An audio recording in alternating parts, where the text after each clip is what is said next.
Reborn into the most ruthless era of Hong Kong capitalism, he found himself a pampered scion of a powerful financial tycoon family. Yet the moment he awakened the god-tier reputation system, everything began to change. From that instant onward, the very rules of capital were rewritten. He turned $100 million in crude oil futures into hundreds of billions, recruited peerlessly loyal genius-level talents, developed life-extension technologies that defied death itself. From finance to biotechnology, from military technology to global markets, he forged a godlike empire that spanned the entire world. He took command of energy finance and the real economy, reshaping the very order of global capital. This is a tale of rebirth, system-driven domination, and absolute financial hegemony. Morning in Repulse Bay, the sea breeze carried a salty chill as it slipped through the sheer curtains of the floor-to-ceiling windows and brushed across Shun Wangshu's cheek. He snapped his eyes open to a stranger's ceiling. A gilded chandelier whose crystal pendants worth 7 figures refracted the morning light from Victoria Harbor. Beneath him lay cool, slick silk sheets, their unervingly vivid texture making his heart clench. No, wasn't I in the trading room at the New York Stock Exchange, dropping dead from exhaustion after staring at the screens for 72 hours straight? Shun Wangshu pushed himself upright, a hangover-like vertigo crashing over him as countless fragments of memories that were not his surged into his mind like a tidal wave. Shun Wangshu, 22 years old, legitimate grandson of the Shun family, one of Hong Kong Island's top noble houses, had just returned from graduation at the Wharton School of the University of Pennsylvania. Last night, he had organized a celebration in Lan Kwai Fong, drunk himself senseless, and been carried back to this detached villa in Repulse Bay. The Shun family, an old Chinese capital clan that had rooted itself in Hong Kong after 1949, had ancestors who rose through shipping and now ventured into real estate and trade. Their foundations were deep, yet they never leapt about recklessly.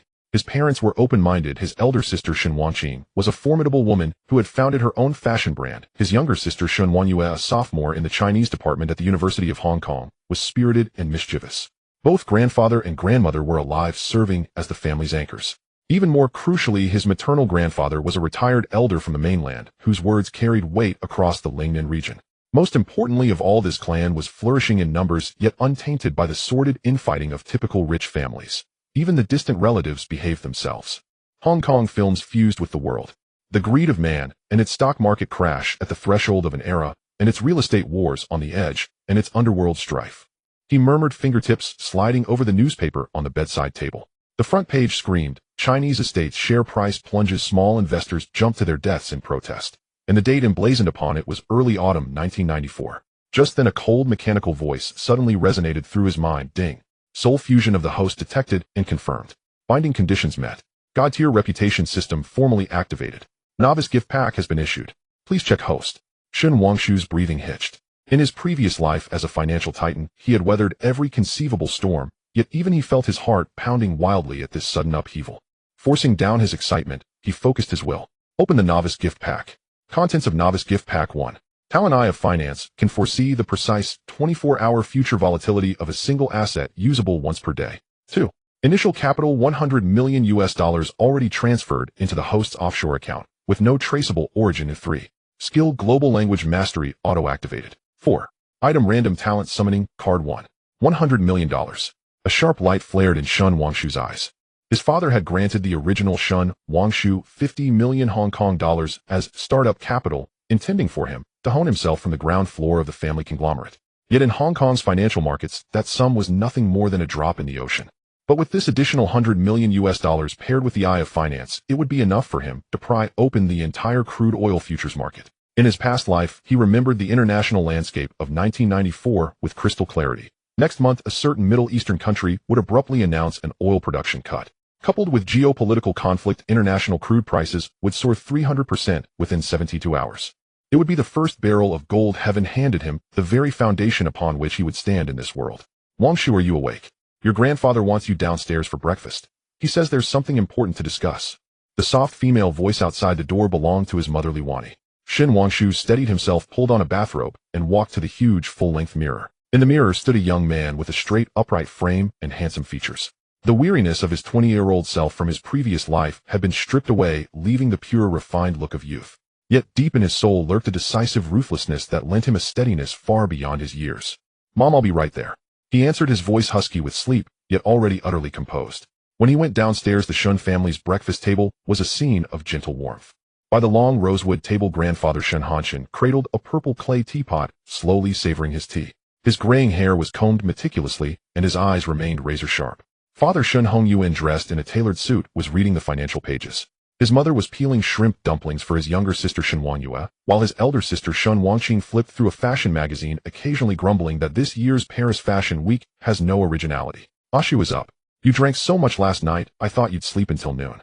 Grandmother smiled and beckoned him over, pushing a bowl of congee with century egg and lean pork toward him. Eat. Your grandfather says he wants to hear what plans you have now that you've come back from studying overseas. Shen Wangshu sat down and picked up the spoon, his movements unhurried. Yet when he spoke, everyone at the table fell silent. Grandfather, Dad, I don't intend to enter the family company. I want to take a sum of money and trade crude oil futures. Crude oil futures. Shen Hanyuan frowned and set down his newspaper. Ashu, the futures market is extremely risky. You've just graduated. It's better to be steady at first. The 50 million Hong Kong dollars I gave you can start with small investments and get some practice. Grandfather Shen Hanshin said nothing. He merely lifted his gaze to his grandson, a look of appraisal flickering. Shen Wangshu set down his spoon, his fingertips lightly tapping the tabletop as he spoke in a calm tone that nonetheless brooked no argument. 50 million Hong Kong dollars is not enough. I need 100 million US dollars. In 1 week, I can turn it into 1 billion. The words dropped, and the table fell utterly silent. His younger sister Shen Wangwei stared wide-eyed. Bro, are you still half asleep? 100 million US dollars. Our family may be rich, but we don't burn money like that. Elder sister Shen Wanqing also laid down her magazine, arching a brow. Ashu, didn't your professors at Wharton teach you that risk and return go hand in hand? The crude oil market's been steady lately. Where do you get the confidence to pull off a tenfold gain? Shen Wangshu lifted his eyes, letting his gaze sweep over them all before finally settling on Shen Hanshin. Grandfather, I know you have an offshore account in Nanyang with 300 million US dollars in emergency funds. Lend me 100 million. In a week I'll repay you 200 million principal and interest. If I lose, I'll willingly go to the family shipyard and start from apprentice level, staying away from any financial investments for 5 years.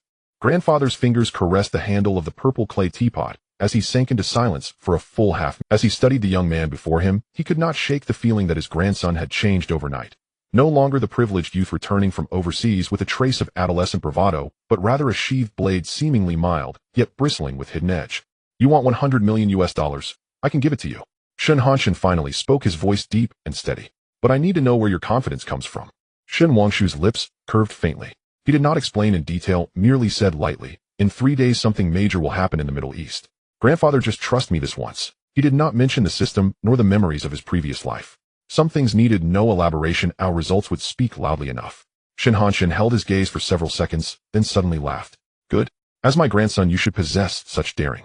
I'll have the money transferred to you this afternoon. But remember, if you lose, you must accept it. Rest assured. Shen Wangshu lifted his bowl of congee and took a sip, a composed assurance of victory in his eyes. I will only win. After breakfast, Shen Wangshu returned to his room and immediately turned on the computer. The latest model the original owner had spent heavily to acquire, boasting top-tier internet speed for this era. He logged into his offshore account and sure enough saw the notification of 100 million US dollars arriving. At once he concentrated his will and activated the Eye of Finance. Eye of Finance activated. Target asset: New York crude oil futures WTI. Future 24-hour volatility forecast. Follow-up notice: host, please remain attentive. A major fluctuation will be triggered in 72 hours. Clear digits surfaced in his mind, and Shen Wangshu's gaze grew ever more resolute. He opened the trading software, his fingers flying swiftly across the keyboard, beginning his operation at once. With a margin ratio of merely 0.5, he shorted 5,000 lots of crude oil futures. This was his first move, a modest appetizer to earn an initial profit and pave the way for the heavy long positions he planned to take later. After completing all this, he leaned back against the chair, gazing out at the countless sails racing across Victoria Harbor, a cold razor-edged smile slowly curling at the corner of his lips. In his previous life, he had started from nothing, battling for 10 long years before finally standing atop the pinnacle of finance. In this life, with the backing of a powerful family and the blessing of the system, what he sought was far more than the title of Asia's richest man. Finance, medicine, military, industry, technology. He would forge a commercial empire spanning the globe and make the name Just Hen into the very symbol of an era. And everything would begin with this $100 million, with this audacious gamble on crude oil futures. Ding. The host has gained the trust of the family and has initially demonstrated personal boldness. Prestige value 100, current prestige, level LV1, 100, 1000. Prestige Mall LV1 permissions have been unlocked. The host may view it at any time. The mechanical voice sounded again. Shen Wangshu did not immediately check them all. Instead he rose and walked to the window, looking down at the island beneath his feet. In Shen Wangshu's study, the old-fashioned air conditioner emitted a faint hum, yet it did not disturb his rhythm He sat in a genuine leather office chair, his fingertips typing the final string of commands on the keyboard. A prompt box appeared on the screen stating short order has been executed with 500 lots of crude oil futures securely placed in the dark market of the New York Mercantile Exchange. In 1994, on Hong Kong Island, international futures trading still relied on dedicated lines and manual reporting, unlike the one-click operations of later years. Shen Wangshu was using the Shun family's exclusive channel to Wall Street, which had a delay of a full 3 seconds less than ordinary institutions. This 3 seconds was a life-and-death gap in the ever-changing futures market. Let's make a bit of pocket money first. He leaned back in his chair, casually lit a cigar, a Cuban cohiba hidden away by his grandfather, the thick smoke rich and smooth, not harsh on the throat.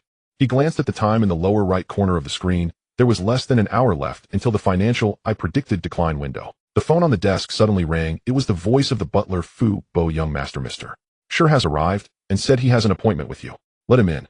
Shen Wangshu extinguished the cigar and walked to the floor-to-ceiling window. Mr. Sher Tao was the financial advisor arranged by the original owner's father. He had been navigating the financial circles of Hong Kong Island for 20 years, handling countless deals worth over 100 million, with a temperament cautious to the point of conservatism. Shen Wangshu had arranged to meet him after waking up from a hangover last night, not because he needed his advice, but simply to use his mouth to reassure the family. After all, a deal of $100 million needed a professional to lend a hand so it wouldn't seem so abrupt. The door was pushed open and a middle-aged man in a gray suit walked in, his hair, meticulously combed, gold-rimmed glasses perched on his nose, holding a thick folder. Young Master Shun, I've prepared the analysis of crude oil futures trends for the past 3 months that you requested. However, I must speak candidly, the risk of going long on crude oil right now is extremely high. OPEC just announced an increase in production last week and oil prices are likely to drop. Sure Tao's words were cut off by Shen Wangshu raising his hand. Mr. Sure, I don't intend to go long. Shen Wangshu pointed at the computer screen. I just shorted 500 lots of WTI crude oil with a margin ratio of 0.5. Sure Tao's pupils suddenly constricted as he hurried to the computer, and upon seeing the order record on the screen, his hand trembled. Young Master Shun, are you insane? With a 0.5 margin, as soon as the oil price rises by 0.5 points, you'll face a margin call. Even with a short position, such high leverage could lead to disaster if the market reverses. It won't reverse. Shen Wangshu's tone was calm, yet carried an undeniable certainty. Look, it's 8 a.m. New York time, and the oil price is 18.2 per barrel. In the next 12 hours, it will drop to 17.7, then rebound to 18.9. Sure Tao stood there staring at Shen Wangshu as if he were mad. Young master, the futures market isn't a fortune-telling game. What gives you the certainty? Even the top analysts wouldn't dare make predictions precise to 1 decimal place, based on results. Shen Wangshu walked over to the liquor cabinet, poured 2 glasses of whiskey, and handed one to Sure Tao. Mr. Sure, you just need to keep an eye on the market and execute my orders. As for why, you need not ask, nor will I tell. Sure Tao held the glass, his palms sweaty. Having followed the Shen family for so many years, he had never seen this young master behave so unusually. Previously, Shen Wangshu, although a Wharton graduate, was oblivious to practical financial matters and acted cautiously, yet now the calmness and control in his eyes reminded him of the top traders he had seen on Wall Street. I know you don't believe me. Shen Wangshu took a sip of whiskey, his gaze falling on Victoria Harbor outside the window. It's all right, wait until noon, which is 2 a.m. New York time, and you will understand when you look at the market. Sure Tao opened his mouth, but ultimately swallowed his words. He was being paid to follow his employer's arrangements, yet his heart was already prepared to clean up the mess. After all, once the 500 lots of short positions faced a margin call, the losses would not be trivial. Time passed second by second, and the study was left with only the hum of the air conditioner and the sound of the keyboard. Sure Tao sat nervously in the chair next to him, his eyes glued to the real-time market software, the numbers on the screen fluctuating rapidly. 18, 19, 18. When it struck 9 a.m. New York time, and the oil price fell below 18 per barrel, Sure Tao's breathing quickened. At 10 a.m., the oil price dropped to 17.8. He couldn't help but look over at Shen Wangshu, only to find him flipping through a leisure book, as if he were completely unconcerned about the multi-million-dollar fluctuations. Young Master Shun, the oil price has really dropped. Sure Tao's voice was filled with disbelief. Shen Wangshu raised his eyes and glanced at the screen. What's the rush? It's not at the lowest yet. Indeed, at 11 a.m. New York time, the oil price accurately hit the bottom at 17.7 per barrel, exactly as predicted by Shen Wangshu. Close the position. Shen Wangshu set down the book, his tone still calm. Sure Tao fumbled through the commands, and when the closing order was executed, the profit displayed on the screen made him gasp. A profit of 0.5 per lot on 500 short positions, netting to 48 million after deducting fees. In less than 12 hours, 48 million had been credited to the account. Sure Tao stared at the figure, his fingers trembling. How is this possible? There's nothing impossible about it.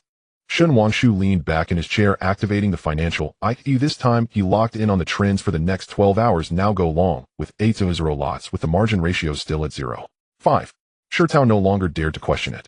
He watched Shen Wangshu's eyes shift from initial disdain to reverence. This young master was far from just a freshly graduated novice. He was clearly a hidden financial genius. He immediately executed the order, placing 8,000 lots of long positions steadily into the market. After all was done, Shen Wangshu glanced at the time. It was already 3 p.m. on Hong Kong Island. Mister, sure you may head back for now, and come by at 8 p.m. to help me monitor the market. Shirtao nodded, still trembling as he held the folder, and before leaving couldn't help but ask young Master Shen, how exactly did you do it? Ding.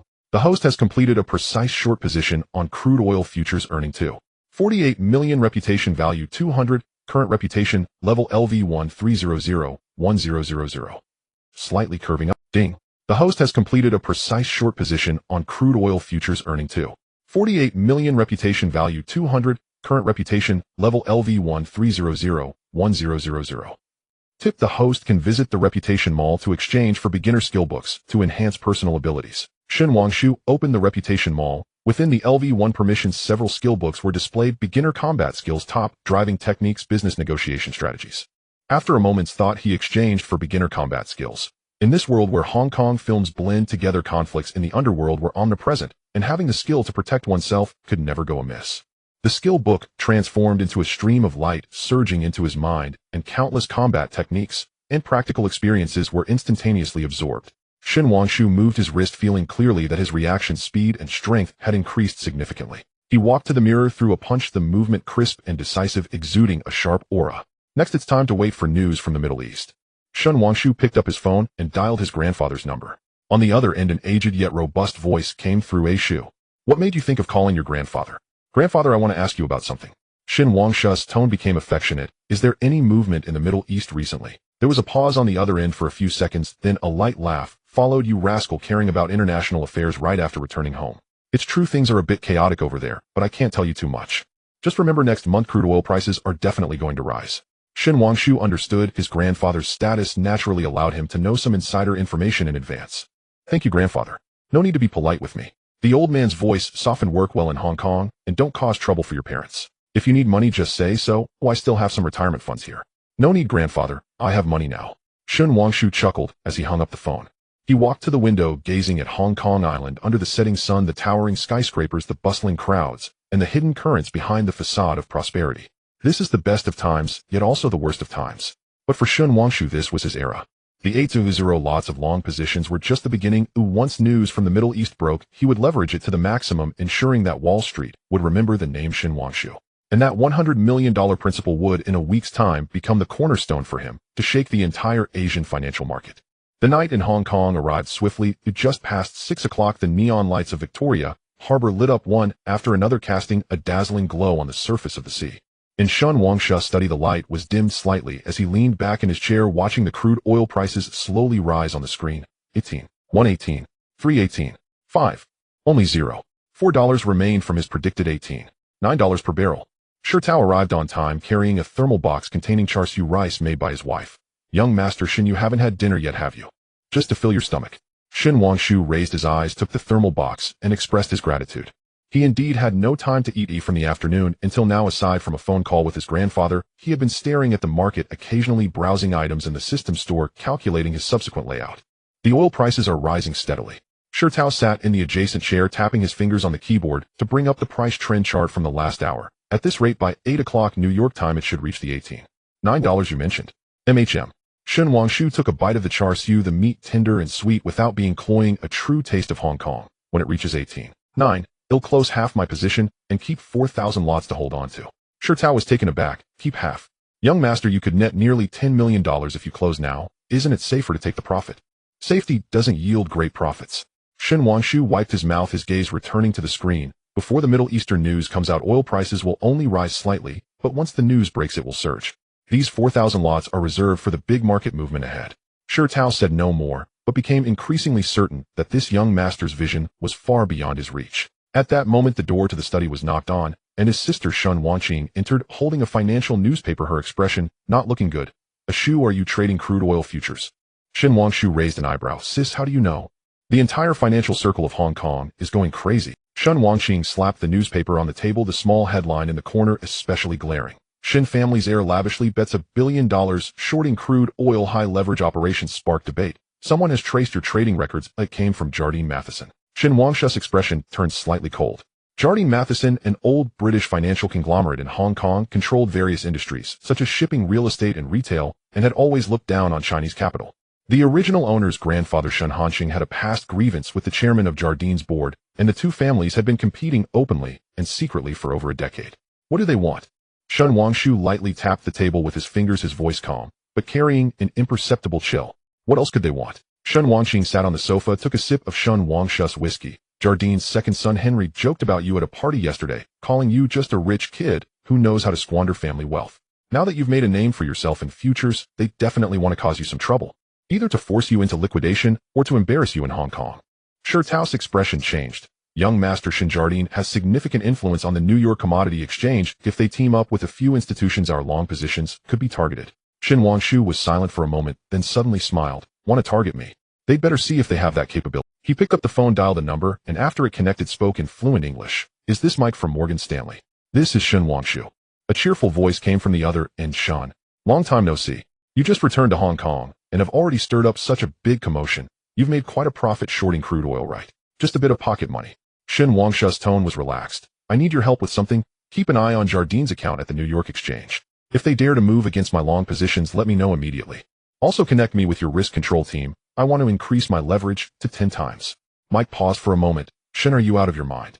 10 times leverage. Even if crude oil rises with just a slight fluctuation, you'll be liquidated. I won't be liquidated.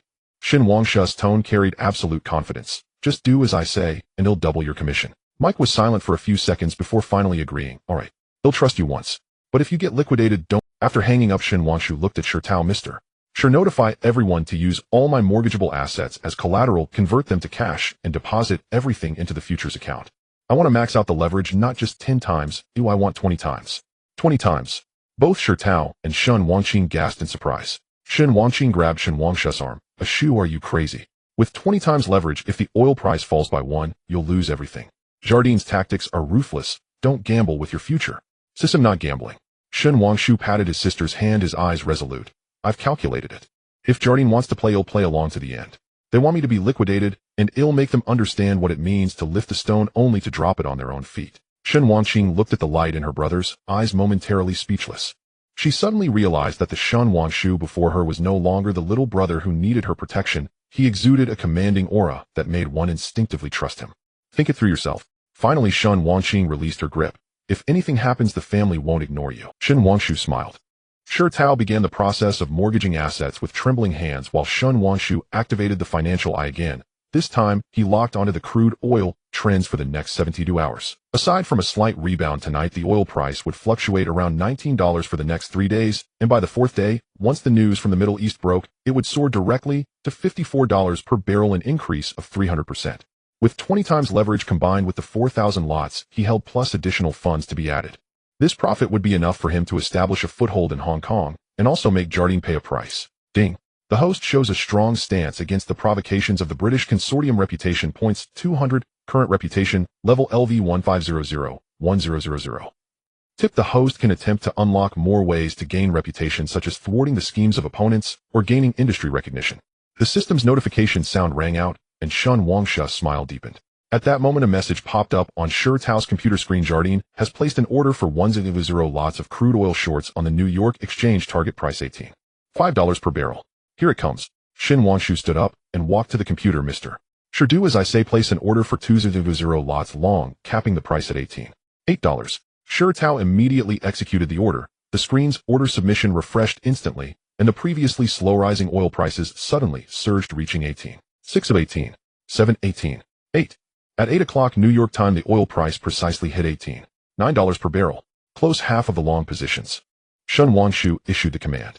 Sher Tao's hands moved swiftly. The moment the closing order was executed, the profit displayed on the screen left him breathless. This operation netted $9.8 million, adding the previous gains of $2.48 million in less than a day. Shen Wangshu's account had already increased by $12.28 million.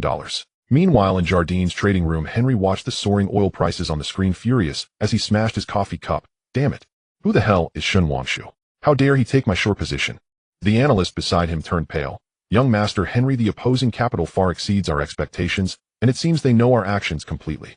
Our 1-0 lot short position is now facing a loss of nearly $3 million. Close it. Close it immediately. Henry shouted angrily. But just as he issued the order, Shun Wangshu placed another order for 1-0 lots long, pushing the oil price directly to $19 per barrel. Jardine's short position closed again, losing another $1 million. Henry slumped in his chair, his face pale. Investigate. Find out Shun Wangshu's background for me. I want to see how long he can be so arrogant. In Shun Wangshu's study, Shi Tao looked at the news of Jardine's closing positions, his face flushed with excitement. Young Master Shun, we won. Jardine lost for $1 million. They closed their positions. Shun Wangshu smiled, faintly walking to the window to gaze at the night view of Hong Kong. Jardine's test was merely an appetizer. Next, he would let the entire British consortium in Hong Kong know that the era of Chinese capital was about to arrive. And he, Shun Wangshu, was the one to usher in this era. Mr. Sure, thank you for your hard work tonight. Shun Wangshu turned around. You should go back to rest, come early tomorrow, and we'll prepare to welcome the real big market. Shi Tao nodded, leaving with a light step. Compared to his earlier anxiety, he was now filled with excitement and anticipation.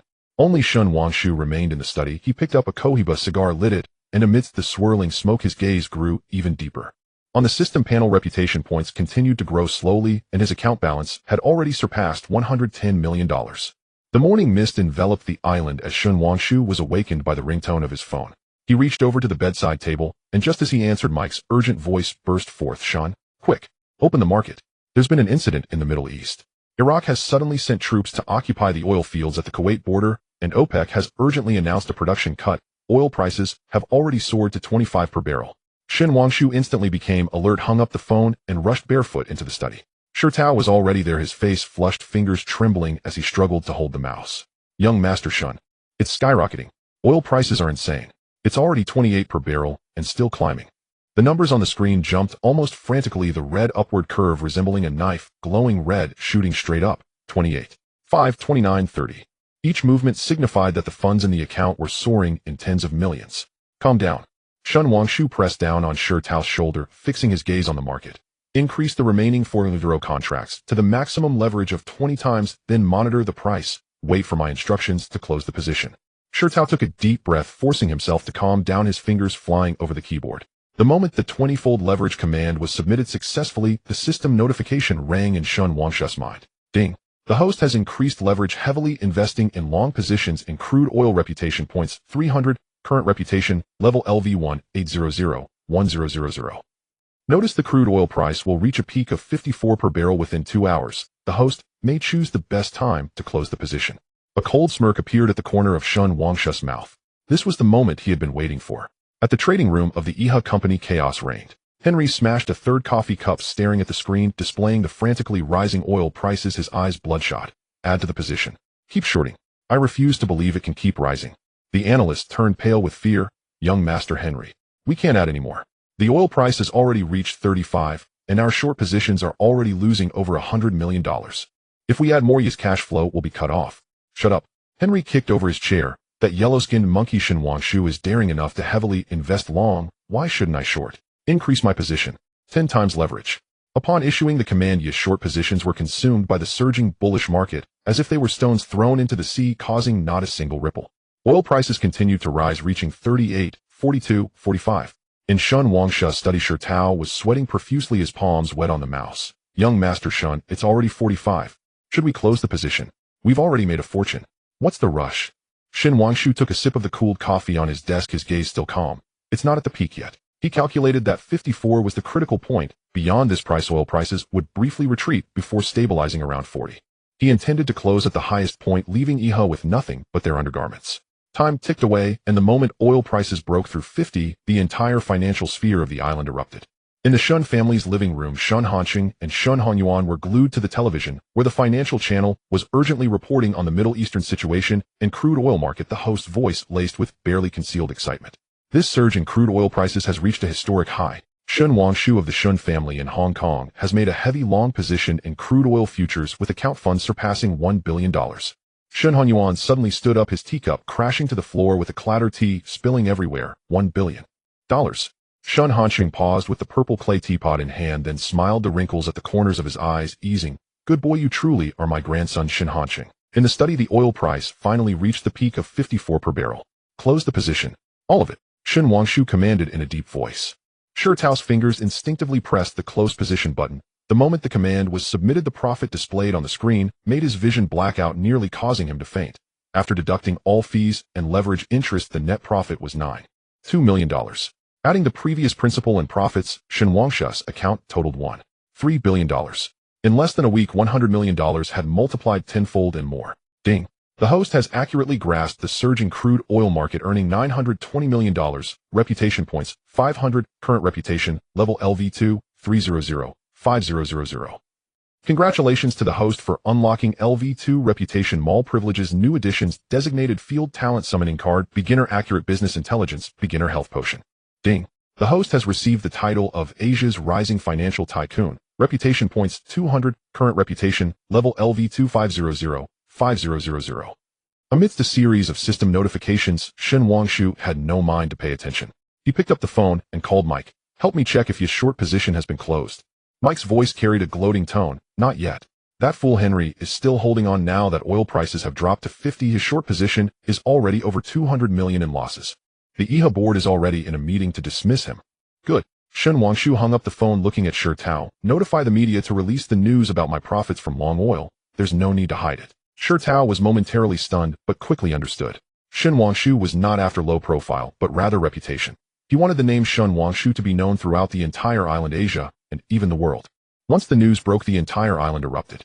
Big shots in the Chinese capital circle called to congratulate, while the British capital consortium fell silent, especially IHA Company, whose stock price plummeted by 10. The board issued an announcement to dismiss Henry from all positions and extended an olive branch of reconciliation to Shin Wangshu. Shin Wangshu directly refused. He sat by the floor-to-ceiling window in the study, gazing at Victoria Harbor outside, fiddling with the designated field talent summoning card beginner that the system had just unlocked. $1 billion was merely his starting point. Finance, medicine, military, industry, technology. The commercial empire he aimed to build required top-tier talents. Let's choose the finance field. Shin Wangshu concentrated his thoughts and activated the summoning card. Ding. The host used the designated field talent summoning card beginner finance and successfully summoned Shi Sun, a top trader of Chinese descent on Wall Street, possessing the talent of absolute rationality with 100 loyalty. Shi Sun will arrive at the Repulse Bay Villa within an hour. Please check in with the host. Shin Wangshu smiled. Although Shi Tao was reliable, his vision and abilities were limited, unable to support his financial empire. Shi Sun, however, would be his right-hand man. An hour later, the doorbell rang. Fubo opened the door to reveal a middle-aged man in a black suit standing at the entrance, his posture upright, eyes sharp as an eagle, exuding a cold aura that discouraged approach. Mr. Shin, I am Shi Sun. The man's voice was devoid of warmth, yet carried a convincing professionalism. Shin Wangshu stood up and extended his hand. Welcome aboard. From today onward, you will be the chief trader of Jushen Capital. Shi Sun nodded, slightly grasping Shin Wangshu's hand. I am willing to serve, Mr. Shin. Shin Wangshu looked at Shi Sun before glancing at the $1 billion in his account, his gaze growing increasingly resolute. The feast of crude oil futures had ended, but his era was just beginning. On the terrace of the shallow water bay villa, the sea breeze carried a hint of saltiness brushing against Shin Wangshu. He held a freshly printed company charter in his hand, the edges of the paper curling slightly in the wind with the words Jushen Capital embossed in gold glaring in the sunlight. Shi Sun stood by his side holding a thick analysis report, his voice still cold and unwavering. Mr. Shin, I have returned the reconciliation letter from IHA Trading. Their stock price has dropped another 3 today. The chairman of the board personally called wanting to meet you at the Peninsula Hotel, but I declined on the grounds of your busy schedule. That was the right decision. Shin Wangshu raised his hand, handing the charter to Shi Sun. This is the framework of Jushen Capital. Take a look and see if there are any adjustments needed. The core business is divided into 3 parts: international futures, equity investment, and industrial mergers and acquisitions. What I want is not small-scale operations, but a capital empire that can reshape the entire Asian financial landscape. Shi Sun took the charter, his gaze sweeping across the paper, his fingertip precisely landing on the equity investment section. Mr. Shin, with our current capital size, we can prioritize investments in the technology and healthcare sectors on Hong Kong Island. In 1994, these 2 fields were still blue oceans, and the British consortium had not deeply involved themselves, making it easier to form barriers. Shin Wangshu raised an eyebrow, his gaze towards Shi Sun, showing more recognition. Indeed, he was a top Wall Street trader with an eye for opportunities that far exceeded Shi Tao's perspective. For specific targets, please create a list for me. Shin Wangshu paused and added, additionally allocate $200 million for investments in Hong Kong stocks. I want to acquire controlling stakes in at least 5 quality enterprises within 3 months, starting from the vulnerable segments of the British capital. Shursun nodded, pulling out his portable notebook to quickly jot down notes. The rustling sound of the pen gliding across the paper was the only sound on the terrace. At that moment, Butler Fu Bo approached, bowing slightly. Young master, your grandfather wants you to return to the living room. A few guests wish to see you. Shen Wangshu set down his coffee cup, raising an eyebrow. Guests. It's Mr. Well, Mr. Zheng and Mr. Bao. Fu Ba's voice was very low, and these 3 names were well known in the Hong Kong Chinese capital circle. Shen Wangshu understood. The news of him making $1 billion from crude oil futures not only stung the British capital, but also stirred the old-school Chinese capital tycoons. These individuals who had been squeezed by the British capital for years probably wanted to use him to curb the arrogance of the British capital now that they saw him emerging. In the living room, 3 elderly men with gray hair sat on mahogany sofas, all dressed in traditional Chinese attire, exuding a calm demeanor. Upon seeing Shen Wangshu enter, they all looked up, their gazes carrying scrutiny mixed with a hint of expectation. Ashu, come sit here. Shen Hansheng waved, pointing to an empty seat beside him. These gentlemen are all old acquaintances of your grandfather, Mr. Well, Mr. Zheng and Mr. Bao. Shen Wangshu stepped forward slightly, bowing. Hello, gentlemen. Mr. Huo was the first to speak, his voice soft with a hint of Cantonese warmth, yet powerful in every word. Wangshu, you did a great job this time. Those Westerners from Yi have been arrogant for so many years. Finally, someone can put them in their place. Mr. Zheng took over, lifting his teacup to take a sip. Wangshu, we old fellows have saved up some assets and would like to follow you to do something. The British capital controls the finance and real estate of Hong Kong Island. We Chinese capital cannot always remain at the bottom. If you're willing to take the lead, we are all willing to contribute money and effort. Mr. Bao nodded in agreement. Exactly. You are young, have vision, and possess skills. We trust you. As long as you say a word, our funds can be made available to you at any time. Shen Wangshu knew in his heart that these old-school Chinese capital tycoons seemed to be united, but each had their own calculations. However, at this moment, their demands were highly aligned with his goal, to break the monopoly of the British capital and establish the voice of Chinese capital. He did not immediately agree, but walked to the floor-to-ceiling window in the living room, looking out at Victoria Harbor, slowly speaking. I appreciate the intentions of the 3 gentlemen. But when I Shen Wangshu do things, I either don't do it at all. If I do, I must do it thoroughly. He turned around, his gaze sweeping across the 3 elders, his tone calm, yet carrying an undeniable dominance. What I want to establish is not an ordinary capital company, but a platform that allows Chinese capital to stand tall. I can use your funds, but you must listen to my arrangements without selfish motives and no internal strife. Mr. Hua and the others exchanged glances, seeing surprise and a hint of admiration in each other's eyes. The young man before them, though still in his youth, possessed such vision and determination far beyond what they had imagined. Good. Mr. Hua slapped his thigh. Our Hua family will contribute 5 billion Hong Kong dollars, all up to you. Mr. Zheng will also contribute 5 billion. Mr. Bao follows suit. Shen Hansheng watched this scene, unable to hide the smile on his face. He picked up the purple clay teapot and leisurely said, in that case, my Shen family will also add 5 billion. Ashu, your grandfather believes in you. You may proceed without hesitation. Shen Wangshu took a deep breath, walked to the center of the living room, and raised his hand to gesture for silence. Thank you, gentlemen, and thank you, grandfather. From today on, Justin Capital will be the new banner of Chinese capital on Hong Kong Island. The territory occupied by the British capital we will take back bit by bit. The rules they have set we will rewrite with our own hands. The host has gained the recognition and support of the Chinese capital tycoons in Hong Kong. Reputation points 1000, current reputation, level LV2, 15005000. With a prompt, the host's reputation has increased, unlocking the permission for precise business intelligence, allowing the inquiry of core confidential information from any enterprise. The system prompt tone sounded timely, making Shen Wangshu feel delighted. Precise business intelligence was undoubtedly a powerful boost for subsequent industrial mergers and acquisitions. After sending off the 3 tycoons, Shen Wangshu returned to his study, where Shursun had already organized the list of potential Hong Kong stock targets, placed neatly on the table. Mr. Shen, here are 10 selected quality enterprises covering technology, healthcare, and real estate sectors. The British capital holds more than 30 of the shares, and there are management loopholes making them easy to acquire.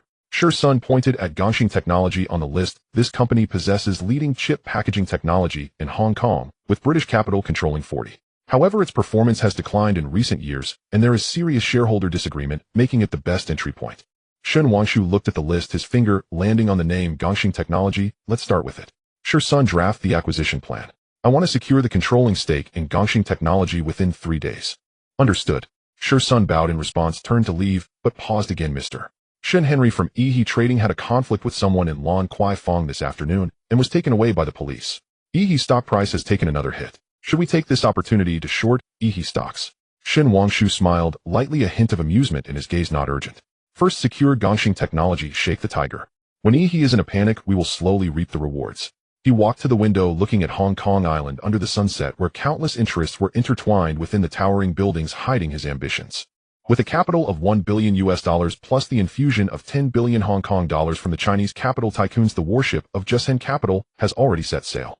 The era of British capital is about to come to an end, and Shen Wangshu will lead Jushen Capital, shattering the old order and establishing new rules.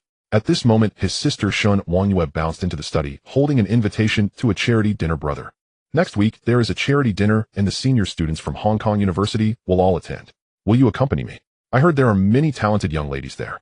Shen Wangshu ruffled his sister's hair, glancing at the words Hong Kong University Charity Foundation on the invitation, suddenly recalling the first female lead in his character planning, Su Nianjin, a talented girl from the Chinese department of Hong Kong University, who was also a volunteer for this dinner. He curled his lips. Sure, I'll accompany you. In the garage of Qinshui Bay, Shen Wangshu found himself in a dilemma in front of a row of luxury cars. The Bentley seemed too old-fashioned, the Ferrari too ostentatious, and the Maybach overly businesslike. In the end, he chose the silver Aston Martin DB7, its sleek body glinting with a cold luster under the sunlight, striking a perfect balance between understated elegance and a display of taste. Brother, you're too slow. Shen Wangyue, dressed in a pink Chanel dress, and clacking her heels, rushed over and linked her arm with his. There are many beautiful senior sisters tonight. You have to help me make a good impression. Shen Wangshu chuckled and ruffled his sister's hair. Shouldn't you be the one helping me make a good impression? I heard the talented women from HKU have their eyes on the skies. That depends on who it is. Shen Wangyue raised her chin proudly. My brother just made $1 billion. As the car headed towards the Shangri-La Hotel on Hong Kong Island, Shen Wangyue chattered excitedly about the details of this charity gala. Was organized by the HKU Foundation, and all proceeds from the auction would be used to support impoverished students. Attendees included not only the elite of Hong Kong Island, but also many celebrities from the arts. By the way, brother, the highlight auction item tonight is quite interesting. Shen Wangyue flipped through the auction brochure in her hand. It's an ancient guzheng from the Qing dynasty, said to have been used by a certain princess, and it's preserved exceptionally well. The donor is... She suddenly paused, pointing at the photo in the brochure. Wow, this senior sister is so beautiful. Shen Wangshu glanced over. In the black and white photo, a young woman dressed in a simple qipao was bowing her head to play the guzheng, her profile soft and serene, with long hair cascading down her shoulders. The name below the photo read Su Nianjin, a master's student from the Chinese department of HKU, the donor of the guzheng. His heart skipped a beat. The woman in the photo perfectly matched the description of the serene, scholarly aura in the character profile. So she not only would appear at the gala, but was also an important figure in this auction. Her name is Su Nianjin. Shen Wangshu asked seemingly casually. Yes, a talented woman from the Chinese department. I heard she plays the guzheng exceptionally well. Shen Wangyue blinked. Brother, are you interested? I just think this guzheng is nice. Shen Wangshu changed the subject. Is there anything you want at tonight's auction? I'm just here to enjoy the atmosphere, but... Shen Wangyue leaned closer and lowered her voice. I heard someone from Jardine Matheson is here, a new board representative named Johnson. Be careful, brother. Shen Wangshu's gaze turned colder. Jardine's actions were swift. As soon as Henry fell, they had sent someone to probe. In the hotel banquet hall, the crystal chandeliers illuminated the entire space, as bright as day. With a blend of fragrances and the clinking of glasses, the elite donned in custom suits whispered over champagne, while the air was infused with the subtle scent of perfumed cigars and money. As soon as Shen Wangshu entered, he felt several gazes fixated on him. There was curiosity, scrutiny, and concealed hostility. He calmly accepted all the attention, took the champagne handed to him by a waiter, and exchanged pleasantries with several Chinese businessmen who came to greet him. Wangshu, Mr. Hu's voice came from behind. The elderly man wore a deep blue tang suit tonight, leaning on a cane, looking energetic. Come, let me introduce you to a few friends. After a round of socializing, the corners of Shen Wangshu's mouth had begun to stiffen. These so-called upper-class society individuals seemed glamorous on the surface, but every word was laced with probing and calculation. He suddenly felt nostalgic for the pure feeling of focusing solely on numbers in the trading room from his past life. Brother, look over there. Shen Wangyue gently nudged his arm. Shen Wangshu followed her gaze.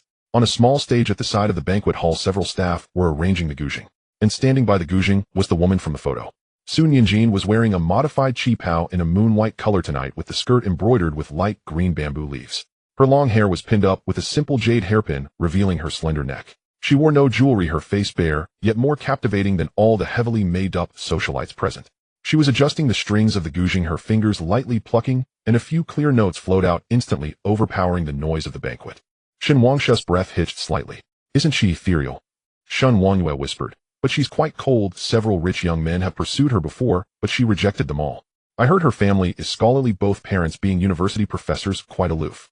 Shen Wangshu did not respond, merely watching from a distance. Sun Yinjin seemed to sense something, and suddenly looked up. Their gazes crossed briefly in the air. Her eyes were very clear, like a mountain stream, clear to the bottom, yet carried a sense of detachment.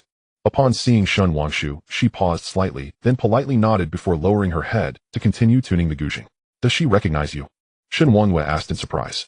Perhaps she has seen me in the newspapers. Shen Wangshu withdrew his gaze, but his heart stirred slightly. That glance was too pure. So pure that it made him, who had been steeped in the financial world for too long, feel a bit ashamed. The auction soon began. The first few auction items were jewelry and famous paintings, with bidding not particularly fierce. Shen Wangshu remained quietly seated until the auctioneer announced, "Next up is tonight's special item. A guzheng made of Zetan wood from the Qing dynasty, donated by the talented Miss Sun Yinjin from HKU." Shen Wangshu remained quietly seated until the auctioneer announced, "Next up is tonight's special item. A guzheng made of Zetan wood from the Qing dynasty, donated by the talented Miss Sun Yinjin." She did not speak, simply placed her fingers on the strings. The moment the first note sounded, the entire banquet hall fell silent. It was high mountains and flowing water. The music flowed like a clear spring in the mountains, sometimes soaring high like a distant view from a peak, sometimes lingering low like a reflection in the abyss. Her fingers danced over the strings, moving fluidly, her expression focused, as if the entire world consisted only of her and the guzheng. Shen Wangshu leaned back in his chair, closing his eyes. This music was unlike any concert he had ever attended. There was no deliberate showmanship, no exaggerated emotions, only an almost devout purity. He felt as if he could see the valley where Bo Ya and Zi Qi met 1,000 years ago, hear the clear sound of water striking stones, and sense the loneliness of finding a kindred spirit. As the piece concluded, the lingering notes danced in the air. After a full 3 seconds of silence, applause erupted like thunder. Sun Yinjin stood up, bowed again, and prepared to leave the stage. "Wait a moment," the auctioneer called out to her. "Miss Su, as per tradition, the donor, needs to say a few words about..." Sun Yinjin frowned slightly, seemingly unaccustomed to such occasions. She took the microphone, her voice as cold as jade striking stone. "This guzheng is a relic of my grandmother. She often said that the guzheng expresses the heart's voice, hoping to find a kindred spirit. My donation today is a hope that it may meet someone who truly understands it, rather than becoming a mere ornament gathering dust." Her last words were spoken softly, but pierced the hypocritical atmosphere of the banquet like a needle. Some in the audience appeared embarrassed, while others seemed indifferent. "Good." Shen Wangshu suddenly spoke up, his voice not loud, but clearly heard throughout the room. "Miss Su is right. The guzheng expresses the heart's voice that should find a kindred spirit." He raised his bidding paddle. "I bid 1 million. The audience gasped in astonishment. For a guzheng that started at 200,000 to jump straight to 1 million was no longer bidding, but a clear Sun Yinjin looked at Shen Wangshu, her eyes showing the first flicker of emotion, surprise, and a hint of confusion. 1,500,000. Another voice chimed in. Shen Wangshu turned to see a middle-aged man with blonde hair and blue eyes raising his paddle. It was Johnson, the new representative from Jardine. The other party wore a provocative smile. 2 million. Shen Wangshu remained unfazed. 250,000. Johnson followed closely. 5 million. Shen Wangshu simply doubled the bid. Gasps of astonishment echoed through the banquet hall. Even Sun Yinjin couldn't help but say, "Mr. Shen, this guzheng isn't worth that much." "Whether it's worth it or not, I decide." Shen Wangshu interrupted her, turning his gaze to Johnson. "Mr. Johnson, would you like to raise your bid?" Johnson's expression changed. He had only intended to raise the price to embarrass Shen Wangshu, not expecting the counter to reach 5 million so quickly. Going any higher would exceed his authority. 5 million once, 5 million twice. The auctioneer began the countdown. 6 million. Johnson gritted his teeth. 10 million. Shen Wangshu's voice was as calm as if discussing the weather. Silence fell. Johnson's hand froze in midair, ultimately dejectedly lowering it. He glared at Shen Wangshu, his eyes filled with rage, yet he dared not raise his paddle again. "Sold." The auctioneer's hammer came down. Shen Wangshu stood up and walked towards the stage under everyone's gaze. He did not look at Johnson, but walked straight to Sun Yinjin. "Mr. Shen, why did you do this?" Sun Yinjin said softly, her brows slightly furrowed. "I know you don't lack money, but this guzheng, I like it." Shen Wangshu replied, taking the guzheng handed to him by the staff, his fingers brushing over the smooth wood. "And I also like the person who plays it." Sun Yanjin's cheeks flushed slightly. Shen Wangshu smiled, turning to face the audience. "I will cherish this guzheng. Additionally, I will personally donate 5 million Hong Kong dollars to the HKU Foundation to support impoverished students, especially those with artistic talent who cannot pursue further studies due to financial constraints." Applause erupted again, this time much more enthusiastic. As Shen Wangshu stepped down with the guzheng in his arms, he saw Johnson leaving with a dark expression. He nonchalantly curled his lips. A long way to go for Jardine to put him in his place.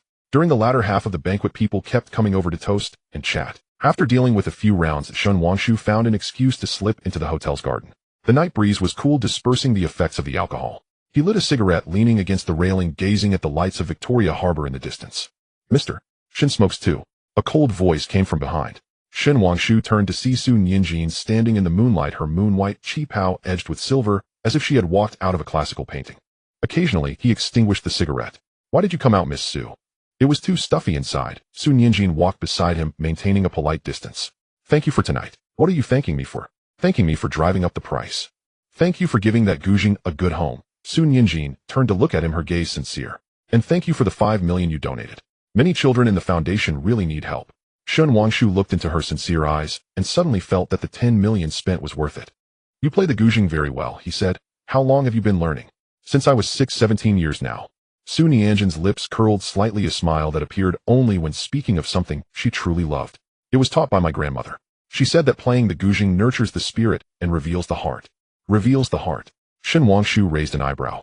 Yes, when playing, whatever you think in your heart can be heard in the sound of the Gujing. Su Nianjin paused, looking at him. Mr. Shen, what were you thinking while listening to the Gujing just now, eh? Shen Wangshu was silent for a moment. I was thinking. He slowly said, I haven't heard such a pure sound in a long time. Su Nianjin was taken aback for a moment before she smiled.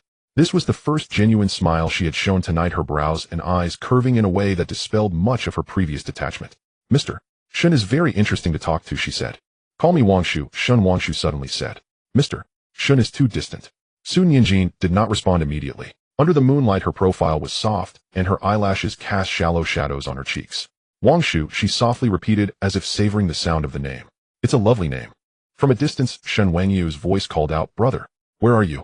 We have to go. Shen Wangshu replied, and said to Su Nianjin, I have to leave now. Su Nianjin nodded, hesitating for a moment before speaking. If you want to hear that Gujing, I can occasionally come to tune it for you. Sure, Shen Wangshu smiled. You are welcome anytime. He turned to leave, walked a few steps, and looked back. Under the moonlight, Su Nianjin stood still, her figure slender, yet upright. Seeing him turn back, she slightly nodded, a gentle smile gracing her lips. At that moment, something stirred gently in a corner of Shen Wangshu's heart. Back in the car, Shen Wangyue immediately leaned in with curiosity. Brother, what did you talk about with senior sister Su? I saw you two talking in the garden.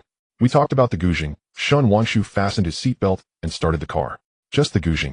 Shen Wangyue clearly didn't believe it. I saw senior sister Su looking at you differently. Brother, you wouldn't actually have feelings for her, would you? Shen Wangshu did not answer, merely focusing on the flickering neon lights of the street ahead, but the image of those clear eyes floated in his mind. Pure and clean like the untouched land he could never find in his financial world. Perhaps it was time for something different to balance this life, full of calculation and strife. Ding. The host demonstrated charisma and magnanimity at the charity gala, thwarting Jardine's provocation. Reputation points 300, current reputation, level LV2, 1800500. Ding. The host established a preliminary connection with the key figure, Su Nianjin. Affection level unlocked. Current affection level 30,100. Initial admiration.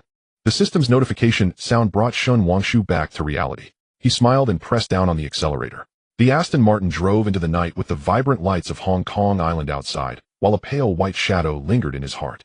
In the study of the villa at Qianshui Bay, morning light filtered through the blinds, casting mottled shadows on the floor. Shen Wangshu sat in front of the computer, the screen displaying the real-time market of New York crude oil futures. Only 48 hours remained before the storm that would change the global oil landscape in the Middle East. He was toying with an old silver coin in his hand, which his grandfather Shen Hancheng had given him yesterday. This was something your great-grandfather kept when he was running a ship said to calm the storms. Now passed down to you to calm the sea of the financial market. The study door was gently knocked, and Uncle Fuss' voice came through. Young master, Mr. Shurson has arrived. Let him in. The door opened, and Shurson walked in.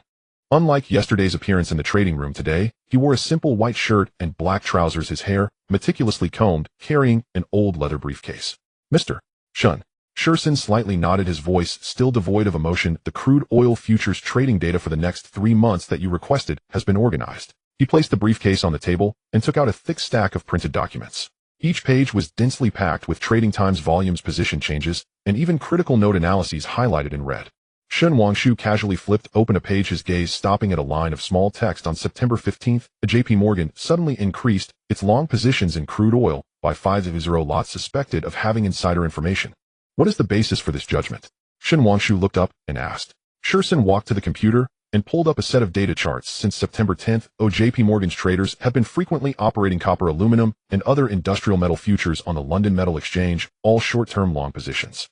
This operating pattern usually appears on the eve of rising geopolitical risks or anticipated increases in industrial raw material prices. He paused slightly and called up another set of data during the same period. The crude oil export data from several major oil-producing countries in the Middle East showed abnormal fluctuations. At first glance, it appeared to be a normal seasonal adjustment, but combined with the shipping company's route change records, it can be inferred these countries are secretly reducing external supply. Shin Wangshu's eyes brightened. Shizen's analysis perfectly matched the signs of the storm he remembered from in his previous life. He only recognized these clues after the fact, while Shursin had made an almost precise judgment based solely on public data. So you believe something will happen in the Middle East? Shin Wangshu closed the document. It's not a belief, it's a probability calculation. Shursin adjusted his glasses, his eyes behind the lenses calm as two high-speed computers based on the data models before conflicts erupted in the Middle East over the past 30 years. The current indicators meet the probability of geopolitical crisis precursors at 78.3. And once a crisis erupts, the probability of crude oil prices increasing by over 200 within 72 hours is 91.7. Shin Wangshu smiled. He liked this data-driven way of thinking. Sit. He pointed to the chair across from him. From now on, you are the executive president of Jissen Capital. A monthly salary of 5 million Hong Kong dollars and 5 of the year-end profits as dividends. There's only one requirement: absolute loyalty. Shizen's expression finally showed a hint of change. Not excitement, but more like a sense of finally finding the right platform. I accept. He sat down and took out another document from his briefcase. This is the preliminary structural plan I designed for Jissen Capital. Considering that Mr.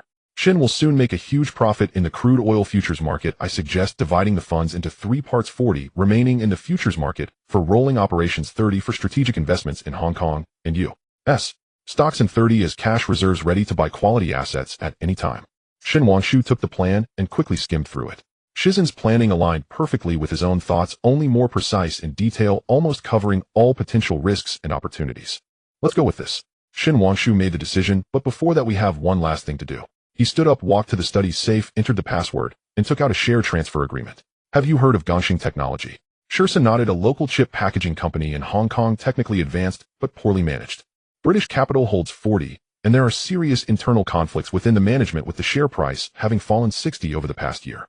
I want to acquire its controlling stake within 3 days. Shin Wangshu pushed the agreement forward at the smallest cost. According to conventional secondary market acquisitions, at least 8 to 10 billion Hong Kong dollars would be needed, and it would alarm the British shareholders, triggering a counter-takeover battle. So we won't use conventional methods. Shin Wangshu walked to the window, looking at the gardener trimming the roses in the garden. The chairman of Gongxing Technology is Chun Shiming, 62 this year, with 3 sons.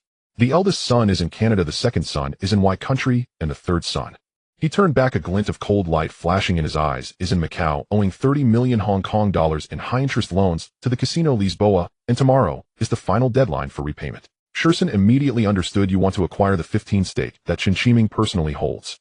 Yes, and at a low price. Shin Wangshu sat back down. What Chen Shiming needs the most right now is cash.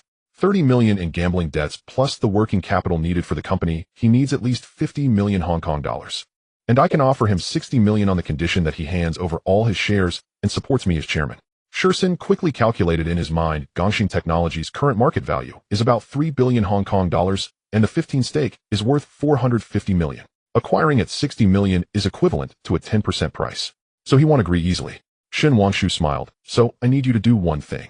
Have the people from the Casino Lisboa urge the debt this afternoon. Make it a little more forceful. Shursin adjusted his glasses. Understood. They'll arrange it right away. Wait. Shin Wangshu called out to him. There's one more thing. Using the funds in our futures account, plus 5 times leverage, go long on crude oil futures. The storm in the Middle East will break out at the latest the day after tomorrow, and I want to load all our bullets before it arrives. Shursin paused for a moment. Mr. Shin, 5 times leverage means that if the judgment is wrong, we will lose, although my probability model shows. I don't need probability. Shin Wangshu interrupted him, his eyes filled with absolute confidence. I just need you to execute it. After a 2-second silence, Shursin nodded. Understood. He turned and left the study, his steps steady and his back straight. Shin Wangshu returned to the computer, pulling up the crude oil futures market. The oil price was still fluctuating around $19 per barrel, and the market was calm as if the silence before the storm. He activated the Eye of Finance. The Eye of Finance has been activated. Target asset: New York crude oil futures WTI. Future 24-hour volatility prediction.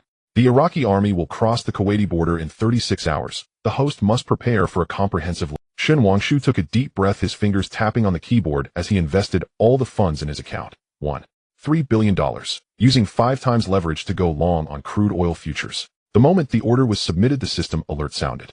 The host completed the ultimate layout for crude oil futures, investing $3 billion with a risk level of extreme high. If this operation is successful, the host will receive the title of God of Finance and unlock LV3 reputation. Shen Wangshu closed the alert, leaned back in his chair, and closed his eyes. The study was so quiet that he could hear his own heartbeat, once twice steady and strong. In his past life, he had experienced countless moments like this, facing immense pressure and uncertainty alone before making significant trading decisions. But this time was different. He had a system, memories from his past life, and top talents like Shershin.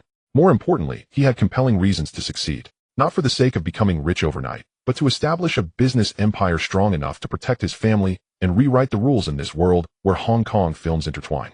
His phone vibrated. It was a text from his sister Shen Wangyue, brother. Senior sister Sue just called me and said she is free on Saturday afternoon to come home and tune the Gujing. I agreed for you. No need to thank me. Shen Wangshu looked at the message, unable to suppress a smile. He replied, mind your own business. Yet in his heart, he began to think about what snacks to prepare for Saturday afternoon.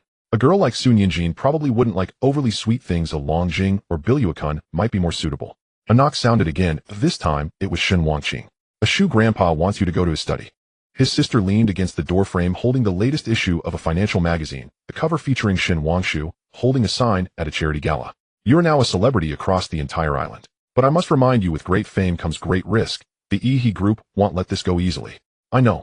Shen Wangshu stood up. Have they made any moves? Not yet, but... Shen Wangqing stepped closer and lowered her voice. I heard whispers that Ehe is contacting several international hedge funds, likely intending to stir things up while you trade crude oil futures. You need to be careful. Shen Wangshu's gaze turned icy. Let them come. I want to see who can block the path I intend to take. Shen Hancheng's study was on the 3rd floor of the villa. Pushing open the heavy rosewood door, he was greeted by the mingled scents of sandalwood and aged books. The old man stood before a large map of Hong Kong Island, examining it closely with a magnifying glass. Grandpa, Shen Wangshu called out. Shen Hancheng turned around, removed his reading glasses, and said, you're here. Sit down. The grandfather and grandson settled at the tea table by the window. Shen Hancheng leisurely brewed kung fu tea, his movements smooth and practiced. Amidst the rising steam, his voice was particularly calm. Ashu, do you know how the Shen family started? I've heard from my father that great-grandpa ran ships transporting spices from the South Seas to Hong Kong, accumulating the first pot of gold. That's partly correct. Shen Hancheng pushed a cup of tea toward Shen Wangshu. Your great-grandfather indeed ran ships, but he truly made his fortune in 1949. That year the situation in the mainland was turbulent, and many wealthy merchants from Shanghai and Guangzhou migrated south to Hong Kong. They took their life savings with them, but what was even more valuable were the talents and techniques. Shen Hancheng took a sip of tea, his gaze distant. Your great-grandfather used 3 cargo ships to help 37 engineers and their families safely reach Hong Kong. In return, these engineers later founded the first batch of textile and electronics factories in Hong Kong Island, granting the Shen family shares. The reason the Shen family has today is not merely because we are good at business, but because we understand one truth. What is most valuable in this world is always people. Shen Wangshu understood his grandfather's meaning. You mean Shershin, and every person who will gather around you in the future. Ashu, the path you're walking now is 100 times more perilous than what I faced. The battles in the financial markets are bloodless, yet deadly. You need trustworthy people and the ability to command the situation. The old man stood up, walked to the bookshelf, opened a secret compartment, and took out a long object wrapped in silk cloth. As the silk cloth unraveled, a simple short sword was revealed. The sheath was made of ebony, adorned with faded mother-of-pearl patterns, and the hilt was wrapped in worn sharkskin. This was your great-grandfather's self-defense weapon when he was running ships. It was passed down to me, and now I pass it to you. Shen Hancheng handed over the short sword. I don't want you to actually use it to fight. I want to tell you. On the battlefield of business, you need the courage to draw your sword, but also the wisdom to sheath it. Shen Wangshu accepted the short sword. The sword was light, yet carried a heavy sense of history. He slowly drew the blade, well-maintained, and glinting coldly in the morning light. I understand, Grandpa. That's good. Shen Hancheng patted his grandson's shoulder. Go on, do what you must. Everyone in the Shen family is your support. Stepping out of the study, Shen Wangshu's phone vibrated again. This time it was Shershin. Mr. Shen, we have made contact with Chen Qiming. He agreed to meet at the Peninsula Hotel at 8 p.m. tonight, but requested to speak with you alone. Sure. Shen Wangshu glanced at the time. It was 3 p.m. What about crude oil futures? The long positions with 5 times leverage have been fully established. The current oil price is $19.1, and our average holding price is $19.5, with a floating profit of about $5 million. Shishin's voice remained calm. Additionally, EHE Trading has listed 2 short positions on the New York Stock Exchange, likely attempting to suppress the price. Shen Wangshu smiled. Let them suppress it. When the storm arrives the day after tomorrow, I want to see how they fill this hole. Hanging up the phone, Shen Wangshu walked to the floor-to-ceiling window in the study. Outside, cargo ships traversed the surface of Victoria Harbor with the towering buildings of Central in the distance. The entire island resembled a precisely functioning machine, with everyone hustling for their own interests. And he was about to become the new operator of this machine. Crude oil futures Hong Kong, Star Technology, Giant God Capital. This was just the beginning. Once the storm in the Middle East sweeps across the globe, once he establishes the first commercial stronghold in Hong Kong, and once top talents like Shin continue to gather. By then he would make the words Giant God the loudest symbol of this era. His phone vibrated again. This time, it was a short message from Su Nianjin. Very brief, Mr. Shun, is 3 p.m. on Saturday convenient? Let me think. Shen Wangshu replied, sure. What tea would you like? I will prepare it in advance. After a while a response came, Longjing will be fine. Thank you.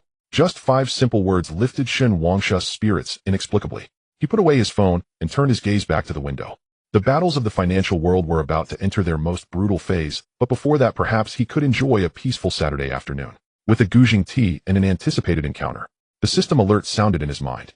Shen Wangshu tightened his grip on the short sword in his hand, the rough, yet real texture of the sharkskin hilt. In the cafe of the Peninsula Hotel the sound of the piano flowed like water. Shen Wangshu chose a corner seat by the window from where he could see the entire night view of Victoria Harbor and keep an eye on the entrance. He ordered a cup of Blue Mountain coffee without sugar or milk, slowly savoring it as the bitterness spread across his tongue, making him particularly alert. At 7:55 Chen Qiming arrived. Unlike the spirited chairman in the financial magazine photos, the Chen Qiming before him wore a wrinkled suit, his tie askew, his eye sockets sunken, and his hair mostly gray. He walked hurriedly, almost colliding with the waiter upon entering, his eyes darting around the cafe, as if evading something. Shen Wangshu raised his hand to signal. Seeing him, Chen Qiming paused, took a deep breath, and straightened his back as he approached. Yet the exhaustion and anxiety radiating from him were impossible to conceal. Mr. Chen Qiming said, sitting down opposite him, his voice a bit hoarse. I'm sorry to have kept you waiting. I just arrived. Shen Wangshu signaled for the waiter. Please bring Mr.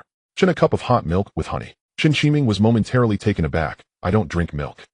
You look unwell and need to calm your nerves, Shen Wangshu said, looking at him. Mr. Chen, let's get straight to the point.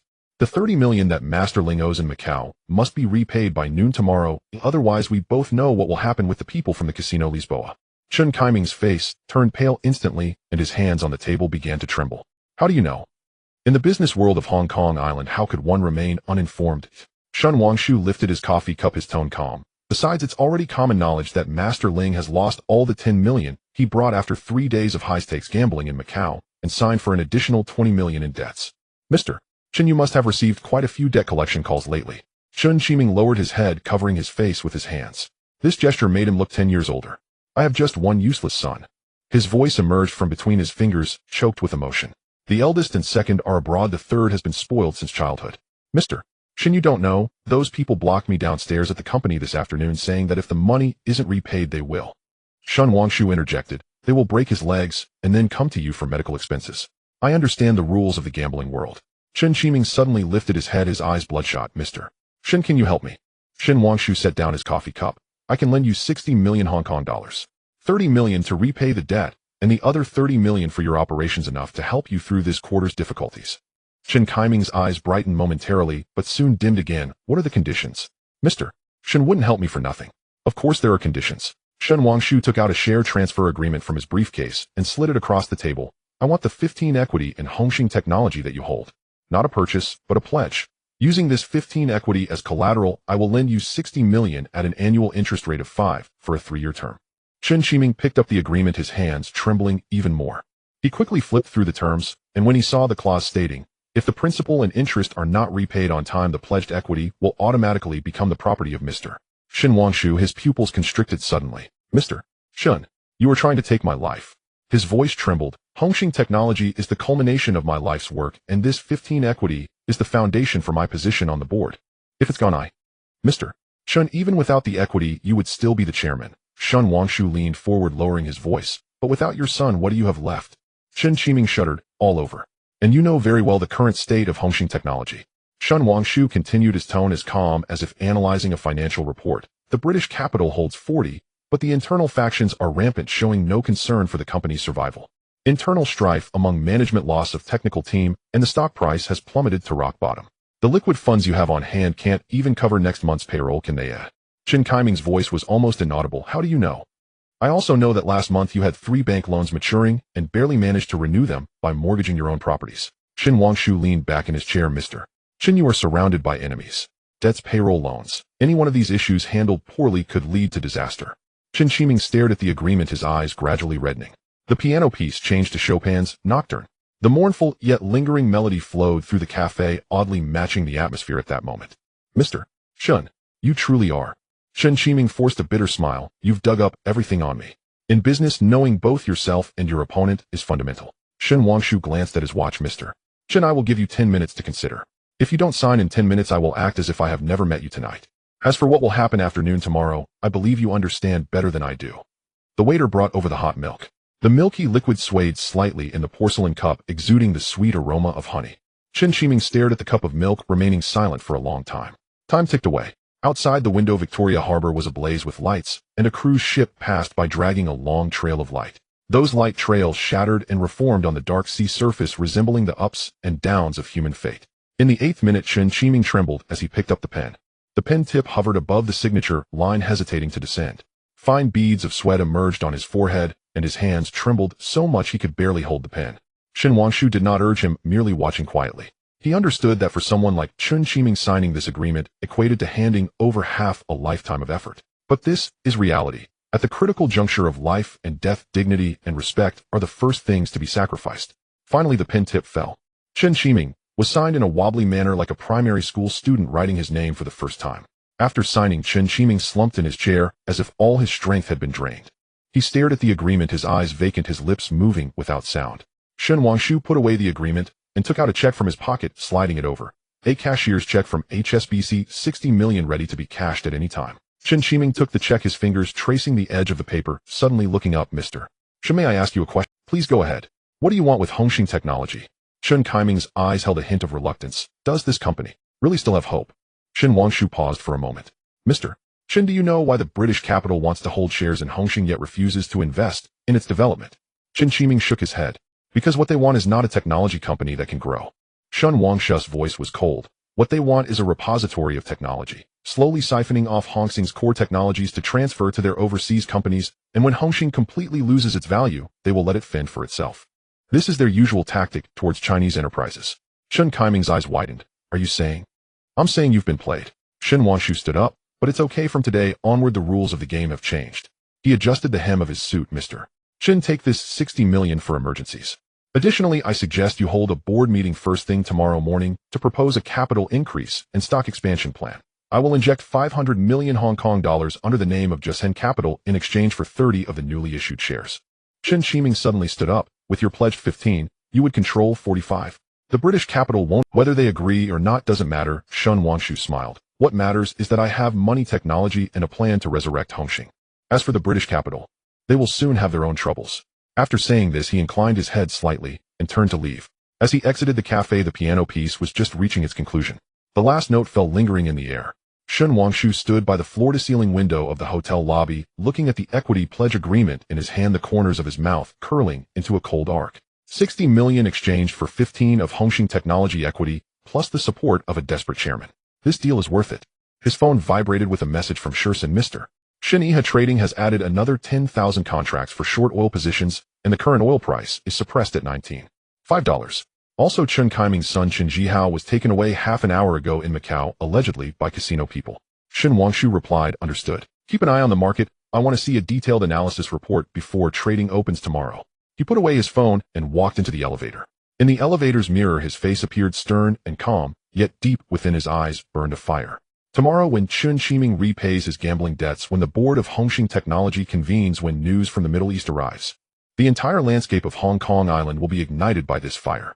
The elevator descended to the underground parking lot, and Uncle Fu was already waiting by the car. Young master, are we heading home?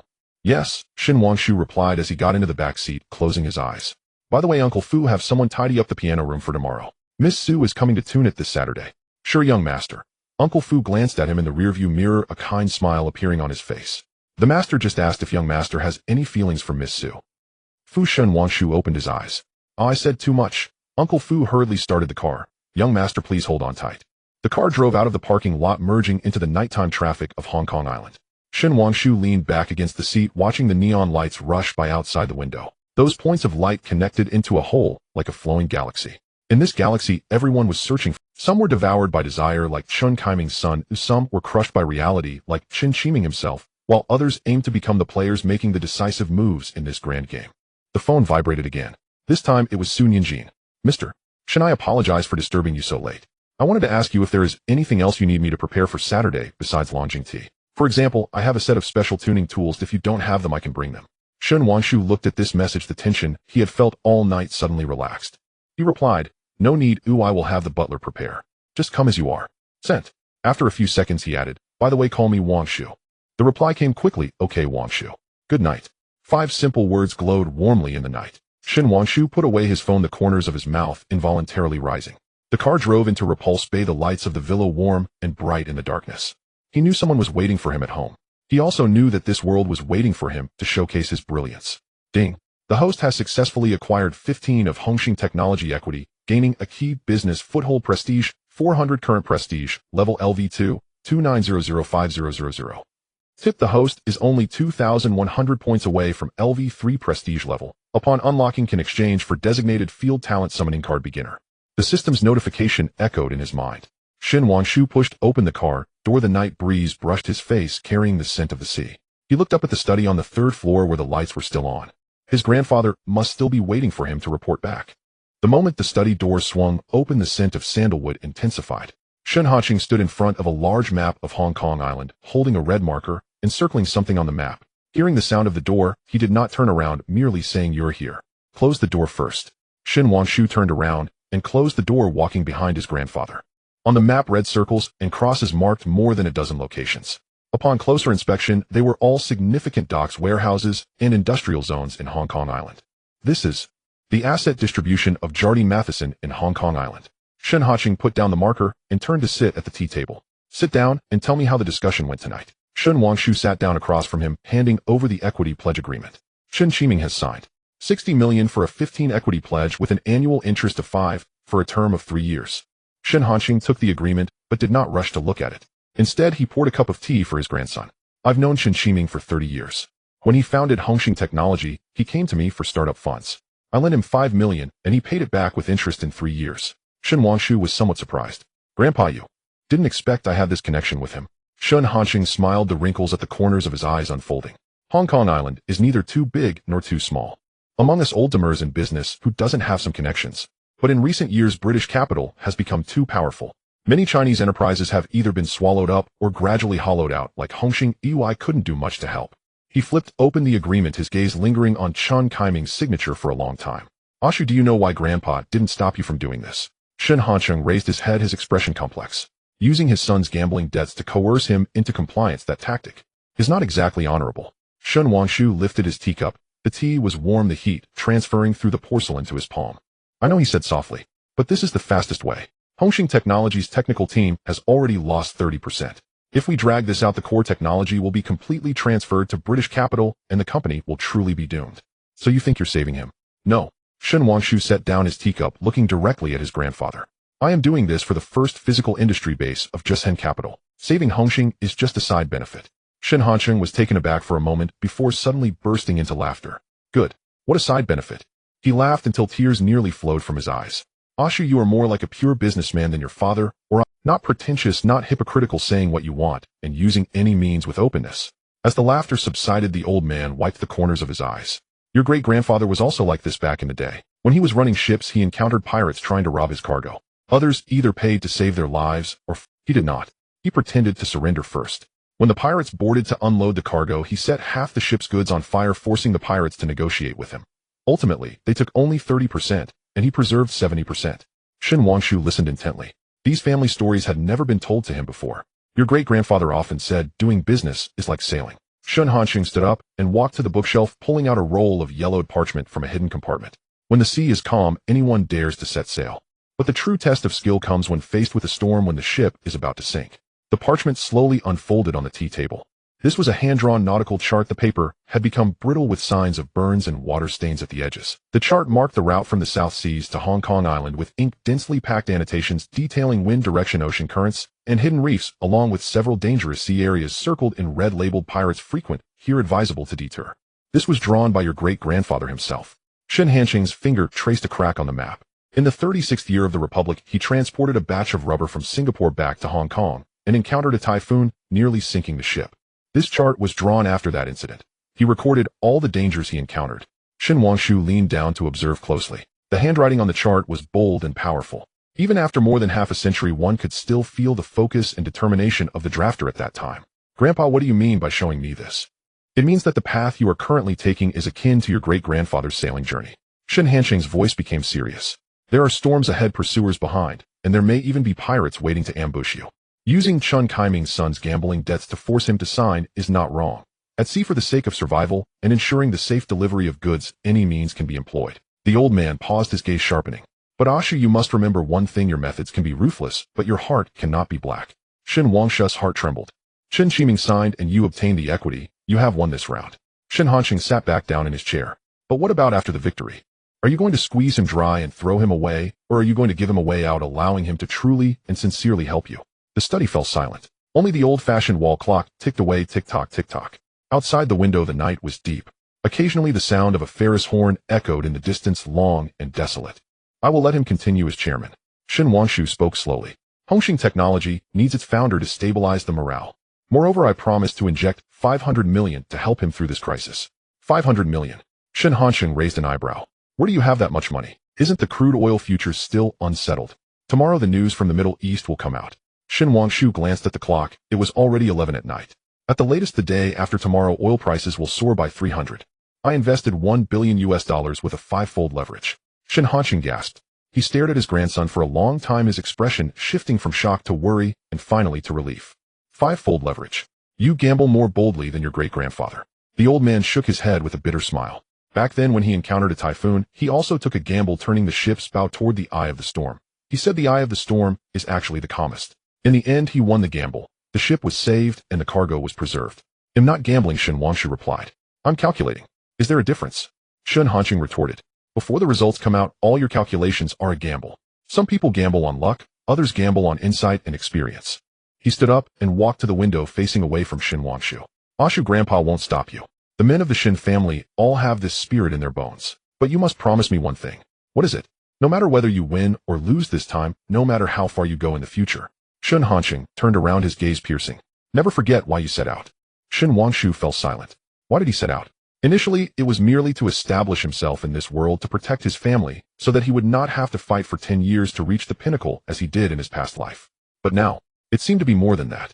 He wanted to see the British capital consortium trampled underfoot, he wanted to see Chinese enterprises standing tall, and he wanted to see the words "Just Hen" become a symbol of this era. Also, he wanted to hear that clear piano sound, he wanted to see those pure eyes. I won't forget, Grandpa. Shen Hanqing nodded, returning to the tea table, rolling up the nautical chart, and placing it into a camphor wood tube. Take this. He handed the camphor wood tube to Shen Wangshu.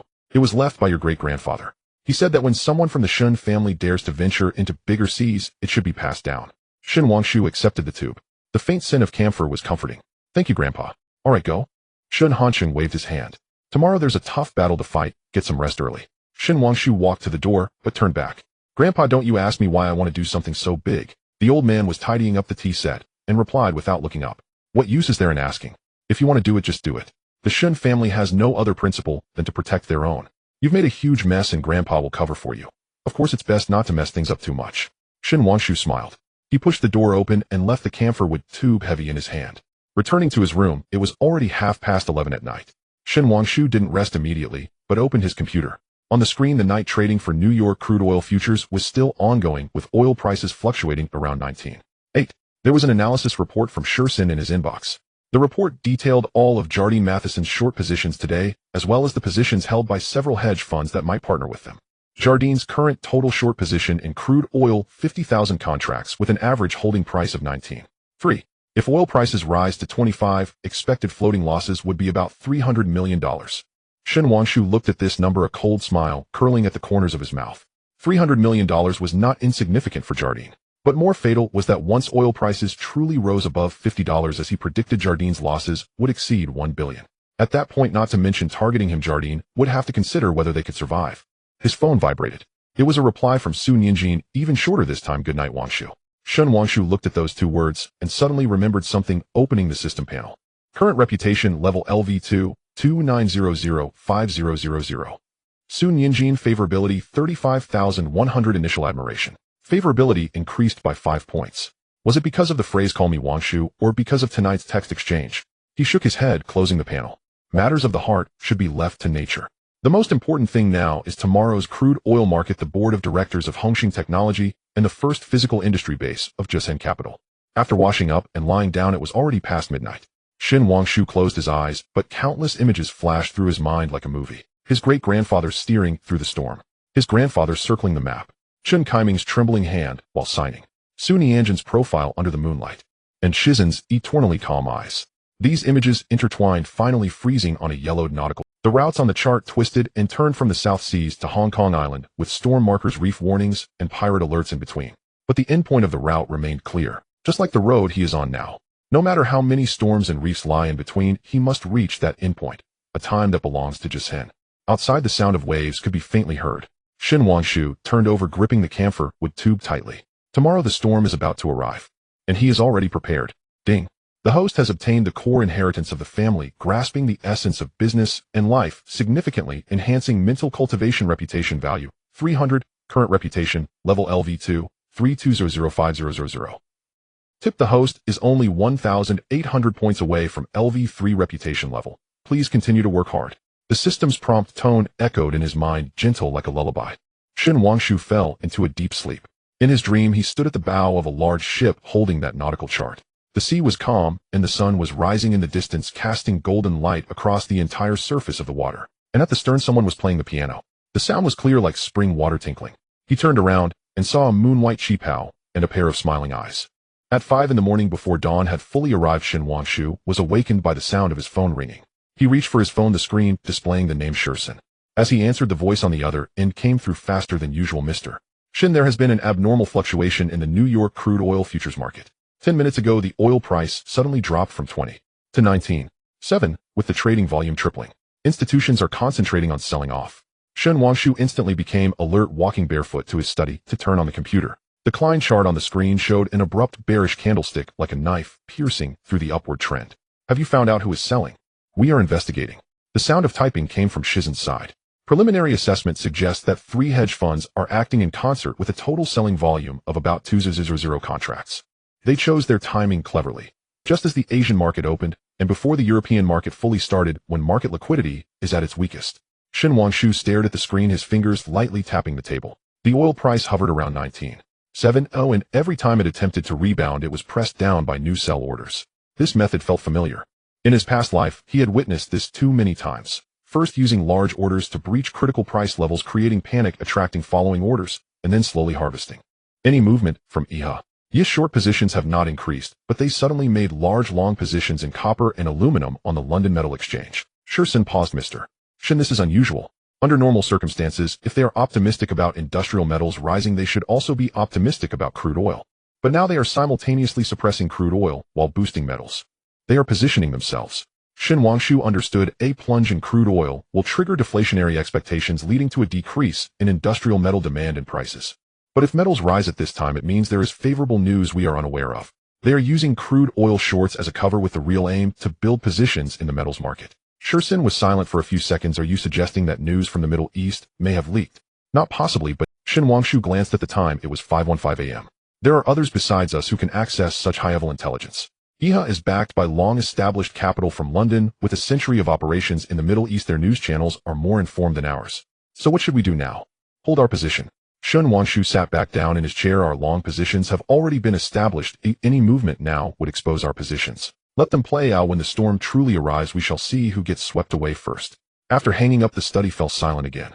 Outside the window, the sky gradually lightened, and a thin mist enveloped the surface of the water at Shallow Water Bay. The distant mountain outlines blurred, resembling a faint ink landscape painting. Shen Wangshu did not turn on the lights. Instead, he looked at the computer screen in the morning light. The oil price was still struggling around 19. 7A those sell orders weighed down like stones preventing the price from rising. Yet he felt calm inside. He had experienced too many moments like this in his past life. Before significant market movements, the market would always confuse people with various false signals. Sometimes it was a bait to lure in buyers, other times to trap sellers, all aimed at washing out the shaky hands. The more frenzied the sell orders, the more it indicated that someone was fearful. What were they afraid of? Afraid that the oil price would really rise, leading to their shorts being liquidated. Afraid that others would learn the news first, and they would end up as the bag holders. Afraid of becoming the ones harvested in this zero-sum game. Shen Wangshu smiled slightly and got up to make a cup of coffee. As the bitterness spread on his tongue, he recalled his grandfather's words from last night.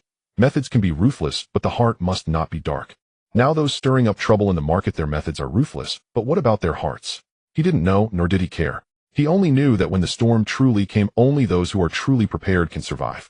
At 9 in the morning at the headquarters of Hongxing Technology in central Hong Kong. When Shen Wangshu walked into the conference room, 7 people were already seated inside. Chen Qiming sat at the head of the table, looking a bit better than the night before, but the bloodshot veins in his eyes had not faded. On either side were the company's other directors, 4 Chinese and 3 foreigners. The most eye-catching was the middle-aged man sitting to the right of Chen Qiming. Blonde hair, blue eyes, dressed in a tailored Seville rose suit, casually playing with a Montblanc pen.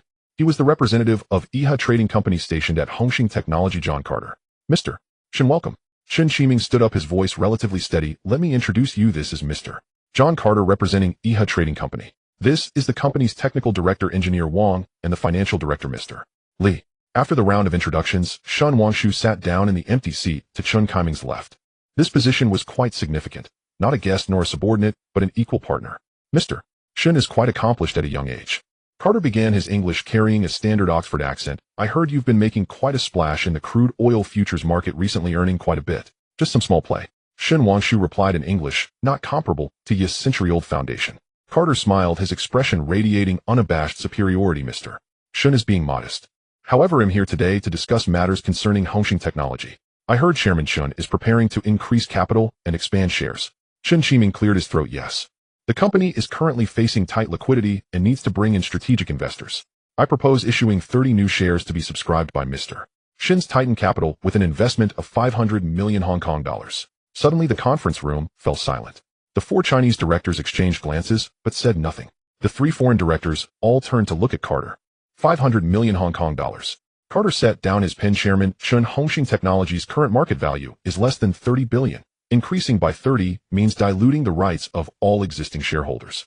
Moreover, isn't 500 million a bit too high? Whether it's high or not depends on the company's value. Shen Wangshu interjected. Hongxing Technology possesses the most advanced chip packaging technology in Hong Kong, with a patent pool of 17 core patents. If these technologies are properly developed, their value far exceeds 30 billion. Technology. Carter scoffed. Mr. Shen, you may not fully understand this industry. Chip packaging is a labor-intensive industry with low technical barriers. Currently, labor costs in Southeast Asia are half those in Hong Kong, whereas Hongxing's advantage in talent. Shen Wangshu looked at Carter in the skilled masters who have worked for more than a decade and are familiar with every process, and the engineers who can customize solutions based on customer needs. Mr. Carter, does Southeast Asia have these?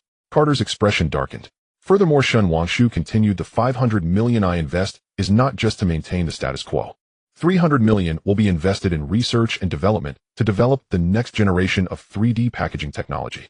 The other 200 million will be used for equipment upgrades and talent acquisition. I want Hongxing Technology to become the best chip packaging factory in Asia.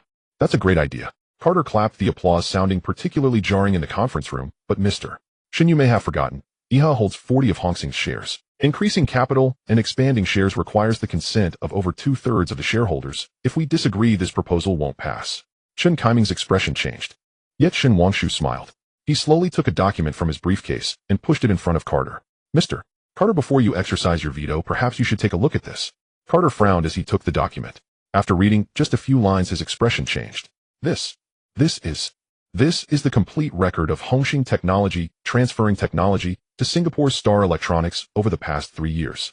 Shen Wangshu's voice was calm, including authorization for the use of 7 core patents, the borrowing of 3 core engineers, and the minutes of 17 technical exchange meetings. He paused for a moment, looking at the 3 foreign directors. By the way, Star Electronics is Yi's holding company in Singapore, using Hongxing's technology to support their own offspring. Mr. Carter, you played this beautifully. The conference room fell into a dead silence. The 4 Chinese directors widened their eyes, and Chen Qiming stood up abruptly, glaring at Carter. Carter, this is slander. Carter also stood up, his face turning crimson. These documents are forged. Whether they are forged or not will be determined by the investigation team of the Hong Kong Securities Regulatory Commission. Shen Wangshu leaned back in his chair. Of course, if Ihar agrees to the capital increase plan, these documents can remain forever unseen. After all, in business cooperation, peace is paramount. Carter's fists clenched and then loosened only to tighten again. He glared at Shen Wangshu, his gaze filled with murderous intent. But in the end, he dejectedly sat back down. The capital increase plan. We need time to consider. All right. Shen Wangshu glanced at his watch. Before 3 o'clock this afternoon, give me a response. After the deadline, there will be no further negotiations. After saying this, he stood up and nodded to Chun Chiming. Chairman Chun, I will take my leave now. For specific details, please coordinate with my assistant Shursen. As he exited the conference room, he could feel the intense gaze behind him. Anger, resentment, and a hint of fear. The elevator descended to the first floor where Shursen was already waiting in the lobby. Mr. Shin, Carter just made 3 calls, all to the London headquarters. Shursen handed over a report. In addition, the crude oil price has dropped again, now at 19.5. Those 3 hedge funds have added another 5000 short contracts. Let them add. Shen Wangshu entered the car. By the way, Miss Su is coming to the house this afternoon. Has everything been arranged? Shursen paused, clearly not expecting the boss to ask this at such a time. Uncle Fu has already prepared everything. The piano room is very tidy, and the Longjing tea is this year's Preaching Ming tea with mung bean cake and osmanthus sugar prepared as snacks. Osmanthus sugar is too sweet. Replace it with almond pastries. Shen Wangshu paused. Also prepare a box of fine ink and shin paper. Miss Su likes calligraphy. Shursen noted this down. Understood. The car drove towards Shallow Water Bay. Shen Wangshu leaned back in his seat and closed his eyes. The morning sun streamed through the car window, warming his face. But he was well aware that this warmth was merely an illusion. The real storm was already on its way. At 2 o'clock in the afternoon, when Shen Wangshu returned to the villa, Uncle Fu came to greet him. Young master, Miss Su has arrived and is waiting for you in the piano room. Arrived? Shen Wangshu looked at the time. She was an hour early compared to the scheduled 3 o'clock. Miss Su said she was afraid of delaying your time, so she came early.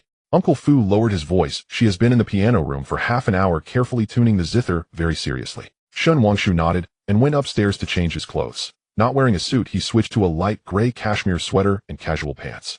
As he looked in the mirror, he noticed an unmistakable fatigue etched on his brow. After washing his face with cold water, he headed towards the piano room. The piano room was located on the east side of the 3rd floor, originally a sunroom, later converted into a music room. 3 sides were lined with floor-to-ceiling windows with views of the garden and the distant sea. The afternoon sunlight slanted in, bathing the entire room in a golden hue. Sun Yinjin had her back to the door, bending down to adjust the strings of the guzheng. She wore a cream-colored knitted sweater and a deep blue long skirt, her long hair casually pinned up with a wooden hairpin, a few strands falling at her neck. Hearing footsteps, she turned around. Wangshu. She slightly nodded, a gentle smile on her face. Sorry for arriving a bit early. I was afraid of traffic on the way. It's fine. Shen Wangshu walked in. How's the tuning going? The zither itself is well maintained, but a few strings are slightly out of tune. Sun Yinjin lightly plucked the strings, a few notes flowing out. Don't you usually play? I don't. Shen Wangshu sat on a nearby wicker chair. It's just been here as a decoration since I bought it. Sun Yanjin's brow furrowed slightly, but quickly relaxed again. That's too bad. Such a good zither should be played. She sat down again, her fingers resting on the strings. This time she played Fishing Boat, singing in the evening. The zither sound was melodious and soothing, like the shimmering surface of water at dusk, like the smoke rising from a cooking fire on a returning boat, like the satisfied sigh of a fisherman gathering his nets. Shen Wangshu leaned back in his chair and closed his eyes. The tension from the morning's board meeting, the undercurrents of the crude oil market, and Carter's angry face. All of these slowly faded away in the sound of the zither. He suddenly felt as if he hadn't sat down in such peace for a long time. So long that he almost forgot that besides calculations and battles, there were moments like these in life. As the piece concluded, the lingering sound remained. Shen Wangshu opened his eyes and found Sun Yinjin looking at him. You play beautifully, he said. It's the zither that's good. Sun Yanjin's fingers brushed over the zither body. And, you seem quite tired today. Shen Wangshu was taken aback. Can you tell? The sound gives it away. Sun Yinjin said softly. During that piece your breathing was quite tense. A person with matters on their mind can't listen to such a soothing tune. Shen Wangshu chuckled wryly. Is it that obvious? Not obvious. Sun Yinjin shook her head. It's just that sensitive to sounds. She stood up and walked to the window, looking at the garden outside. My grandmother said the zither is the voice of the heart. What a player thinks, what a listener feels can be found in the sound of the zither. Shen Wangshu also stood up and walked to her side. The two stood side by side, the sunlight outside casting their shadows long across the floor. Miss Su, just call me Yinjin. She turned her head. Since you let me call you Wangshu. Shen Wangshu smiled. This name rolled off his tongue with a special feeling. Like the first rain of spring, the first breeze of summer, clean. Wangshu, may I ask you a question? Sun Yanjin's voice was very soft. Ask away. You spent $1 million to buy this zither. Was it really just to hear me play? Shin Wangshu remained silent for a long time. Not entirely. He finally said it was also to suppress certain people's arrogance at that time. To tell some people that some things cannot be bought with money. Like a kindred spirit. Like a kindred spirit. Soon, this time her smile was deep, her eyes crescent-shaped, sparkling with tiny lights. So does that mean I'm your kindred spirit now? You could say that. Shin Wangshu looked at her. At least you are the only one who can calm me down right now. This statement was very direct, and after finishing he himself was taken aback. Su Nianjin's face turned slightly red, but she did not avert her gaze. The piano room fell silent. Only the sound of birds chirping outside and the distant sound of waves could be heard. After a long time, Su Nianjin gently said, "The tea is getting cold." Shin Wangshu turned and walked towards the tea table. Uncle Fu prepared almond pastries. Give them a try. The afternoon passed slowly. Drinking tea, eating snacks, occasionally chatting about trivial matters. Su Nianjin played a few more pieces, and Shin Wangshu quietly listened. There were moments when he almost forgot the outside world, forgot the approaching storm, and forgot the battles waiting for him. But in the end he had to return to reality. At 4:30, Su Nianjin stood up to take her leave. "They'll walk you out," Shin Wangshu said. "No need, I've called a car." Su Nianjin walked to the door and turned back. Wangshu. If next time you want to hear the zither again." Her voice was very soft. "No need to spend $1 million. Shin Wangshu smiled. "All right." After seeing Su Nianjin off, Shin Wangshu returned to the study, and the sky had already darkened. Shizen's call came right on time. "Mr. Shin, Carter's side has responded. Iha agrees to the capital increase plan, but demands to retain a veto right." "That's impossible."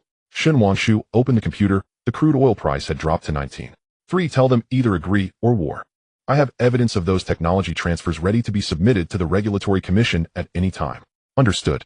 Shursin paused. "Also the news from the Middle East might come out tonight." Shin Wangshu looked out the window. The sunset was sinking into the horizon, painting the entire sky a bloody red. The calm before the storm was about to end, and he was already prepared to face everything. Ding. The host suppressed the opponent in a business negotiation, achieving a key victory. Reputation points 400. Current reputation, level LV2, 36005000. Ding. Favorability with Su Nianjin has increased to 45,100, gradually growing fondness. When the system's notification sounded, Shin Wangshu's lips curled up slightly. The light in the study was dimmed, leaving only an old-fashioned desk lamp on the table. The yellow glow spilled over the wooden surface, elongating Shin Wangshu's shadow. He sat in front of the computer, the screen displaying the time chart of crude oil futures. The oil price oscillated around 19.3, like a dying fish, occasionally struggling to leap, only to be pulled back to its original position by an invisible line. Scheiding's analysis report lay beside him. Behind those cold numbers and charts was a storm about to sweep the globe. Yet at this moment the study was so quiet that he could hear his own breathing. Shin Wangshu glanced at the time, 5:10 p.m. There were at most 7 hours left until news from the Middle East. In 7 hours the world would change. Financial markets would go crazy, countless fortunes would evaporate, and individuals like him would rise to the top overnight. But he felt no excitement, only a near-numb calm. He had experienced too many moments like this in his past life. Every time a significant market movement approached, he would sit quietly doing nothing but waiting. Waiting for that destined moment to arrive, waiting for the market's clock to strike, waiting for fate's dice to fall. His phone vibrated. It wasn't shirting, nor was it work. It was a text from Su Nianjin. "I'm home. The tea this afternoon was great, thank you." 2 simple sentences without even an emoji. Yet as Shin Wangshu looked at the screen, a smile unconsciously appeared on his lips. He replied, "Was the journey smooth?" After about a minute a reply came, "Smooth. You. Still busy." Shin Wangshu's fingers hovered over the keyboard, hesitating for a few seconds. He wanted to say not busy, but the truth was he needed to keep an eye on the market for the next 7 hours. He wanted to say very busy, but feared it would come off as too distant. In the end he replied, "Waiting for some things." This answer was vague, but honest enough. Su Nianjin's reply was quick, "Then I won't disturb you. Make sure to rest, don't get too tired." Shin Wangshu looked at the message and suddenly felt a warmth in his chest. That feeling was strange, like the surface of a lake that had been frozen for ages suddenly cracking open. He put down his phone and turned back to the computer screen. The oil price was still in its deadlock. But for some reason the numb calm from earlier had vanished, replaced by something more vibrant. A desire to win, to live well, to see that person again after the storm. There was a gentle knock on the study door. "Come in." The door opened, and Shin Wangshu entered carrying a plate. She had changed into home clothes, her hair casually tied back, and her face devoid of makeup appeared softer, lacking the usual sharpness. "Mom sent me here with this." She placed the fruit platter on the table and continued, "She said you dove into the study as soon as you got back and didn't come down for dinner." "He'll eat in a bit," Shin Wangshu replied, picking up a piece of apple. "Has Dad come back?" "He's downstairs drinking tea with Grandpa." Shin Wangshu sat down on a nearby chair, crossing her legs. "I heard you clashed with someone from Iha again today." News travels fast. Hong Kong is that small. Shin Wangshu picked up a piece of cantaloupe. Besides the word on the street, is that you pressured Chun Chiming to sign because his son owes gambling debts. Some say your methods are too ruthless, taking advantage of others' misfortune. Shin Wanshu said nothing, merely chewing on the apple. What do you think? Shin Wanqing looked at him. It doesn't matter. Shin Wanshu swallowed the apple. Let them say what they want. I'm doing my thing and don't need to explain myself to anyone. Shin Wanqing chuckled. That temperament is just like mine when I was young. She paused, her tone becoming serious. But Ashu, I want to remind you of something. The path you're on now is far riskier than we had in the industry back then. The battles in the financial market do not show blood, but they can be deadly. Be careful. Big trees attract the wind. I know. Shin Wanshu nodded. Sister, do you think I did something wrong? Wrong. Shin Wanqing pondered. From a moral high ground, pressuring Chun Kaiming's son to sign, due to gambling debts, is indeed disgraceful. Yet from a business perspective, it's the quickest and most effective method. Moreover, you gave him 60 million and promised to inject 500 million to save his company. Someone else might have simply taken everything from him. She stood up and walked to the window. Ashu, I'm not worried about your methods, just your heart. Don't let this path turn you too cold and hard. Even if you win the whole world, you might lose yourself. Shin Wanshu remained silent for a long time. I won't, he finally said. Sister, don't worry. Shin Wanqing turned to look at him, her eyes filled with both relief and concern. But in the end, she said nothing, just nodded and left the study. The door closed softly. Shin Wanshu leaned back in his chair and closed his eyes. His sister's words echoed in his ears, don't become too cold too hard. He recalled his past life where he reached the pinnacle of finance at 28, surrounded by people, yet none could speak true words. Each day was filled with trading and socializing numbers and profits. In the end, he died suddenly in the trading room, having to wait for the company to arrange for his body to be taken. He didn't want to live that life again. In this life, he had family, people he wanted to protect, and someone who cared about whether he was tired or not. That was enough. The computer emitted a ding notification sound. Shin Wanshu opened his eyes. A news alert popped up in the lower right corner of the screen. Tensions in the Middle East rise. Iraq increases troop presence at the Kuwait border. Nation State Department expresses concern. It's here. Although it wasn't yet official war news, it was the prelude. The most sensitive people in the market were already starting to smell blood. He immediately called Shirting. Did you see it? I saw it. Shiting's voice remained calm, but he spoke a little faster. Crude oil prices have started to rebound. It's now at 19.5. But IHA has added another 10,000 short positions, trying to push the price back down. Let them push, Shin Wanshu said. The harder they push now, the stronger the rebound will be when the news breaks. Our positions haven't changed, right? No change. $1 billion, 5 times leverage, 50 billion in long crude oil positions with an average holding price of 19.05. Shirting paused. Mr. Shin, if oil prices really rise to 50, our profits will. After hanging up, Shin Wanshu stood up and walked to the window. It was completely dark outside. The lights of Repulse Bay lit up one by. After hanging up, Shin Wanshu stood up and walked to the window. It was completely dark outside. The lights of Repulse Bay lit up one by one like pearls scattered along the shore. In the distance, the lights of cargo ships moved slowly across the sea like fireflies in the night. A beautiful night scene. But Shin Wanshu knew this tranquility would soon be shattered. When the Iraqi army truly crosses the border, the global financial markets will boil. Crude oil will soar, stock markets will crash, and countless destinies will be rewritten. And he would be the biggest winner in this storm. At least in this round. His phone vibrated again. This time it was Chin. Mr. Shun. The voice on the other end sounded tired, but had more energy than yesterday. The gambling debts are cleared, thank you. No need to thank me, it's a transaction, Shin Wanshu replied. Carter came to see me again this afternoon. He said IHA can agree to the capital increase plan, but demands to retain 2 board seats and 1 veto vote. Chun Kaiming's voice was filled with anger. They still won't give up. It's normal, Shin Wanshu looked out at the night scene. If I were in their position, I wouldn't easily give up meat that is already on the table. How did you respond? I said I needed to discuss it with you. Shin Chiming paused. Mr. Shin, I want to hear your opinion. Shin Wanshu was somewhat surprised. The implication of Chun Kaiming's words was that he truly regarded him as a partner. My opinion is simple, no? Shin Wanshu said, 1 veto vote absolutely cannot be given. The board seats can be negotiated, but no more than 2. Moreover, I want the positions of technical director and financial director. The other end was silent for a few seconds. Technical director Wang is my old buddy. He's been with me for 20 years. Chun Kaiming's voice sounded a bit difficult. Then let him stay on, Shin Wanshu said. What I want isn't a replacement, but a voice. Wang can remain, but major technical decisions must go through my approval. As for the financial director, Li has been too close with IHA in recent years. It's time for a change. Shin Chiming sighed. I understand. Then tomorrow at 10 in the morning, we'll hold a board meeting. Shin Wanshu glanced at the time. They'll have Shirting go over with the formal capital increase agreement. Make sure to rest well tonight. There are tough battles to fight tomorrow. After hanging up, Shin Wanshu suddenly found it somewhat amusing. 2 tough battles in one day. In the morning, he would clash with IHA at Hongxing Technology, and in the evening, he would wait for the storm in the crude oil market. Such a life was tense and stimulating, but also addictive. He returned to the computer where the oil price had risen to 19.8. Although the increase was slight, the trend had begun to reverse. The short positions trying to suppress the price were still there, but clearly struggling. That's how the market works. When the tide comes, any human suppression is like a mantis trying to stop a car.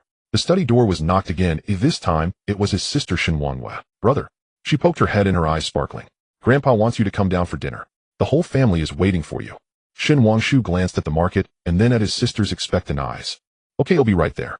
He saved all the data, turned off the computer, and stood up to leave the study. As he went downstairs, the dining room was already filled with people. Grandpa Shin Hanqing sat in the main seat with his parents on either side. His sister Shin Wanqing was helping their mother set the table. The light was warm and the aroma of the food filled the entire room. Ashu is here. His mother Li Wani smiled and waved. Sit down quickly today, we made your favorite steamed grouper. Shin Wangshu sat down in the empty seat. In front of him was a bowl of soup, the old fire soup his mother had simmered all afternoon, its color clear and fragrant. How was your day? His father Shun Hongyuan asked casually, yet his eyes were filled with concern. It was fine, Shin Wangshu replied, taking a sip of soup. Things at Hongxing Technology are basically settled. Iha should compromise. That's good, Shin Hongyuan nodded. But Ashu, remember, business is important, but health matters too. I've noticed you've lost quite a bit of weight recently. Dad, I'm fine. What do you mean fine? His mother interjected. Look at those dark circles under your eyes. You didn't sleep well last night, did you? Fu Bo said the light in your room was on until midnight. Shin Wangshu smiled helplessly. Mom, really am fine. Just too much going on lately. It'll be better soon. Soon. You always say that. His mother put a piece of fish on his plate. Eat more, nourish your body. Shin Wanqing laughed nearby. Mom, you don't need to worry. Ashu is now a financial giant with $1 billion fortune. He can take care of himself. What's so special about $1 billion? $1 billion is still my son. His mother shot a glare at his sister. You both are the same. When working, you don't care about your life. Ashu, don't learn from your sister. At 30, you still haven't found a partner. Mom. Shin Wanqing blushed. You're talking about Ashu. Why are you bringing me into this? Laughter erupted at the dining table. Shin Wangshu watched this scene, and the warmth in his heart grew stronger. This is what family is. No matter how much you earn or how great your achievements are in their eyes, you will always be the child needing care. Dinner was slow. Everyone chatted about family matters and recent amusing events. Grandpa recounted his experiences from when he used to run boats. Dad talked about trivial matters in the company. Mom nagged about family affairs, and Shin Wanqing and Shun Wanhua bickered. Shin Wangshu rarely spoke, quietly listening and eating. In those moments, he almost forgot the outside world, forgetting the impending storm. It felt as if he were just an ordinary rich kid, with the biggest worry being how to pass the time. But this illusion was soon shattered. His phone vibrated in his pocket. It was a call from Sherding. Shin Wangshu glanced at his family and stood up. I'll take this call. He walked to the balcony and answered. Mr. Shin, CNN just released breaking news. The Iraqi army is gathering at the Kuwait border with estimates over 100,000 troops. The White House has convened an emergency meeting. Shin Wangshu's heart skipped a beat. What's the market reaction? The electronic trading of crude oil futures has been halted, but off-market prices are skyrocketing. For the first time, there was a noticeable fluctuation in Shiding's voice.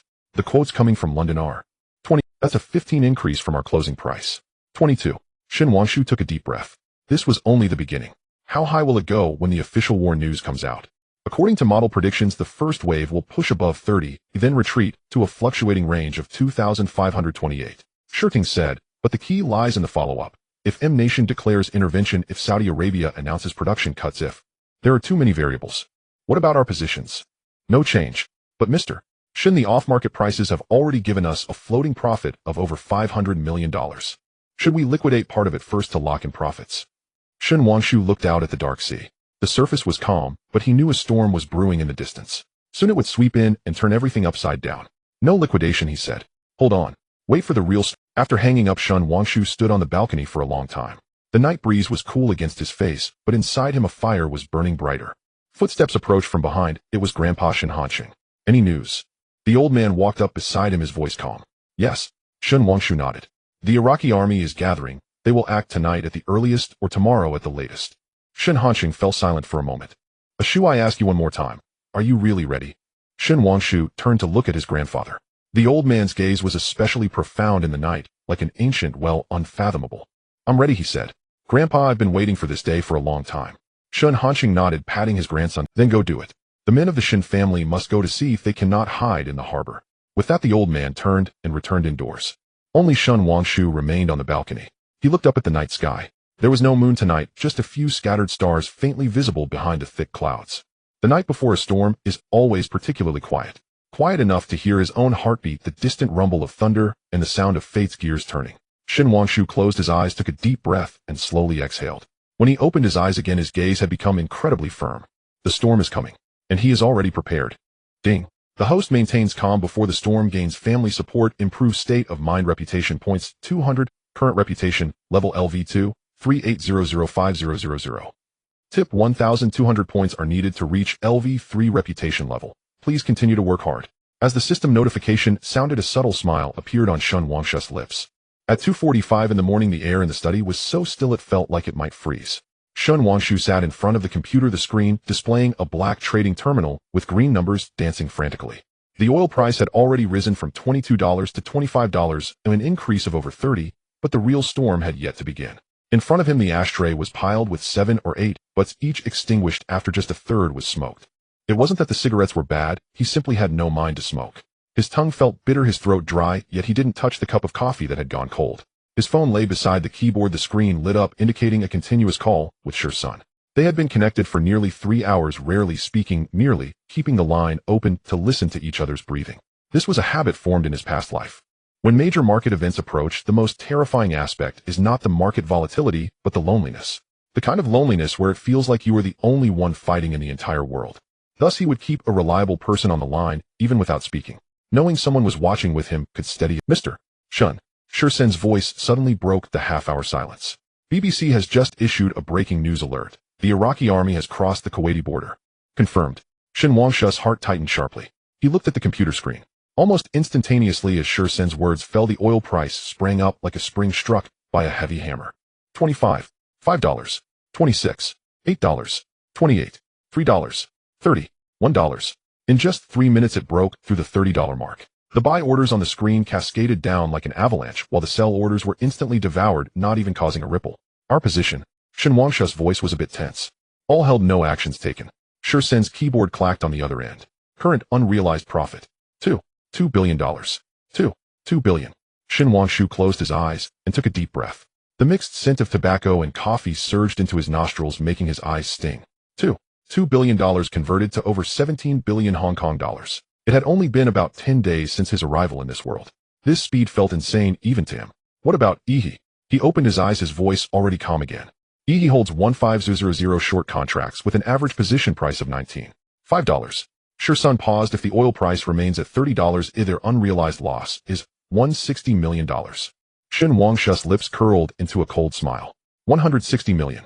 For a century-old consortium like Ihi, it was not a crippling figure. But this was just the beginning. Keep watching. He said, when dawn arrives, that's when the Real show begins. Hanging up the phone, Shin Wangshu stood up and walked to the window. At 3 in the morning, most of the villa lights in Shallow Water Bay had been extinguished, with only a few still on. The distant sea was pitch black, illuminated only by the occasional cargo ship passing by, leaving a long trail of light. Yet Shin Wangshu knew that on the other side of the world, in London, New York, and Tokyo, countless traders were glued to their screens, just like him. Some were celebrating, some were wailing, and some were praying. And all of this was because of the news he had learned beforehand. This is the cruelty of the financial market. Information is everything. Knowing a minute in advance could determine whether you ascend to heaven or descend into hell. His phone buzzed again. This time it was Chin Shiming. Calling so late, there must be something. Shin Wangshu answered without waiting for the other party to speak. What happened? Mr. Shun. Chen Kaiming's voice sounded weary and a bit flustered. I just received a call from Carter. He said, He is willing to exit Hongxing Technology and transfer 40 of the shares to us on the condition that we help them close a portion of their crude oil short positions. Shin Wangshu raised an eyebrow. This was unexpected. He would actually use the shares of Hongxing Technology to trade for a lifeline in the crude oil market.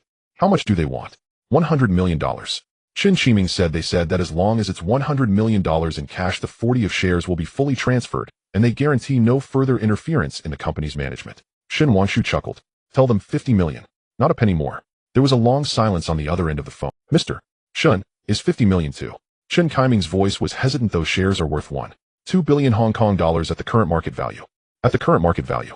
Shin Wangshu interrupted him. When the oil price rises to $40, when EE's cash flow breaks, and when they start to liquidate assets to save themselves, how much do you think those shares will be worth? Chen Shiming fell silent. Chairman Chen, remember one thing. In business, few offer timely help, many take advantage of misfortune. Shin Wangshu looked out at the dark night. Right now we have the means, they need help. The price we sell our means for is up to I understand. Shin Kaiming's voice became subdued. I'll reply to them first thing in the morning. No need to wait until tomorrow. Shin Wangshu said, call them now. Tell them 50 million signed the agreement before dawn. Latecomers will be turned away. Hanging up the phone, Shin Wangshu returned to his computer.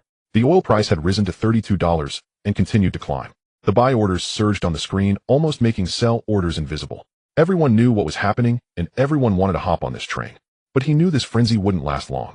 The market needed to digest, to breathe, to find a new equilibrium. Sure enough, when the oil price surged to $33.5, the first wave of profit-taking began. Prices started to retreat. $32, $8, $32, $1, $31, $5. The speed of the drop was quick but healthy. No panic, no stampede, just normal profit-taking. Shin Wangshu watched the market, his fingers tapping on the keyboard, pulling up his position data. The 15000 short positions now had an unrealized loss exceeding $200 million. If the oil price rose back up, this figure would only increase. He thought for a moment and sent a message to Shur-sun, use a small account, place 500 short contracts at $34. Shur-sun replied quickly, short. Now. Yes. Shin Wangshu responded, put some pressure on the market and give He a breather. He needed He to survive at least until they could relinquish the shares of Hongxing Technology. If He collapsed, now the 40 of shares might be seized by the bank for auction, which would complicate matters. The 500 short contracts were placed, and the effect was immediate. The oil price struggled around $31.5 for a few minutes before ultimately failing to break through, beginning a slow decline. $31, $2, $30, $8, $30, $3. When the oil price dropped to $30, Shin Wangshu instructed Shur-sun to close all short positions. In the back and forth, the small account made a few million. But that wasn't the point. The point was that this wave of operations calmed the market. The frenzied buy orders began to hesitate and observe. Prices found a temporary balance around $30. The study door was gently pushed open. Shin Wangshu turned around to see his sister Shin Wangqing standing in the doorway with a cup of hot milk. She wore a robe, her hair a bit disheveled, and her eyes reflected undeniable worry. Still awake? Shin Wangshu asked. I woke up and saw your room light still on. Shin Wangqing walked in and placed the milk on the table. Mom asked me to bring this, saying you definitely haven't slept. Shin Wangshu picked up the milk. Its temperature was just right. He took a sip and the creamy flavor melted on his tongue, diluting the bitterness of tobacco. Sister, you should go to sleep. I'm fine. Really fine.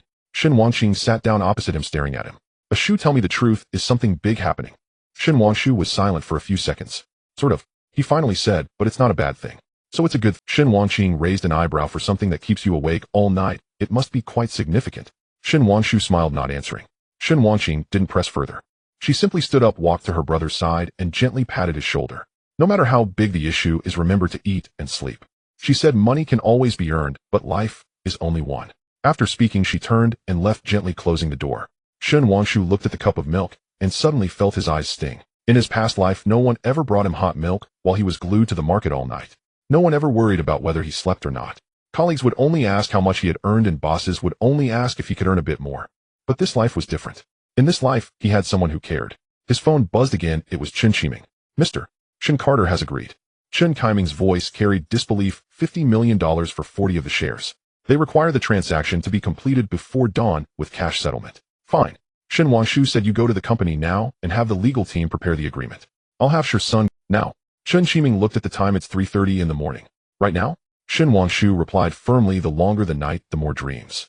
Hanging up, he immediately called Shur-sun. Go to Hongxing Technology, bring a check for $50 million. Sign the share transfer agreement with Carter and complete all procedures before dawn. Understood. Shur-sun paused. Mr. Shin, aren't you going personally? I can't go. Shin Wangshu glanced at the screen. The oil price had started to stir again. I need to keep an eye on this. You represent me. Be firm when necessary and concede when needed. The bottom line is, the 40 shares must be secured, every last one of them. All right. After arranging all this, Shin Wangshu finally felt a bit of relief. He leaned back in his chair, closed his eyes, and let his taut nerves relax for a moment. But he only relaxed for a few minutes, because the oil price began to move again.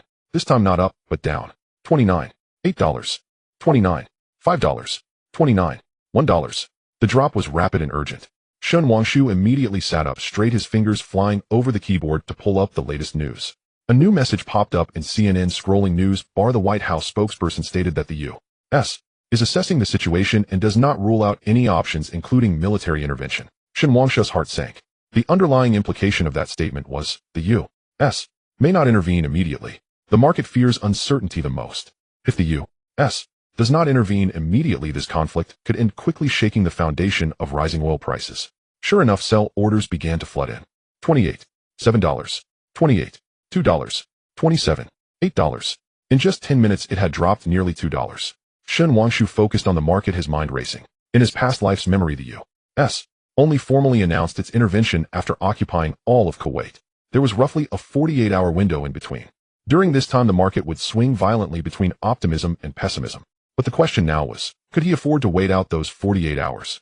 His position was leveraged 5 times with a capital of $1 billion, controlling a position of $5 billion.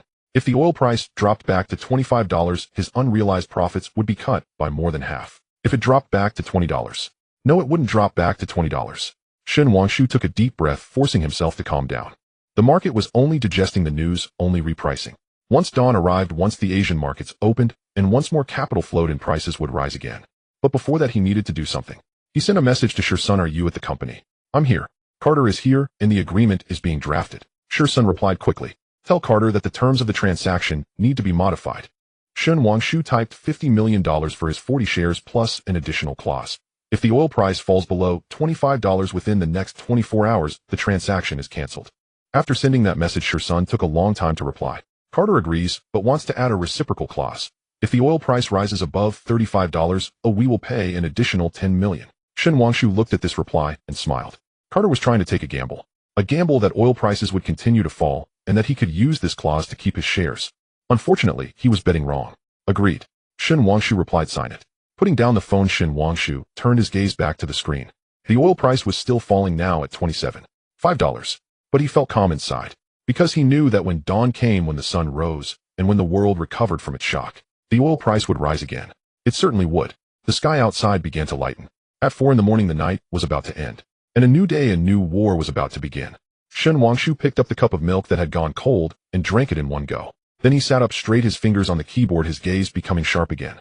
Ding. The host operated precisely during the crude oil storm with unrealized profits exceeding $2 billion, reputation points 500, current reputation, level LV2, for 3005000. Ding. The host acquired 40 equity in Hongxing Technology, completing the first physical industry layout, reputation points 300, current reputation, level LV2, 4600500. The system's notification echoed in his mind. Shen Wangshu's lips curled slightly. He was just 400 points away from LV3. At 5:23 in the morning, the light in the study shifted from grayish-white to a soft gold. Shen Wangshu turned off the trading terminal on his computer screen and rubbed his swollen temples. Having not slept all night, his eyeballs felt as if covered with sandpaper, with every blink causing a sharp pain. Yet his mind was extraordinarily clear, as if doused in icy water, each neuron operating at high speed. The oil price finally stabilized at 28.2. It had fallen significantly from the peak of 33.5, but compared to yesterday's 19, it was already a different world. He pushed back his chair and stood up, his body feeling somewhat stiff from prolonged sitting. Moving to the window, he drew back the curtains, and the morning light surged in, causing him to squint. The surface of the sea at Repulse Bay was coated in a layer of golden red light, with a few fishing boats in the distance trailing slender white waves. The air was infused with the salty scent of seawater and the lingering fragrance of night-blooming jasmine from the garden. Everything seemed no different from yesterday, but Shen Wangshu knew that everything had changed. The study door was gently pushed open, and this time, it was his father, Shun Hongyuan, who entered. He was dressed in running gear, a fine sheen of sweat on his forehead, holding a newspaper in his hand. Have you seen the... Shen Hongyuan placed the newspaper on the table, the front page featuring a shocking bold headline. Iraq invades Kuwait, global oil prices soar. I have, Shen Wangshu replied, pouring himself a glass of water and downing it in one go. I was watching it all night. Shen Hongyuan sat down across from his son, scrutinizing him closely. You didn't sleep at all? I couldn't sleep. It's not that you couldn't sleep, but that you didn't want to write. Shen Hongyuan smiled, his expression a mix of understanding and concern. Ashu, tell your dad the truth. How much did you bet this time? Shen Wangshu fell silent for a few seconds. $1 billion with 5 times leverage. Shen Hongyuan gasped sharply. He stared at his son for a long time, his expression shifting from shock to a complex mix of emotions. Finally, he sighed deeply, stood up, and walked to the window, turning his back to Shen Wangshu. Do you know what the riskiest thing your grandfather ever did was? No. Shen Wangshu shook his head. In 1967, during the Six-Day War in the Middle East. Shen Hongyuan's voice was calm. At that time, your grandfather had just taken over the family business, betting all the liquid assets on crude oil with 3 times leverage. The war lasted 6 days and oil prices rose by 40. That time, the Shun family's assets doubled. He turned around, his gaze profound. But your grandfather later told me it was the biggest regret of his life. Why? Because it almost dragged the entire family down. Shen Hongyuan returned to his seat, sitting down again. If the war had lasted just one more day, if oil prices had dropped even a little more, the Shun family would have been finished. After that, your grandfather established a family rule. Members of the Shun family can take risks in business, but they must never gamble their lives. The study fell silent. Outside, the birds began to chirp, their calls clear and crisp. Dad, I'm not gambling with my life, Shun Wangshu finally spoke up. I calculated my bets carefully. Is there a difference? Shun Hanyuan retorted. Before the results come out, all your calculations are just gambling. Ashu, Dad isn't trying to stop you, just reminding you that the path you're on now is full of peril. One wrong step could lead to an abyss. Shin Wangshu looked at his father. The usually stern and taciturn man was now filled with concern. It wasn't about his son's ability to make money, but about the fear that he was moving too fast and might fall too hard. Dad, I understand, he said. He'll be careful. Being careful isn't enough, Shin Hanyuan said, pulling a business card from his pocket and sliding it over. Keep this person in mind.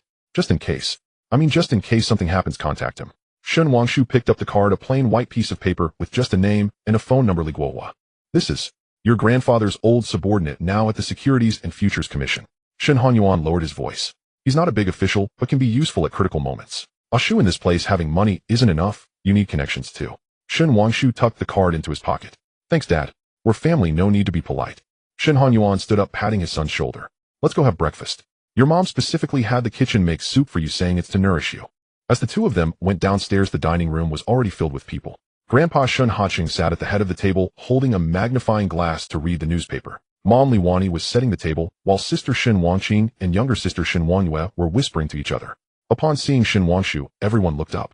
Ashu is here. Grandpa put down the magnifying glass. Sit down. Shin Wangshu took a seat at the empty spot.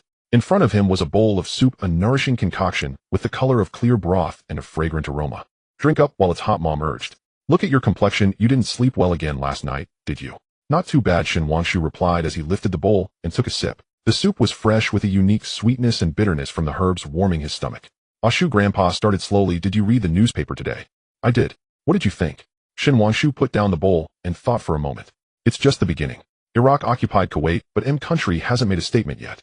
The next 48 hours are crucial. If M country intervenes, the oil prices will continue to rise. If M country does not intervene, what if they don't intervene? Shin Wangyue asked curiously. Then the oil prices might drop a bit, but they won't return to the original levels. Shin Wangshu explained. The geopolitical risk is already there, and the market will reprice. Grandpa nodded, saying nothing more, just continuing to sip his soup. The dining table fell silent for a while, with only the sound of chopsticks clinking and the occasional slurping. Brother Shun Wangyue finally couldn't hold back. Did you make a lot of money last night? As soon as the question was asked, everyone turned their gaze to Shin Wangshu. Shin Wangshu glanced at Grandpa, and then at his parents. There was no greed in their eyes, only concern. How much is some? Shin Wangyue pressed. Wangyue's sister Shin Wangqing shot her a glare. Don't ask what you shouldn't. It's fine, Shin Wangshu smiled. The exact numbers haven't settled yet, but it's enough. This vague answer was enough to reassure his family. At least they didn't have to worry about him losing money. Breakfast was slow. Everyone chatted about daily life and their plans for the day. Dad was going to a meeting, Mom had a tea date with friends, sister was going to the Fashion Week show, and younger sister was heading back to school. Everything was as usual, but Shin Wangshu knew it was different. His phone in his pocket vibrated incessantly. Messages from Shursen came one after another, all about market dynamics, the reactions from Iha, and updates on the procedures from Gongxing Technology. But he didn't check. At that moment, he just wanted to finish this breakfast peacefully. Ashu, Grandpa put down his chopsticks, wiping his mouth. Come to my study after breakfast. All right. After breakfast, Shin Wangshu followed Grandpa to the third floor. Shin Hanqing's study looked the same as always. The scent of sandalwood, walls lined with books, and a huge map of Hong Kong.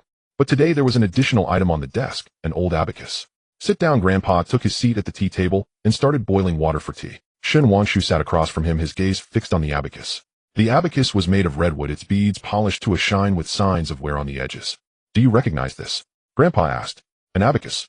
This was used by your great-grandfather.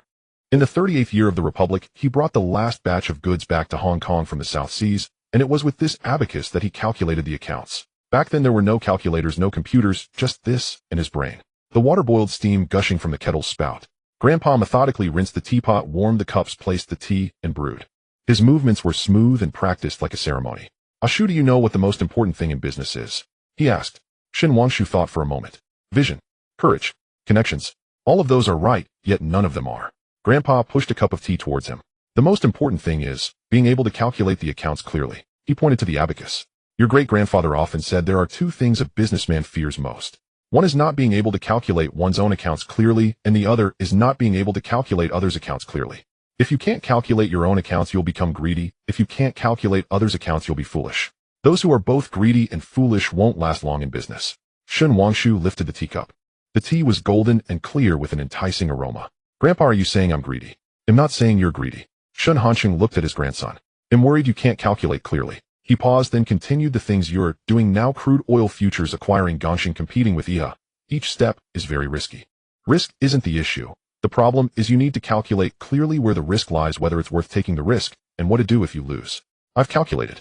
Shun Wangshu replied. In this oil situation, I'm 80 confident. As for Gongxing, IHA has already withdrawn. And regarding IHA itself, he put down the cup. Their short positions have already lost over 200 million. If oil prices continue to rise, they will either need to add margin or liquidate at a loss. In either case, it will hurt them significantly. Grandpa nodded, but his expression remained serious. What about you? He asked. What if your judgment is wrong? What if oil prices drop back? Shun Wangshu fell silent. He had not thought about this question, but each time he thought about it, a stronger confidence would suppress it. He had the memories of his past life, the assistance of a system, and professionals like Shursen. How could he possibly be wrong? But Grandpa's words reminded him, no matter how small the probability, it is still a probability. I will set stop-loss orders, he finally said. If oil prices drop below 25, I will liquidate half of my position to lock in profits. What about the rest? The rest? Shun Wangshu thought for a moment. I believe it will rebound. Grandpa stared at him for a long time before finally sighing. Ashu, Grandpa isn't trying to discourage you. He said Grandpa is worried that you're too smooth and might forget to have respect. The business world is like a battlefield. There are no perpetual victors. You won a round today, but you might lose a round tomorrow. The key is to know why you won when you win and to know why you lost when you lose. The study fell silent. The sunlight outside grew brighter, casting beams of light through the blinds onto the I understand, Grandpa, Shun Wangshu said softly. That's good to hear. Shun Hansheng stood up, walked to the bookshelf, and pulled out a thick ledger. This is for you. Shun Wangshu took the ledger. The cover was made of craft paper, already yellowing and fragile. Opening the first page, it was written in brush script in the 37th year of the Republic: Shin's trading company income and expenditure record. This is your great-grandfather's account. Grandpa said from 1948 to 1958, every transaction over the decade is recorded here. Take a look at how he calculated the accounts. Shun Wangshu flipped through the ledger. The handwriting was neat and clear, with every income, expenditure, profit, and loss meticulously recorded. Some pages even had annotations such as this route is blocked, change paths, next time this customer is trustworthy, can cooperate long-term, this person is cunning, be cautious in dealings. This was not just a simple ledger. It contained a merchant's 10 years of experience and lessons. Thank you, Grandpa, Shun Wangshu said earnestly. No need to thank me. Shun Hansheng waved his hand. The Shun family's things will eventually be passed down to you. But Ashu, you must remember, the numbers in the ledger are dead, but people are alive. In business, what matters in the end is not the numbers, but the people. He paused and added, just like with Chen Shiming. Forcing him to sign based on his son's gambling debts is not a noble tactic. But later, when you agreed to invest to save his company, that was the right thing to do. It's easy to make people fear you, but it's hard to make them respect you. What you need to do is not to instill fear, but to earn respect. Shun Wangshu nodded, holding the ledger close. The ledger was heavy, not just in a physical sense, but also in the weight of inheritance it carried. When he left the study, it was already 8:30 in the morning. Shun Wangshu returned to his room and opened his phone. Dozens of unread messages, most from Shursen. He quickly skimmed through them. The oil prices were fluctuating between 28 and 29, with the market awaiting further statements from M-Country. On the Gongxing Technology side, the stock transfer agreement had been signed, and they were in the process of handling the transfer procedures. IHA held an emergency board meeting this morning, reportedly, with some directors proposing to sell off part of their assets to raise funds. One message particularly caught Shun Wangshu's attention. After signing the agreement, Carter told Shursen, tell Mr. Shun that he won this round, but the game isn't over yet. A typical whimper of a defeated dog, but it could also be a form of warning. Shun Wangshu thought for a moment and replied to Shursen, keep a close watch on IHA, especially their assets in Hong Kong. If there are signs of selling, inform me at the first opportunity. After sending the message, he walked to the window. The sunlight was beautiful and the flowers in the garden were blooming vibrantly. Mom was watering the flowers in the yard, sister was practicing yoga on the balcony, and younger sister was skipping out the door with her backpack to school. Everything was so tranquil, so beautiful. But Shun Wangshu knew that beneath this peaceful surface, undercurrents were swirling. IHA would not give up easily. The market was still in turmoil, and he was just 400 points away from LV3 reputation. The storm was still brewing, and he was ready to face the next wave. Ding. The host gains family inheritance and wisdom. Business concepts are elevated. Reputation points 200. Current reputation, level LV2, 48005000. The system's prompt sound rang out. Shun Wangshu looked at the bright sunlight outside the window, a faint smile spreading across his lips. Just 200 points left. Almost there. At 9:17 in the morning, the air conditioner in the study emitted a soft hum. Shun Wangshu emerged from his third cold shower, his hair still dripping, but his mind was as clear as if polished by sandpaper. He changed into a clean shirt and suit pants without a tie, casually rolling up his sleeves to his elbows. The reflection in the mirror showed dark circles under his eyes, stubble on his chin, yet his gaze was frighteningly bright. On the desk were 3 monitors. The one on the left displayed the real-time market for crude oil futures, with prices fluctuating around $28.5 like a trapped beast pacing back and forth in a cage. The middle screen showed the early trading data for the Hong Kong stock market, with the Hang Seng Index opening down 2%, while oil stocks were all in the green. The right screen displayed various analysis reports sent by Shurson, filled with dense charts and numbers. His phone vibrated. It was Sun Yinjin. "Have you seen the news? How are things on your side?" It was a simple greeting, but Shen Wangshu stared at those few words for a long time. He remembered the afternoon in the piano room, when she played Fishing Boat singing at dusk, her eyelashes drooping, her serious expression, when she said the piano speaks the heart's voice, and her parting words, "You don't need to spend 10 million. So she was paying attention too. Shen Wangshu replied, "It's okay. And you?" "I'm writing a paper in the library, but I can't focus." Sun Yinjin responded quickly, "I just feel like the world seems to have changed suddenly." "It has changed," Shen Wangshu typed, "but some things will not change." After sending it, he waited for a moment. There was no reply. Perhaps she didn't know how to respond to that. "That's fine." Shen Wangshu set his phone down and brought his focus back to the screen. Now was not the time to think about these things. The oil prices began to move. $28.7, $28.9, $29.1. The increase was slow but steady, like a tide, gradually creeping up the beach. Buy orders were quietly increasing, while sell orders decreased as the market began to recover its rationality from the frenzy of the previous night. Shizen's call came in. "Mr. Shen, the U.S. Congress has just convened an emergency meeting to discuss sanctions against Iraq." There was a rare hint of excitement in his voice. CNN's live broadcast shows that both parties' legislators are very firm. The market now expects over 70% possibility of U.S. intervention. Shen Wangshu stared at the screen. Oil prices had already surpassed $29.5, charging toward the $30 mark. "What about our positions?" "Still fully invested, no actions taken." Shurson paused. "However, Mr. Shen, I recommend considering reducing some positions. Currently, our floating profit has exceeded $2.5 billion. Locking in profits is a prudent choice." Shen Wangshu fell silent. Shizen's suggestion was professional and rational. In the financial market, greed is the greatest enemy. Those who earn money without knowing when to stop often end up losing everything. But he was unwilling.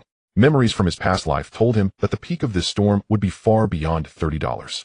If the U.S. officially announced intervention, if Saudi Arabia announced production cuts, if global panic further spread, oil prices could surge to $50 or even higher. "Let's wait a bit longer," Shen Wangshu finally said, "until the U.S. makes a formal statement." "Understood." Shurson did not insist. "Additionally, regarding Hongxing Technology, the transfer procedures have been completed. You now hold 55% of the shares and are the absolute controlling shareholder." Chen Qiming is asking when to hold the new board meeting. 3 in the afternoon. Shen Wangshu glanced at his schedule. "You come with me." After hanging up, Shen Wangshu stood up to stretch his shoulders. A light crack echoed through his bones, and the fatigue from a sleepless night finally began to wash over him. But he couldn't sleep. At least not now. The door to the study was knocked on. Uncle Fu entered with a tray. "Young master, the madam sent this." On the tray was a bowl of bird's nest porridge, several light side dishes, and a small plate of cut fruits. "Thank you, Uncle Fu." Shen Wangshu sat down on the sofa, slowly eating his breakfast. The porridge was thick. The gelatinous texture of the bird's nest melted into the rice soup, smooth and warm. The side dishes were pickled cucumbers and radishes, refreshing and appetizing. The fruits were mangoes and papayas, all cut into bit-sized pieces. His mother always did this. She never asked him how much money he made or what he was doing, only worried that he wouldn't eat well or sleep well. In his past life, when he lived alone in an apartment, he would call for takeout when hungry and drink coffee when tired. His stomach issues began during that time, later developing to the point of needing regular gastroscopies. But no one knew and no one cared. This life was different. Shen Wangshu slowly finished the last sip of porridge and placed the bowl back on the tray. "Fu uncle, tell mom I'll have lunch at home." "All right, young master." Fu uncle held the tray, walked to the door, then turned back. "Young master, the master asked me to tell you. This morning several guests came to visit, all old friends from the business world. The master said that if you have time you can go down and meet them." Shen Wangshu thought for a moment. "Who are they?" "There's Mr. Li in real estate, Mr. He in textiles, and President Shen from the bank." Fu uncle lowered his voice. "The master said these people were once beneficiaries of the Shen family, and now that they see you doing well they want to reconnect." Shen Wangshu understood. This was his grandfather paving the way for him. In Hong Kong, having money alone is not enough. One also needs connections and a network. These older businessmen hold resources and wield influence. Gaining their recognition will make the future path much smoother. "They'll go down at 10, Shen Wangshu said. Fu uncle nodded and gently closed the door. Shen Wangshu returned. Oil prices had already surpassed $30, surging toward $31. The screen showed a flood of buy orders. Those who had hesitated last night were were now, like sharks, smelling blood rushing in frantically. He knew that among these people some were genuinely optimistic about the market, some were speculating, and some were forced to close short positions and were now going long. But regardless of the motives, the outcome was the same. The price was being pushed higher and higher.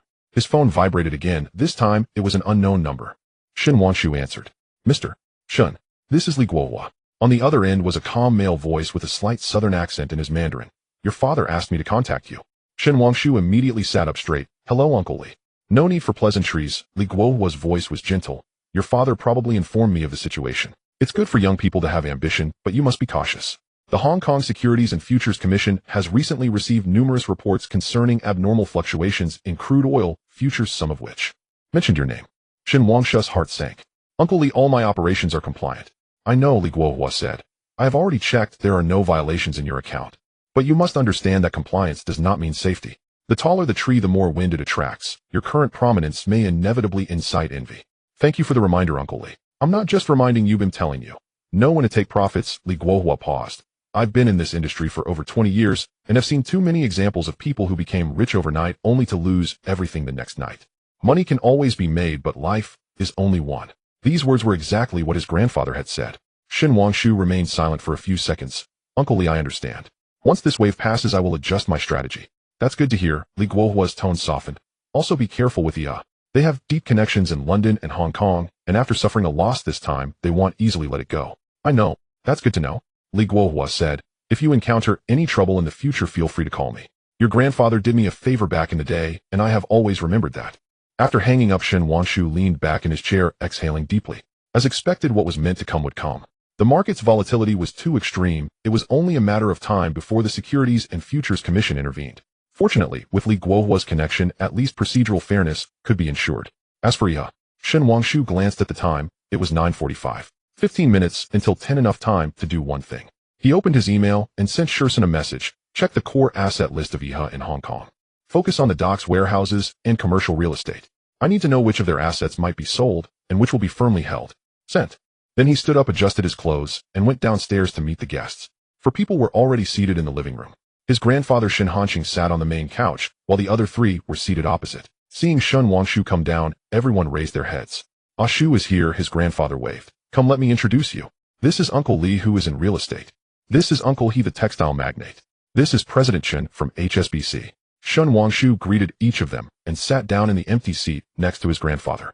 Uncle Li was a plump, middle-aged man whose eyes squinted into slits when he smiled. Wangshu, I heard you've been making waves in the crude oil market recently. Impressive. The younger generation is formidable.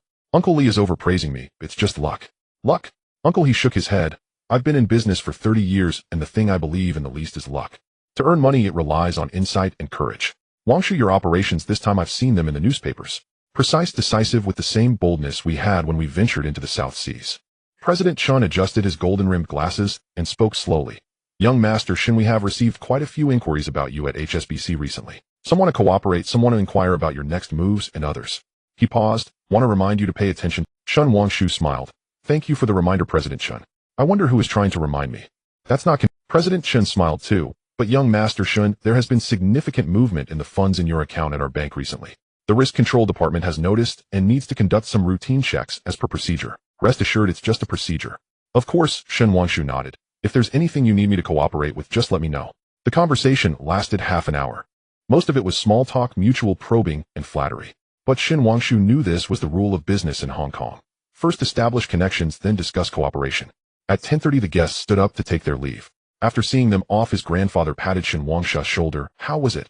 They're all sharp people. Shen Wangshu said, Uncle He wants to inquire about my next investment direction. Uncle, he wants to bring me in as a shareholder in his textile factory, and President Chen is reminding me that HSBC is monitoring my fund movements.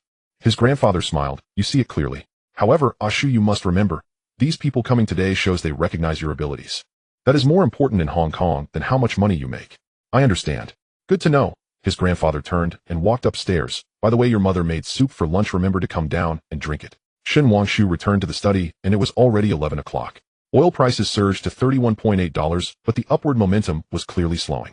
The screen displayed a large number of sell orders, firmly pressing the price below $32. Shizen's email had already come back. The attachment was a detailed list that listed 17 core assets of IHA in Hong Kong. 8 of them were marked in red, which Shizhen judged might be sold. including 2 docks, 3 warehouses, and 3 commercial properties. Shen Wangshu studied the list closely. Most of these assets were in key locations in Hong Kong. If he could acquire them, it would greatly benefit the future layout of Jiasen Capital. But the problem was, he did not have that much cash right now. The floating profits from crude oil had not yet been realized, and the investment in Hongxing technology had not been finalized. The liquid funds he could mobilize were limited. He called Shirsen. I've looked at the list. Which one do you think Iha will sell first? Victoria, no. 3 warehouse. Shirsen answered confidently. This warehouse is well located, but maintenance costs are high. Iha has been investing less and less in it over the past 3 years, clearly preparing to offload it. What's the estimated value? The market price is about 500 million Hong Kong dollars. But if Iha is in a hurry to cash out, it might be priced at 80% or even 70%. 400 million Hong Kong dollars equivalent to about $50 million. Shen Wangshu quickly calculated. He currently has about $80 million available. If he uses 50 million to buy the warehouse, the remaining money would still need to cover the volatility in the crude oil market and the investment in Hongxing technology. Keep an eye on it, he said. If Iha puts it up for sale, inform me immediately.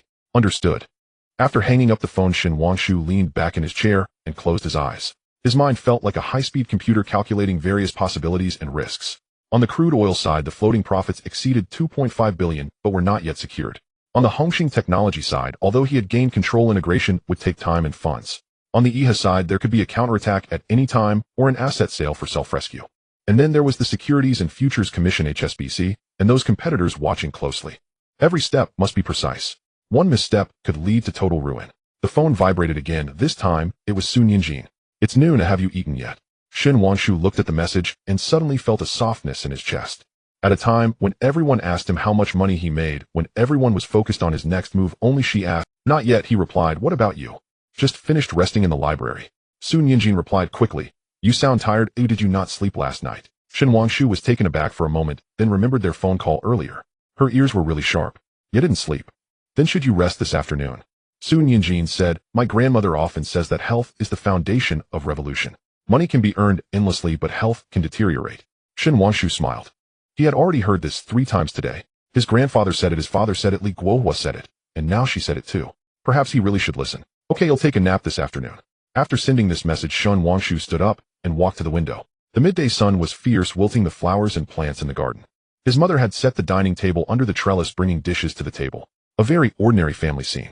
But Shen Wangshu knew that he could enjoy this normalcy because he fought in the outside world. It was because he had the ability to protect this normalcy. This was the path he wanted to take. Not to become some financial tycoon, not to reach some pinnacle, but simply to ensure that the people he cared about could live this ordinary life continuously. The phone vibrated one last time. It was the system notification sound. Ding. The host remains clear-headed in a complex situation, gaining recognition from multiple parties. The business landscape is taking shape. Reputation points 200. Current reputation, level LV3. Congratulations, the host has unlocked LV3 reputation mall privileges. New products include designated field talent summoning card, intermediate precise business intelligence, advanced, and primary health potion formula. Special reward due to the host leveling up continuously within a short time. A free talent summoning opportunity is awarded. Designated field. Shen Wangshu looked at these notifications, a slow smile creeping onto his lips. The midday sunlight filtered through the shutters, casting alternating patches of light and shadow on the floor of the study. Shen Wangshu sat in front of the computer, yet his gaze was not on the screen. He closed his eyes, allowing his consciousness to sink into the system space. It was no longer the simple interface it once was, but had transformed into a semi-transparent, 3-dimensional display. Hovering in the center were 3 newly unlocked icons: a silvery card, a scroll, and an ancient yellowing talent summoning card for designated fields. Intermediate can summon high-level professionals in designated fields with a loyalty of 100, accompanied by a special talent. Accurate business intelligence. Advanced can obtain in-depth intelligence on any enterprise or individual, including hidden assets, undisclosed transactions, and core connections. Basic health potion formula can brew a basic potion to relieve fatigue and enhance immunity, with long-term use contributing to longevity. Shen Wangshu's gaze fell upon the words, free talent summoning opportunity. There was only one opportunity, and the field had to be precisely chosen. The medical field. This was a direction he had long decided upon. Jiasen Capital needed support from real industries. The money made from crude oil futures was just floating wealth. To truly take root, it was essential to have its own core industry, and medicine would always be a sunrise industry. He focused his thoughts and selected the biopharmaceutical field. Ding. The host used the free talent summoning opportunity. Designated field, biopharmaceutical. Matching the best candidate. The system interface rippled as if a stone was thrown into water. In the center of the ripples, a name gradually emerged, followed by detailed information. Summoning successful. Name Chen Jing. Age 28 years old. Professional field molecular biology, genetic engineering. Education PhD in biology from Harvard University, fictional postdoctoral at MIT. Special talent, absolute focus, can enter a state of deep concentration during research, efficiency increased by 300. Loyalty 100. Estimated arrival time within 2 hours. Shin Wangshu opened his eyes. The study was still the same study, the sunlight was still the same sunlight, but something felt different. He could feel the gears of fate turning forward another notch. His phone rang. It was Shirsun. Mr. Shin, there's been a new development. Shirsun's voice was a bit faster than usual. Iha just announced the sale of Warehouse No. 3 Victoria with a listing price of 480 million Hong Kong dollars, requiring cash transactions and delivery within a week. Indeed, it has come. Shin Wangshu glanced at the time. It was 12:10. There were less than 2 hours left until Chen Jing's arrival. What's the market reaction? A few Chinese-funded enterprises are inquiring about the price, but none have made a statement. Shirsun paused. Additionally, HSBC's President Chen just called me saying that if we are interested, HSBC can provide a merger loan with very favorable interest rates. Shin Wangshu smiled. President Chen had just reminded him to watch out for risks in the morning, and in the afternoon, he was proactively offering a loan. A true businessman seizing opportunities. Tell him we need a loan of 300 million Hong Kong dollars for a term of 1 year with interest rates at the lowest market rate. The collateral will be 55 equity of Gongxing Technology, using Gangxing's equity. Shirsun was somewhat surprised. Mr. Shin, isn't that too risky? What if? There is no what if. Shin Wangshu stood up and walked to the window. Whether Gongxing is valuable or not depends on whether we can make it work. If we can't, then that equity is just worthless paper. If we can make it work, what's 300 million in loans? The other end of the phone fell silent for a few seconds. I understand. As for the warehouse, you negotiate, bring the price down to 450 million. Shin Wangshu said, tell the seller we will pay in full cash and settle within 3 days. If they agree, the letter of intent can be signed this afternoon. After hanging up, Shin Wangshu did not immediately leave. He saw his mother pruning roses in the garden, her movements slow and careful. His sister was sitting under the pergola reading, occasionally looking up to say a few words to their mother. His younger sister had not returned yet. She should be on her way home. A very ordinary noon. But he knew that this kind of ordinariness needed to be guarded by many extraordinary things. When he went downstairs for dinner, the dishes were already laid out in the dining room.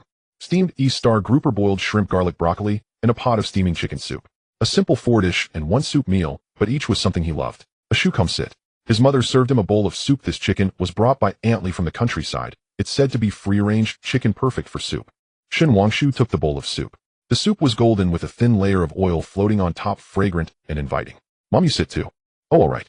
His mother sat down across from him, but did not pick up her chopsticks, just watching him drink the soup. Drink slowly, it's hot. Shin Wangshu blew on it and took small sips. It was indeed very fresh. The aroma of the chicken had completely blended into the soup with a hint of medicinal flavor, likely from the red dates and goji berries. Where's Dad? There's an urgent meeting at the company. He won't be back for lunch. His mother picked a piece of fish and placed it in his bowl. Your sister said she would be going out to meet clients in the afternoon, so she won't be home for dinner either. Wang Yu has an event at school and will be back later.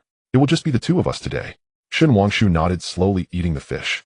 The dining room was very quiet, with only the soft sound of bowls and chopsticks clinking. The sunlight outside was beautiful, brightening the entire room. Ashu.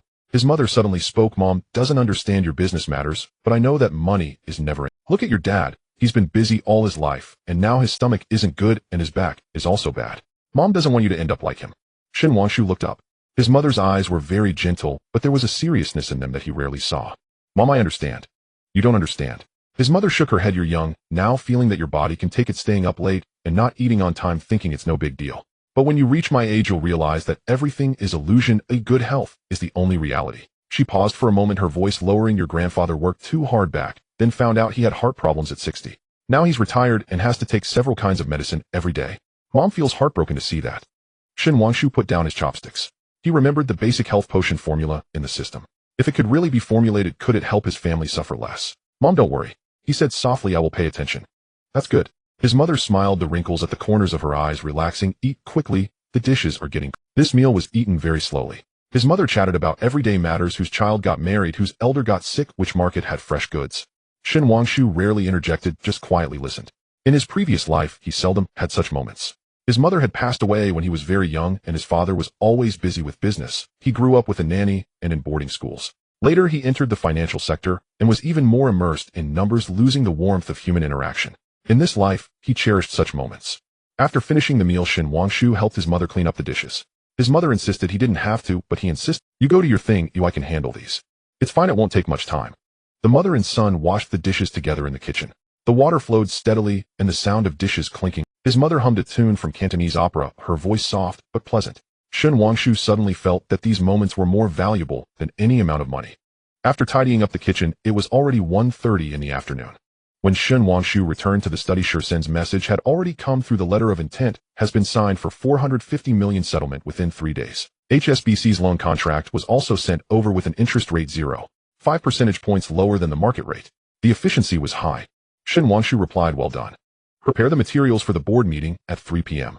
Just as he sent the message, the doorbell rang. Fu Bo's voice came from downstairs. "Young master, Ms. Chun is here to see you. She says it was by appointment." "She's here." Shen Wangshu adjusted his clothes and went downstairs.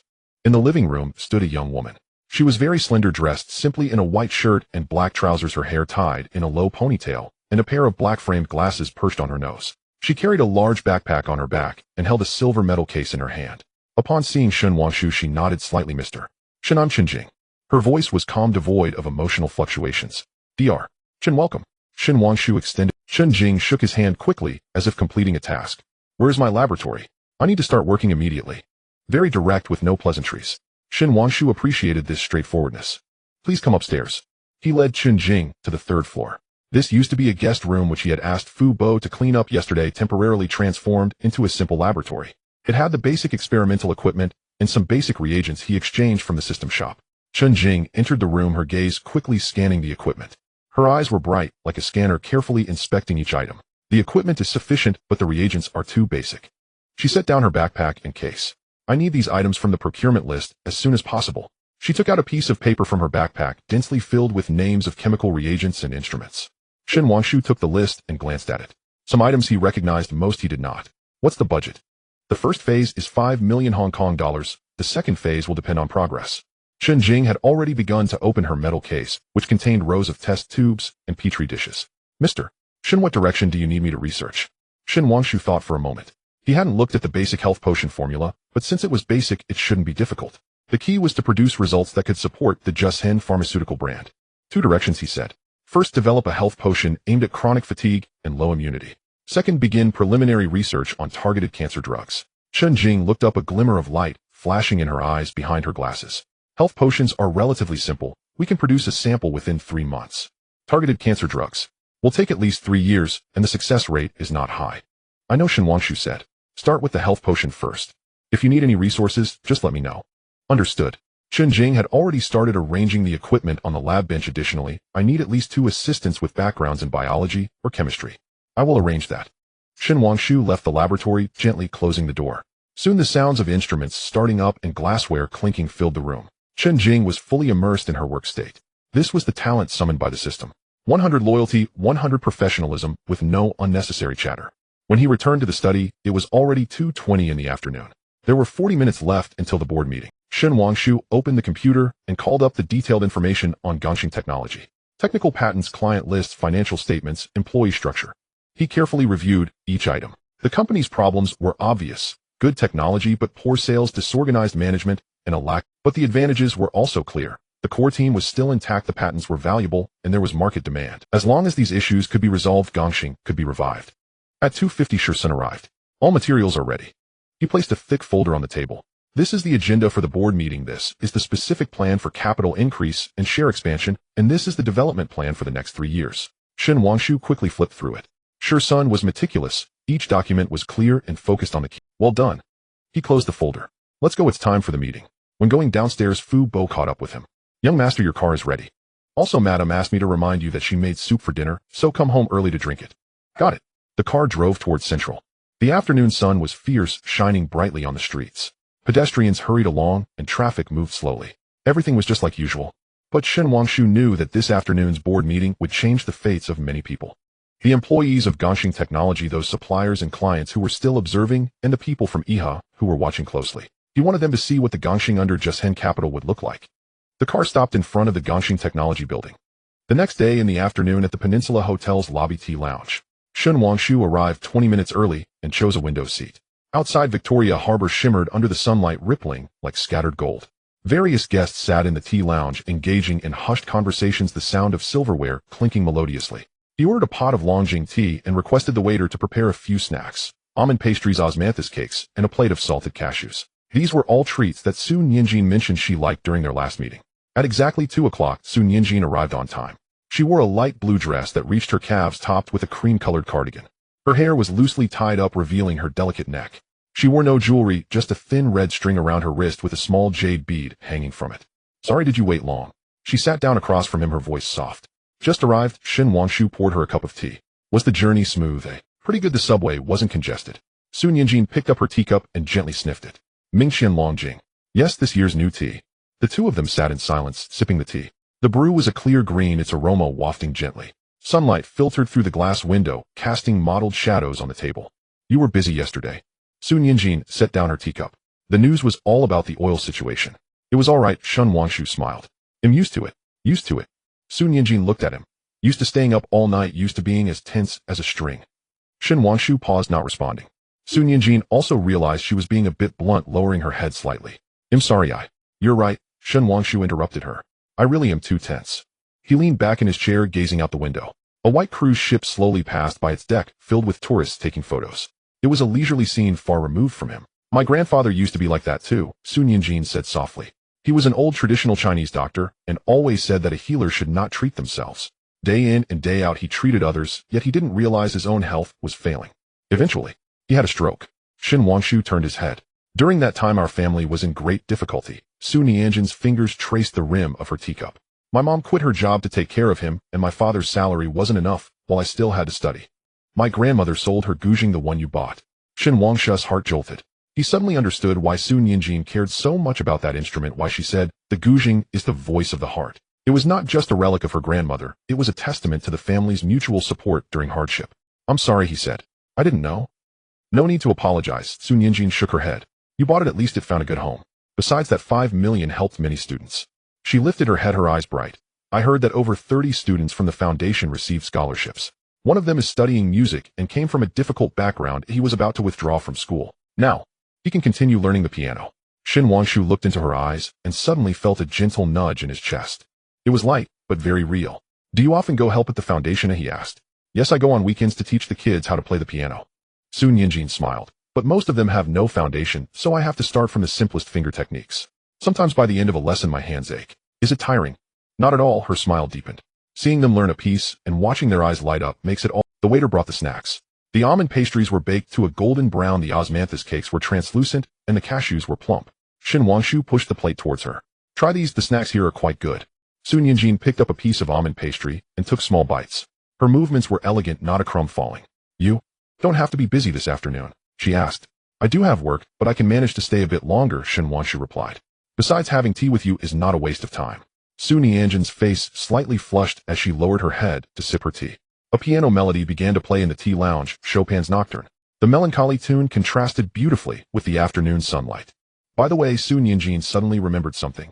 Next weekend the foundation will hold a small music concert, a performance by the scholarship students. Would you be interested in coming? Shen Wangshu looked at her expectant gaze and nodded. Sure. What time? At 7 in the evening in the auditorium of the University of Hong Kong. Su Nianjin's eyes lit up. I will play a piece that my grandmother loved the most when she was alive. I will definitely. His phone vibrated in his pocket. Shen Wangshu ignored it. It vibrated again. He still ignored it. But when it vibrated a third time, Su Nianjin softly said, You should answer it. What if it's something urgent? Shen Wangshu smiled apologetically and took out his phone. It was Shursun. Sorry, I need to take this call. He stood up and walked to the corridor outside the tea lounge to answer. Mr. Shen, there's been an incident. Shursun's voice was grave. IHA has just submitted a report to the Securities and Futures Commission alleging that we are suspected of insider trading in the oil futures market.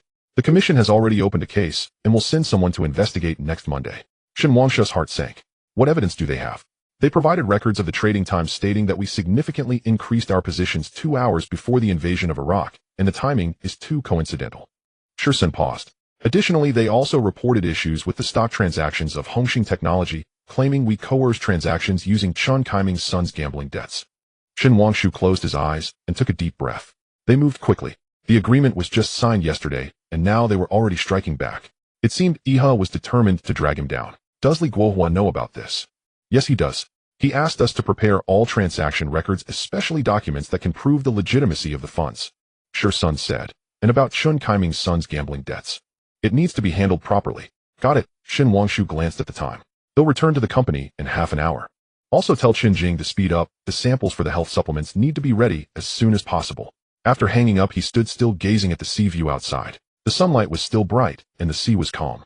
But beneath the surface, dark currents had already begun to surge. When he returned to the tea lounge, Su Nianjin was staring out the window, lost in thought. Hearing footsteps, she turned her head. Are you busy with something? She asked. Yes, there are some matters at the company. Shen Wangshu sat down and finished his remaining tea. I'm sorry I can't stay with you too long today. It's fine, Su Nianjin smiled. Work is important. She paused and softly added, but don't push yourself too hard. Your health is your own. Shen Wangshu looked at her, suddenly wanting to ask, if something really happened to me, would you worry? But he didn't voice the question. Some things were still too early to say now. For next weekend's concert, he said, they'll be there on time. Okay, Su Nianjin's eyes curved into a smile. They'll wait for you. As he left the tea lounge, a new piano piece began to play. It was Fur Elise, bright and lively. Shen Wangshu stood at the hotel entrance waiting for a car, watching Su Nianjin walk towards the subway station. Her figure appeared slender, yet under the afternoon sunlight, there was an indescribable resilience. The car arrived. He got into the back seat and told the driver, to the company. The car merged into the traffic. Shen Wangshu took out his phone and began addressing work matters. Shirsun had already sent over the documents regarding the case opened by the commission. It was a thick stack detailing all the allegations made by Iha. Each one seemed reasonable, but none could withstand careful scrutiny. This was a common tactic in business, using seemingly plausible accusations to bog down opponents, draining their time and energy. Even if you prove your innocence, in the end you have already suffered significant losses. Shen Wangshu skimmed through the documents and replied to Shirsun. Meeting at 3 o'clock, gather all related personnel. Sent. Then he closed his eyes, beginning to formulate a strategy. He had complete records of the oil futures transactions. The source of the funds was $100 million from his grandfather and another $100 million from the system, both with legitimate documentation. Although the timing of the trades was coincidental, there were hundreds of investors in the market making the same judgment at the same time. This could not be evidence of insider trading. As for Hongxing Technology, the gambling debts were indeed a risk. However, Chen Kaiming's son was now in Canada and would not return to Hong Kong anytime soon. Moreover, that $6 million loan followed proper lending procedures with contracts, transfer records, and reasonable interest. The only issue was Chen Kaiming's own attitude. If he couldn't withstand pressure during questioning by the commission and said something he shouldn't, that would be troublesome. Shen Wangshu pondered for a moment and sent a message to Qin Shiming. Mr. Chen, the Securities and Futures Commission may reach out to you for information. Remember, all transactions are voluntary and legal. Your son's gambling debts are a family matter and unrelated to business transactions. Qin Shiming replied quickly, rest assured, Mr. Chen, I know what to say. The car arrived at the company just as it was 2:50. Shen Wangshu quickly walked into the lobby. The receptionist saw him and immediately stood up. Mr. Chen, Mr. Sure is already in the meeting room. Good. In the elevator, he adjusted his tie and took a deep breath. The next few hours would be quite challenging. In the meeting room sat 5 people: Shirsun, legal director; lawyer Zhang, financial director; Mr. Lian. The atmosphere was tense and everyone looked grim. Let's begin. Shen Wangshu took his seat at the head of the table. Lawyer Zhang, you go first. Lawyer Zhang adjusted his glasses and opened his folder. Yes, accusations mainly focus on 3 points. First, insider trading in oil futures. Second, coercive stock transactions at Hongxing Technology. Third, unclear sources of funds. From a legal standpoint, the first 2 points are difficult to establish, but the third point, we need to provide more detailed proof of the source of funds. What's the issue with the funds? Shen Wangshu asked. The $10 million you invested in the oil market, $1 million of which comes from Mr. Shen. That's not a problem. Lawyer Zhang flipped through the documents. But the other $9 million. The bank records show it was transferred from offshore accounts in the Cayman Islands. The commission may ask how that money was obtained. Shen Wangshu fell silent for a few seconds. He couldn't explain the funds from the system. Just say it's the profits from my overseas investments, he said. The specific investment projects involve business secrets and cannot be disclosed. This? Lawyer Zhang frowned. The commission may not accept such an explanation. Then let them investigate. Shen Wangshu's tone was calm. In the end, they will find that this money is clean. Every cent has a legitimate source. But by the time they figure it out, it will take at least a few months. By then, our arrangements will have been completed. The meeting room fell silent. Everyone looked at Shen Wangshu. This young man, under such immense pressure, was somehow still so composed. Sure, son. Shen Wangshu turned to the other side. How's it going with Qin Jing? The samples have come out and are currently undergoing animal testing. Sure, son said. If everything goes smoothly, a preliminary report can be produced next week. Good, Shen Wangshu nodded. Lawyer Zhang, please prepare another document regarding our upcoming health supplements. Include the RD progress, market prospects, and social benefits. When the commission's people arrive, show it to them. Lawyer Zhang was taken aback. This is diverting attention, Shen Wangshu said. Let them know we are not speculating, but are engaged in real industry. We are contributing to Hong Kong and to the nation. He stood up and walked to the whiteboard, picking up a marker. Everyone wants to use this method to stall us, to drain us, but we cannot follow their rhythm. He wrote a few key phrases on the whiteboard. Our focus remains on three things. First, managing oil futures positions. Second, integrating and upgrading Hongxing technology. Third, developing products for Jiasen Pharmaceuticals. The tip of the pen glided across the whiteboard, making a clear sound. Regarding the commission, cooperate with the investigation, but do not let it affect normal work. On Yi's side, monitor their movements, especially regarding asset sales. In pharmaceuticals, speed up the progress. I want to see market-ready products within 3 months. He turned and looked at everyone in the meeting room. I know the pressure is high right now, but pressure can also be a driving force. We must show everyone that Jiasen Capital is not a nouveau riche relying on speculation. It's an enterprise group backed by real industry and technological expertise. Applause erupted. It started with some hesitance, but grew increasingly enthusiastic. Shen Wangshu nodded slightly. Meeting adjourned. Lawyer Zhang, stay behind. After everyone left, Lawyer Zhang walked up to Shen Wangshu. Mr. Shen, is there anything else? Help me look. Shen Wangshu lowered his voice. The head of the investigation team for the commission. I want to know all about his background, preferences, and interpersonal relationships. Lawyer Zhang's expression grew serious. Are you planning to? Not planning anything, just want to cooperate better with the investigation, Shen Wangshu smiled. Know your enemy and yourself, and you will never be defeated. Understood. They'll look into it right away. After Lawyer Zhang left, Shen Wangshu was the only one left in the meeting room. He walked to the window, observing the bustling traffic below. It was bustling and busy. But behind this prosperity, how many were scheming, how many were struggling, and how many wanted to drag him down? He could not fall. At least not now. His phone buzzed. It was Sun Yinjin. I've arrived home. The tea was very good, thank you. It was a simple message. Shen Wangshu looked at those words and suddenly felt a bit of the pressure lift off him. He replied, I'm glad you liked it. See you next week. Sent. Then he put away his phone and looked back out the window. The sunset painted the sky in shades of orange. It was beautiful, but night was approaching, and battles in the dark are often more brutal than in the daylight. Ding. The host remained calm amid the crisis, devised effective countermeasures, and gained recognition for his leadership. Reputation points 300, current reputation, level LV 3310. Tip: the host can exchange for accurate business intelligence advanced, obtaining detailed information about the commission's investigation team. The system notification sound rang. Shen Wangshu pondered for a moment and chose to exchange. A detailed dossier flooded into his mind. The investigation team leader was named Wang Jigang, 52 years old, and had worked at the commission for 28 years. His wife was an elementary school teacher, and his son studied abroad. Hobbies: drinking tea, playing chess, collecting stamps. Personality: cautious, principled, but not devoid of empathy. Most importantly, he and Li Guohua entered the commission at the same time and had a good personal relationship. Shen Wangshu smiled. Indeed, there is always a way out. He picked up his phone and sent a message to Li Guohua. Uncle Li, are you free tonight? I would like to invite you for a cup of tea. The reply came quickly, 7 o'clock at the usual place. Shen Wangshu glanced at the time. It was 5:20. There was still time. He walked back to his desk and began to process the backlog of documents. One report after another, one contract after another, one plan after another. It was tedious but important. Outside, the sky gradually darkened. At 6:50 in the evening, Shen Wangshu's car stopped at the intersection of Yongla Street and Shengwan. This area retains the charm of old Hong Kong Island, with dim yellow lights illuminating the storefronts beneath the arcades, and the air laden with the mingled scents of medicinal herbs, seafood, and old books. He stepped out of the car and turned into a narrow alley. At the end of the alley stood an inconspicuous tea house, its sign weathered to the point where only the characters Lu Yu Tea House could be barely discerned. Pushing the door open, the interior appeared more spacious than it did from the outside. The wooden tables and chairs were meticulously cleaned, and behind the counter sat an elderly shopkeeper with reading glasses, engrossed in a newspaper under a lamp. Noticing Shen Wangshu enter, he lifted his gaze and asked in Cantonese, "How many people?" "I have an appointment with someone surname Li." The shopkeeper nodded and pointed to the second floor, room Tian. The stairs were narrow and creaked with each step. The second floor had only 3 private rooms. Shen Wangshu pushed open the door of the Tian room, where Li Guohua was already waiting. The private room was small, with a Zeton wood tea table by the window and 2 circular chairs.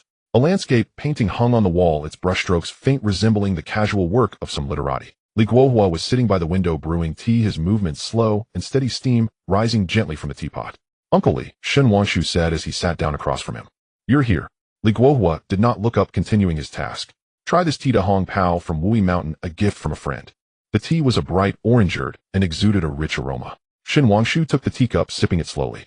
The flavor was thick and the aftertaste long-lasting, indeed a fine tea. As for Wang Jigang, Li Guohua set down his teacup and got straight to the point. "I have known him for 28 years. He values principles, but also human feelings. Regarding your matter, it's neither too big nor too small. The key lies in how he characterizes it." Shen Wangshu did not interject, waiting for him to continue. The materials provided by Iha, Li Guohua took a folder from his briefcase and pushed it over. I have reviewed. The portion regarding crude oil futures is fundamentally untenable. With so many people bullish in the market, on what basis can they claim you have insider information? Unless they possess more direct evidence, this point won't hold up. Shen Wangshu opened the folder.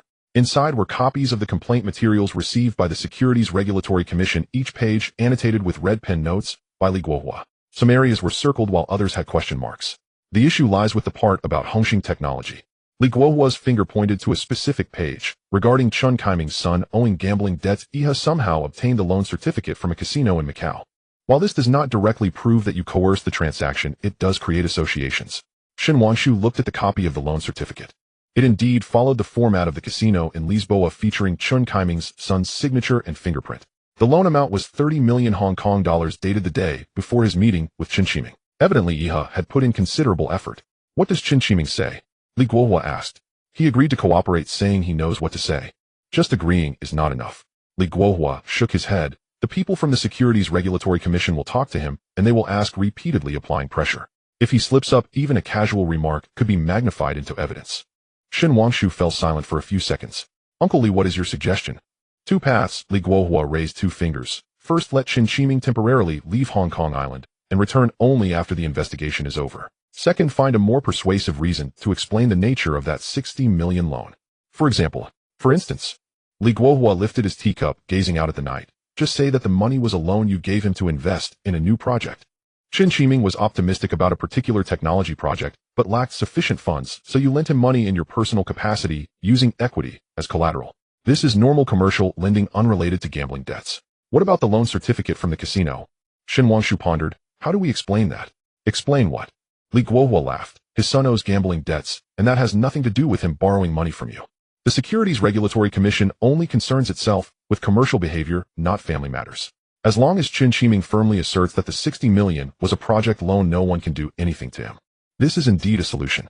However, Shen Wangshu understood that this was merely skirting around legal issues.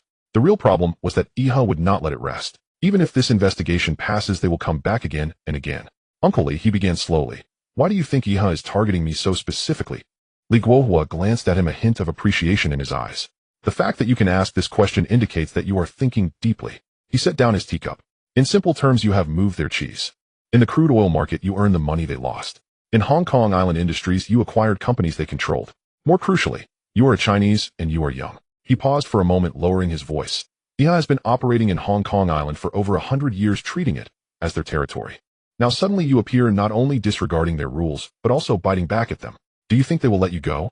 The sound of a tram passing outside could be heard, drawing closer and then gradually fading away. The private room was very quiet, with only the soft sound of boiling water from the teapot. What should I do then? Shen Wangshu asked. Two paths. Li Guohua raised two fingers again. First, take a step back, yield some interests, and reconcile with them. Second, take a step further and hit them hard enough that they dare not provoke you again. Which path do you think I should choose? That depends on you. Li Guohua looked at him. Ashu, your father asked me to take care of you, so I have to be honest. If you choose the first path, you might have some peaceful days, but from now on, whatever you do will depend on your whims. Choosing the second path, you might not even have peaceful days. Shen Wangshu smiled. He raised his teacup and drank the remaining tea in one gulp. Uncle Li, my grandfather often says that the men of the Shen family should not hide in the harbor when it's time to set sail. Li Guohua also smiled, this time sincerely. Very well, then set sail. He pulled another envelope from his briefcase. Inside is detailed information on Wang Jigang. He enjoys playing chess and visits a chess club in Central every Wednesday evening. His son is studying finance in London and is currently looking for an internship. His wife has rheumatism and has not fully recovered. Shen Wangshu took the envelope but did not rush to open it. Uncle Li, I will remember this favor. No need to remember. Li Guohua waved his hand. Your grandfather saved my life back in the day, and I still owe him that favor. Helping you makes me feel better. The two continued to enjoy their tea for a while, chatting casually. Li Guohua recounted his time at the Securities Regulatory Commission, the changes in Hong Kong Island over the years, and the ups and downs he had witnessed. Ashu. As he was leaving, Li Guohua patted his shoulder. The path of business is not easy. But since you've chosen it, go all the way. Just remember, when you win, don't be too boastful. When you lose, don't be too despondent. Ups and downs are the norm. I will remember. As he left the tea house, it was already 8:30 in the evening. The street lights in the alley were lit, casting circles of warm light on the ground. Shen Wangshu reached the street corner, but did not get into the car immediately. Instead, he stood by the roadside for a moment. The night breeze brushed against his face, carrying the salty scent of the sea and the smoke of the city. His phone buzzed. It was Sun Yinjin. What are you up to? Just 3 simple words, but on such a night, they felt particularly warm. Shen Wangshu replied, just finished a meeting. What about you? Practicing the piano. I have a performance next week. Sun Yanjin's reply came quickly, a bit nervous. Afraid I won't play well. You play very well. You haven't heard this piece before. You play well no matter what you play. After sending the message, Shen Wangshu was momentarily taken aback by his own words. That sounded a bit too straightforward. After about a minute, Sun Yinjin replied, smooth talker. A small smiley emoji. Shen Wangshu looked at the smiley face and couldn't help but smile himself. Get some rest, don't practice too late. Putting away his phone, Shen Wangshu got into the car. The driver asked, young master going home? No, to the laboratory. The car headed towards Repulse Bay. Leaning back in his seat, Shen Wangshu opened the envelope that Li Guohua had given him. The information was very detailed. Wang Jigang's resumed family situation, interpersonal relationships, and even his work schedule for the past 3 months. It was evident that Li Guohua had put a lot of effort into organizing this. Wednesday night, Central Chess Club. Shen Wangshu noted this information down. He needed to meet Wang Jigang not as a subject of investigation, but as an ordinary chess friend. By the time the car arrived at the villa, it was already past 9. Shen Wangshu went straight to the 3rd floor. The laboratory lights were still on, with white light spilling through the crack in the door. He pushed the door open to find Chen Jing standing at the lab table holding a test tube and staring into the microscope. Mr. Shen, she said without looking up, the samples are ready. The preliminary experimental results are better than expected. Shen Wangshu walked over. On the lab table lay over a dozen petri dishes, each containing different colored liquids. Beside them was a thick stack of experimental records filled with data and graphs. Tell me more precisely. We extracted 3 plant essences and combined them with 2 amino acids to create sample 1. Chen Jing set down the test tube and picked up a report. In mouse experiments, the mice, given the sample, performed 40 better in fatigue tests than the control group. The immune indicators also showed significant improvement. She handed the report to Shen Wangshu. Here are the detailed data. At this rate, after 2 more rounds of optimization, we can enter the clinical trial phase within 3 months. What support do you need? First, we need to expand the laboratory scale. The current equipment is insufficient. Chen Jing took off her glasses and rubbed her temples. Second, we need to hire at least 5 researchers. Third, we need to contact cooperating hospitals to prepare for clinical trials. What's the budget? The first phase is 10 million. The second phase will depend on the scale of the clinical trial. Understood, Shen Wangshu nodded. Tomorrow let Shursen assist you with that. Also, he paused, is there a possibility to add some health-regulating ingredients to the existing formula? For example, addressing common issues for middle-aged and older adults. Chen Jing thought for a moment. Yes, but it will require time for research on compatibility. No rush, take your time. This direction is very important, Shen Wangshu said, recalling his mother, his grandfather, and the things Li Guo. Health is the foundation of revolution. This phrase is not just talk. When he left the laboratory, it was already 10 o'clock. Shen Wangshu returned to his study and opened his computer. Crude oil prices were still fluctuating around $31, with the market awaiting further news from the United States. His positions remained fully invested, with unrealized gains exceeding $2.8 billion. Shursen sent the latest analysis report. IHA was selling off assets again, this time a commercial property in Kowloon with a listing price of 700 million Hong Kong dollars, 15 below market price. It seemed IHA was indeed under significant financial pressure.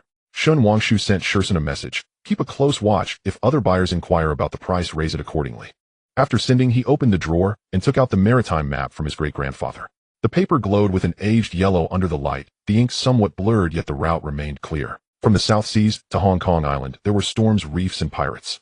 But the destination, Hong Kong Island, was ablaze with lights, just like the path he was currently walking. With formidable opponents like IHA, investigations from the Securities Regulatory Commission, and market fluctuations. But the destination was the empire he aimed to establish. His phone buzzed again. This time, it was his grandfather. Still awake.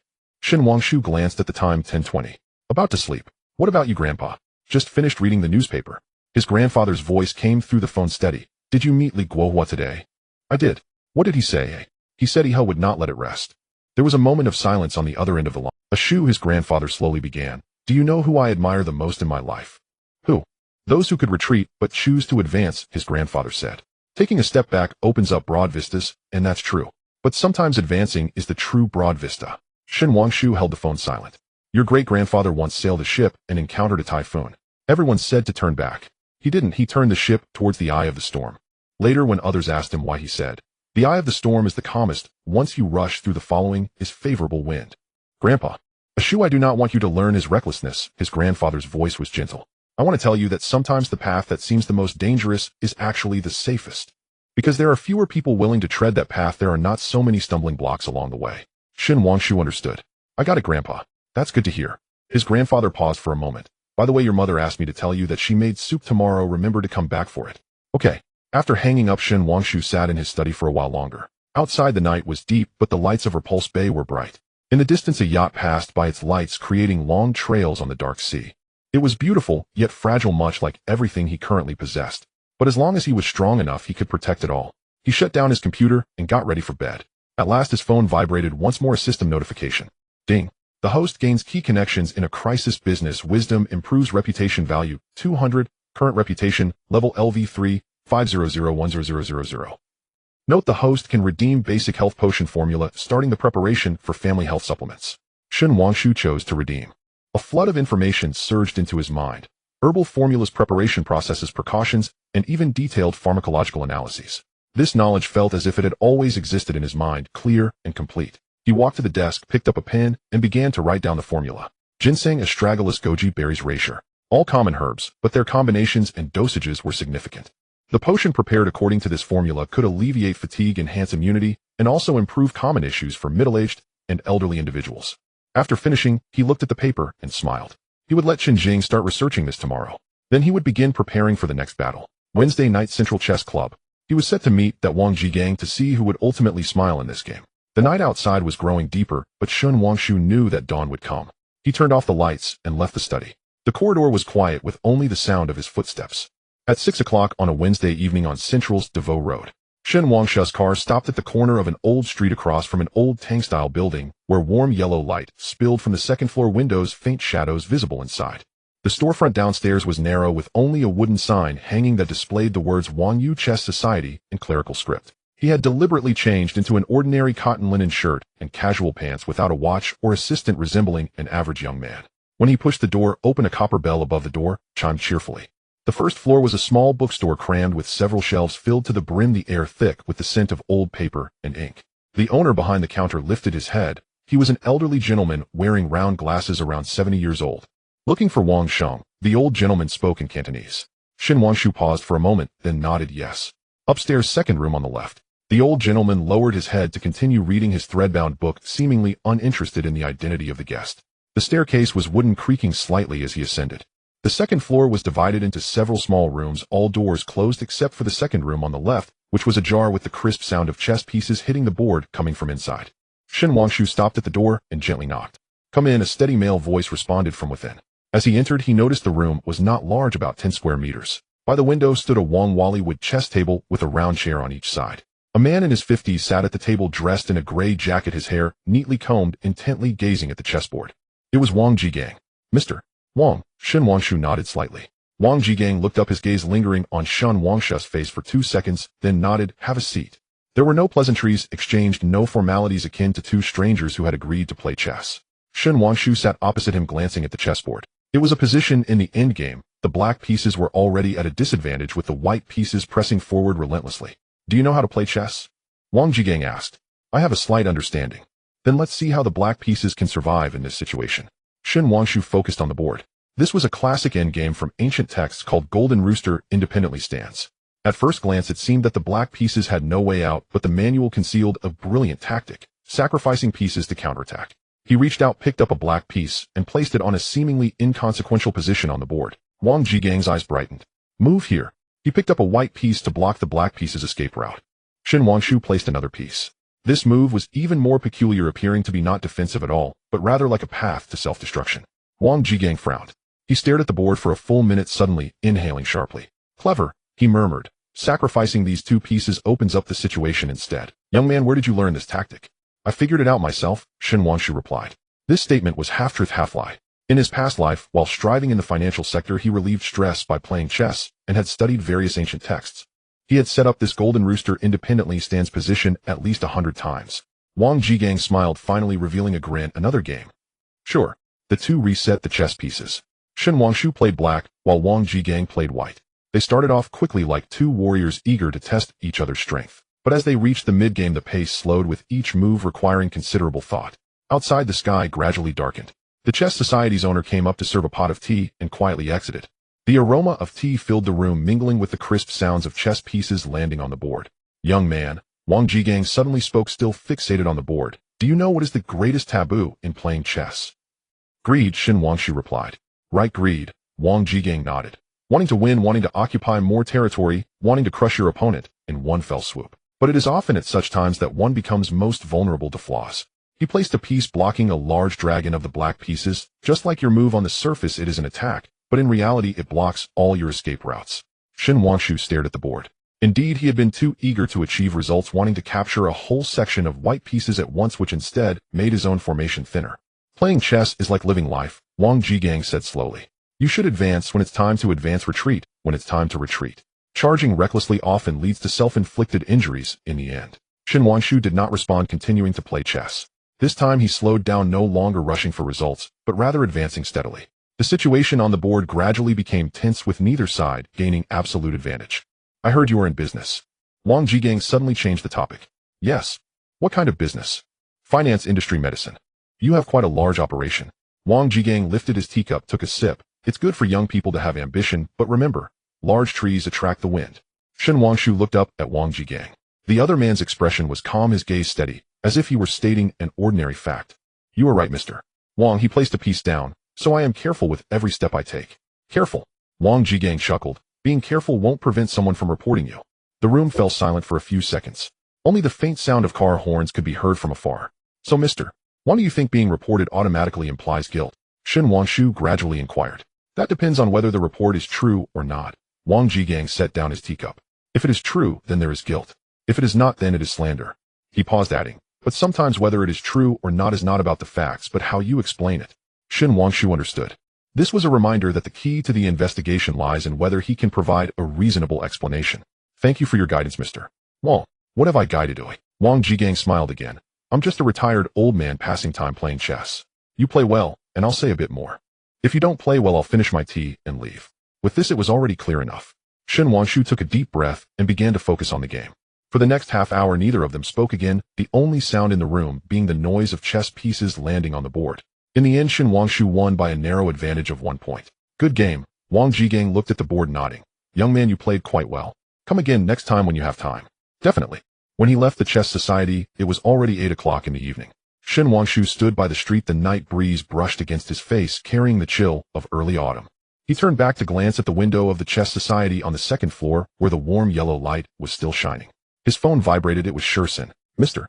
Shin, there's new progress on Chunjing's side. The samples have passed the second round of animal testing, and the results are even better than expected. She suggests starting small-scale human trials as soon as possible. Shin Wangshu replied. Have her prepare the materials. I will go see her tomorrow. After sending the message, he thought for a moment and sent a message to Li Guohua. Uncle Li, I finished the chess game. The reply came quickly. That's good. Remember, if any explanation is needed, please clarify it clearly. Shin Wangshu put away his phone and got into the car. The driver asked, Young master, are we going home? Going to a place. The car drove towards the mid-levels. Half an hour later, it stopped in front of an old-style apartment building. The building was a bit old, with chipped paint on the exterior, but still maintained quite clean. Shin Wangshu got out of the car and pressed the doorbell for 302. After about a minute, a woman's voice came through the intercom. Who is it? I am Shin Wangshu, looking for Mrs. Wang. There was silence on the other end for a few seconds, then the door locked. Going up to the third floor, the door to 302 was already open. A woman in her 50s stood at the door wearing loungewear, her hair neatly styled, but her complexion was somewhat pale, and she walked with a slight limp on her left foot. Mr. Shin, she asked, somewhat puzzled. Hello, Mrs. Wang. Shin Wangshu nodded slightly. I apologize for the sudden visit. I wanted to bring you something. He handed her a paper bag he had been holding. Inside was a beautifully packaged box of tea along with a small wooden box. The tea is a gift from a friend, and I can't finish it all by myself. The small box contains some medicinal herbs that help with rheumatism, Shin Wangshu said. I know an old Chinese medicine practitioner who says this formula is quite effective. Mrs. Wang was taken aback, accepting the paper bag, somewhat at a loss for words. This? How can I accept this? Just a small gesture. Shin Wangshu smiled. Mr. Wang is excellent at chess, and I admire him greatly. This stuff isn't worth much. Consider it a thank you for his willingness to play chess with me. After he finished speaking, he slightly bowed. I won't disturb your rest, or I'll take my leave now. As he went downstairs, his footsteps were light. He knew that this act was somewhat risky. But sometimes human relationships are more useful than laws. Wang Jigang's wife has rheumatism. This was the information Li Guohua had told him. Sending some medicinal herbs was reasonable and did not count as bribery. Back in the car, Shin Wangshu glanced at the old building. The lights on the third floor were on, and he could vaguely see shadows moving by the window. He instructed the driver to drive. The car drove into the night.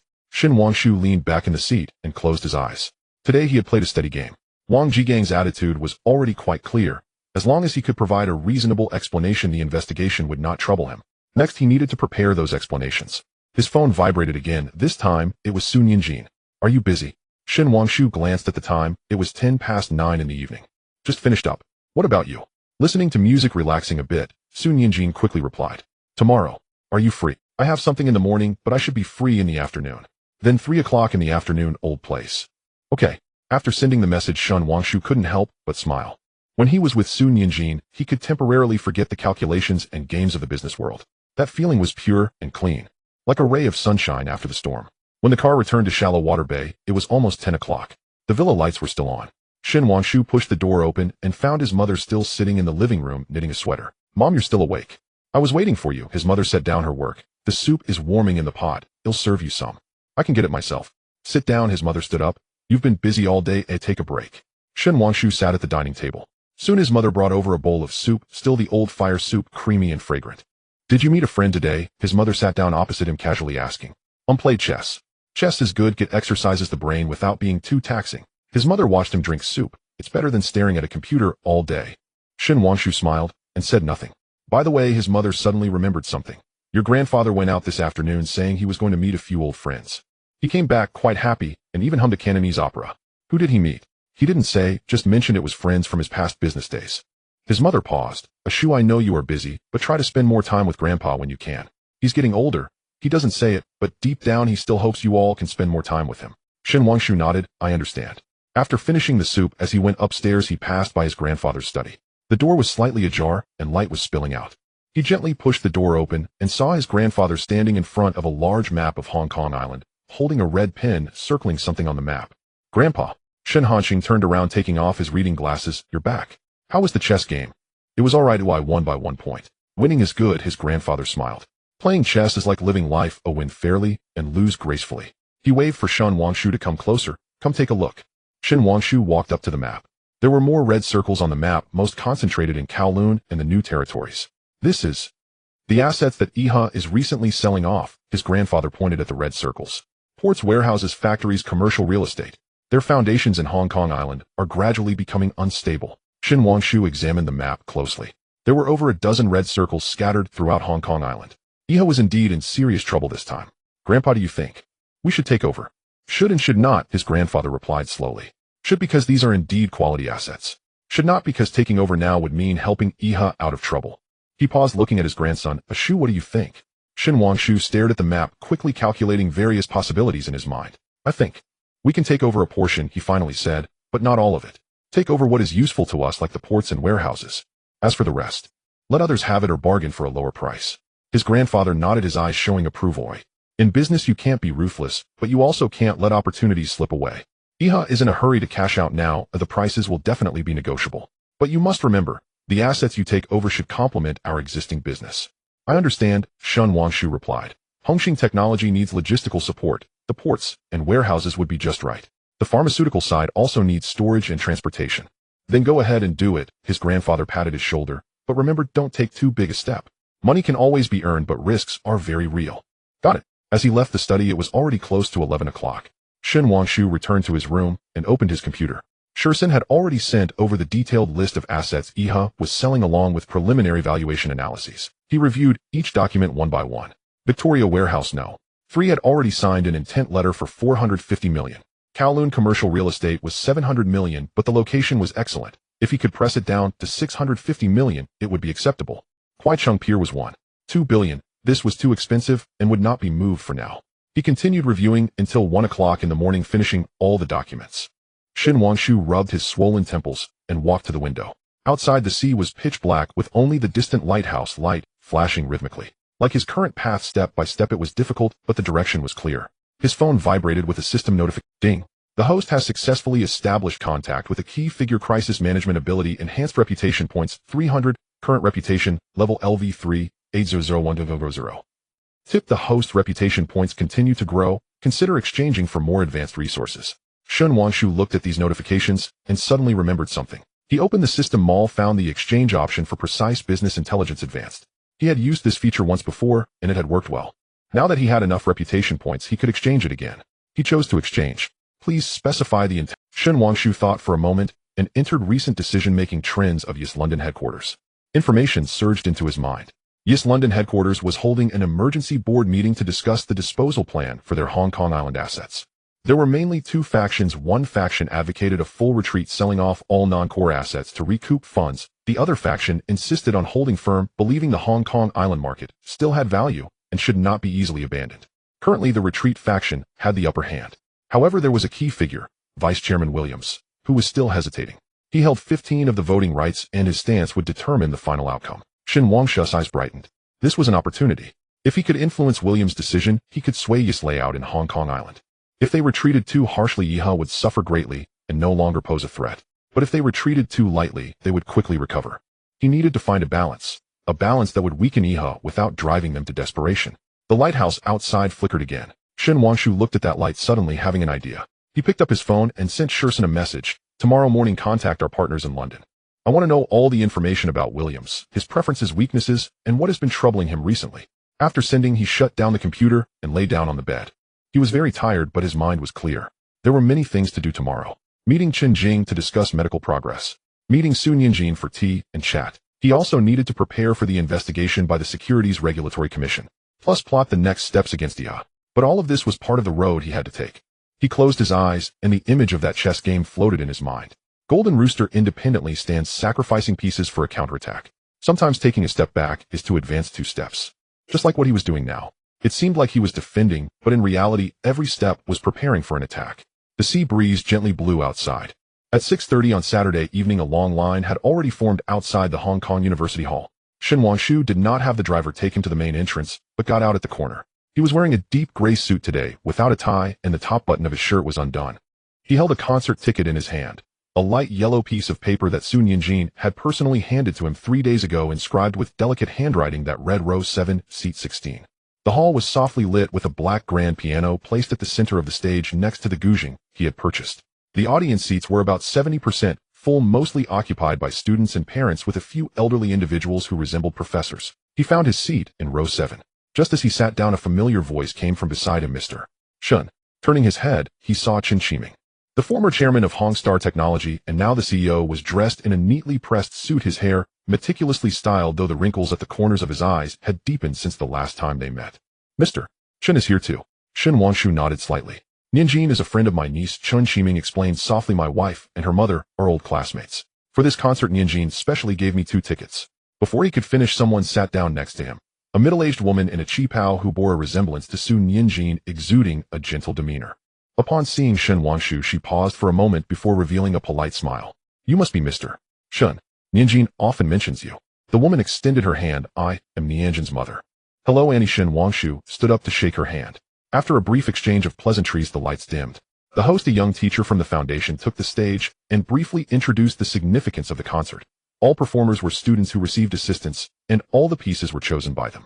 The first performance was a piano solo playing Beethoven's Moonlight Sonata, the first movement. The pianist was a boy about 16 or 17, wearing glasses with long fingers, though he appeared nervous. Halfway through, he hit a noticeably wrong note, eliciting gentle laughter from the audience. The boy turned red, but did not stop persevering to finish the entire piece. The applause was enthusiastic. Shen Wangshu clapped along, but his gaze fell to the side of the stage. Sun Yinjin stood there wearing a moon-white qipao, the same one he had first seen her in. She slightly turned her body, intently watching the stage, her profile appearing exceptionally soft in the dim light. The second performance, the third performance, there were violin, eru, and flute solos.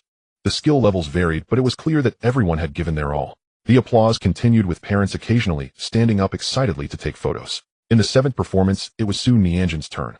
When she walked onto the stage, the audience fell silent for a moment. The spotlight shone on her, and the moon-white qipao shimmered with a pearlescent glow. She sat down in front of the guzheng and did not start immediately. Instead, she closed her eyes and took a deep breath. Then she raised her hands. When the first note sounded, Shen Wangshu straightened his back. It was Fisherman's Song at Dusk, but different from what he had heard in the music room last time. This version was slower, heavier. Each note seemed infused with the weight of time. Her fingers glided over the strings, sometimes soft like the swaying willows, sometimes urgent like a sudden downpour. The auditorium was so quiet that one could hear the hum of the air conditioning. Everyone held their breath, as if afraid to disturb the sound of the guzheng. Shen Wangshu watched Sun Yinjin on stage. She was completely immersed in the music, radiating a faint halo. For a moment, he forgot who he was, forgot about crude oil futures, forgot about the investigation by the Securities Regulatory Commission, and forgot about the war with EE. As the music slowed like the setting sun and fishing boats returning to harbor. When the last note fell, the lingering sound remained in the air for a long time. 3 seconds of silence. And then thunderous applause erupted. Sun Yinjin stood up and bowed slightly. When she raised her head, her gaze swept over the audience, pausing for a moment in row 7. Shen Wangshu saw a hint of a smile in her eyes, faint but genuine. The concert continued, but Shen Wangshu's thoughts had already drifted away. He took out his phone, switched it to silent mode, and sent a message to Shursen, "What's the update?" 3 minutes later, a reply came. "Williams wants to meet, scheduled for next Wednesday at the Ritz Hotel in London. Additionally, the investigation team from the Securities Regulatory Commission will arrive at the company at 9 o'clock on Monday, led by Wang Jigang." Shen Wangshu put away his phone and looked back at the stage. But his mind had already begun to plan for next week's schedule, meeting the investigation team on Monday, flying to London on Wednesday, and returning on Thursday to handle the production line upgrades for Hongstar Technology. "Mr. Shin Chiming beside him spoke softly, "There's something I want to discuss with you." Shen Wangshu turned to look. Regarding the Securities Regulatory Commission, Shin Chiming lowered his voice. "I've heard they may want to talk to me about that." As we discussed before, Shen Wangshu replied calmly, "That was a project loan for investing in the development of new packaging technology. All documents are in order." But Shin Chiming hesitated. "Mr. Shin Wangshu looked at him. "Your son is currently in Canada living well. The matter in Macau has been resolved and no one will bother him again. Just remember, that 60 million has nothing to do with gambling debts." Shin Chiming swallowed hard and finally nodded. "I understand." The concert was nearing its end and all performers took the stage for a bow. Sun Yinjin stood in the center of the front row holding her guzheng and smiling at the audience. Amidst the applause, Shen Wangshu saw her mother wiping her eyes. As the crowd dispersed, they slowly moved outwards. Shen Wangshu walked outside the hall with Shin Chiming and his wife. The night was deep and the campus streetlights had come on. "Mr. Shin." Su Nianjin's mother suddenly spoke. "Thank you for coming today." Nianjin said, "You are very busy." "No matter how busy I should come. She played very well," Shen Wangshu said. The woman smiled, a complex expression in her eyes. At that moment, Su Nianjin emerged from backstage, still wearing the qipao with a light cardigan draped over it. Seeing Shen Wangshu, she quickly walked over. "Mom, Uncle Shen." She greeted the elders first, then looked at Shen Wangshu. "What do you think?" "Very good," Shen Wangshu replied, "even better than last time." Su Nianjin's face slightly flushed, not very clear under the streetlight. Nianjin, her mother, began. "Uncle Chun, and I will head back now. You don't stay out too late." "Got it, Mom." Watching the two elders leave, Su Nianjin and Shen Wangshu walked side by side on campus. The night at Hong Kong University was very quiet, only the sound of the wind rustling through the leaves and faint laughter in the distance. "It seems your mother has something to say." Su Nianjin replied softly. "She asked me many things about you." "What did you say?" "I said." Su Nianjin paused. "You are a very capable person, but also very tired." Shen Wangshu laughed. "What else?" Also, Su Nianjin looked up at him. "I said you are very good to me." The two stopped under an old banyan tree. The tree shadows danced, and the moonlight filtered down through the gaps in the leaves, casting dappled light on the ground. "Next week," Su Nianjin suddenly said. "You'll be busy again, right?" "Yes, a lot to do." Then, she lowered her head, her voice softer. "Take care of yourself." Shen Wangshu watched her lowered eyelashes, suddenly wanting to say something. But in the end, he just nodded okay. His phone vibrated in his pocket. This time it vibrated urgently once, twice, 3 times. Shen Wangshu frowned and took it out to take a look. It was Shursen sending 3 messages in a row. "Urgent matter. There's a problem at the lab. Shen Jing has been taken away by the health department, officials accused of using illegal materials. What should we do now?" Shen Wangshu's heart sank. He put away his phone and took a deep breath. "Nianjin," he began, trying to keep his voice steady, "I have something urgent to attend to. I need to leave now." "Is something wrong?" Su Nianjin looked up at him. Under the streetlight, her eyes shone brightly, like they contained just a small issue. Shen Wangshu replied, "It can be handled." "That's good." Su Nianjin did not press further. "You should go quickly." Shen Wangshu nodded and turned to leave quickly. After a few steps, he turned back. Su Nianjin was still standing under the banyan tree, the moonlight falling on her like a classical painting. He waved goodbye and then strode towards the school gate. The car waited by the roadside. Shen Wangshu got into the back seat and told the driver, "Go to the health department." Then he immediately called Shursen. "What's the situation?" "Half an hour ago, the health department and the drug administration jointly conducted a raid on the lab." Shursen's voice was tense. "They took all the samples and experimental records and also took Qingjing. The reason given was that they received a report saying we used unapproved materials suspected of illegal drug manufacturing." "Who reported it?" "Anonymous call, but the health department said it was reliable intelligence." Shen Wangshu closed his eyes, his mind racing. The lab's affairs were very discreet. Apart from Qingjing and Shursen, very few people knew. Qingjing wouldn't report herself, nor would Shursen. How did the information leak? Ehe. He opened his eyes. It must be Ehe. But how did they know? Shursen was perplexed. The lab's location is very discreet, and even within the company very few people know. Shin Wanshu recalled the map of Hong Kong Island, remembering the red circles marked by his grandfather. He had been operating in Hong Kong Island for over 100 years with eyes and ears in various industries. Finding out the location of a lab would not be difficult for them. I have contacted a lawyer and am on my way. However, the health department is very adamant and said they want to file it. He thought for a moment and dialed another number. Uncle Lee, it's me. The health department took my people claiming it was illegal drug manufacturing. Shin Wanshu briefly explained the situation. Uncle Lee, can you help inquire about this? It's a formula from an elderly traditional Chinese medicine practitioner, and all the procedures are in progress. It's just not completely finalized yet. Wait, but you have to tell me the truth. What exactly are you making? Are there any issues with the raw materials? Health supplements, all raw materials are compliant. It's a formula from an elderly traditional Chinese medicine practitioner, and all the procedures are in progress. It's just not completely finalized yet. Then it's a procedural issue, Li Guohua sighed. He'll help you inquire. But you have to be mentally prepared. Procedural matters can sometimes be more troublesome than substantive issues. I understand. Thank you, Uncle Lee. After hanging up, Shin Wanshu said to the driver, change direction, head to Causeway Bay. The car turned around. Shin Wanshu leaned back in his seat, watching the neon lights rush past outside. The nights on Hong Kong Island are always so prosperous and busy. But behind this prosperity, how many pairs of eyes are watching him and how many hands are waiting to pull him down? 20 minutes later, the car stopped in front of an old-style Tang building in Causeway Bay. Shin Wanshu got out of the car and quickly walked upstairs. On the third floor, he knocked on an iron door. The door opened a crack, revealing a wary face inside. Who are you looking for? Looking for Brother Wei, Shin Wanshu replied. Just say Shin Wanshu is here. The door opened fully. Inside was a small room with several mahjong tables shrouded in smoke. Several men were playing cards. When they saw Shin Wanshu enter, they all paused. At the innermost table sat a man in his 50s wearing a floral shirt and holding a cigar. When he saw Shin Wanshu, he smiled, revealing a gold tooth. Young Master Shin, what a rare guest. He stood up and waved his hand. Everyone else leave. The others silently left, leaving only the two of them in the room. Brother Wei, I have a matter I would like your help with. Shin Wanshu got straight to the point. Speak, Brother Wei said as he sat back down, crossing his legs. My people were taken by the health department. I want to ask you to help find out who reported us. Brother Wei took a puff of his cigar, narrowing his eyes. The health department. That's a matter for the authorities. We who roam the rivers and lakes shouldn't interfere. I know the rules, Shin Wanshu said as he took out an envelope from his pocket and placed it on the table. Just a token of appreciation. Brother Wei did not look at the envelope, but stared at Shin Wanshu. Young Master Shin, you are now a prominent figure on Hong Kong Island. I heard you made billions this time from oil. So now that you have money, you want to use it to solve your problems. Money can't solve. That's why I came to ask for Brother Wei's help, Shin Wanshu said. Brother Wei smiled, picked up the envelope, and weighed it. It was thick. All right, I'll help you inquire. He put the envelope away. But young Master Shun, I must say a word of caution. You're currently in the spotlight, and there are many who feel offended. In business, sometimes you must understand that being amiable can lead to prosperity. Thank you for the reminder, Brother Wei. When he left the Tang building, it was already 10:30 at night. Shin Wanshu stood by the street, the night wind blowing on his face, bringing a hint of early autumn chill. His phone vibrated again. This time, it was Li Guohua. I found out Li Guohua's voice was heavy. The report call came from a public phone booth, and we couldn't trace the person. However, the health department has a record that the reporter claimed to be an insider and said your laboratory was using prohibited drug materials. Prohibited drugs. Shin Wanshu frowned. What materials? They didn't specify, but mentioned a few controlled medicinal materials. Ashu, Li Guohua paused. You need to tell me the truth. Is there a problem with the formula?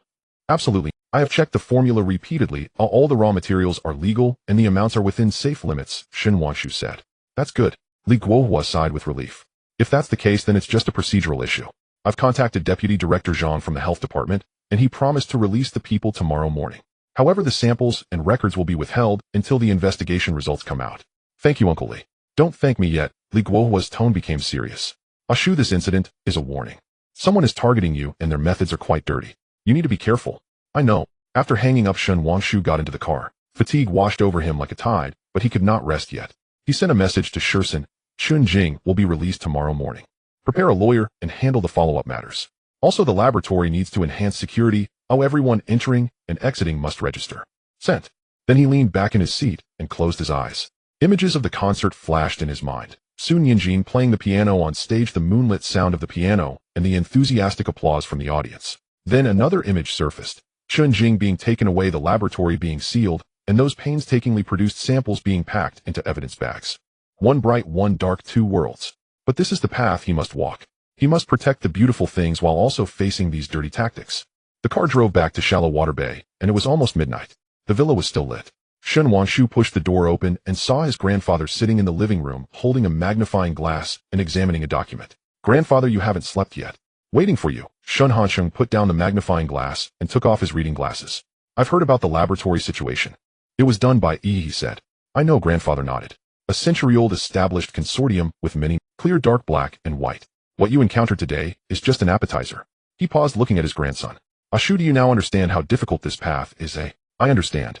Do you regret it, eh? Shen Wanshu smiled. No regrets. Good, grandfather smiled too. Now you sound like my grandson Shen Hansheng. He stood up, walked to the liquor cabinet, poured a glass of whiskey, and handed it to Shen Wanshu. Here, have a drink with grandfather. Shen Wanshu took the glass. The amber liquid swirled in the glass, the ice cubes clinking with a crisp sound. Grandfather, he suddenly asked, did you encounter worse things back in the day? Many. Grandfather sat down opposite him and took a sip of whiskey. In 1967, during the riots, my cargo ship was seized, and they accused me of smuggling. In 1973, there was a stock market crash, and someone spread rumors that the Shun family was going bankrupt, causing a bank run. In 1983, during the property bubble, partners ran off with the funds. With each thing he recounted, Shen Wangshu's heart sank a little more. Then how did you get through it? Get through it. Grandfather laughed, a hint of weariness in his smile. I endured it. Doing business is like going to war. There are victories and defeats, gains and losses. The key is not how much you can win, but how much you can endure. He raised his glass. Come to enduring today, cheers. Shen Wanshu raised his glass and clinked it with grandfather's. The whiskey was strong, burning from his throat all the way to his stomach. Ashu, grandfather put down his glass and became serious. How prepared are you for next week's investigation by the Securities and Futures Commission? All prepared. Have you met Wang Jigang? Have we played chess? Grandfather nodded. Playing chess, you can see a person's character through chess. How is his chess skill? Very upright. Not greedy, not anxious, steady and methodical. That's good, grandfather said. People like that are reasonable. As long as you clarify the matters he won't make things difficult for you. The grandfather and grandson chatted for a while until midnight. When Shen Wanshu returned to his room, fatigue had reached its peak. But he still opened his computer to check emails. Shursen had already sent over the list of materials needed for tomorrow, a thick stack of over 10 pages. Li Guohua sent the contact information for Deputy Director Zhang from the Health Department, along with a few points to note. Shen Qiming sent over the production line upgrade plan from Hongxing Technology, which needed his signature. There was also an email from London confirming the specific arrangements for his meeting with Williams next Wednesday. Shen Wangshu looked through each one and processed them one by one. By the time he finished everything, it was already 1:30 in the morning. He walked to the window and looked out at the sea. The moonlight spilled onto the surface of the water, shimmering like silver. In the distance there were ships sailing at night, their lights flickering in the darkness. Just like his life right now. Sometimes in the light, sometimes in the dark. But no matter what, he must move forward. His phone vibrated one last time. It was Sun Yinjin. Are you home? 3 simple words. Looking at those 3 words, Shen Wangshu suddenly felt that all the fatigue was worth it. I'm home. You should. Then he put away his phone and lay down on the bed. Before closing his eyes, he went over tomorrow's schedule one last time. Meeting the investigation team at the company in the morning, handling laboratory matters in the afternoon, and preparing materials for London in the evening. It was full and challenging, but he had to do it. Because this was the path he chose. Moonlight streamed through the gap in the curtains, casting a faint light on the floor. Shen Wangshu fell into a deep sleep. In his dreams, he heard the sound of the piano again. Fishing boats singing at dusk, the moonlit sound of the piano. Beyond the sound of the piano, there was a vast sea waiting for him to conquer. Ding. The host successfully dealt with an unexpected crisis, demonstrating adaptability. Reputation points 200, current reputation, level LV3, 100, 010000. At 8:40 in the morning on Monday, in the conference room of giant god capital Shun, Wangshu stood by the floor-to-ceiling window, watching the stream of cars below. The morning light filtered through the glass, casting a bright spot on the polished long table. On the table, over 20 neatly arranged folders were placed, each labeled with different colored tags: finance transaction, records, equity documents, research and development materials. Shursen stood by the table, doing a final check of the list. All materials are ready. Shursen adjusted his glasses. We have prepared everything the Securities Regulatory Commission requires. And we have also prepared what they did not ask for. Shen Wangshu turned around and glanced at the clock on the wall. It was 8:45, and there were still 15 minutes before the investigation team arrived.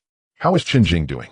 She finished her statement last night under the lawyer's supervision and got home at 1 in the morning. Shursen opened his notebook. The health department has detained the samples and experimental records, saying they need 2 weeks for testing. Chen Jing went to the new laboratory at 6 this morning. I rented a temporary venue in Kowloon, and the equipment was moved over last night. How is her condition? Not bad. Shursen paused. She has been talking less. I asked her if she needed a day off, and she said no, the experiment cannot stop. Shen Wanshu nodded. This was consistent with Chun Jing's character. The woman summoned by the system had an almost obsessive focus deep down. The laboratory was sealed off, and the samples were detained, which probably felt to her like a chess player having their pieces stolen. But a true chess player, even with only half a board left, must continue to play. At 8:50 the front desk called Mr. Shin. Team Leader Wang from the Securities Regulatory Commission has arrived. Please have them go to the conference room. At 8:50 the front desk called Mr. Shin. Team Leader Wang from the Securities Regulatory Commission has arrived. Please have them go to the conference room. The door was pushed open, and Wang Jigang walked in first. He wore a dark blue suit today, much more formal than when they met at the chess club, but his expression remained calm. 3 people followed behind him, 2 men and 1 woman, all carrying briefcases with serious expressions. Team Leader Wang, welcome. Shun Wangshu stood up to shake hands. Mr. Shin, sorry to disturb you. Wang Jigang shook hands, his eyes scanning the conference room.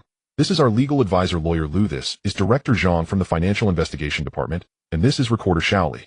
After shaking hands, everyone took their seats on both sides of the long table. The recorder opened a laptop, while the other 2 took out a recording pen and notebook. After some procedural opening remarks, Wang Jigang opened a folder. Mr. Shin, today we mainly have a few questions for you to clarify the situation. His voice was steady, lacking any aggressive momentum. The first question is about your operations in the crude oil futures market. From September 15th to September 20th, your account invested a total of $1 billion using 5 times leverage to go long on crude oil. The news of Iraq's invasion of Kuwait broke in the early hours of September 20th. The timing is indeed very coincidental. Shin Wangshu was prepared. He gestured for Shur-san to turn on the projector, and a set of charts appeared on the screen.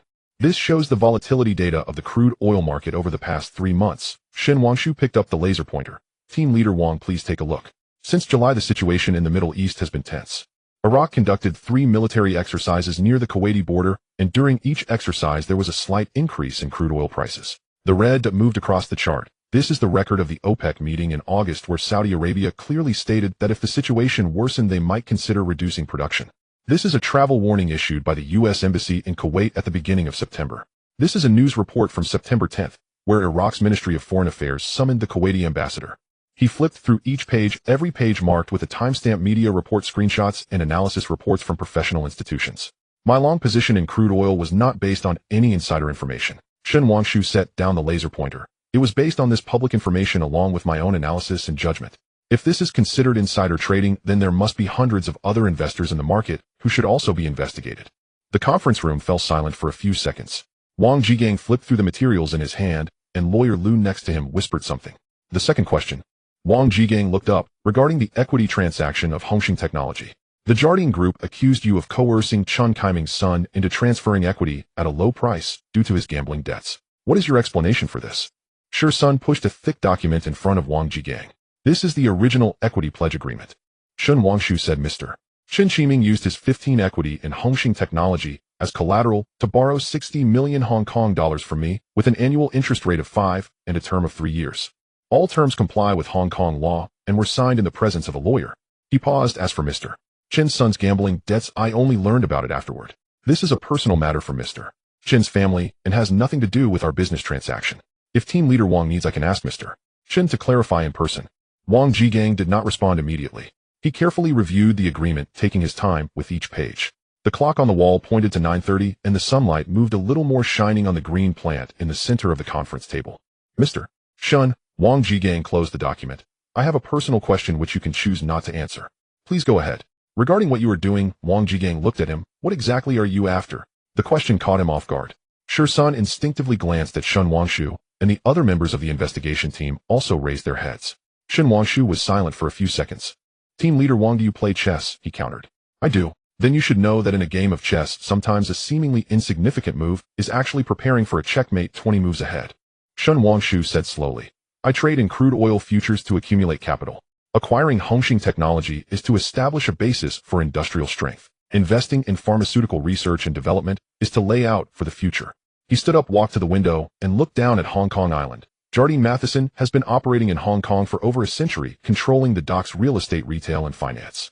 For Chinese enterprises to succeed, they either have to kneel and work for them or be swallowed by them. I do not want to kneel, nor do I want to be swallowed. So I can only take the third path, to stand up myself, standing taller than them. The conference room fell silent. The recorder's fingers stopped on the keyboard, forgetting to type. Wang Jigang looked at Shin Wangshu's back, his eyes filled with complex emotions. After a long while he finally spoke. The third question. Someone has reported that your source of funds is unclear, especially the $900 million from an offshore account in the Cayman Islands. Where did this money come from? Shin Wangshu turned around. This was the hardest question to answer, but also the easiest, because the answer is simple, but no one would believe it.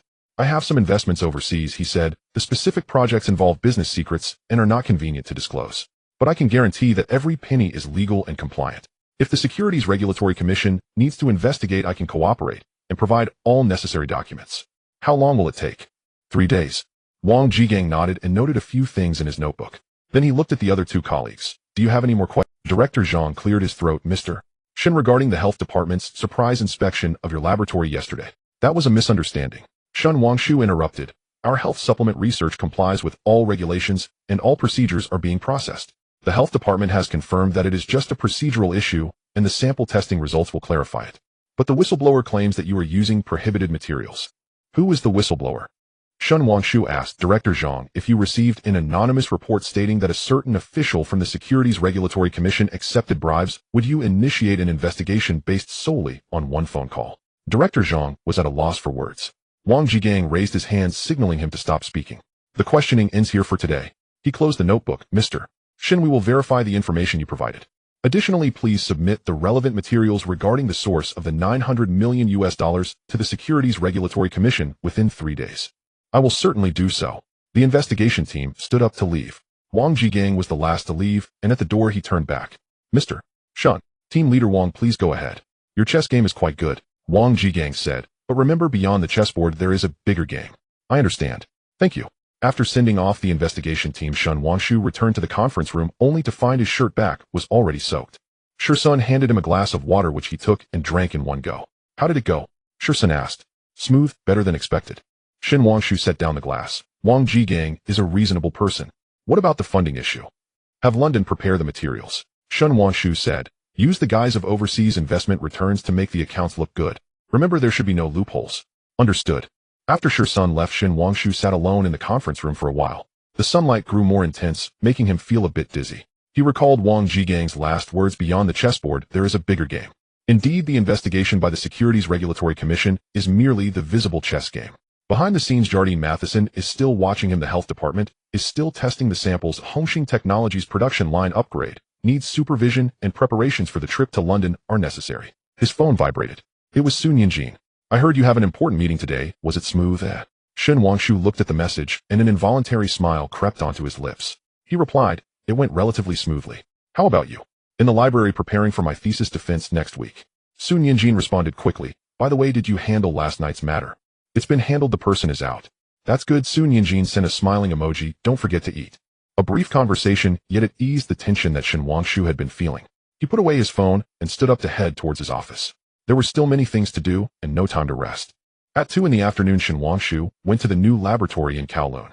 The location was on the 7th floor of an old industrial building, and the elevator was painfully slow. When he pushed the door open, Shin Jing was standing at the experimental station, holding a test tube and observing its color under the light. She had changed into a white lab coat, but her complexion was even paler than yesterday, with dark circles under her eyes. Mr. Shun, she said without turning her head. How is it going? The temporary venue lacks sufficient equipment. Shun Jing set down the test tube, but the basic experiments can still be conducted. I readjusted the formula, removing several controversial ingredients. The effectiveness might be slightly reduced, but it's safer. She turned around and picked up a document from the table. This is the new formula and the estimated timeline. If everything goes smoothly, we can produce samples again within a month. But the prerequisite is no one else can come for inspection. Shin Wangshu took the document. The document was confidential. The dense chemical formulas and data were somewhat incomprehensible to him, but he could see Qin Jing's earnestness. No one will come to investigate again, he said. After this, I will strengthen security. Qin Jing nodded and put her gloves back on. Is there anything else? I need to start the next set of experiments. You? Shin Wangshu looked at her. Do you want to take a break? You hardly slept last night, did you? The experiments cannot stop, Qin Jing replied flatly. Mr. Shin, you hired me to produce results, not to rest. After she finished speaking, she turned around and continued her work. The test tubes clinked together, and the microscope's light illuminated the lab, leaving only the hum of machinery in the air. Shin Wangshu stood for a moment before quietly leaving. He knew that someone like Qin Jing did not need comfort or sympathy. She only required an environment where she could work at ease and a hope of seeing results. As the elevator descended, his phone buzzed again. This time it was Wei Yi. Young Master Shun, I've gathered the information you wanted. Shin Wangshu quickly exited the building and got into the car. Speak. The tip-off call did indeed come from a public phone booth, but someone saw the caller. Wei Yes' voice was low. It was a stranger in his 20s wearing glasses speaking Mandarin with a northern accent. After the call he got into a black Toyota, but the license plate was obscured. Can you find out more? Difficult. Wei Yi paused. However, I can tell you one thing. Someone has seen that Toyota parked under a building in Central. In that building there is an office for a British company. Shin Wangshu tightened his grip on the phone. Yeah. Wei Yi chuckled. I provided you the information. How you use it is up to you. But I still maintain, it's better to be cordial than confrontational. After hanging up, Shin Wangshu leaned back in his chair, closing his eyes. Indeed it was them. Their methods were dirty yet clever, using anonymous tips under the guise of public health safety, ensuring that even if discovered they would have no incriminating evidence. Young Master, where to? The driver asked. Shin Wangshu opened his eyes. Home. The car drove towards Repulse Bay. The afternoon sun shone sharply through the windows, somewhat blinding. Shin Wangshu watched the rapidly retreating streets outside the window, his mind racing with calculations. The investigation by the Securities Regulatory Commission had stabilized for now. The issues in the laboratory would require time to resolve. He could not remain passive against IA. He recalled his trip to London. He would meet Williams on Wednesday. This was his chance to counterattack. If he could persuade the vice chairman of IA's board to see the drawbacks of shrinking their assets in Hong Kong, perhaps he could change his strategy. But the prerequisite was that he needed sufficient leverage. By the time he returned to the villa, it was already 4 in the afternoon. His mother was watering flowers in the garden. Seeing him return, she put down the watering can and walked over. Ashu, why are you back so early? I've finished my business, Shin Wangshu replied. Mom, where's Grandpa? In the study playing chess with someone. His mother wiped her hands. You should wash your face and take a break. I made soup for dinner. You need to replenish your energy. Shin Wangshu went upstairs, and as he passed the study, he heard his grandfather's laughter from inside. He pushed the door open and saw his grandfather and Wang Jigang sitting at the chess table, the board already filled with pieces. Both looked up at the same time. Ashu is back, his grandfather said with a smile. Just in time, Chief Wang came to visit, and we were playing chess. Shin Wangshu was somewhat surprised, but quickly regained his composure. Chief Wang, welcome. Mr. Shin, sorry to intrude. Wang Jigang nodded slightly. I finished my official business today and happened to pass by. I remembered that old Mr. Shin enjoys playing chess, so I took the liberty to visit. The words were polite, but Shin Wangshu knew it wasn't that simple. Someone like Wang Jigang wouldn't casually pass by someone else's home. You two continue. I won't interrupt, Shin Wangshu said. Don't go, his grandfather beckoned. Come take a look at this game. Chief Wang's move, feinting to the east to attack the west, is quite clever. Shin Wangshu walked over and looked at the chessboard. The white pieces seemed to be launching a fierce attack on the left, but were secretly setting up a killing move on the right. If the black pieces focused solely on defending the left, they would be crushed on the right. A clever move by Chief Wang, he remarked. Chess pieces are static, people are dynamic. Wang Jigang placed a piece down. Sometimes the most dangerous place appears to be the safest. That's insightful, Mr. Shun. You seem to be surrounded by crises, yet each step you take is steady. There was a deeper meaning to this statement. Shin Wangshu sat down in the nearby chair. I would appreciate Chief Wang's guidance. It's not about guidance, Wang Jigang observed the chessboard. I just feel that it's good for young people to have ambition, but they must learn to leverage their strengths. As for the Securities Regulatory Commission, as long as your funds are intact and your transactions are legal, we won't make it difficult for you. But other departments? I can't say for sure. He raised his head and looked at Shin Wangshu. Regarding the report from the health department, although it has no evidence, the impact has already occurred. If someone reports again regardless of the truth, they will still come to investigate. Once or twice is bearable, but what about 3 or 4 times? Can you afford that? Shin Wangshu fell silent. This was exactly what he feared. Iha could use such tactics to repeatedly harass him, depleting his time and energy. So what does Chief Wang think we should do? 2 methods, Wang Jigang replied. First, blow the matter up, letting everyone know that someone is deliberately framing you. Second, find their weaknesses so they won't dare to act again. He paused. The first method has quick results, but can be damaging to both sides.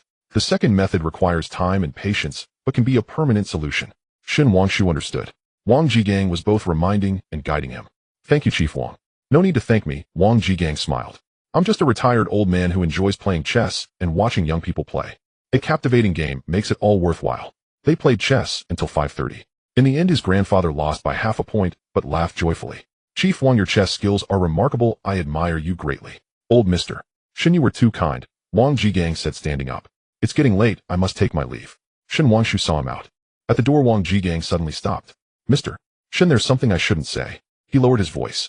But since you seem like a person who gets things done, I will speak up. Be wary of those around you. Shin Wangshu's heart jolted. Does Chief Wang mean? I mean nothing else, Wang Jigang waved his hand. I just feel that when too many people know something, it may not be a good thing. With that, he took his leave. Watching Wang Jigang's car drive away, Shen Wangshu stood at the door motionless for a long time. Those around him, not many knew about the lab's location.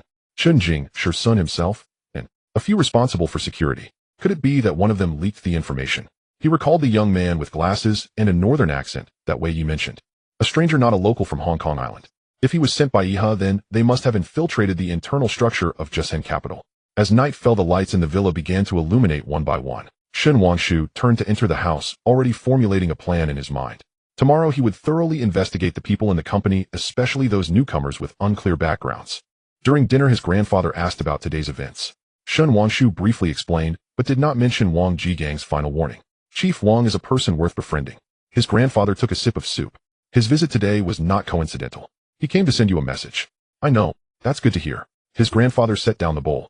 Remember, doing business on Hong Kong Island requires dealing with both the underworld and the legitimate side. The Securities Regulatory Commission is legitimate, while Wei Yi's side is the underworld. But the most challenging are those who operate in the gray area. They can help you today, but tomorrow they might betray you. You need to discern carefully. Shen Wangshu nodded. He understood these principles from his past life. But in this life with family and people he wanted to protect, he had to be more cautious. After dinner, he returned to the study and began preparing materials for his trip to London. William's information was spread all over the table, his background, preferences, position within Iha, and factional stance.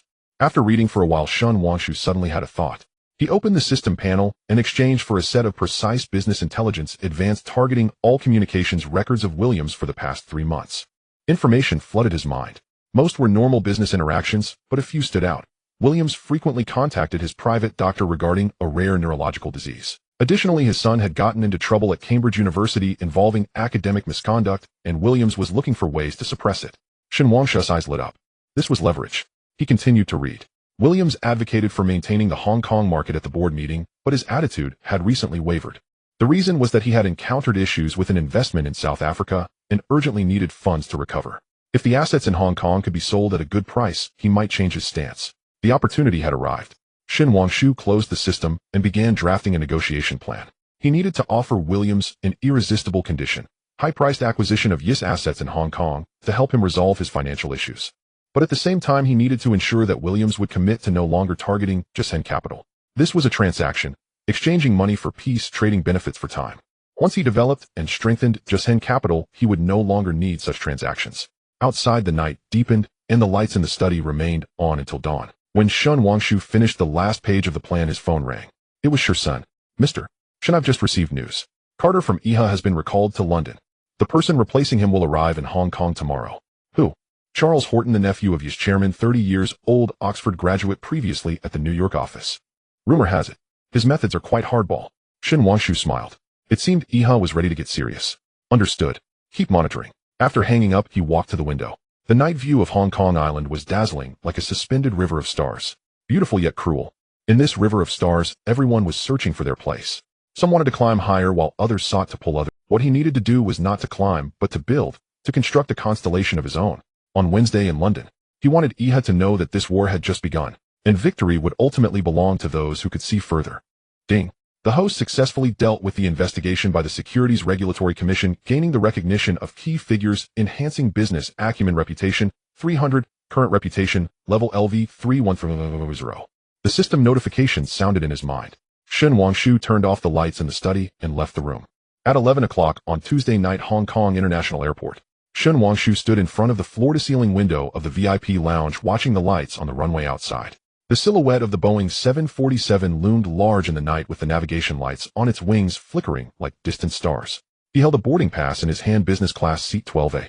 Sher stood behind him carrying a briefcase and a thin windbreaker. Young master, the flight departs in 2 hours and will arrive in London at 6:30 tomorrow morning. Sher glanced at his watch. Williams has confirmed 10 o'clock on Wednesday morning at the Ritz Hotel's lounge. Shen Wangshu nodded. His face was reflected in the window, somewhat weary, yet his eyes were clear. He had hardly slept these past few days, preparing materials, arranging company affairs, and dealing with the new Charles Horton from Iha.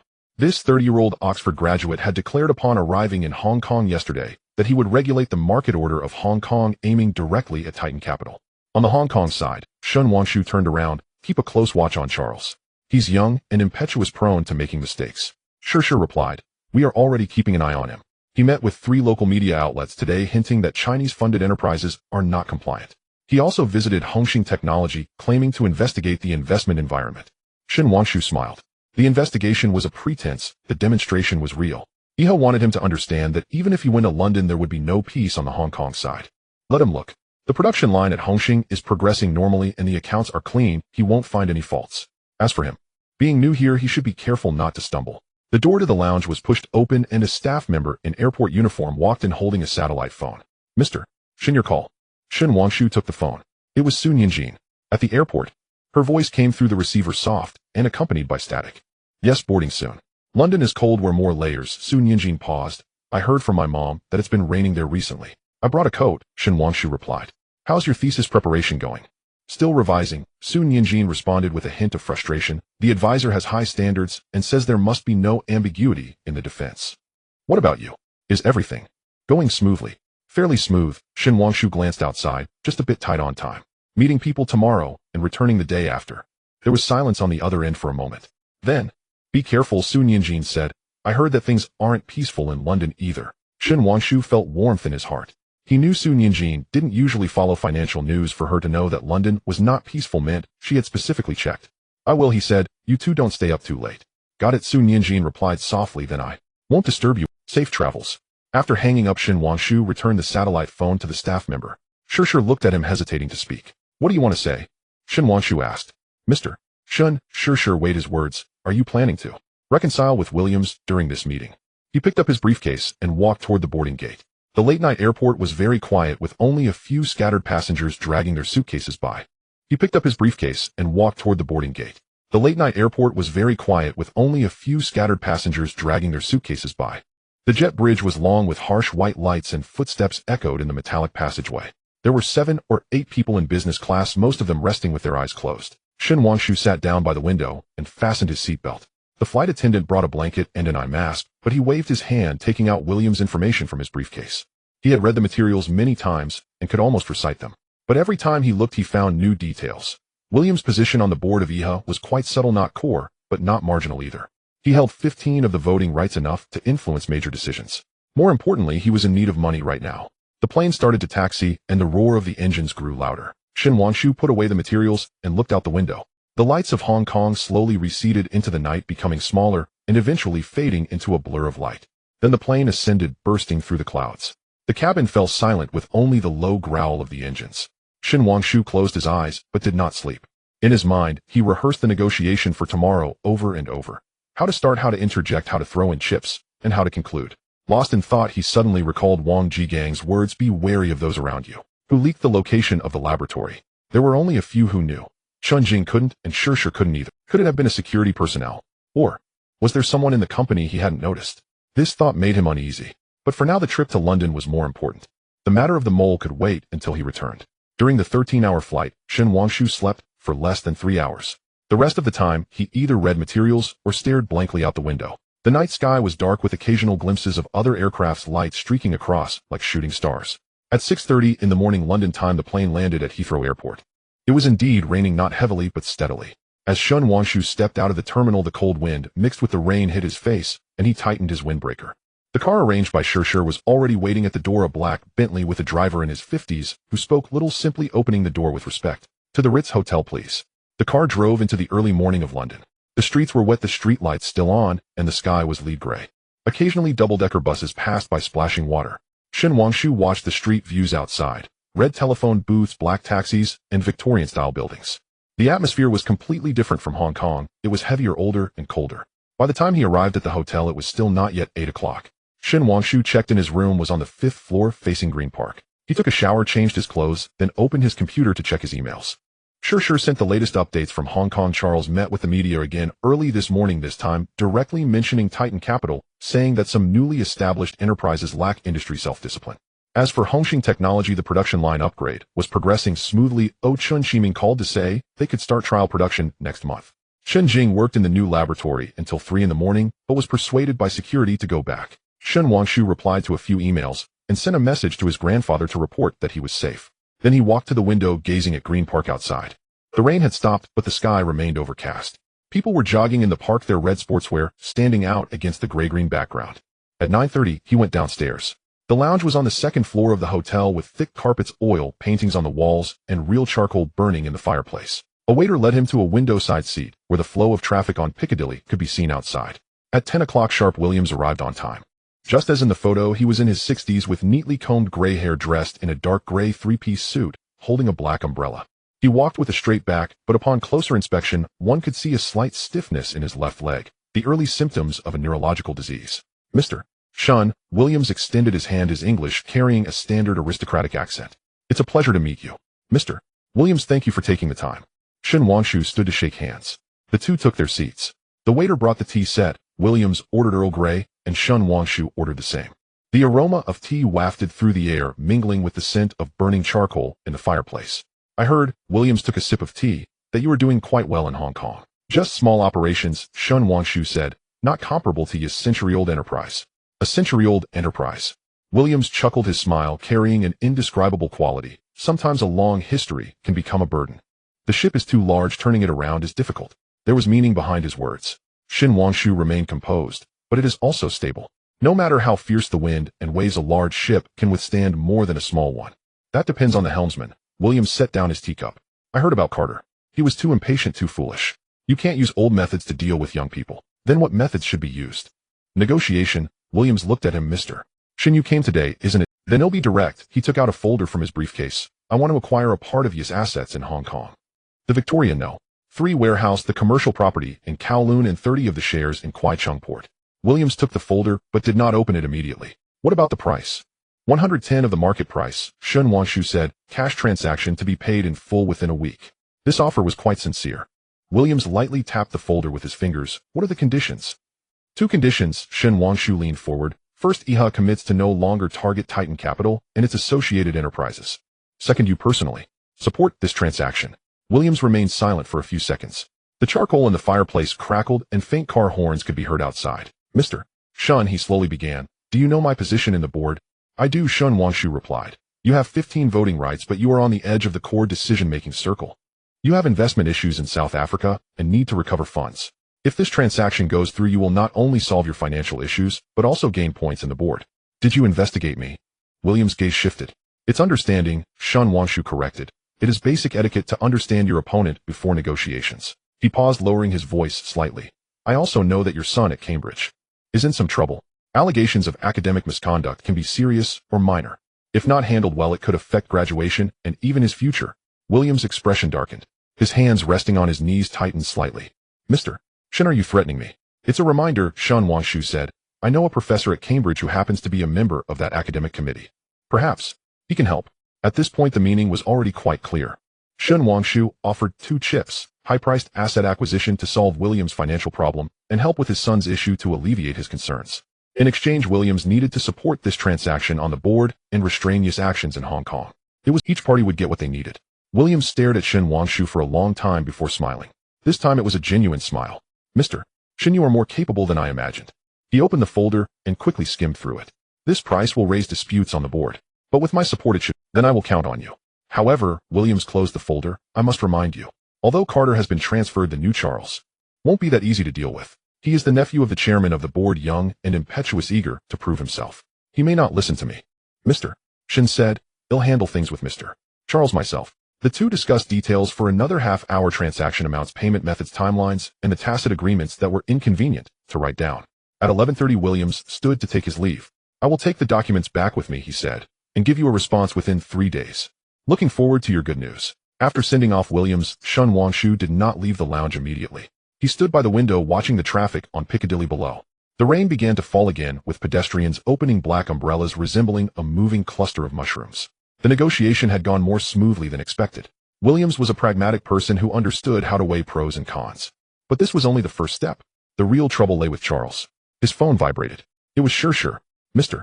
Shin. Charles went to the Securities Regulatory Commission this morning and met with Wang Jigang. What they discussed was unclear, but he didn't look too good when he came out. Shin Wangshu furrowed his brows. Charles went to see Wang Jigang. What was he up to? Applying pressure. We're looking for a breakthrough from the Securities Regulatory Commission. Keep monitoring, he replied. I am taking a flight back tonight. After sending the message, Shun Wangshu left the lounge. Passing through the hotel lobby, he saw a familiar figure, Charles Horton. Just as he was thinking of him, Charles noticed him, paused for a moment, and then strode over. He looked even younger than in the photo, with blonde hair and blue eyes, dressed in a well-tailored suit, exuding the unique confidence and arrogance of the elite class. Shen Wangshu. Charles spoke his English fluent, but with an American accent. Mr. Charles. Shen Wangshu nodded slightly. What a coincidence. Charles smiled, his smile lacking warmth. I heard you were in London, but I didn't expect to meet you here. Meeting with Uncle Williams. Discussing some business. Business. Charles repeated the word, as if savoring it. Mr. Shen, I'll be direct. Yes, assets in Hong Kong will not be sold to you. I do not approve of what that fool Carter did. But I also won't let you see. Shen Wangshu calmly looked at him. Mr. Charles, business is negotiated, not fought over. That depends on who you are negotiating with. Charles stepped closer, lowering his voice. Shen Wangshu, I know you have some capability. You played the crude oil futures game beautifully. But the rules of the game have changed. Now I am the one playing with you. He paused, his smile becoming playful. By the way, that female scientist in your laboratory. Quite interesting. I heard she works hard, sleeping only 3 to 4 hours a day. Someone like her is prone to accidents, don't you think? Shen Wangshu's gaze turned cold. Mr. Charles, threats are not a wise approach. This is not a threat, Charles shrugged. It's a reminder. The security situation in Hong Kong is not good. You should be careful with your people and your assets. After saying this, he patted Shen Wangshu on the shoulder and turned to leave. The gesture was casual, as if dismissing someone unimportant. Shen Wangshu stood in place, watching Charles' back disappear out the hotel door. The rain fell heavier, with water stains crawling up the glass. This young man was more dangerous than he had imagined. He played off-script, his methods more direct and reckless. But Shen Wangshu was not afraid. In his past life, he had seen many such people on Wall Street. Privileged, self-righteous, believing the world should revolve around them. But in the end, most of them fell hard. He stepped out of the hotel and got into the car. The driver asked, to the airport? No, first to a place. The car drove toward the city of London. Shen Wangshu was going to meet someone. A professor he knew at Cambridge who was also a key figure in the matter concerning William's son. Since Charles wanted to play, he would accompany him to the end. But before that, he had to stabilize the situation with Williams.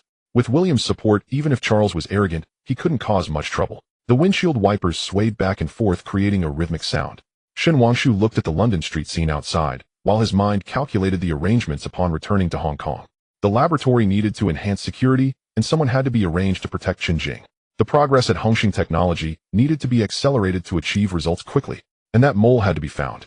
There was much to do, but he was not in a hurry. Step by step, game by game. Charles thought he was the one holding the piece, but he did not know that in this game the true player was always the one who could see the farthest. The car stopped in front of an old building in the city. Shen Wangshu pushed open the car door, and the rain hit him in the face. He tightened his windbreaker and walked briskly into the rain. It was 2 o'clock on Thursday morning in the Guangdao Kowloon industrial area. Shen Wangshu's flight from London had been delayed by 3 hours. By the time it touched down, it was already the dead of night. He did not return home. He sent the car straight to Xinjiang's new laboratory. Outside the window, the night lay thick and empty. Only neon signs blinked in the darkness like solitary, mournful beacons. Just as the car turned onto the narrow road into the industrial park, he sensed that something was wrong. The 7-story building that housed the lab had a light on at a 3rd-floor window. Not the steady glow of an ordinary bulb, but a flickering red mixed with blue that stabbed at the night. 2 police cars were parked beneath the building, their rotating lights painting the surrounding walls in streaks of red and blue. A cold weight settled in Shen Wangshu's chest. He opened the car door, and a gust of cool early autumn wind hit his face, carrying dampness from the night. Sher Sun was already waiting at the entrance, his complexion made ashen by the police lights. What's happened? Shen Wangshu asked as he quickened his pace. About an hour ago, Sher Sun's voice tightened. Someone tried to break into the lab and triggered the alarm. When security arrived, the intruders had fled, but what? But Dr. Shen was inside. Sher Sun paused.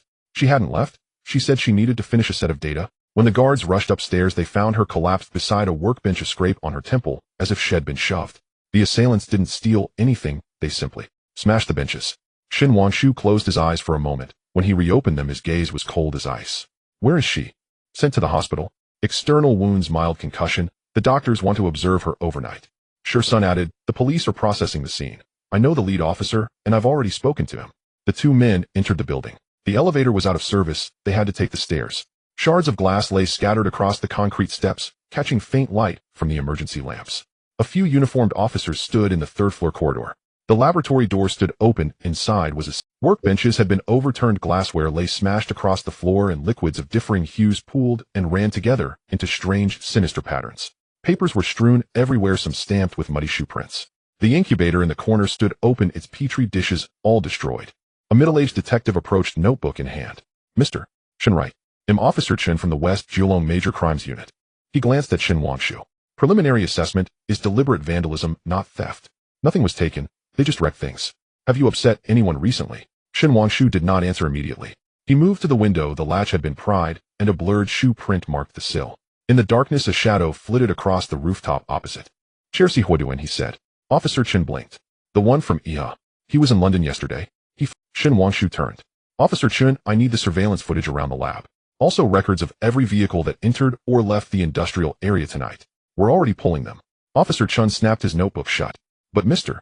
Shen, without evidence, that kind of accusation. I understand. Shen Wangshu cut him off. I only asked that the police close this quickly. The lab contained vital research. The loss is significant.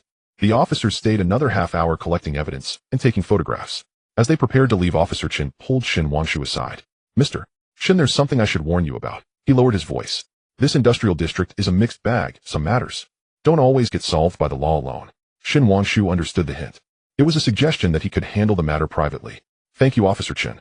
After the police left, only Shen Wangshu and Shi Sun remained in the wrecked lab. Chaos lay across the floor. The air still bore the acrid sting of chemical reagents. Shen Wangshu crouched and picked up a petri dish broken in half. The pale yellow medium inside had already dried. Chen Jing's month's work, he murmured. Shi Sun stood behind him in silence. Outside, the night pressed onto a freighter's horn sounded in the distance. Find out. Shen Wangshu straightened. Use every contact. Trace who Chelsea contacted on the island, especially those who are unsavory. Understood. Shi Sun hesitated, then said, Mr. Shen, there's another matter. While you were in London, I checked inside the company. He continued, there's a new guy in security named Aqiang. He only joined last month. His background looks clean, but what? I had someone follow him for 2 days, Shi Sun said. After work, he went to Shengwan and entered an office building. In that building, a consulting firm is registered to a relative of an executive at Iha. Shen Wangshu's gaze sharpened. An insider had been found. Where is he now? He's still being watched. Shall we? Don't move him yet. Shen Wangshu considered for a moment. Let the line grow longer, a lure in the big fish. I want to know how much information he has already passed on. He walked to the window and stared into the heavy night. Chelsea had played a dirty hand, but in doing so he had exposed his impatience. The young act rashly, unprovoked, they rushed to retaliate. That paradoxically was a weakness. His phone buzzed. It was the hospital. Mr. Shen, Ms. Shen has woken and says she wants to see you. He'll be right there. The hospital in Yamadi was not far from the industrial area. The late-night corridor was hushed, the nurse's station, the only place still lit. Shen Wangshu reached room 307 and pushed the door open gently. Chen Jing sat propped on the bed, a strip of gauze at her temple. Her face was pale, but her eyes were bright. When Shen Wangshu entered, her first words were, the data was backed up to the cloud. Oh, I photographed the experiment logs. The losses were mainly samples and equipment. Shen Wangshu sat beside the bed. The important thing is you're okay. I'm fine. Chen Jing's tone remained measured, as if speaking of someone else's trouble. But the experiment schedule will be delayed. It will take at least 2 weeks to regrow the samples, and if the equipment cannot be replaced promptly, it may take even longer. The equipment will arrive tomorrow. Shen Wangshu said, I've arranged shipments from Singapore. The fastest they can be installed is the day after tomorrow. But you cannot stay where you are living right now. They'll put you in a safe house with 24-hour protection. Chen Jing was silent for a few seconds. Was Iha behind this? She asked. Probably, he replied. Chen Jing said, they're frightened. If our research succeeds, it will undercut their pharmaceutical business. They won't compete directly. They resort to tactics like this. Shen Wangshu studied her. Even from a hospital bed, her mind moved quickly. Get some rest. They'll handle. Chen Jing nodded, then added, Mr. Shen. Yes. They didn't succeed this time. They'll come again. Those words surprised him coming from her. I know, he said with a faint smile. They'll be careful. When he left the ward, it was already 4 a.m. At the far end of the corridor, Shi Sun hurried over with his phone. Mr. Shen, news from Wiley and Musi. What is it? The board has approved it. Shi Sun handed over a fax. Just received. The fax stated that Iha agreed to sell Warehouse No. 3 of Waidulia and the Kowloon commercial property, but would not sell the Kowloon dock. The price was as we proposed, cash transaction signing next week. Shen Wangshu took the fax. Black type on white, stamped with the Iha board seal. Wiley and Musi worked quickly, or perhaps he very much needed the money. There is an additional condition, Shi Sun added. After the transaction completes, Iha asks that we publicly state this was a friendly commercial cooperation intended to optimize both parties' asset allocation. Shen Wangshu smiled.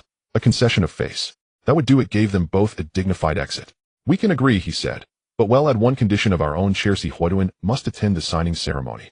Shi Sun blinked. Why? I want to see his expression. Shen Wangshu folded the fax and slipped it into his suit pocket. And in public, he won't dare do anything. When they left the hospital, the sky was paling with the first light. The morning air was cool and smelled of dew. Shen Wangshu slid into the car, and exhaustion finally swept over him. He had been awake for more than 30 hours. His temples throbbed. Yet he could not sleep. The car headed toward Qianchuan. As they passed Waidilia Gang, the sun rose from the horizon, gold gradually chasing away the night. A freighter eased by, and gulls wheel above its masts. It was a beautiful morning, but Shen Wangshu knew how many undercurrents churned beneath such beauty. When he arrived home, the villa was quiet. He opened the door softly, only a wall lamp burned in the living room. His mother sat wrapped in a coat on the sofa knitting, and looked up when she heard him. "Ashu, you're back." She set aside her knitting. "Why so late? Have you eaten?" "I have." Shen Wangshu sat beside her. "Mom, why are you still up?" "Waiting for you." Her eyes were full of concern. "Did something happen?" He hesitated, then nodded. The lab was attacked, and Chen Jing was slightly injured. His mother's hand trembled, and a knitting needle fell to the floor. "Is she all right?" "She's at the hospital. They'll observe her overnight, and she'll be fine." Shen Wangshu picked up the needle. It was Iha. His mother was silent for a long moment before she spoke softly. "Business affairs I don't understand, Ashu. But I know some people will do anything for money. Be careful, and don't become like them." "I won't, Mom." "Good." She rose. "There's soup in the kitchen. They'll heat it for you. Drink it, and then get some sleep. A look at those dark circles under your eyes." He did not refuse. He sat at the table and watched his mother move about in the kitchen. The steam from the hot soup blurred the glass door. In that moment, he felt that every ounce of his fatigue was worthwhile. To preserve such moments, he vowed to himself that he must become stronger. After finishing the soup, Shen Wangshu returned to his room. However, instead of going to sleep immediately, he opened his computer and logged into the cloud backup. Chen Jing was right. The data was all there. Experimental records, formulas, progress charts.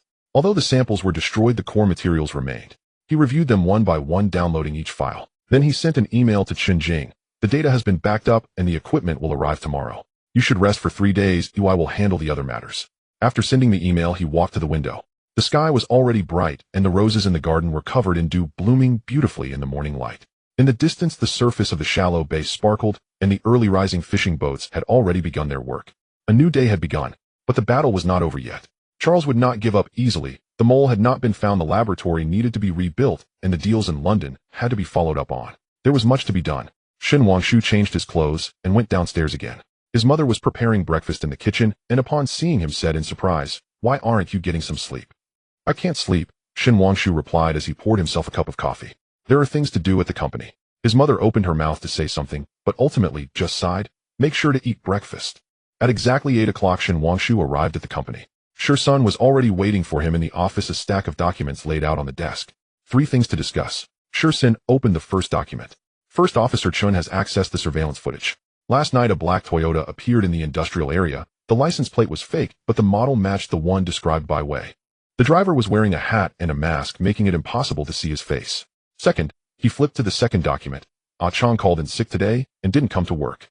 My people followed him home and found that he was packing a suitcase, apparently intending to flee. Shen Wangshu's expression turned cold. "Stop him. Take him to the warehouse. Oh, I will question him personally." Understood. Shursun paused. Third, Charles is holding a press conference at 10 o'clock this morning with the theme regulating the business environment of Hong Kong Island. The invitations were sent to all major media outlets, and the location was at the Jardine House. Shen Wangshu picked up his coffee and took a sip. The bitterness spread across his tongue. "We should go too," he said. Shursun was taken aback. "To the press conference?" "Just to hear what he has to say." Shen Wangshu put down his cup. "And by the way, to deliver him a gift." At 9:50 in the morning, in the conference hall on the first floor of Jardine House, many media representatives had already arrived, setting up cameras and equipment. Charles stood beside the podium, chatting and laughing with several reporters. He was dressed in a light gray suit today, his blonde hair meticulously styled, and wore a confident smile. Upon seeing Shen Wangshu enter, his smile froze for a moment, but quickly returned to normal. "Mr. Shen, what a rare guest." Charles approached him. "What brings you to my press conference?"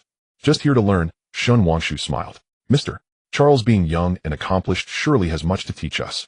The reporters noticed the commotion and turned their cameras toward them. Charles, clearly not wanting to lose composure in front of the media, gestured for Shen Wangshu to sit. "Please take a seat. We will begin shortly." At 10 o'clock, the press conference commenced. Charles stood at the podium speaking eloquently. He discussed the commercial traditions of Hong Kong Island and modern corporate responsibilities, from market regulations to industry self-discipline. His words subtly hinted at certain newly emerged enterprises being short-sighted and lacking long-term vision. Shen Wangshu listened quietly, his face showing little expression. Shursun, sitting beside him, whispered, "He's making veiled accusations." "Let him accuse," Shen Wangshu replied. "The harsher he criticizes, the harder he will fall." During the QA session, a reporter indeed pointed the finger at Giant Capital. "Mr. Charles, you mentioned certain companies are not compliant. Which companies are you specifically referring to?" "Recently, there have been rumors that Giant Capital is involved in insider trading. What are your thoughts on this?" Charles smiled, his expression composed. I did not specify any particular company. However, it is true that the market needs regulations and that all participants must adhere to the rules. As for specific cases, I trust that the regulatory authorities will make a fair judgment. It was a very official response, but the meaning was clear. Another reporter stood up. Regarding the destruction that occurred in the Kowloon industrial area last night, there are reports that the victim was a laboratory under Giant Capital. What is your comment on this? This question caught Charles off guard. He clearly did not expect the news to spread this quickly. I am not familiar with the specific situation. He quickly adjusted his expression. However, any illegal behavior should be condemned. I believe the police will uncover the truth. At this moment, Shen Wangshu raised his hand. Charles noticed him, his gaze flickering with a hint of caution, but he nodded. Mr. Shen, do you have a question? Shen Wangshu stood up and took the microphone offered by the staff. I have no questions, he said. I just want to take this opportunity to announce something. The conference hall fell silent. All cameras were focused on him. Giant Capital and Jardine Matheson have reached an agreement. Shen Wangshu's voice was steady. We will acquire part of Jardine's assets on Hong Kong Island, including the Victoria No. 3 warehouse and Kowloon commercial real estate. This is a friendly business collaboration aimed at optimizing asset allocation for both parties and achieving a win-win situation. As his words fell, the conference hall erupted in an uproar. Reporters exchanged glances, and the sound of camera shutters filled the air. Charles' expression changed. He stared intently at Shen Wangshu, his eyes reflecting shock, anger, and a hint of humiliation from feeling betrayed. It was evident that Williams had not informed him about the agreement. Mr. Charles, Shen Wangshu turned to him with a smile. As the new head of Jardine on Hong Kong Island, you would support this collaboration, wouldn't you? All eyes were on Charles. The cameras waited for his reaction. Charles clenched his fists beneath the podium, but maintained a composed smile on his face. Of course, he bit out the words through gritted teeth. Jardine has always been committed to collaborating with local enterprises. The press conference ended amid chaos. Charles hurriedly left, skipping the follow-up interviews. Shen Wangshu was surrounded by reporters. He answered a few questions briefly before signaling Sher Sun to clear the way. As he stepped out of Jardine House, the sun was just right. Shen Wangshu stood on the steps watching the bustling street. His phone vibrated. It was Williams. Mr. Shen, that move you made was rather ruthless. Williams' voice came through the receiver, devoid of emotion.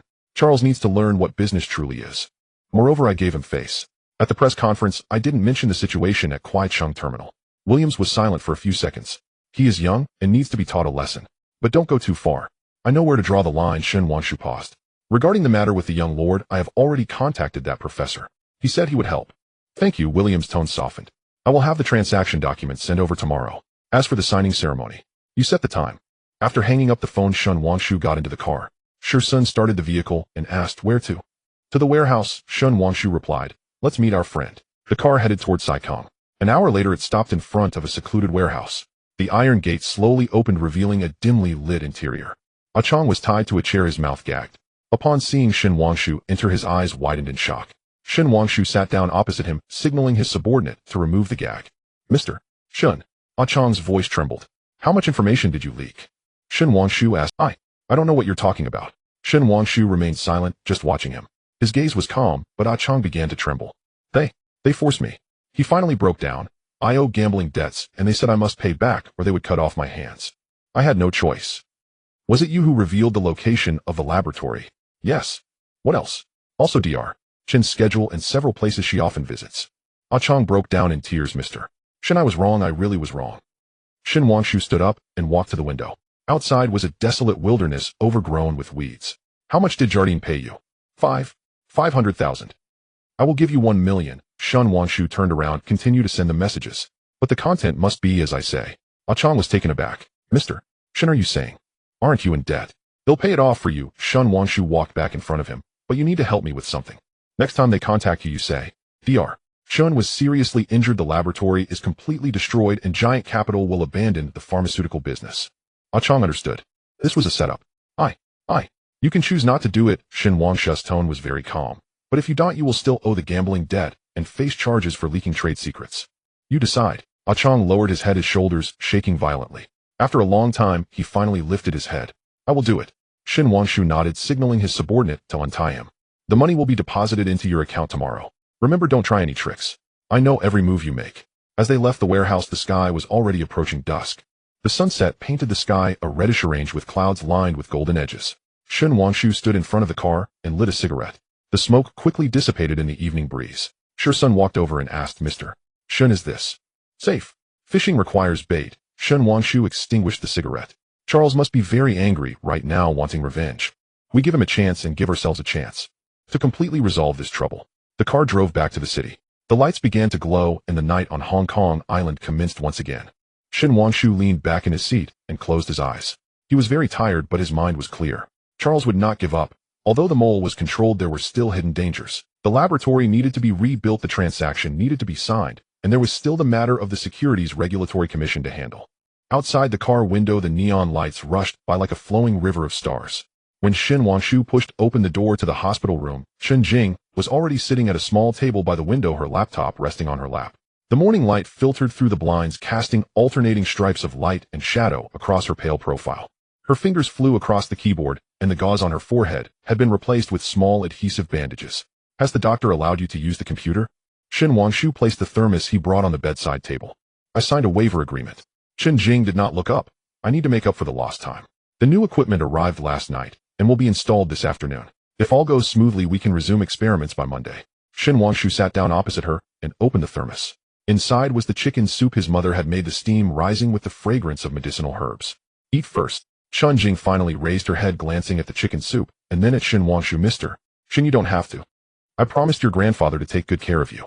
Shen Wangshu pushed the soup bowl over. Even though he is no longer here, the promise remains. This took Chen Jing by surprise. She was silent for a few seconds, closed her laptop, and took the soup bowl. The act of drinking the soup was slow and serious, as if she were performing some kind of experimental operation. I have organized all the data, she said while drinking. The new formula is more stable than the original with fewer side effects. If animal experiments go well, we can apply for clinical approval next month. No rush. Shen Wangshu said, safety first. I'm anxious. Chen Jing set down the bowl. Iha is watching us. The longer we delay, the more variables there will be. Moreover, she paused, I want them to see that even if they destroyed the lab, we can still produce results. Shen Wangshu looked into her eyes. There was a kind of stubborn light in them, the same as when she was researching. All right, he said. If you need any support, just contact your son. Chen Jing nodded and reopened her laptop. Shen Wangshu knew the conversation was over and got up to leave. As he reached the door, he turned back. Are you getting used to the safe house? It's quieter than the lab, Chen Jing said. It's just too quiet. This statement sounded plain, but Shen Wangshu detected a hint of something different. A person like Chen Jing probably only finds a sense of belonging in the laboratory amidst those instruments and data. When leaving the hospital, it was exactly 8 o'clock. Shersen's car was waiting at the door. The window rolled down to reveal his serious face. Mr. Shen, Charles has made a move. Shen Wangshu got into the car. Speak. He met with 3 people last night. Shersun handed over several photos. The first was Deputy Director Zhang from the Health Department, who had dinner at Fu Lin Min, discussing for about an hour. The second was Director Zhang from the Securities and Futures Commission, who met at a bar in Lan Kwai Fong. The third. He paused, pulling out the third photo. It depicted a middle-aged man in traditional Chinese attire, bald, holding a string of prayer beads, shaking hands with Charles. The background was a tea house in Causeway Bay. This person is named Sang Biao, a figure in Causeway Bay with quite a few underlings. Shersun lowered his voice. If Charles is looking for him, it's probably not just for tea. Shen Wangshu examined the photo. Charles meeting 3 people from the Health Department, the Securities and Futures Commission, and the Underworld was a multifaceted pressure tactic spanning official to civilian, light to dark. As for Sang Biao, Shen Wangshu asked, can we make contact? The Elder Wei is not on good terms with him, Shersun replied, but we can find someone to send a message. However, Mr. Shen, since Charles has reached out to the Underworld, we also need to prepare. I understand, Shen Wangshu said, putting away the photos. The signing ceremony is set for next Wednesday at the Peninsula Hotel. Media will be present and Charles won't dare to make a move. But in these few days prior, we must be careful. The car drove towards Central, caught in heavy traffic, a long line of cars unmoving. Shen Wangshu stared out the window, suddenly recalling something. Is Sun Yinjin defending today? At 10 in the morning at the Faculty of Arts at Hong Kong University, Shersun glanced at his watch. Do you want to go? Shen Wangshu was silent for a few seconds. He should go. But this morning he had to finalize contract details with the lawyers sent by Williams. In the afternoon, he needed to check on the production line upgrade at Hongxing Technology, and in the evening, he had to meet several elders from the Chinese Business Association. No time. He said, send a bouquet over. Lily's, she likes those. Understood. The car finally moved to the entrance of Giant Capital. As soon as Shen Wangshu entered the lobby, the receptionist quickly approached him. Mr. Shen, Mr. Williams' lawyers have arrived. They are in the 3rd conference room. Also, Group Leader Wang is here waiting for you in your office. Wang Jigang. Shen Wangshu was a bit surprised. Meet Group Leader Wang first. The office door was ajar. Shen Wangshu pushed the door open to find Wang Jigang standing in front of the bookshelf, flipping through an old edition of The Art of War. Hearing the noise, he turned around. Mr. Shen, sorry to bother you. Group Leader Wang, please sit. Shen Wangshu walked to the desk. What's the matter? Wang Jigang sat down across from him, placing the folder on the table. Two things. First, the internal investigation by the Securities and Futures Commission has concluded, and the result is that your operations are fine and the source of funds has been explained. A formal notification will be issued next Monday. This was good news. Shin Wangshu nodded. Thank you, Group Leader Wang. No need to thank me, you did it cleanly yourself. Wang Jigang paused. The second thing is that Charles contacted our people yesterday. Shin Wangshu's expression sharpened. He provided some materials alleging that you used improper means to acquire Hongxing technology and threatened Qin Shiming. The materials look quite credible. Wang Jigang opened the folder. There are copies of loan receipts from the Macau casino, recordings of Chen Kaiming's son's testimony, and written statements from several so-called insiders. Shen Wangshu took the folder and quickly skimmed through it. The materials were well prepared with a complete logical chain. If one wasn't privy to the details, they might indeed be deceived. Does Group Leader Wang believe it? I believe in evidence, Wang Jigang said, but these materials have already been submitted to the investigation department, and according to regulations, a case must be reopened. Following procedure, it will take at least a month. During this month, the equity transactions of Hongxing Technology will be frozen and related assets will also be suspended from disposal. Shin Wangshu understood. Charles' move was very vicious, using legal proceedings to stall him. A month is enough time for many things to happen. Is there a way? There is, but it will take time. Wang Jigang closed the folder.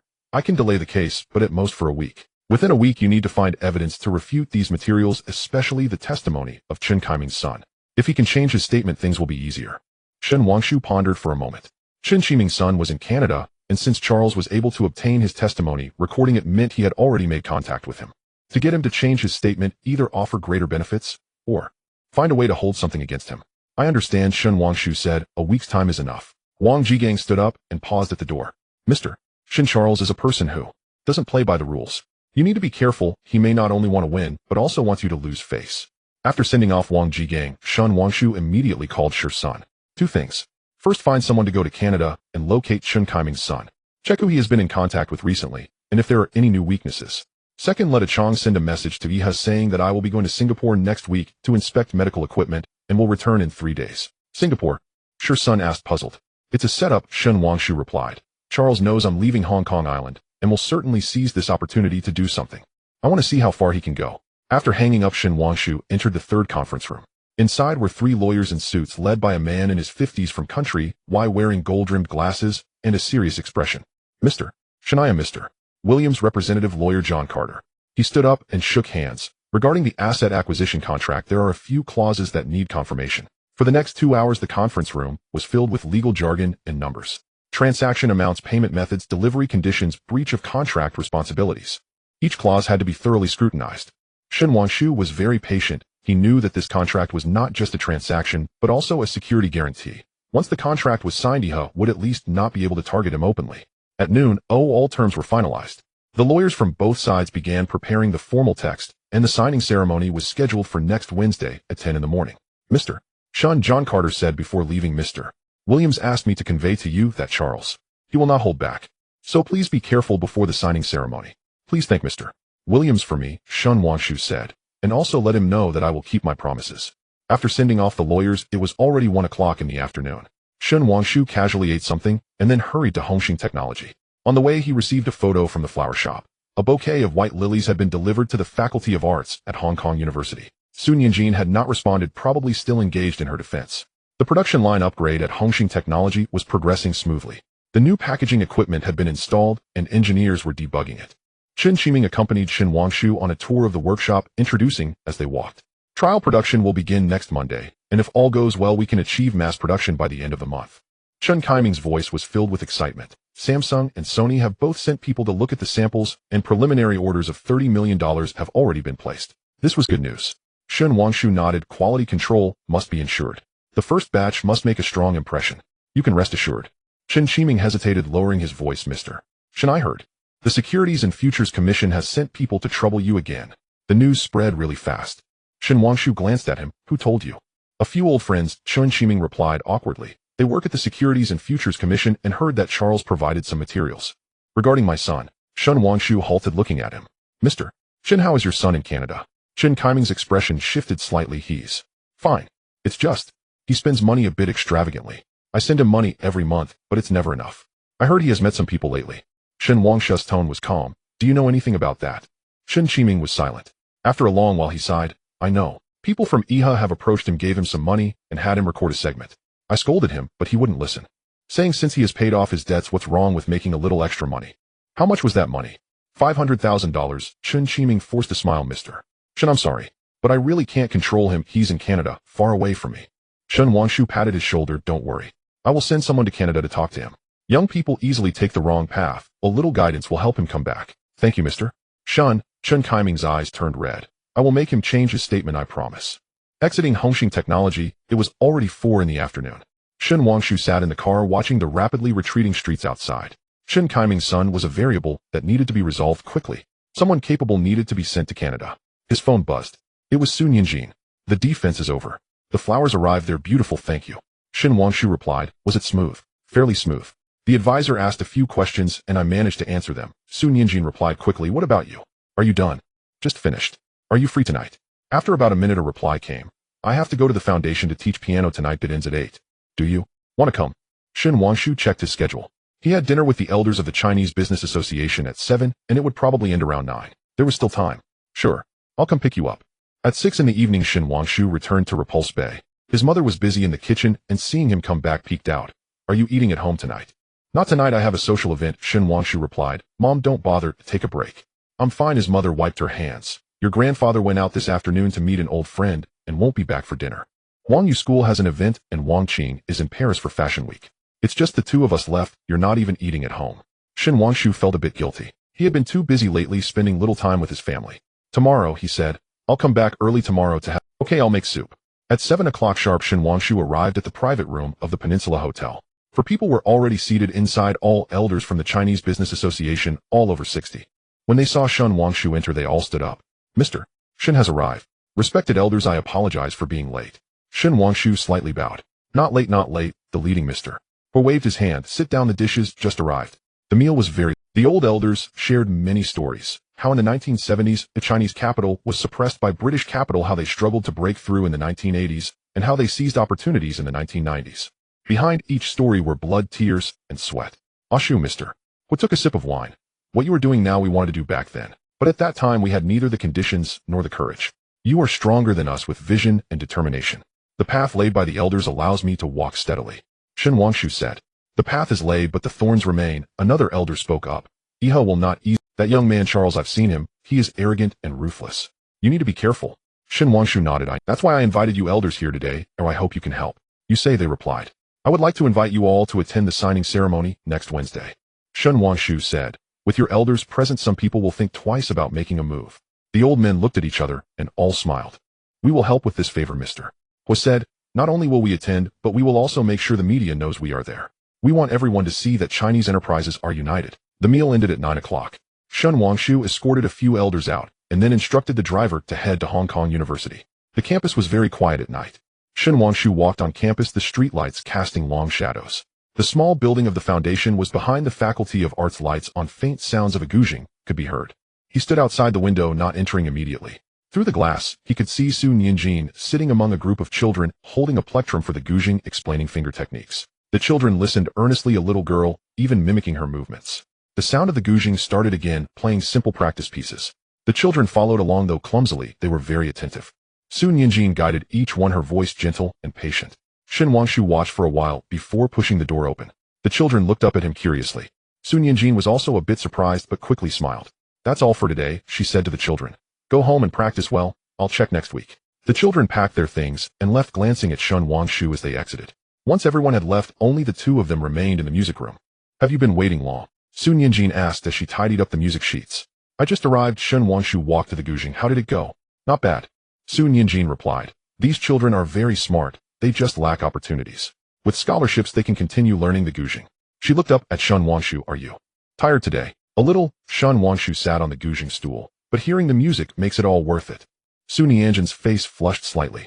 She turned to pour water, facing away from Shen Wangshu. My mom said she wants to invite you to our house for dinner next week. She said. She hasn't properly thanked you. Thank me for what? Thank you for buying that gouging. Thank you for donating to the foundation. Thank you for being good to me. Sun Yinjin's voice grew softer. For being kind. Shen Wangshu smiled. Then I must go. Sun Yinjin turned around and handed him the cup of water. Their fingers brushed lightly before quickly separating. Are you very busy next week? Sun Yinjin asked. Is there a lot on your plate? There is a signing ceremony on Wednesday, but the rest of the time is fine, Shun Wangshu replied. Why?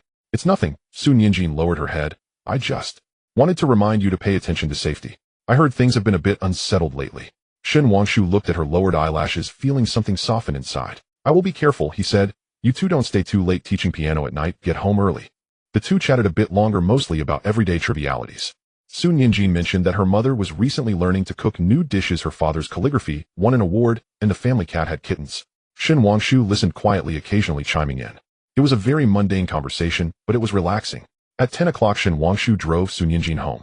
The car stopped under her building, an old-style Tang building with warm lights spilling from the windows. We're here. Sun Yinjin unbuckled her seatbelt, but did not immediately get out of the car. What's wrong? Shun Wangshu asked. It's nothing. Sun Yinjin shook her head. I just wanted to ask. Can I attend the signing ceremony next Wednesday? Shun Wangshu was a bit surprised. You want to go? Yes, Sun Yinjin looked up. I want to see what you look like at work. Shun Wangshu looked into her clear eyes. All right. I'll have someone send you an invitation letter. Sun Yinjin smiled, her smile shining brightly in the night. Then, see you on Wednesday. See you Wednesday. Watching Sun Yinjin walk into the corridor, Shun Wangshu finally signaled the driver to drive off. As the car entered the night, he leaned back in his seat and closed his eyes. He was tired, but felt very at ease. The signing ceremony on Wednesday would be bustling. Charles would be present, the elders from the Chinese Business Association would be present, the media would be present, and now Sun Yinjin would also be there. He had to ensure everything went smoothly. There could be no mistakes. His phone buzzed. It was Sure Son. Mr. Shin A. Chong has sent news. He has asked him to continue monitoring, saying that Charles is gathering manpower and may take action before the signing ceremony. Shin Wangshu opened his eyes, his expression turned cold. Do you know the specific plan? Not yet. But A Chong said Charles recently met with an arms dealer from Thailand. An arms dealer. Shin Wangshu's heart sank. Charles was planning something big. Have our people prepare as well, Shun Wangshu said. Before the signing ceremony, I want to know every step of Charles' plan. Understood. After hanging up, Shin Wangshu looked out the window. The night view of Hong Kong Island was dazzling, like a city that never sleeps. It was beautiful yet dangerous. But no matter how dangerous it was, he had to continue on. For his family, for those who trusted him, and for the children earnestly learning the guzheng in the music room. The car drove back to Repulse Bay. The villa was still lit, and his mother must still be waiting for him. Shin Wangshu took a deep breath and pushed open the car door. At 6 o'clock in the morning, the sky had yet to brighten. Shin Wangshu stood by the window of the study in the shallow water bay villa, holding a cup of coffee that had long gone cold.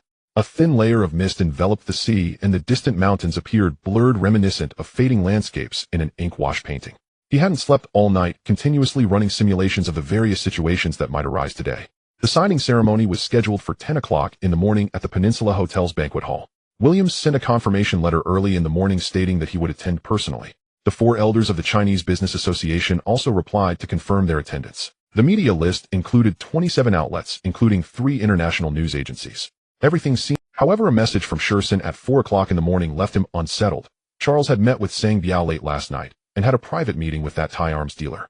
The two had spent 2 hours in a warehouse near Kowloon walled city, and when they emerged, Charles was carrying a black brief. What was inside the briefcase no one knew. But the news brought back by A Chong was even more disturbing. Charles had instructed him to ascertain Shin Wangshu's exact route from Shallow Water Bay to the Peninsula Hotel before 9 o'clock this morning.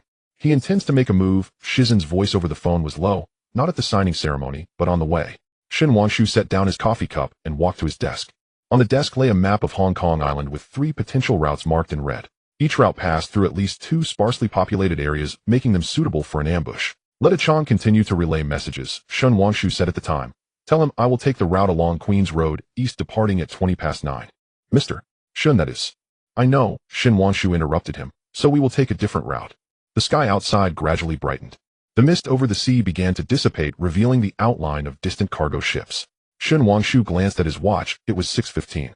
There were still 3 hours until departure. He left the study and went downstairs.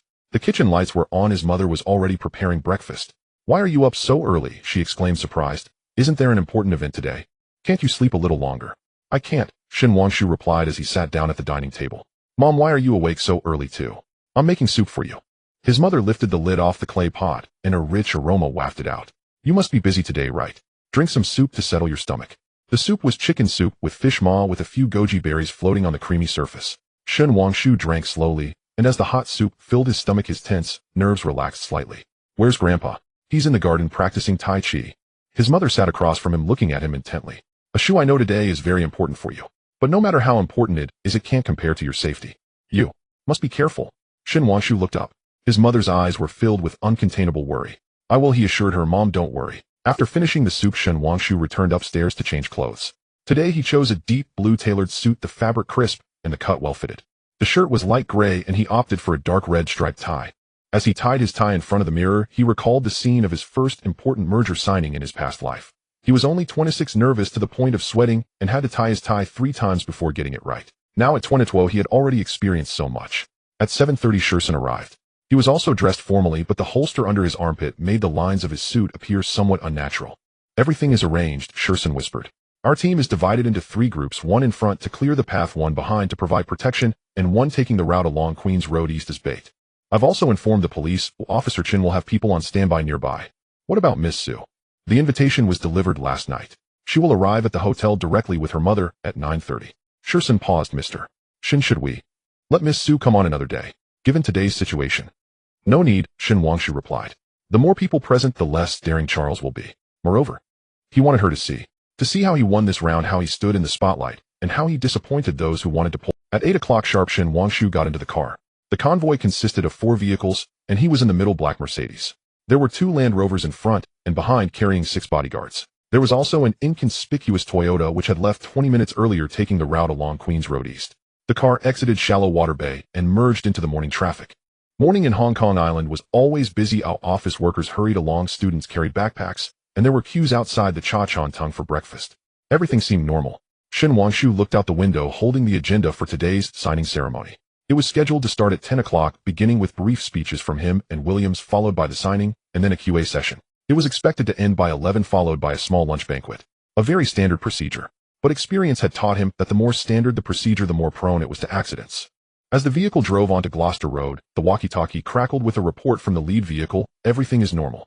Shursen picked up the walkie-talkie. "Stay alert, we're approaching Wan Chai." The stretch from Wan Chai to Admiralty was the most complex of the 3 routes. Elevated roads, tunnels, intersections. Many areas were suitable for ambush. Shin Wangshu straightened up and looked out the window. The traffic was moving slowly, everything seemed normal. But just then the lead vehicle suddenly slammed on the brakes. The screeching sound of brakes echoed and Shun Wangshu's body lurched forward, the seat belt digging painfully into his chest.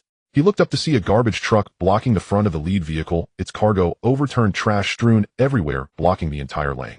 "Reverse!"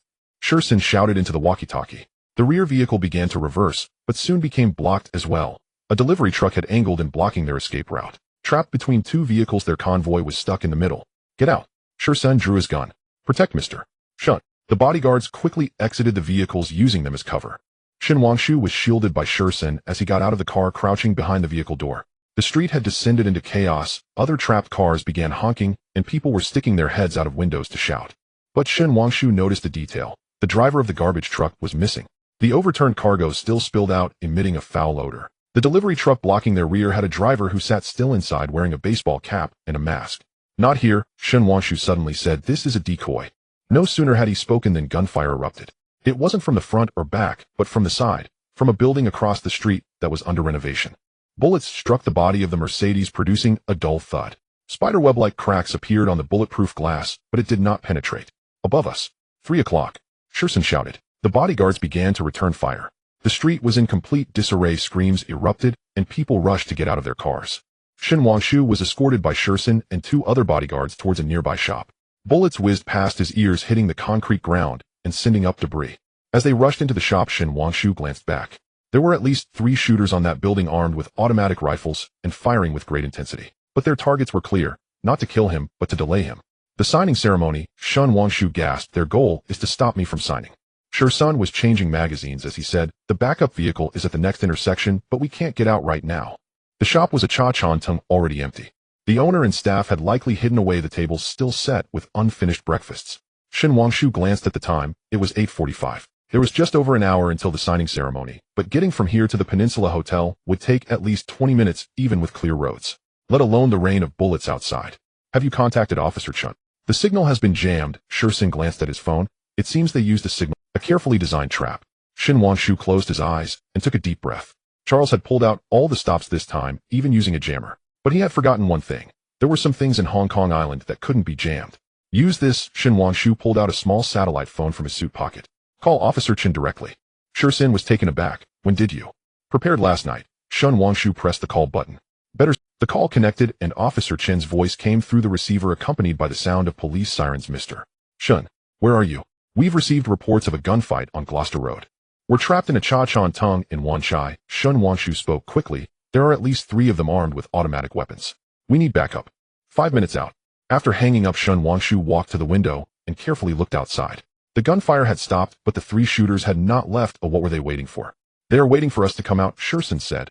Or waiting for something else. No sooner had he finished speaking than an explosion sounded in the street. It wasn't a bomb, it was a car. The garbage truck blocking the front suddenly caught fire, and the blast shattered the glass of several nearby vehicles. Thick black smoke billowed into the sky as the flames spread rapidly. They want to create chaos, Shun Wangshu said, and take action amid the confusion. The sound of police sirens grew closer, and the red and blue lights flashed through the smoke. The police had arrived, but the fire was too intense for them to approach. Shun Wangshu saw Officer Chen jump out of his police car, directing the evacuation of the crowd. The opportunity had come. Let's go out the back door, Shun Wangshu said now. The back door of the Cha-Chan Tung led to a narrow alley. Shursen led the way, 2 bodyguards followed, and Shun Wangshu was in the middle. The alley was narrow, filled with garbage bins and clutter, emitting a foul odor. They quickly passed through the alley and emerged onto another street. The backup vehicle was parked at the street corner, an ordinary black Toyota.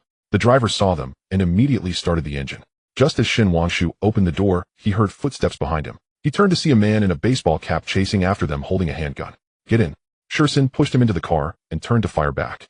Bullets struck the car body as the driver slammed on the accelerator, the vehicle shooting forward like an arrow. Shun Wangshu glanced out the back window to see Shursen and the man exchanging gunfire before Shursen jumped into another vehicle that had come up behind. The 2 vehicles sped through the streets in the early morning. The driver was skilled, maneuvering deftly through the traffic. Shun Wangshu glanced at the time. It was 9:05. Will we make it in time, he asked. If the lights are green all the way, we can get there in 20 minutes, the driver replied, but I'm afraid. Before he could finish, a motorcycle suddenly burst out from the front intersection.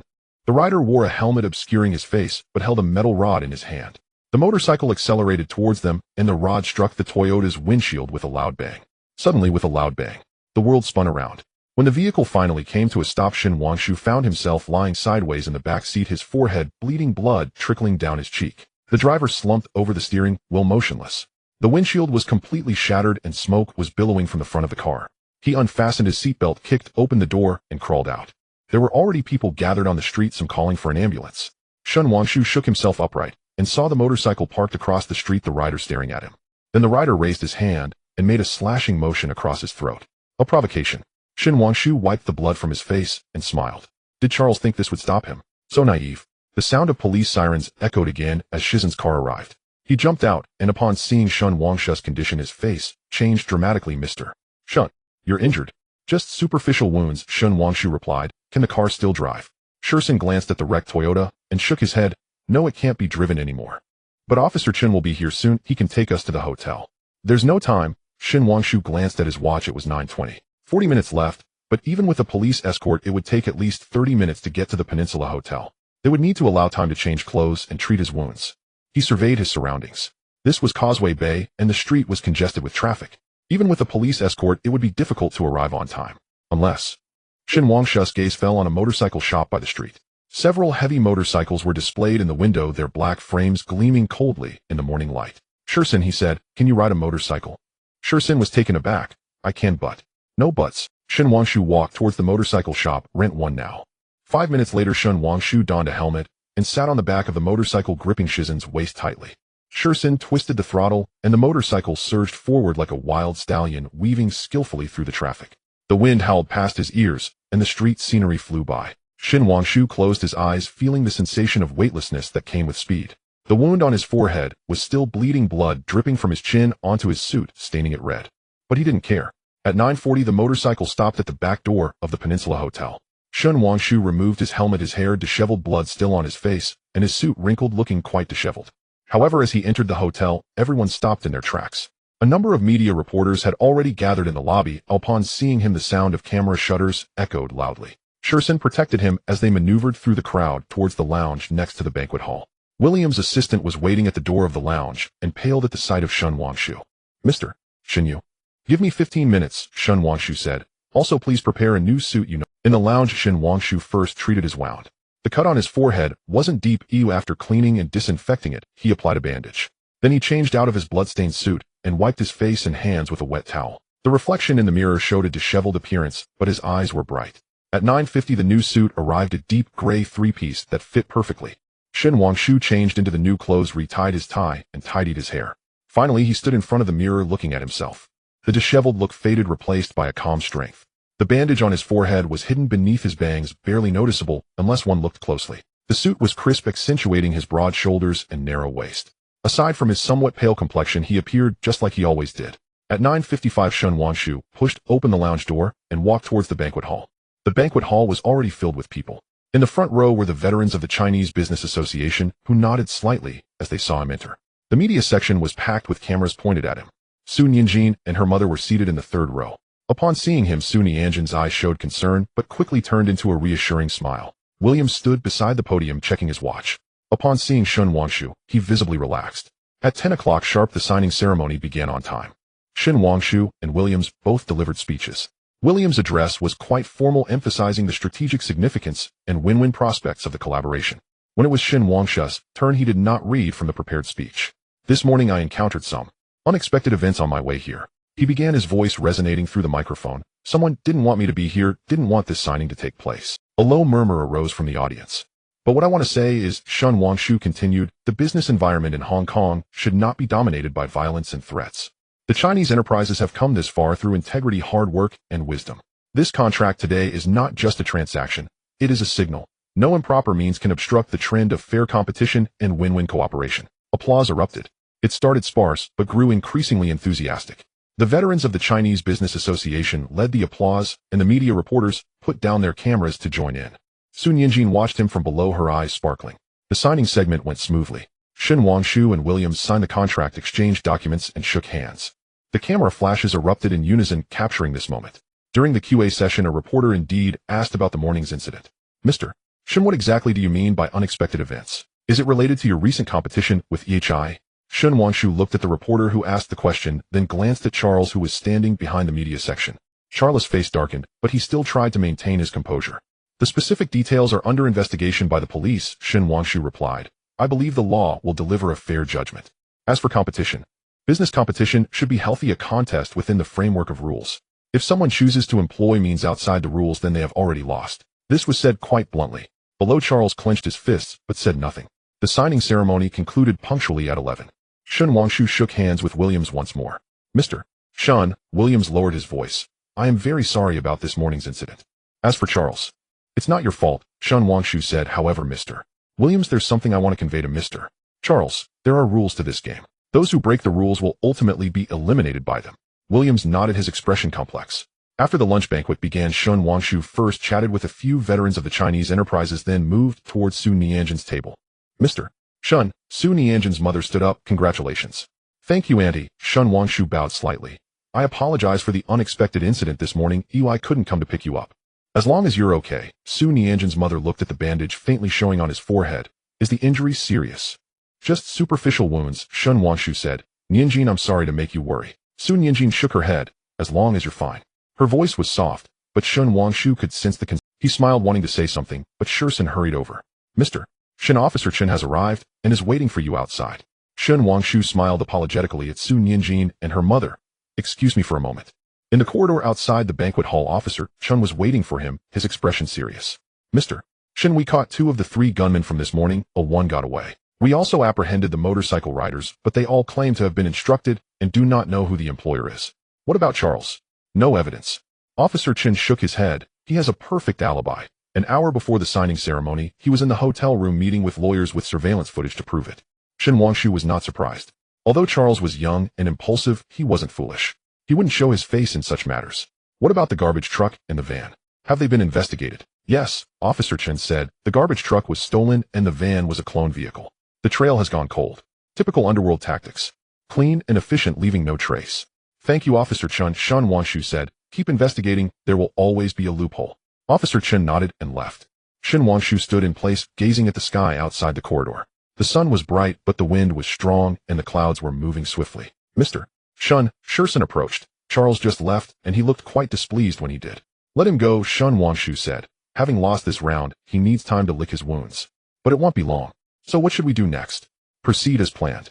Shen Wangshu turned back towards the banquet hall. The production line of Hongstar Technology needs to be expedited for mass production, and the medical laboratory needs to speed up progress. And also, he paused, send a message to Chong, just say I suspect him, and to be careful recently. You mean?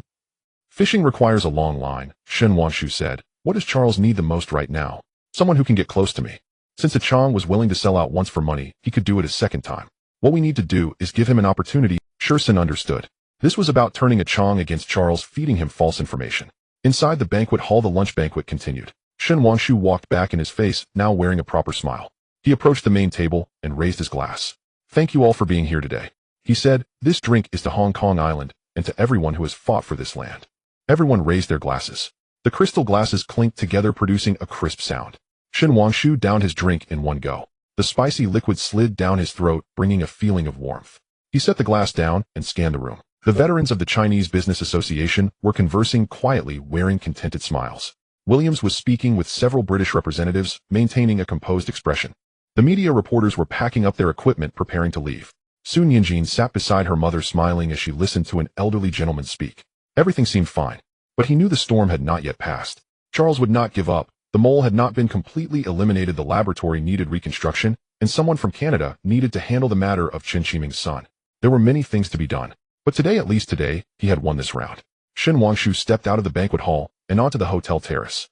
The wind was strong, causing the hem of his suit to flutter. He leaned against the railing, looking down at Victoria Harbor. Cargo ships slowly passed by and seagulls circled among the masts. In the distance, the Kowloon Peninsula was lined with tall buildings, their glass facades reflecting dazzling light. This was the city he aimed to protect. This was the road he intended to walk. Though difficult and dangerous, he would continue forward, continuing to walk forward. His phone vibrated. It was a message from Sun Yinjin. You look tired, go back and rest early. My mom made soup, should I send it to you tonight? Shen Wangshu looked at the message, a slight smile appearing at the corner of his mouth. Okay, thank you, he replied, and then put his phone away. For hours after the signing ceremony at 3 in the afternoon in the Copper Gong Bay safe house, Chen Jing sat at a makeshift lab table holding a pipette with the precision of a surgeon. Faint sounds of urban chatter drifted in from outside, but inside the room it was so quiet that she could hear her. On the table lay data recovered from the cloud along with a new equipment list sent by Shen Wangshu, an upgrade from the original lab setup. The door was gently pushed open. Without turning, Chen Jing said, the sample rack is in the third row on the left. The new petri dishes haven't arrived yet. It's me. Chen Jing's hand paused for half a second. She turned around to see Shen Wangshu standing at the door, the bandage on his forehead, replaced by a smaller adhesive bandage, his suit jacket draped over his arm, and the cuffs of his shirt rolled up to his elbows. Mr. Shen, she put down the pipette. You shouldn't be here. Just came to check on the progress. Shen Wangshu stepped inside and glanced at the lab table. What do you still need? Time. Chen Jing turned back to the microscope. The equipment will arrive tomorrow, but cell culture takes time. It will take at least 2 weeks to return to its previous state. She paused and added, if no one else comes to disrupt things. Shen Wangshu sat down on the chair beside her. There were only 2 chairs in the room. One was occupied by her, while the other was piled with documents. He moved the documents to the floor and asked, after sitting down, are you scared? Chen Jing looked up from the microscope and glanced at him. Her eyes behind the glasses were calm. Is fear useful? She retorted, if fear were useful, I should be hiding under my bed trembling right now. But that wouldn't yield any experimental data. Shen Wangshu smiled. This was Chen Jing, rational to the point of coldness, yet it was this very rationality that allowed her to maintain focus in any situation. I've added security, he said. There are 2 people at each entrance of the building on a 24-hour shift. There are cameras on the roof and metal detectors at the entrance. Nothing like what happened yesterday will occur again. Chen Jing nodded and leaned back over the microscope. After a few seconds, she suddenly said, that person. Charles, will he strike again? Yes, Shen Wangshu answered firmly, but he will use a different method next time. If he uses the same trick twice, he won't be Charles anymore. What are you planning to do? Wait for him to make a move. Shen Wangshu stood up and walked to the window, lifting a corner of the blinds to look down. Across the street, a gray sedan was parked, inside of which sat 2 people. Security arranged by Shursun. What Charles wants most right now is to prove he is stronger than Carter. And the way to prove it is to make me lose badly. He lowered the blinds and turned back, so he won't wait too long. Within a week, at most 2 weeks, he will definitely make a move. Chen Jing fell silent for a moment. She wrote down a line of data in her notebook before asking, what do you need me to do? Focus on your research. Leave the rest to me. When leaving the safe house, it was already 4 in the afternoon. Shursun was waiting downstairs, and when he saw Shen Wangshu come out, he quickly approached. Mr. Shen, there's been some movement from Chong. What did he say? He took a leave in the afternoon and went to that office building in Shangwan. Shursun lowered his voice. He stayed inside for 40 minutes, and when he came out, he had an envelope in his hand. My people followed him for a while. He went straight to the bank, probably to deposit money. How much? From the thickness of the envelope, about 100,000 Hong Kong dollars. Shen Wangshu got into the car and signaled the driver to start. As the car emerged into traffic, he leaned back against the seat, eyes closed in thought. 100,000. For a security personnel like a Chong, it was not a small amount. Charles was very generous, which indicated that the information A. Chong provided was valuable, or rather Charles thought it was valuable. Let him continue to relay messages. Next time tell him that I will be going to Singapore next week for medical equipment procurement, a 3-day trip. Give him the list of accompanying personnel, hotel information, and specific times. Sun was somewhat worried. Mr. Shen, isn't this too risky? Fishing requires bait, Shen Wangshu said. If the bait isn't big enough, the fish won't bite. Moreover, he paused. The trip to Singapore is real. Shen Jing needs a batch of precision instruments that cannot be bought on Hong Kong Island. The evening sun slanted through the car window, casting warm patterns on the leather seats. Shen Wangshu watched the rapidly retreating street scene and suddenly remembered something. About Miss Su. Miss Su and her mother have already gone home. Sun said, do you need to arrange dinner? Shen Wangshu glanced at the time. It was 4:40. He thought for a moment and said, let's go to the flower shop. The flower shop was in Happy Valley, small but exquisite. When Shen Wangshu pushed the door open, the wind chime rang out with a clear sound. The shop owner was a middle-aged woman trimming flower branches. When she saw him, she smiled and stood up. Mr. Shen, what flowers would you like today? Lilies, Shen Wangshu said, and some other simple ones. The woman deftly began arranging. The white lilies were the main flowers, complemented by light purple forget-me-nots and a few sprigs of eucalyptus. The wrapping paper was a light green tied with an off-white ribbon. For your girlfriend? She asked as she wrapped. Shen Wangshu smiled, neither confirming nor denying. He paid and walked out of the flower shop holding the bouquet. The floral scent was faint, hardly noticeable in the evening air. The car started up again. Looking at the flowers in his arms, Shen Wangshu suddenly felt a bit out of place. He had never given flowers to anyone, not in his past life, nor in this one. But this morning, when he saw Su Nianjin sitting in the audience, her eyes filled with both worry and reassurance, he wanted to give something. Not as compensation, not as gratitude. Just a gift. At 5:30, the car stopped downstairs at Su Nianjin's home. Shen Wangshu got out holding the flowers and pressed the doorbell. Su's mother's voice came through the intercom. Who is it? Auntie, it's me, Shen Wangshu. The door opened. Shen Wangshu walked up to the 3rd floor, the door already ajar. Su's mother stood at the entrance wearing an apron and holding a spatula. Mr. Shen, come in quickly. She stepped aside. Nianjin is in the room, I'll go get her. No need, Shen Wangshu said. I just came to drop something off. He handed over the flowers. Thank you for attending this morning.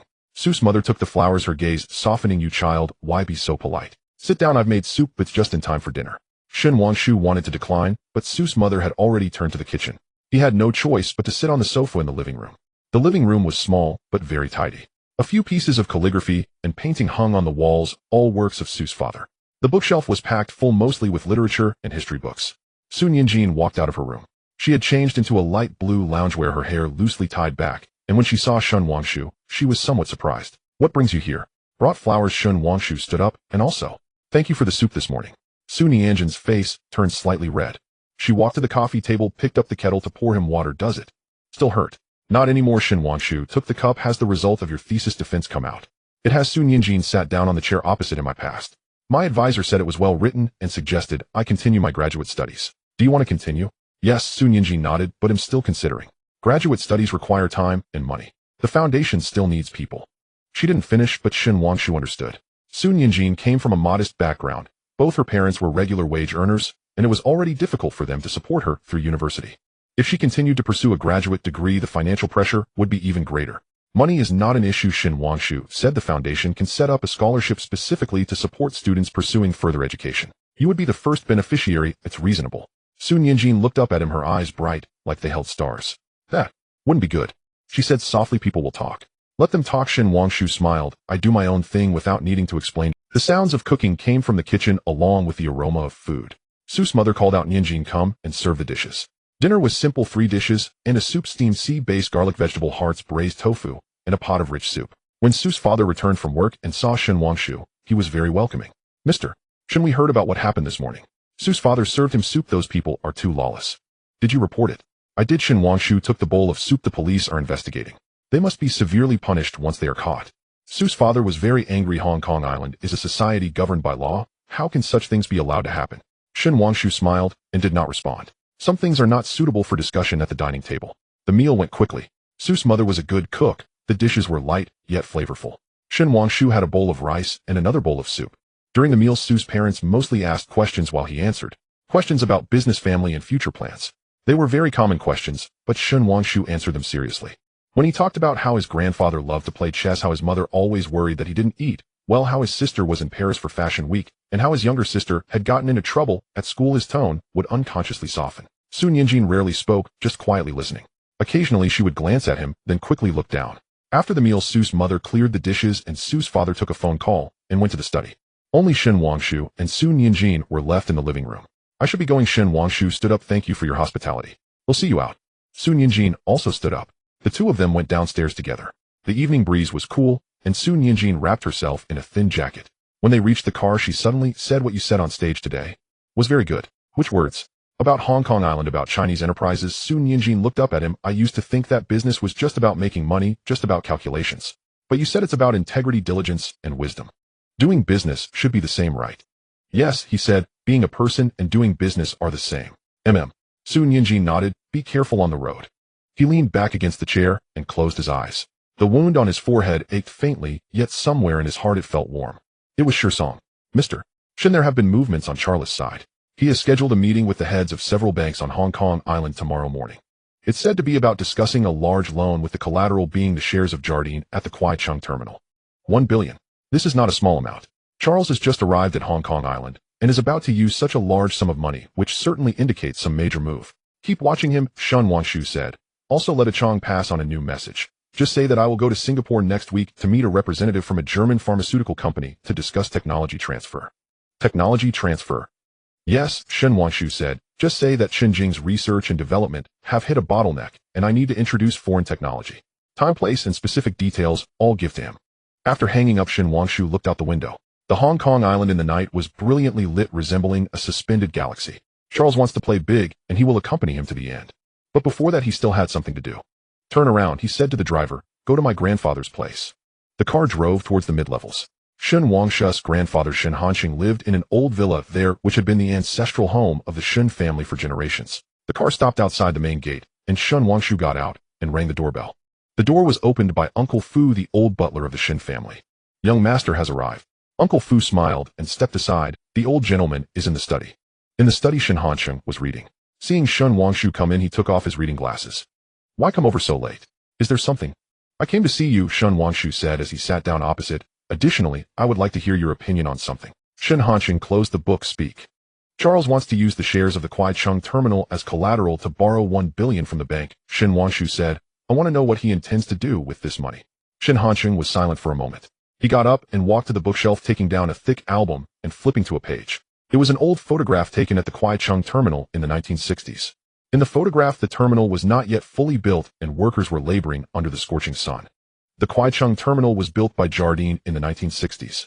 At that time, Hong Kong Island didn't have so many deepwater ports. Kwai Chung had a great location, deep water and shelter from the wind. Jardine put in a lot of effort and took 5 years to complete it. He pointed at the photograph. Once completed, the Kwai Chung terminal became one of Jardine's most important assets in the Far East. Even during the oil crisis in the 1970s and the shipping recession in the 1980s, Jardine never considered selling the terminal. Why? Because the terminal was not just an asset, but a lifeline. Shen Wangshu understood. The Kwai Chung terminal was not only a tool for making money for Jardine, but also a symbol, symbolizing the foundation of Jardine's century-long operation on Hong Kong Island. Charles now wants to use it as collateral. Shen Hanqing looked at his grandson. There are only two possibilities. First, he has encountered a huge problem and urgently needs cash. Second, he has a grand plan that requires huge funds. Which one do you think it is, eh? The second one, Shen Hanqing said firmly. If it were a problem, Williams would know and would stop it. Since he didn't stop it, it means this plan has received tacit approval from the London headquarters, even support. He paused and added, moreover, 1 billion Hong Kong dollars is not a small amount. Charles just arrived at Hong Kong Island. Without the headquarters support, he wouldn't be able to obtain this amount. Shen Wangshu pondered. What exactly does Charles want to do? 1 billion in funds can accomplish too much.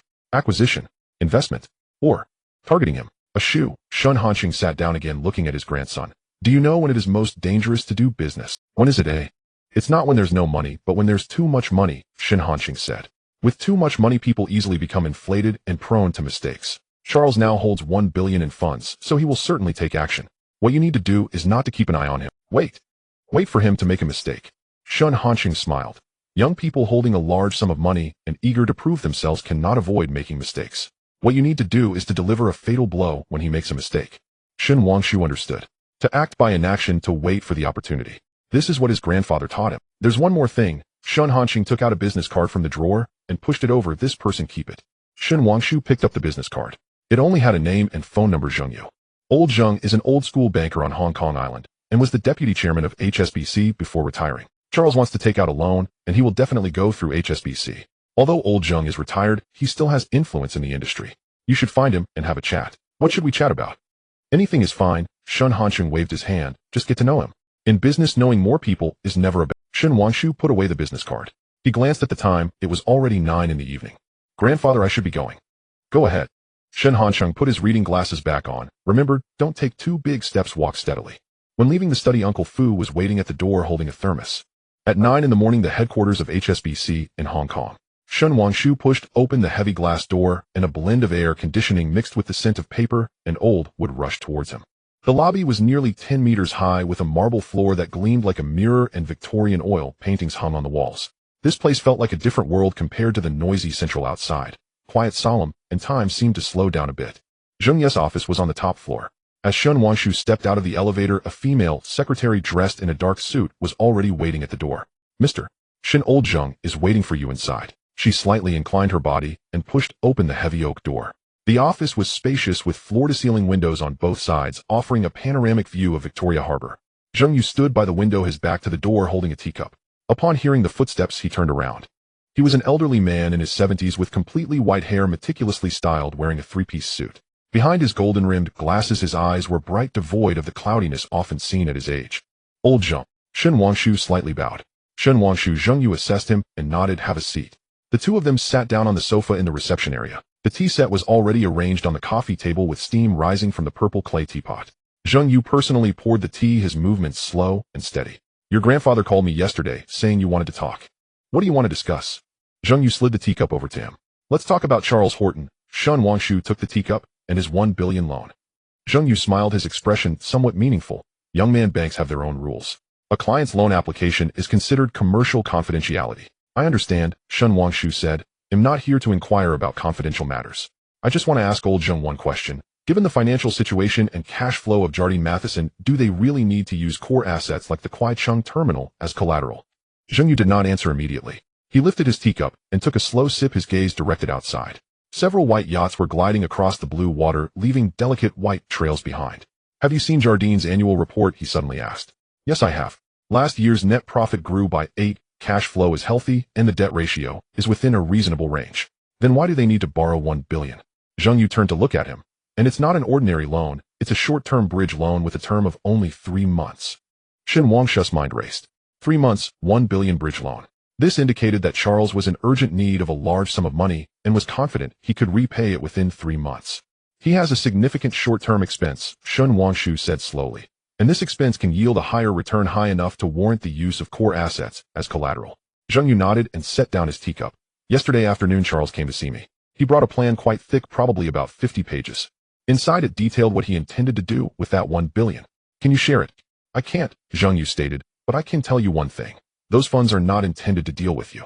Shen Wangshu was taken aback. Not to deal with him. Then why was Charles making such a fuss? It seems you didn't see this coming, Zheng Yu chuckled. Young man, the business world is like a battlefield, but there is more than one battlefield. The war Charles is aiming for may be much larger than you imagine. He stood up and walked to the bookcase, taking down a thick financial yearbook and flipping to a certain page. Last year, Jardine lost $60 million in its Southeast Asia investments. In the first half of this year, their mining project in Australia encountered problems again. The London headquarters was very dissatisfied with the performance in the Asia-Pacific region. Charles' visit to Hong Kong is not just to replace Carter, he bears the task of turning the situation around. Shen Wangshu understood. Charles was not there to feud with him, at least not entirely. He had a bigger goal, to achieve results and prove himself to the headquarters. So what exactly is he trying to do? Zheng Yu closed the yearbook and sat back down on the sofa. I can only say it has to do with real estate. And it's a significant real estate project so large that Jardine cannot handle it alone and needs partners as well as substantial funds. Shen Wangshu rapidly searched his mind for recent market information. What large real estate projects are currently out for tender in Hong Kong? Kowloon Tong, Kai Tak, or land reserves in the new territories? Thank you, Old Zheng. He stood up. I have gained a lot today. Zheng Yu also stood up and escorted him to the door. Your grandfather asked me to look out for you. But what I can do is limited. In business, ultimately you have to rely on yourself. I understand. As he exited HSBC, it was already 10:30. The sun was intense, reflecting glaring light off the glass curtain wall. Shen Wangshu got into the car and said to the driver, "To Hongxing Technology." The car drove onto Connaught Road. Shen Wangshu leaned back against the seat, closing his eyes in thought. A real estate project. Charles needed 1 billion for a large real estate project. What project requires so much money? And why does he need to bring in partners? He suddenly remembered the intelligence analysis the system provided last night. At that time he only glanced at it, but now recalling it carefully, it did mention that Charles had been frequently in contact with several local real estate developers and had visited the planning department several times. Sure, Shin, he picked up the car phone. Check which large real estate projects are currently out for tender at the planning department. Focus on Kowloon and the new territories. Understood. He hung up the phone and looked out the window. The streets of Central were still bustling with pedestrians in a hurry and traffic flowing like a tapestry. But beneath this calm surface, how many undercurrents were surging. At 11 o'clock, the car stopped in front of Hongxing Technology. Chen Qiming was already waiting at the door, looking much better than a few days ago. Mr. Shin, the trial production on the assembly line went very smoothly. He quickly approached. The yield rate has reached 95, even higher than expected. This was good news. Shen Wangshu nodded and followed him into the workshop. The new production line was already up and running with robotic arms adeptly picking, placing, and welding. Workers in dust-proof clothing were busy at the monitoring station with various data flashing on the screens. The workshop was quiet, only the slight hum of machines in operation. Representatives from Samsung and Sony visited this morning. Chen Qiming lowered his voice, unable to hide his excitement. They placed additional orders on the spot. Now the orders are booked for 3 months later. Shen Wangshu walked to the end of the production line and picked up a just rolled off chip packaging sample. It was very small, smaller than a fingernail, but it gleamed with a metallic sheen under the light. This was Hongxing's new generation of 3D packaging technology with a thickness only 1/3 of traditional packaging, yet the heat dissipation performance improved by 40. Quality control cannot be neglected. He placed the sample back. The first batch of goods is crucial and needs to make a significant impact. You can rest assured. Chen Qiming patted his chest. I will personally monitor it, and every step will be strictly checked. After spending half an hour in the workshop, Shen Wangshu returned to the office. Chen Qiming followed him, and closing the door, his expression suddenly becoming somewhat hesitant. Mr. Shen, there's something I want to report to you. Speak. My son. Chen Qiming rubbed his hands, called back from Canada yesterday saying that someone from Jardine has contacted him again. When Shen Wangshu's expression stiffened. The night before last, they gave him a check for $200,000 to change his testimony, saying that the previous statements were coerced by you. Did he accept it? He did. Chen Qiming lowered his head. That unfilial son. I scolded him, and he said since he already took the money he might as well use it. Mr. Shen, I am sorry. Shen Wangshu was silent for a few seconds. $200,000. Charles was indeed investing heavily. Let him keep it. He said take the money, but do not change the testimony. Chen Qiming was stunned. What does this mean? What it means is Shen Wangshu walked to the window looking at the factory area below. Let your son continue to communicate with Jardine. Whatever information they want, provide it to them. Of course, what information to provide we will decide.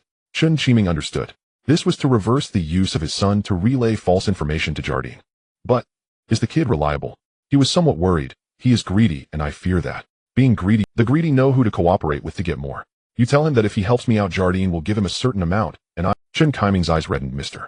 Shen, you trust us father and son so much. Shen, I trust you.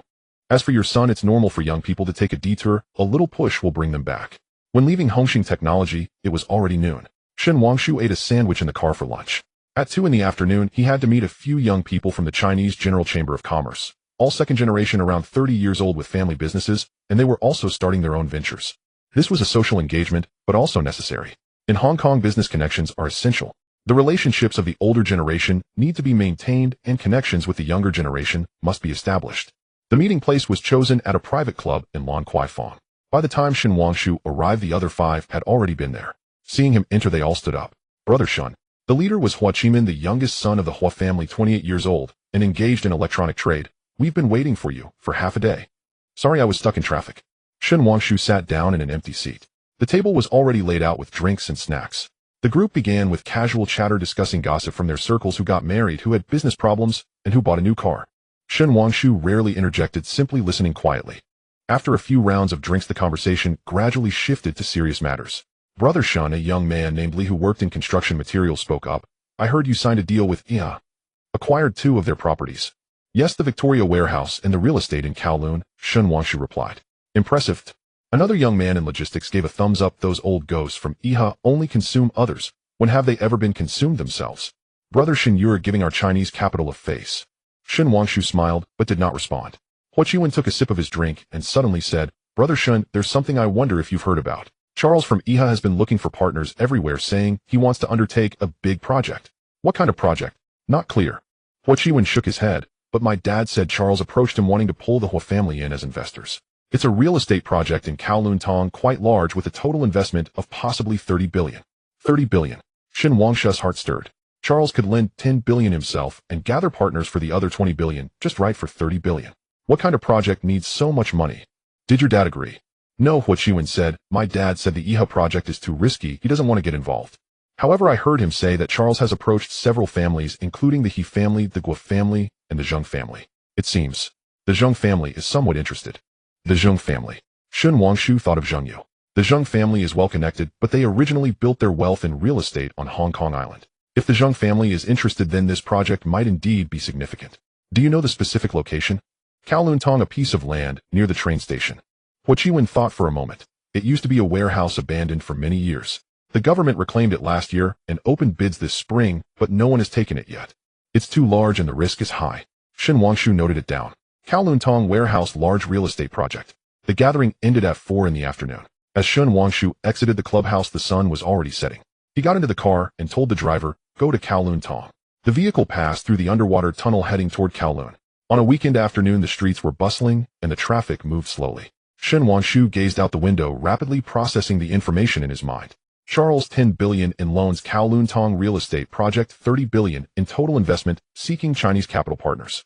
This did not seem like a plan to deal with him, at least not directly. What could Charles' true objective be? The car stopped in Kowloon. Shen Wangshu got out and stood by the street. Indeed, there was a large expanse of abandoned warehouses here. The corrugated iron roofs rusted and the walls collapsed halfway. The area covered at least 20 football fields. It had a prime location close to the train station, and if developed into a commercial complex in the future, its value would be immeasurable. But the risks were also high. With such a large plot, the development cycle would be long and the financial pressure considerable. And Kowloon is not Central nor Causeway Bay. The foot traffic is not as vibrant. If it fails to take off, that 30 billion would be a loss. Did Charles dare to gamble so big? Shen Wangshu walked around the plot. The setting sun cast a dark red light on the rusted iron. A few workers were dismantling the walls, and the sound of their hammers echoed in the empty space. Sir, you can't enter here. A security guard approached. I'm just taking a look. Shen Wangshu handed over a business card. The guard took the card, glanced at it, and his expression changed. Mr. Shun, did IHA win the bid for this land? Not officially announced yet, but... The guard lowered his voice. I heard it. The bid for IHA is set to be formalized next month. Shen Wangshu nodded and turned to leave. When he got back into the car, he had already clarified his thoughts. What Charles intends to do is a super large commercial real estate project. A total investment of 30 billion, with IHA contributing 10 billion and seeking Chinese capital partners for 20 billion. What basis does he have to believe this project will definitely succeed? Unless he has information that others do not know. Shen Wangshu recalled the system's function. What basis does he have to believe this project will definitely succeed? Unless he has information that others do not know. Shen Wangshu recalled the system's function. He concentrated his thoughts and used the business intelligence analysis function again, this time targeting Charles' complete plan for the Kowloon real estate project. Information surged into his mind. Internal documents from the planning department, new subway line plans, from the metro company, government plans for urban renewal. Shen Wangshu's eyes lit up. So that's how it is. Next year, the Hong Kong government will announce the new subway line plans for the Kowloon area. One of the branches will pass precisely through this land. At the same time, the government will initiate the urban renewal plan, upgrading the entire Kowloon area. This means that this piece of land, which looks remote now, will become a transportation hub and commercial center next year. Charles must have gotten this information in advance from somewhere. He aims to acquire the land at a low price before the subway planning is announced. Once the planning is released next year, the land price will at least triple. By then, developing it will guarantee profits. A clever calculation. But Charles overlooked one thing. Shen Wangshu also has a system. Return to the company. Shen Wangshu said to the driver. The car drove back to Central. Throughout the ride, Shen Wangshu was deep in thought. Charles' plan is flawless, but it has a fatal weakness. He needs partners, and that 20 billion in funding. What if there are problems with the partners? What if there are issues with the funding? What if someone beats him to it and secures this land? When he returned to the company, it was already 7 in the evening. Shirsan was waiting in the office holding several documents. Mr. Shin, I've gathered the news from the planning department. He handed over the documents. The bid for the Kowloon plot will officially open on the 8th of next month. Not many people know the insider information yet, but several major real estate companies have caught wind of it. Shen Wangshu quickly browsed through the documents. The bidding conditions are stringent, requiring bidders to have experience in large-scale commercial real estate development, a registered capital of no less than 10 billion, and detailed development plans to be submitted. Do we meet the criteria? We do, Sun replied. Giant Capital has a registered capital of 20 billion. Although we haven't done real estate before, we can establish a subsidiary and collaborate with experienced firms. The problem is, the time is too tight. The bid is on the 8th of next month, and we only have 3 weeks left.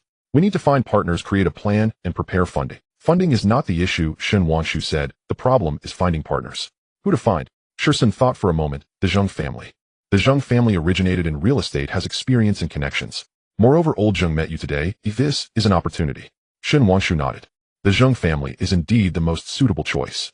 But would they be willing to cooperate with him? The Zheng family has ties with Iha, and Charles has approached them as well. Arrange a meeting with old Zheng's son Zheng Jiming, Shen Wanshu said. He'll invite him to dinner tomorrow night. Understood.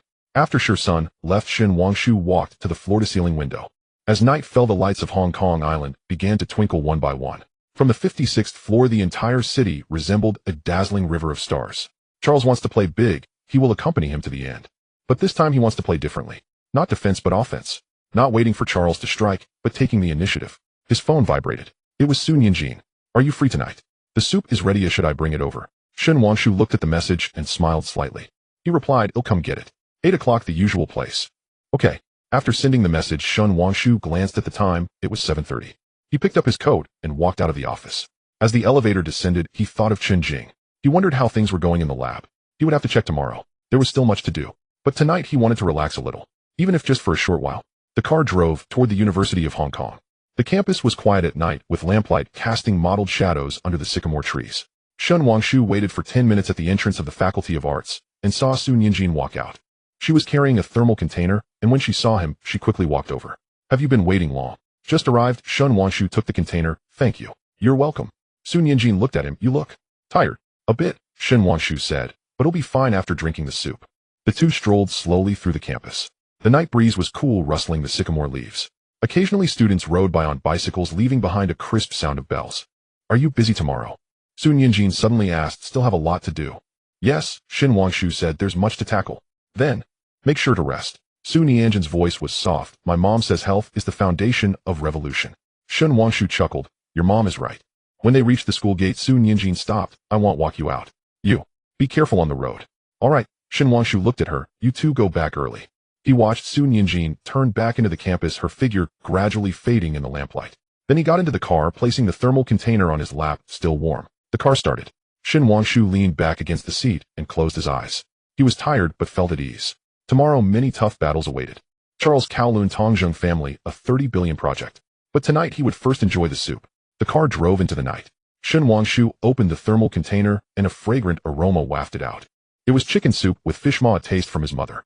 He scooped a spoonful and drank slowly. The soup was fresh and warm. After finishing the soup, he felt reinvigorated.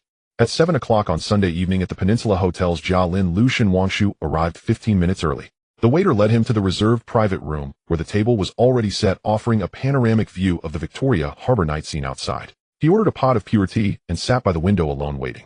At 7:05, Zheng Jiming arrived. In his mid-40s, he wore a light gray suit, gold-rimmed glasses, and his hair was meticulously combed, walking with steady steps. He was followed by an assistant in his 30s carrying a briefcase. Mr. Zheng. Shen Wanshu stood up to shake hands. Mr. Shen, I've heard much about you.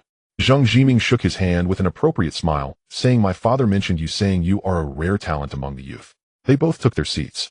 The waiter began serving dishes, all classic Cantonese cuisine: abalone sauce, braised fish maw, steamed East Star, grouper, honey glazed char siu, and vegetable hearts in superior broth. Zheng Jiming instructed his assistant to wait outside, leaving only the two of them in the private room. Mr. Shen, your invitation today is not just for a meal, is it? Zheng Jiming asked directly, while picking up some char siu. Indeed, I have matters I wish to consult with you. Shen Wanshu poured him tea. I've heard that Mr. Zheng is considering a collaboration with Jardine Matheson for the Kowloon Tong project. Zheng Jiming paused while picking up his food, looking at Shen Wanshu. Your information flow is quite impressive. In business on Hong Kong Island, one must stay informed. Shen Wanshu said. However, I would like to ask Mr. Zheng, given Jardine's current situation, do you truly believe that project is viable? Oh. Zheng Jiming put down his chopsticks. Mr. Shen, what insights do you have? I wouldn't dare claim to have insights, Shen Wanshu replied, but I have a few questions that perplex me. First, the Kowloon Tong land has been abandoned for many years, lacking adequate surrounding facilities and popularity. Is it not too risky for Jardine to invest 30 billion in a commercial complex? Second, Charles has just arrived on Hong Kong Island and has limited knowledge of the local market. What gives him such confidence? Third, he paused, lowering his voice. Has Mr. Zheng considered that Charles might know some information we do not? Zheng Ziming's expression turned serious. He lifted his teacup, sipping slowly, but his eyes remained fixed on Shen Wangshu. Mr. Shen, that is quite an intriguing thought, he said. However, business is inherently a gamble. If you bet correctly, the returns are immense. If you bet wrong, you must accept the loss. But what if someone knows the cards beforehand? Shen Wangshu leaned forward. Then it is no longer a gamble, but cheating. The room fell silent for a few seconds. Outside, the sound of a cruise ship's horn echoed long and deep. Mr. Shen, Zheng Jiming spoke slowly. Do you have any evidence? Not at the moment, Shen Wangshu replied calmly. But I can assure you that before the bidding on the 8th of next month, news will certainly emerge regarding the subway planning for Kowloon Tong and the renovation of the old district. By then, the land price will at least triple. Zheng Ziming's fingers lightly tapped on the table. He stared at Shen Wangshu for a long time, seemingly assessing the truth of his words. If that is the case, he said, and Jardine knows the news in advance, acquiring the land at a low price and developing after the news is announced, it would indeed be a guaranteed profit. But with our Zheng family entering the scene, now we can only scrape together the leftovers. What if we don't collaborate with Jardine? Shen Wangshu proposed. What if we acquire the land ourselves and develop it ourselves? Zhang Jiming chuckled, albeit with a hint of resignation. Mr. Shen, a 30 billion project is not child's play. The Zheng family has money, but we won't put all our eggs in one basket. Moreover, he paused, Jardine has already approached us with very favorable terms. If we were to turn around and collaborate with you, it would mean completely offending Jardine. You should be well aware of what offending Jardine means in business on Hong Kong Island. Shen Wangshu certainly understood. Jardine had operated in Hong Kong for a century with a web of intricate relationships. Offending them would make many matters very difficult in the future. Well, if, he pondered, we could change our approach to collaboration. How so? The Zheng family does not need to take the lead, Shen Wangshu suggested. I will handle the funding and acquisition of the land. The Zheng family only needs to provide technical support, management experience, and, when necessary, assist in establishing some connections. In return, the project profits would be split, with the Zheng family receiving 30%. Zheng Jiming was taken aback. He re-evaluated Shen Wangshu, his gaze now more serious. Mr. Shen, 30 billion in funding. Can you manage that all on your own? I can, Shen Wangshu affirmed. The profits from crude oil futures have not been fully cashed out, and with bank loans 30 billion is not an issue. But you lack experience in real estate development. That is why I need the Zheng family, Shen Wangshu explained. The Zheng family provides experience, and I provide the funding and land. A win-win collaboration. Zheng Jiming fell silent. He stood up and walked to the window, looking out at the night scene. The lights of Victoria Harbor reflected on the water, shimmering like scattered gold. Mr. Shen, he said, turning his back to Shen Wangshu. Do you know why my father is still so respected after retirement? Because Mr. Zheng acts with principle. Exactly, principle. Zheng Jiming turned around. The principle of the Zheng family is no taking sides, no grudges, and harmony brings wealth. Collaborating with Jardine aligns with this principle. Collaborating with you does not align. Shen Wangshu felt a sinking feeling in his heart. However, he did not give up. Mr. Zheng, what if I can prove that the risk of collaborating with Jardine is greater than the risk of collaborating with me? How would you prove that? Give me a week. Shen Wangshu stood up. In a week I will show you that Charles' project can. Zheng Jiming looked at him, his gaze complex. After a long pause, he nodded. All right, a week. But Mr. Shen, I must remind you, Charles is not Carter. He has the backing of the London headquarters and is more ruthless. You need to be careful. Thank you for the reminder, Mr. Zheng. After seeing Zheng Jiming off, it was already 9 o'clock.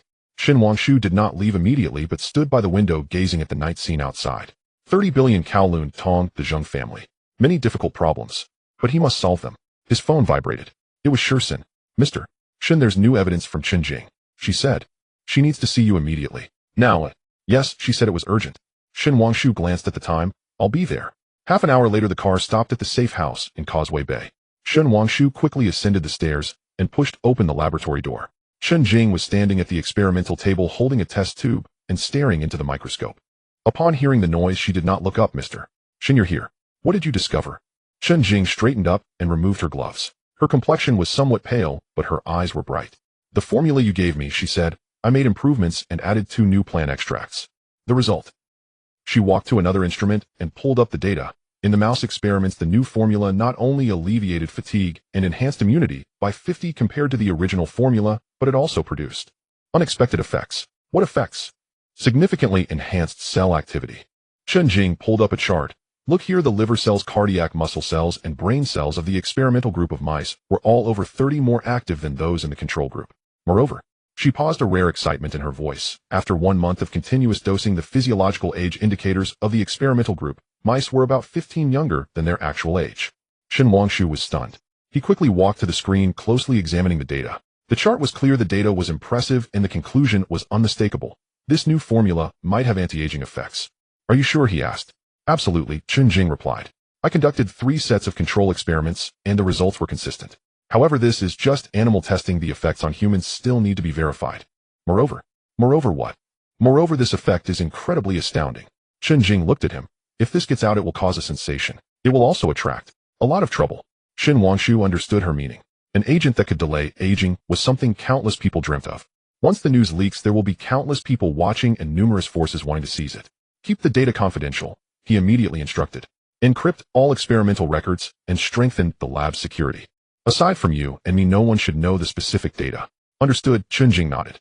However, Mr. Shen, I need more experimental samples and more advanced equipment. Under the current conditions, I can only achieve this step. The equipment will arrive from Germany next week, Shen Wangshu said. As for the samples, they'll find a way. He walked to the window and lifted a corner of the blind to look down. The gray sedan across the street was still there with security personnel inside changing shifts. This discovery from Chun Jing is more important than the Kowloon Tong project. If a truly effective anti-aging agent can be developed, it will be a groundbreaking product with immeasurable value. But the risks are immense. Chun Jing, he turned around. If this research continues, you might face many dangers. Some people will stop at nothing to obtain the formula. Chun Jing put her gloves back on and returned to the experimental table. Mr. Shun, she said, when I graduated from Harvard, my advisor asked me why I chose to return to my country. I said I want to conduct research that is truly meaningful. Now I have found that. Her voice was calm, yet resolute. Shen Wangshu looked at her slender back and suddenly felt that some people are born to live for a certain mission. Chun Jing is that kind of person. All right, he said, continue your research. Let me know if you need anything. As for security, I will double the personnel. When he left the laboratory, it was already 11 o'clock. Shen Wangshu sat in the car, a wave of fatigue washing over him. However, his mind was still racing. Chun Jing's discovery, the Kowloon Tong project, Charla's plan, Zheng family's attitude. So many lines, so many points. He needed to clarify his thoughts. His phone vibrated again. This time it was Lin Wei. Are you asleep? Her voice came through the receiver, laced with a hint of laziness.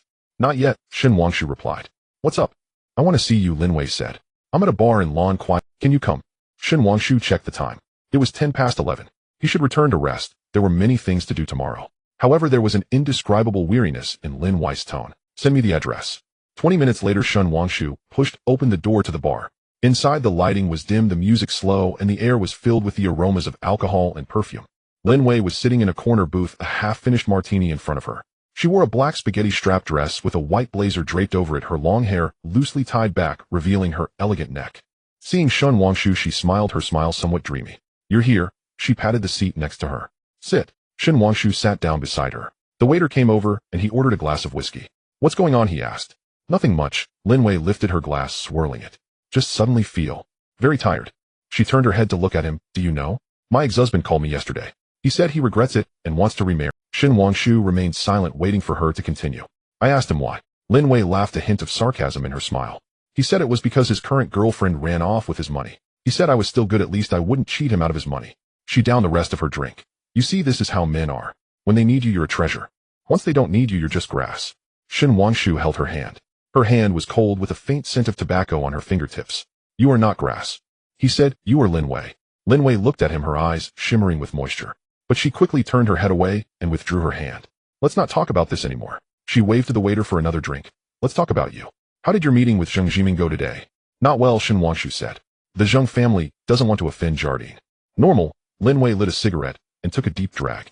The principle of the Zheng family in business is to be diplomatic. They offend no one. If you want to drag them into the water, it's hard. But it's a must, Shen Wangshu insisted. Without the Zheng family, the Kowloon Tong project cannot proceed. Lin Wei exhaled a puff of smoke, the mist rising slowly in the dim light. She turned to Shen Wangshu and asked, what if I had a way?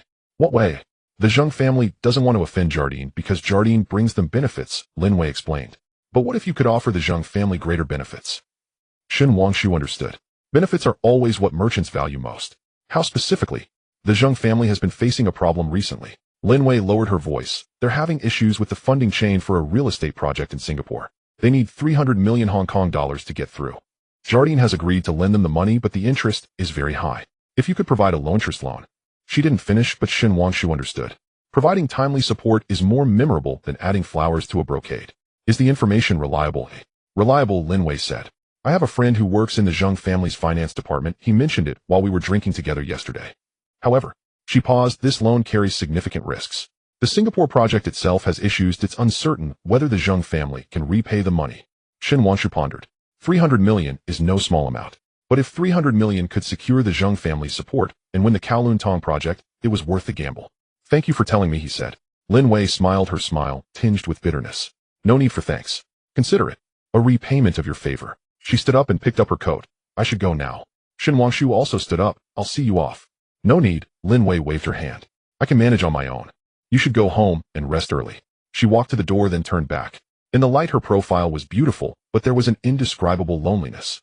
Shen Wanshu, she said softly, sometimes I wonder if people like us are destined to keep scheming and fighting, never able to stop. Shen Wanshu looked at her, remaining silent. Lin Wei smiled, turned and left. The sound of her heels striking the ground gradually faded, lost in the bar's music. Shen Wanshu returned to the booth, lifting his glass. The whiskey was strong, burning from his throat down to his stomach. Lin Wei was right. People like them are destined to never stop. After finishing his drink, it was already midnight. Shen Wanshu exited the bar, the night breeze brushing against his face, bringing a chill. The neon lights on the street still blinked, but there were fewer pedestrians. His phone vibrated. It was a system notification. Ding. The host has obtained key business intelligence. The business layout is further clarified. Reputation 300, current reputation, level LV 3, 200. Congratulations, the host has unlocked a new item, business negotiation skills advanced. After use, it can increase negotiation success rate by 30, lasting 24 hours. Shen Wanshu chose to use it.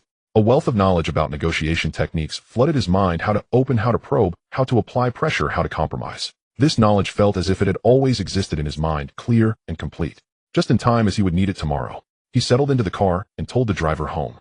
The car drove towards Repulse Bay. Shen Wanshu leaned back in his seat and closed his eyes. His mind played back the events of the day like a movie. Zheng Ziming's hesitation, Chun Jing's discovery, Lin Wei's loneliness, and Charles Kowloon Tong, the 30 billion project. So many things to do, but tonight he needed to rest first. When the car stopped at the villa gate, it was already 1 o'clock in the morning. Shen Wanshu gently pushed open the door. Only a small lamp was on in the living room. His mother had left a note on the coffee table. The soup is in the pot, heated up to drink. He entered the kitchen and lifted the lid off the clay pot. It was still fish maw chicken soup, and the broth was warm. He ladled a bowl and slowly drank it at the dining table. The soup was fresh and warm. After finishing the soup, he went upstairs and returned to his room, not turning on the light, heading straight to the window. Outside, the sea surface of Repulse Bay shimmered with silver light under the moonlight.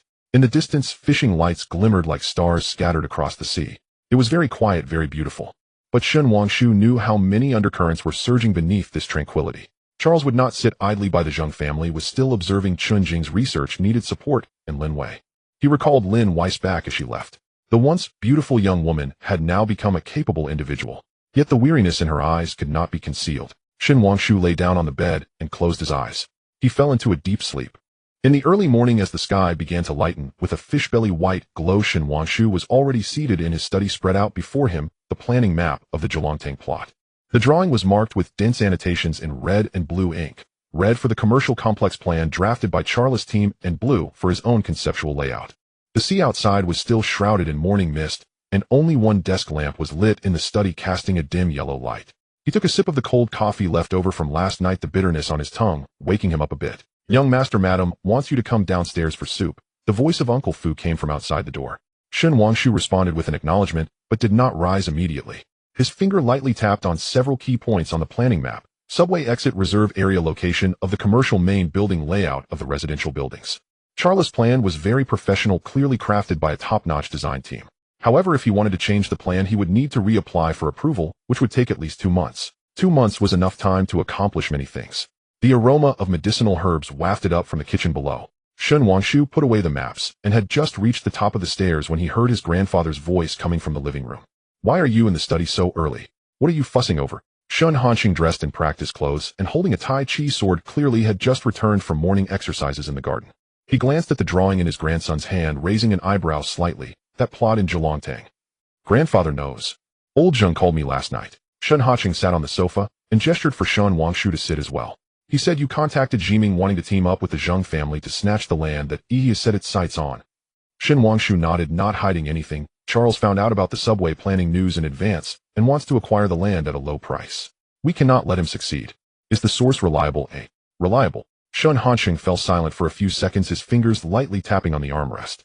The old-fashioned clock in the living room ticked rhythmically, the hour hand pointing to 6:20. Ah Shu, the elder spoke slowly. Do you know the rules of snatching land? The highest bidder wins. That's... Shun Hanxing shook his head. The unspoken rule is, first come first serve, the strong prevail. He has already established good relations with the planning department and is practically predetermined to win the bid. If you want to snatch it now, it's equivalent to overturning the table. Then let's overturn it, Shun Wanshu said. Rules are made by people, so they can be changed. Shun Hanxing looked at him, his gaze filled with both approval and concern. Charles won't back down easily. If you cut off his financial source, he will take your life. I know, Shun Wanshu replied calmly. So I've prepared 3 plans. The first one is to bid honestly and suppress him with price. The second plan is to leverage connections within the planning department to overturn the predetermined decision. The third plan. He paused. If he has ulterior motives, ill expose that he knew about the planning news in advance. What about the evidence? I'm looking for it, Shun Wanshu said. 1 week should be enough. From the kitchen, his mother's voice called out. The soup is ready, come eat. In the dining room, the aroma of stewed chicken with fish maw was even stronger. His mother served each of them a bowl, and noticing Shin Wangshu's dark circles couldn't help but nag, staying up late again. Money is endless, but your health is important. I got it, Mom, Shun Wangshu replied as he lowered his head to drink the soup. Shun Hanxing slowly scooped the soup and suddenly said, Deputy Director Liu of the planning department was a student of your grandfather's. He's invited me for tea this afternoon.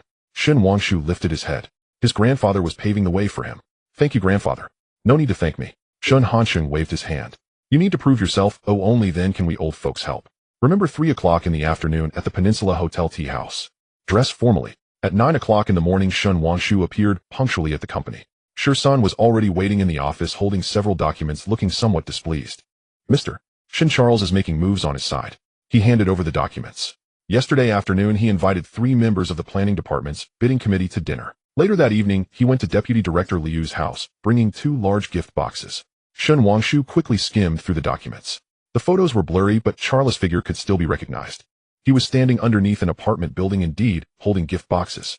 Additionally, Shirsan lowered his voice. A Chong sent a message this morning saying that Charles asked him to check your recent whereabouts, especially your trip to Singapore.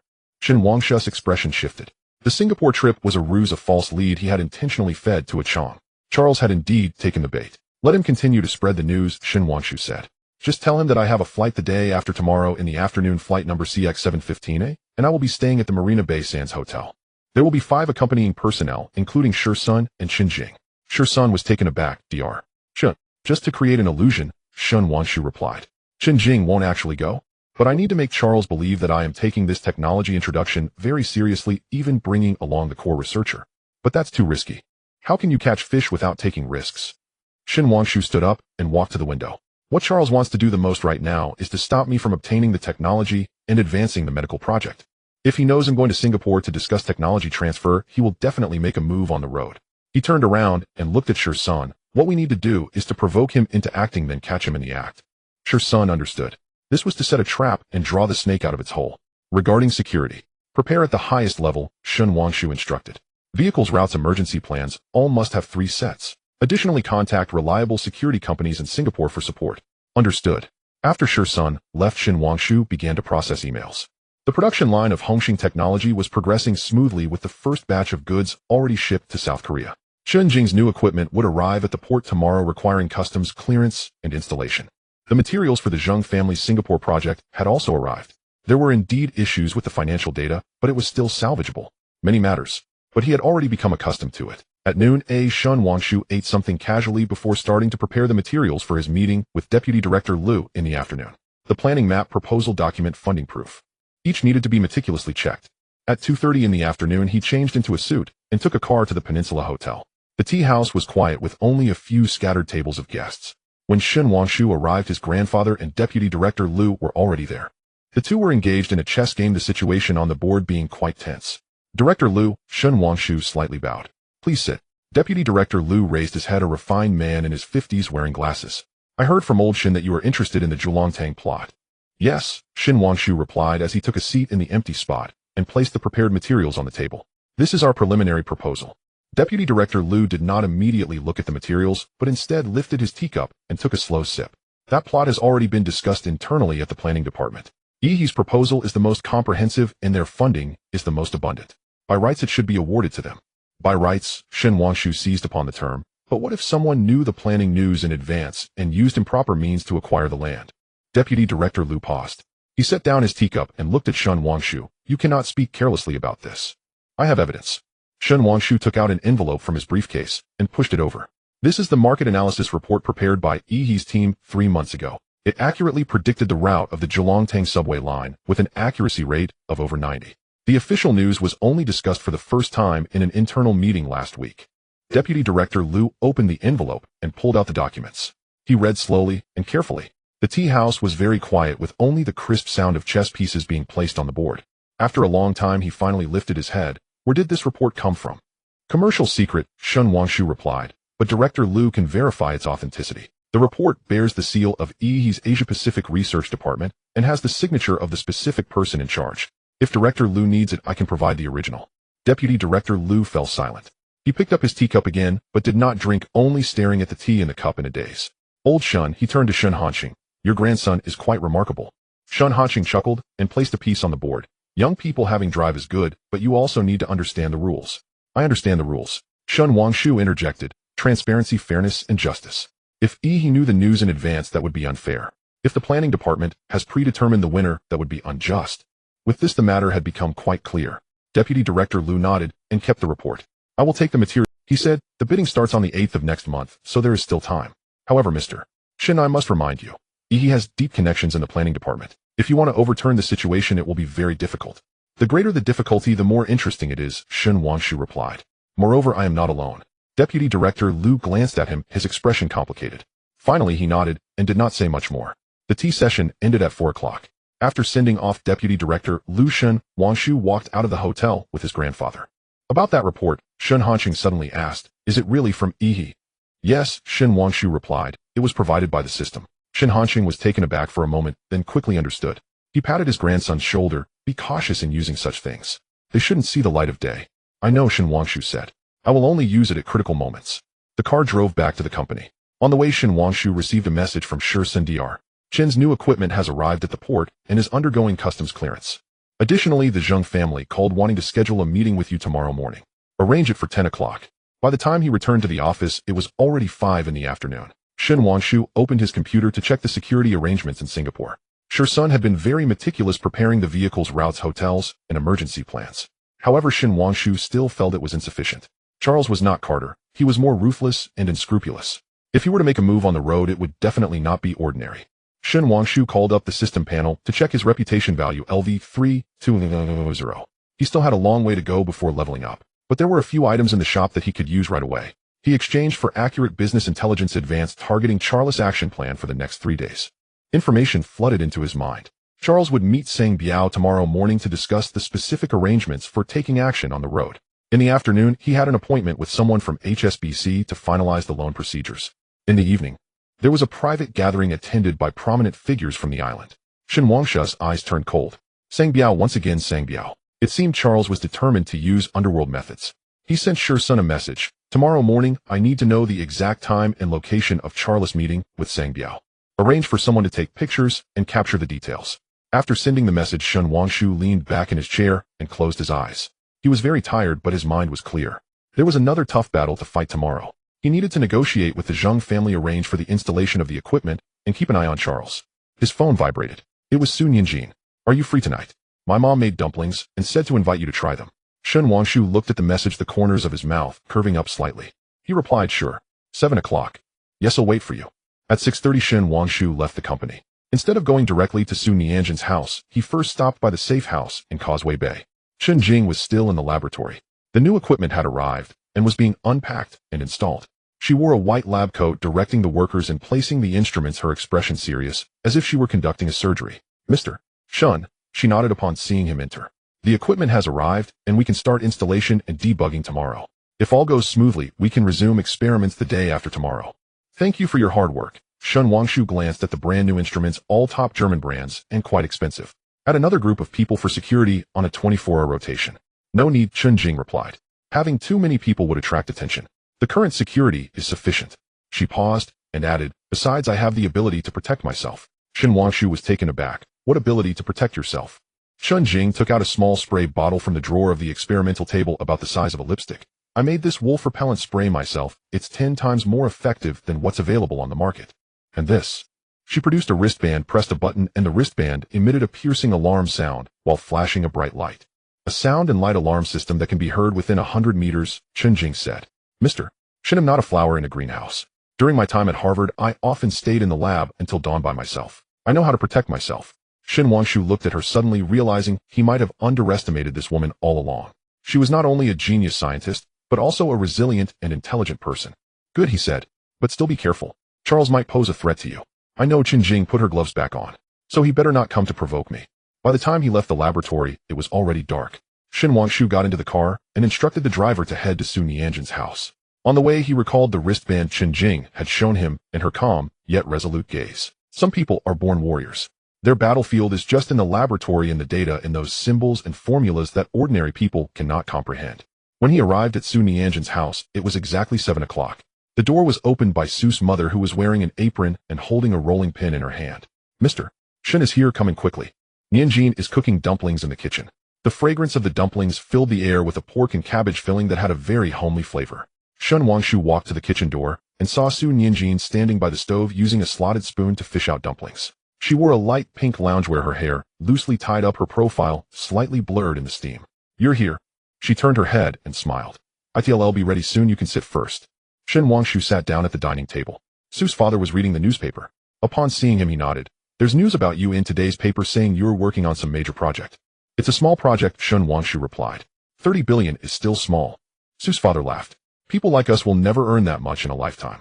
The dumplings were quickly served on the table. The plump dumplings dipped in vinegar and chili oil smelled delicious. Shin Wangshu ate 10 or so and drank a bowl of dumpling soup.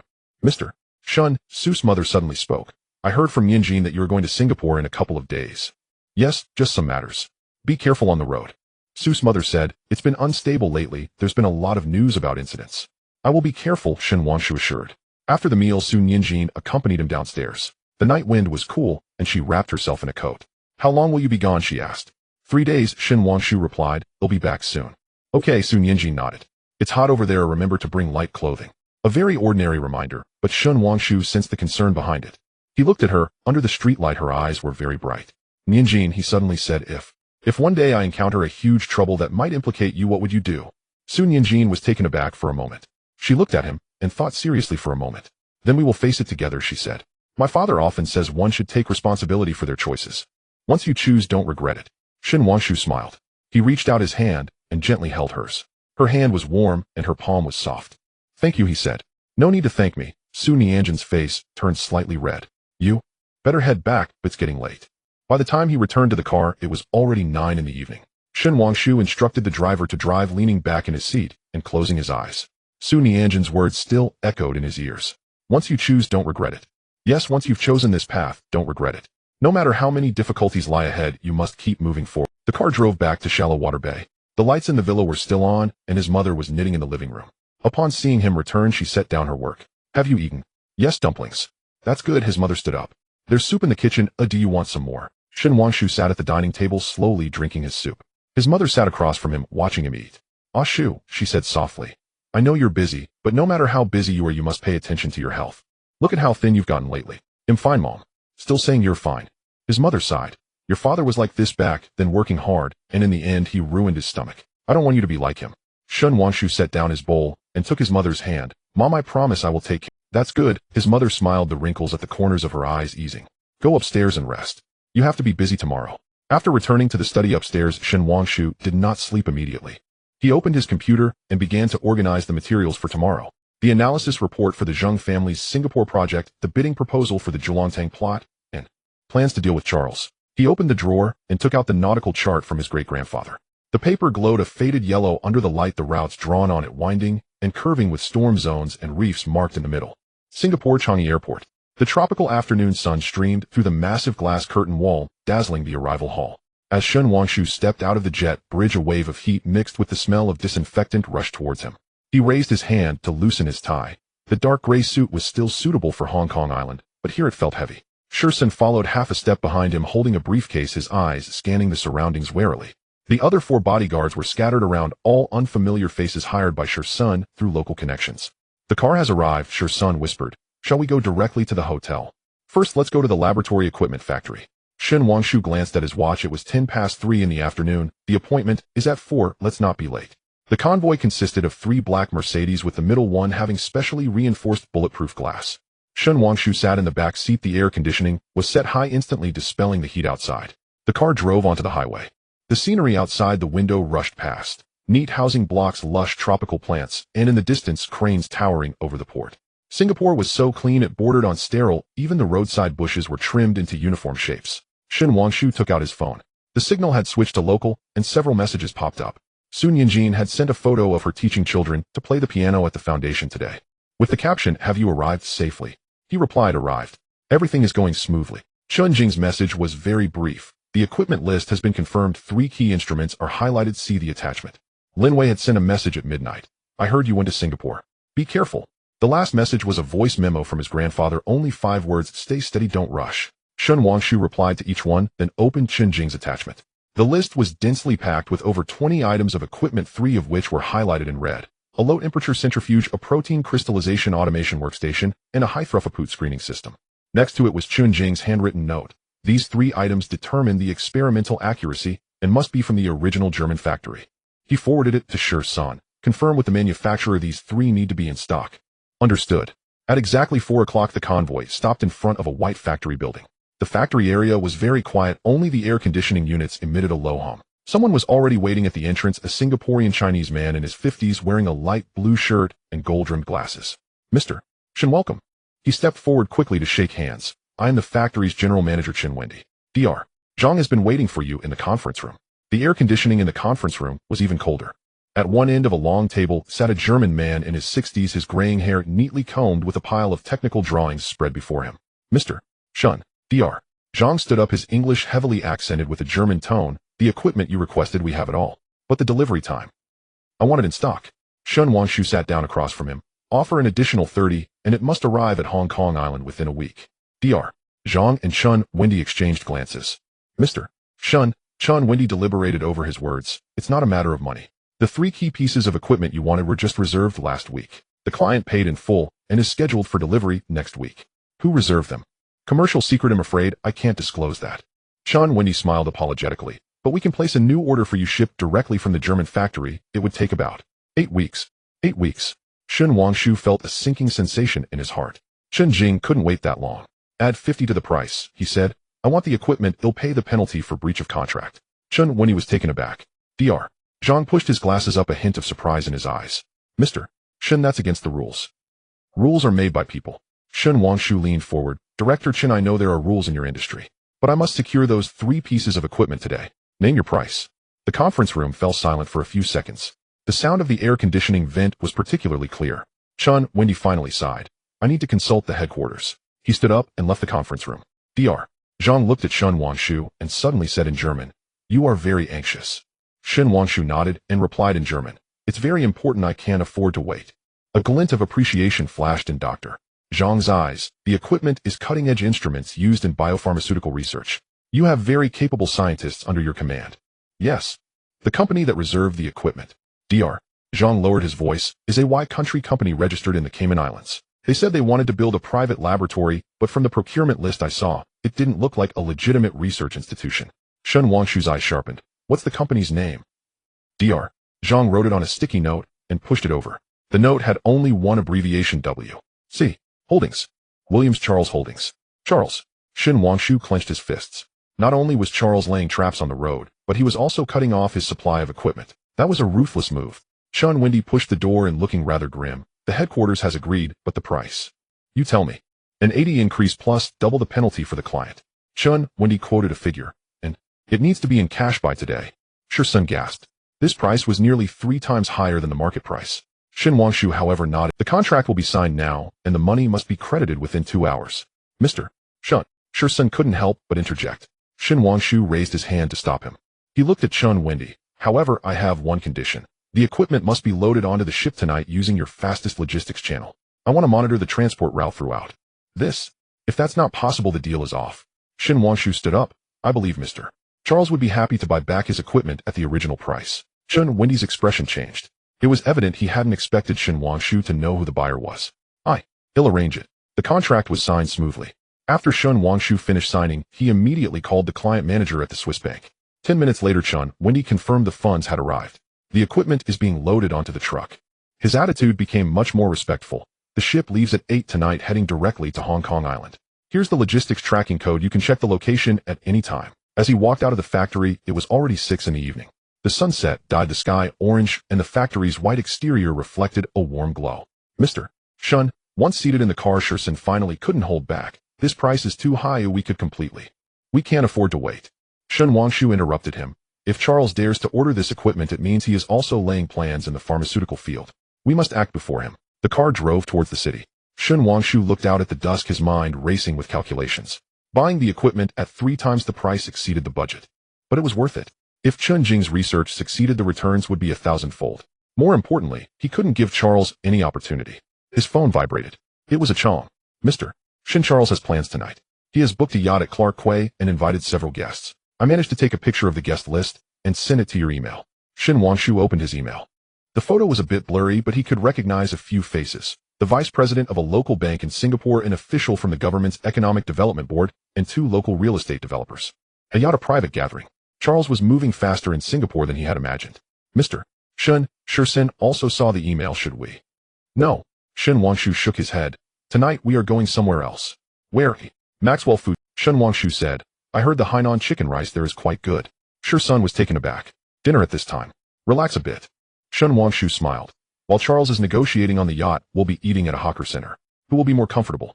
Maxwell Food Center is located near Chinatown, and it was the most bustling at dusk. The air was filled with the aroma of various foods from dozens of stalls, while fans buzzed overhead and diners crowded around plastic tables chatting loudly. Shin Wangshu found a less crowded corner to sit. Shursen and 2 bodyguards sat at the next table, while the other 2 stood guard at the entrance. He ordered a plate of Hainan chicken rice and a glass of calamansi juice. The chicken was tender, the rice was cooked in chicken fat, each grain distinct. Simple food, but delicious. Halfway through his meal, a few people arrived at the table next to him. They were speaking in Hokkien, their voices loud. Shun Wangshu couldn't understand, but he could tell they were discussing land redevelopment and government plans. One of the middle-aged men spoke the loudest. The land at Kowloon Tong, I heard there are changes. The originally designated buyer was intercepted by someone. Shen Wangshu paused with his chopsticks. Another younger voice asked, who is so bold, daring to snatch the land that Yihua has set its sights on? Not clear, but I heard that they are quite powerful with strong financial backing. The middle-aged man lowered his voice. I also heard that someone from the planning department was invited for tea. Shen Wangshu continued eating slowly, his ears perked up. These street rumors can sometimes be more accurate than formal channels. After finishing his meal, he did not leave immediately. He ordered a bowl of dessert and savored it slowly. The people at the next table changed, this time speaking in English, and the topic shifted to pharmaceutical investments. GSK is planning to establish a research center locally, rumored to invest $1 billion SGD. Not just that, Pfizer is also in talks, wanting that plot in the science park.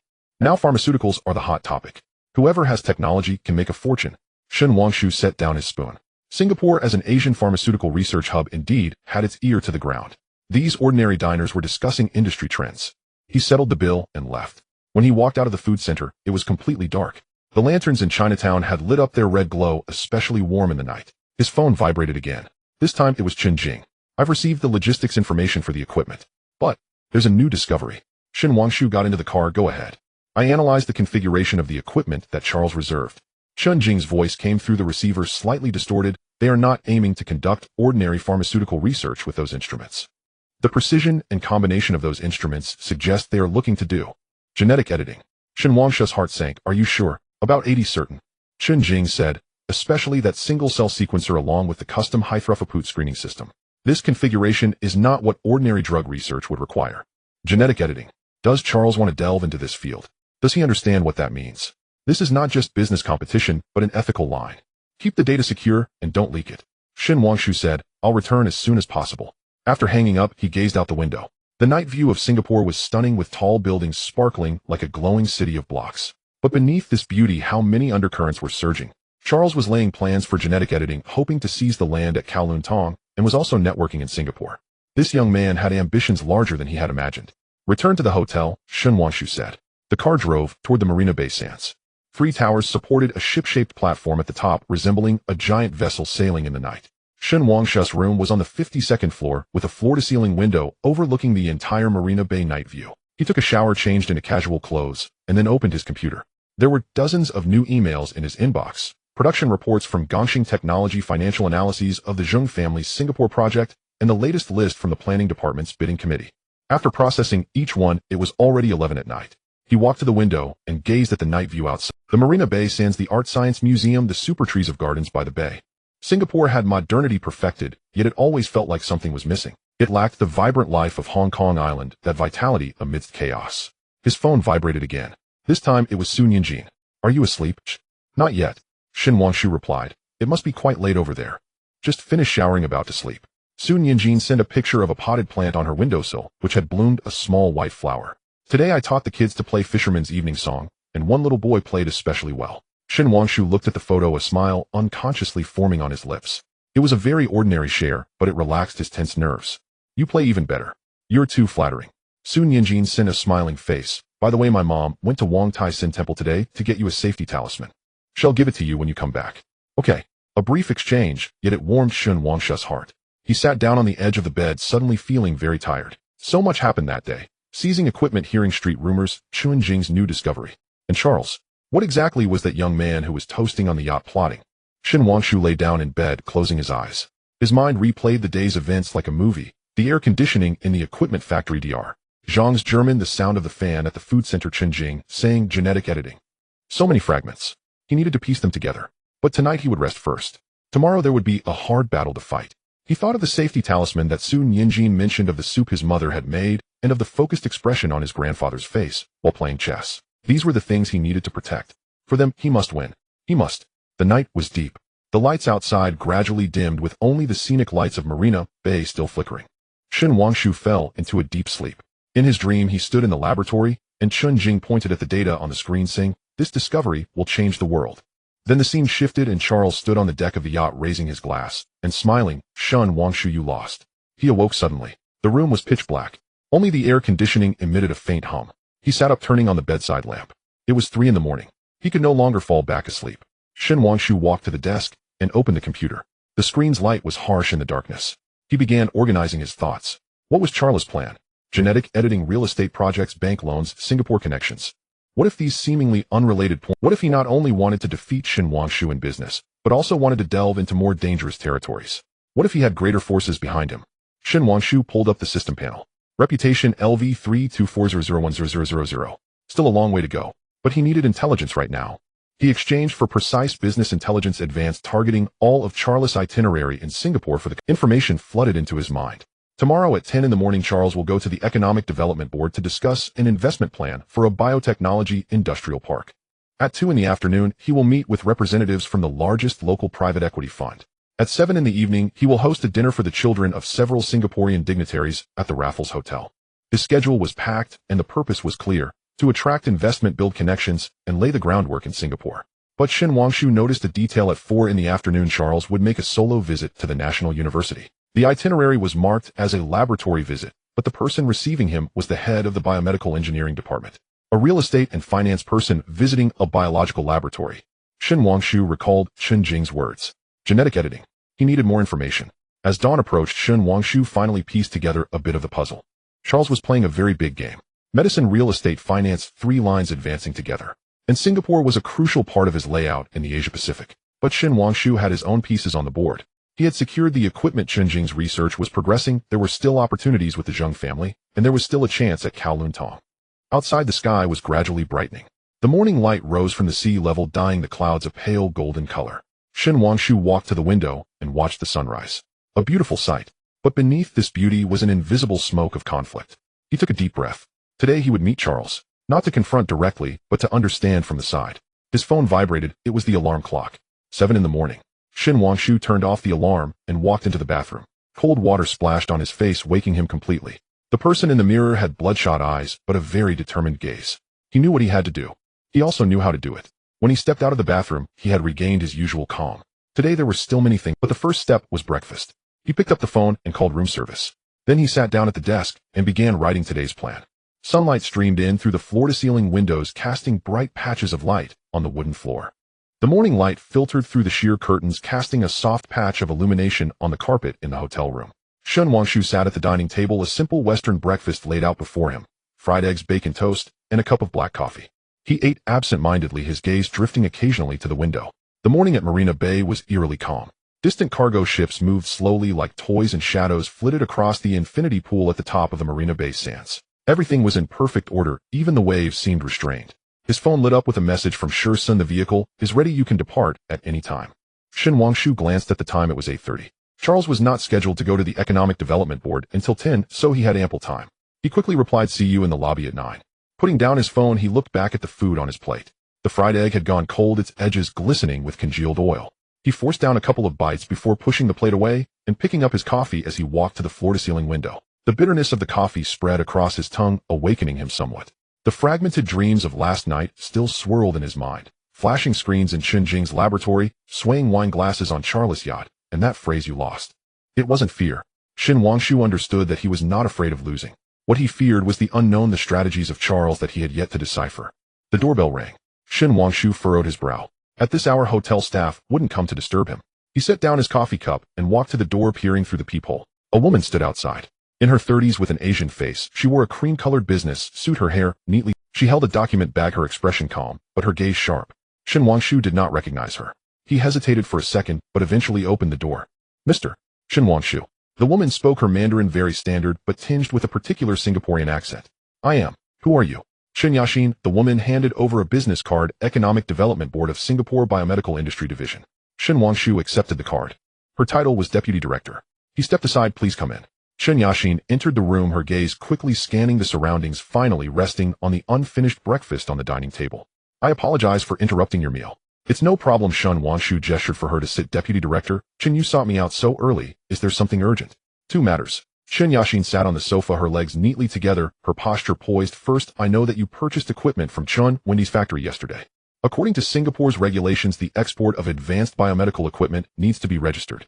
Here is the registration form. She pulled out a document from the bag. It requires your signature, confirming the equipment's usage location and a commitment not to use it for illegal research. Shin Wangshu took the form and quickly browsed through it. The terms were detailed, but not overly harsh. I bought the equipment, and now I need your government's approval to export it. It's not approval, it's registration. Shin Yashin corrected him. This is a new regulation established last year. Singapore aims to become the biomedical research center of Asia, and we need to ensure that the technical equipment leaving our country is not abused. I understand. Shin Wangshu picked up a pen and signed the form. What is the second matter? Shin Yashin put away the signed form and pulled out another document from her bag. This time her expression turned more serious. The second matter concerns your schedule this afternoon. She looked at Shin Wangshu. I know you plan to visit the National University. Shin Wangshu's gaze sharpened. He had not told anyone about this schedule, not even Sun. Deputy Director Chin, you are very well informed. One of the roles of the Economic Development Board is to understand the movements of important investors. I want to remind you, Mr. Shin, Professor Wang Jianan from the Biomedical Engineering Department at the National University is a scholar we are paying particular attention to. His research is quite sensitive. Gene editing technology, Chen Yashin stated directly. Professor Wang's team has made breakthroughs in the application of CRISPR-Cas9. The Singapore government supports this research, but strictly limits commercial collaborations, especially with foreign enterprises. Shin Wangshu understood. She was warning him not to set his sights on Professor Wang. I'm just going for a visit to learn, he said. I hope so. Chen Yashin stood up. Mr. Shin, Singapore welcomes all legal and compliant investments. But there are some red lines that cannot be crossed. She walked to the door and turned back. Additionally, Mr. Charles Horton will also be visiting the National University at 4 this afternoon. I believe you two won't run into each other, will you? This statement was delivered casually, but its implication was clear. She knew of the competition between Shin Wangshu and Charles. That shouldn't happen. Shin Wangshu replied, my schedule is at 2. That's good. Shin Yashin nodded. I wish you a pleasant time in Singapore. The door closed, and the room fell quiet once more. Shin Wangshu stood in place, gazing at the closed door. Shin Yaxin's sudden appearance felt too coincidental. How could the Economic Development Board be so well informed about his itinerary? They even knew about the timing conflict with Charles. There was only one explanation. Someone had been watching him. It wasn't Charles. His methods weren't that meticulous. Was it the Singapore government? Or some other force? He walked back to the table, picked up his phone, and sent a message to Sun. Plans have changed. I won't be going to the Economic Development Board anymore. Investigate Chen Yaxin's background, gather all information. He sent the message and then walked to the window, looking down at the street. The traffic had begun to thicken. The city was waking up. At 9 o'clock sharp, Shin Wangshu went downstairs. Sun was already waiting in the lobby, his expression not looking good. Mr. Shin, we found out. He handed over his phone. Shin Yashin, 35 years old, PhD in biochemistry from Cambridge University. After graduating, she worked at the Singapore Science and Technology Agency for 3 years and was transferred to the Economic Development Board 2 years ago. Her husband is an official in the Ministry of Defense, and her cousin works in the Security Bureau. The Security Bureau. Shin Wangshu repeated that word. That made sense. Moreover, Sun lowered his voice last night. When you went to Maxwell Food Center, someone was following you.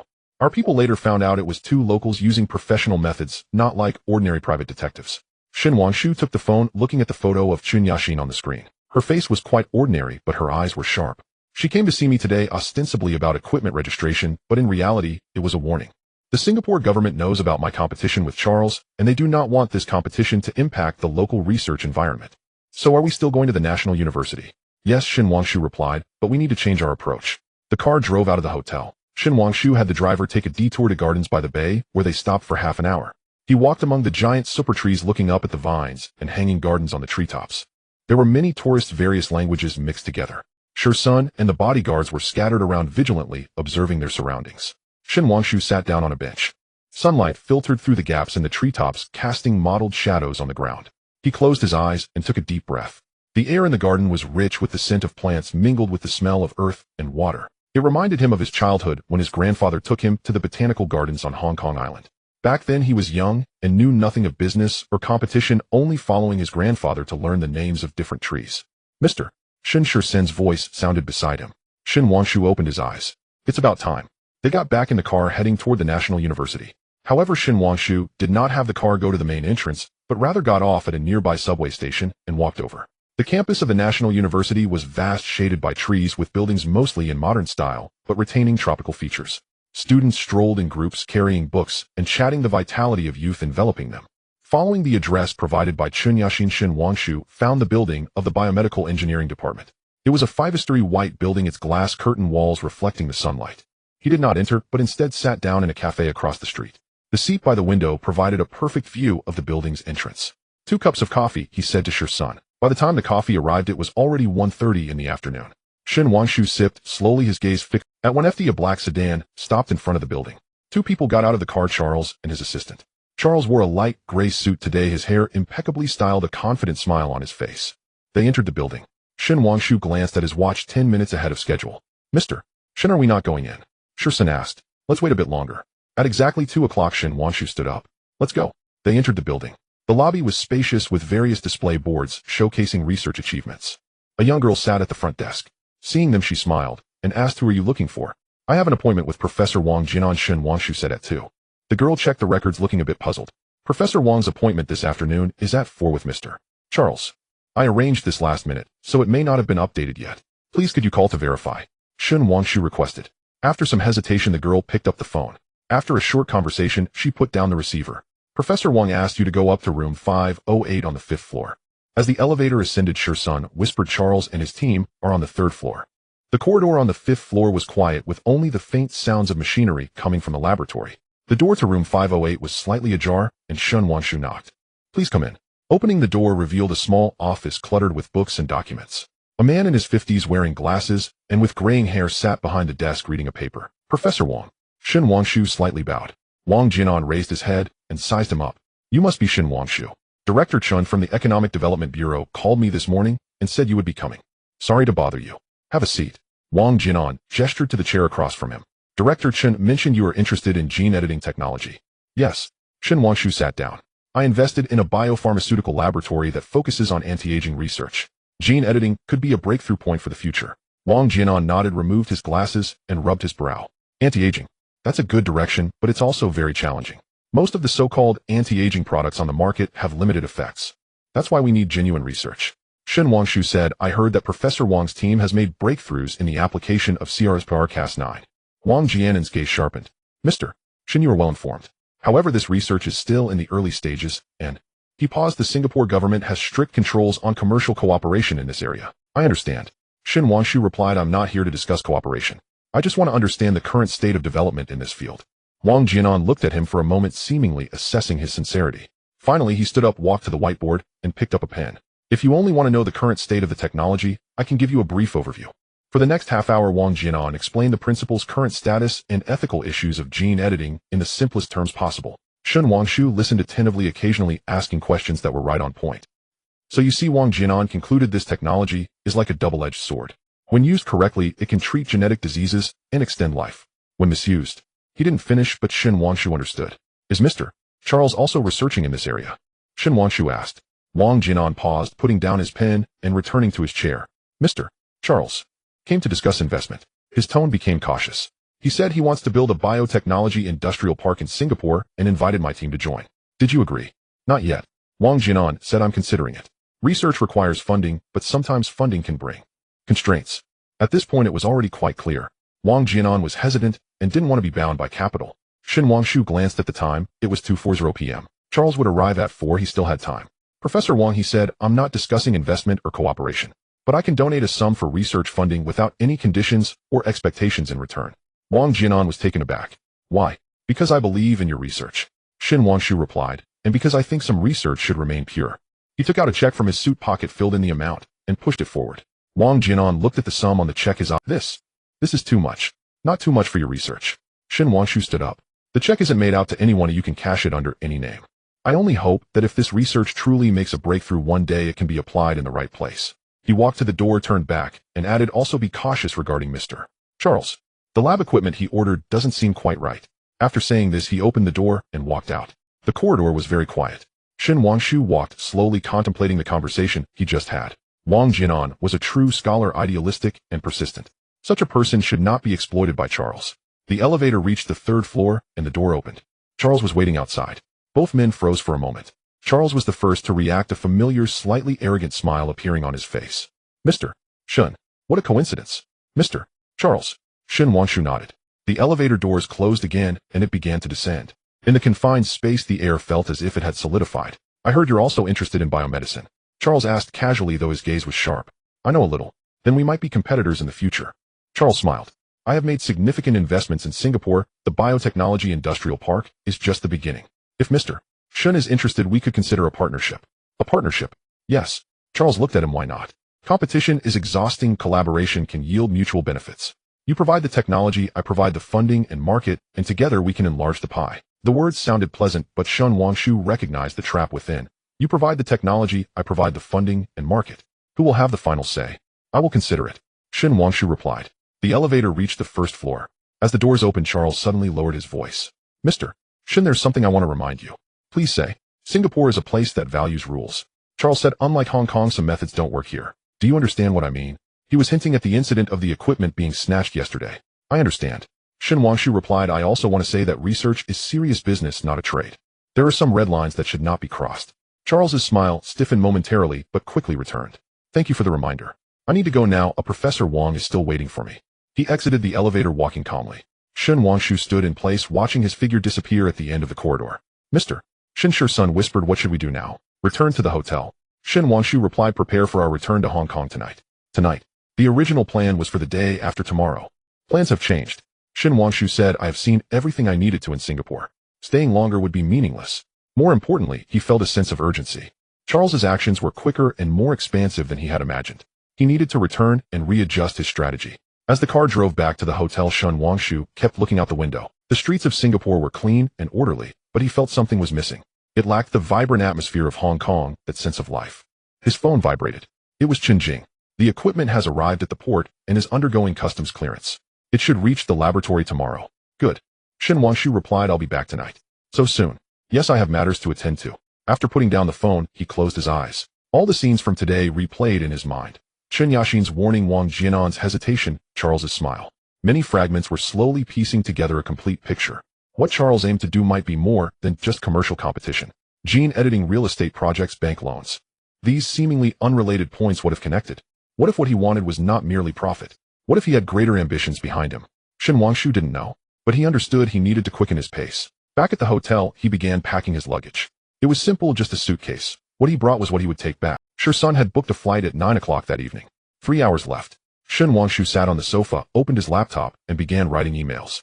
Emails to Chen Jing, to his grandfather, to Zheng Jiming, and to Chen Qiming from Hongxing Technology. Each email was brief, but conveyed everything that needed to be addressed. After finishing the emails, he walked to the window. As the sun set, the Marina Bay began to light up. The lights of the Marina Bay sands reflected on the water, resembling scattered gold. It was beautiful, but he didn't belong here. His phone vibrated again. This time it was Sun Yinjin. My mother said the peace talisman has been prepared. When are you coming back? Tonight's flight. I'll arrive tomorrow. Should I pick you up? No need, it's too late. I'll come find you tomorrow. All right. Safe travels. A simple conversation softened something in his heart. He put away his phone and took one last look at the night view outside. Goodbye, Singapore.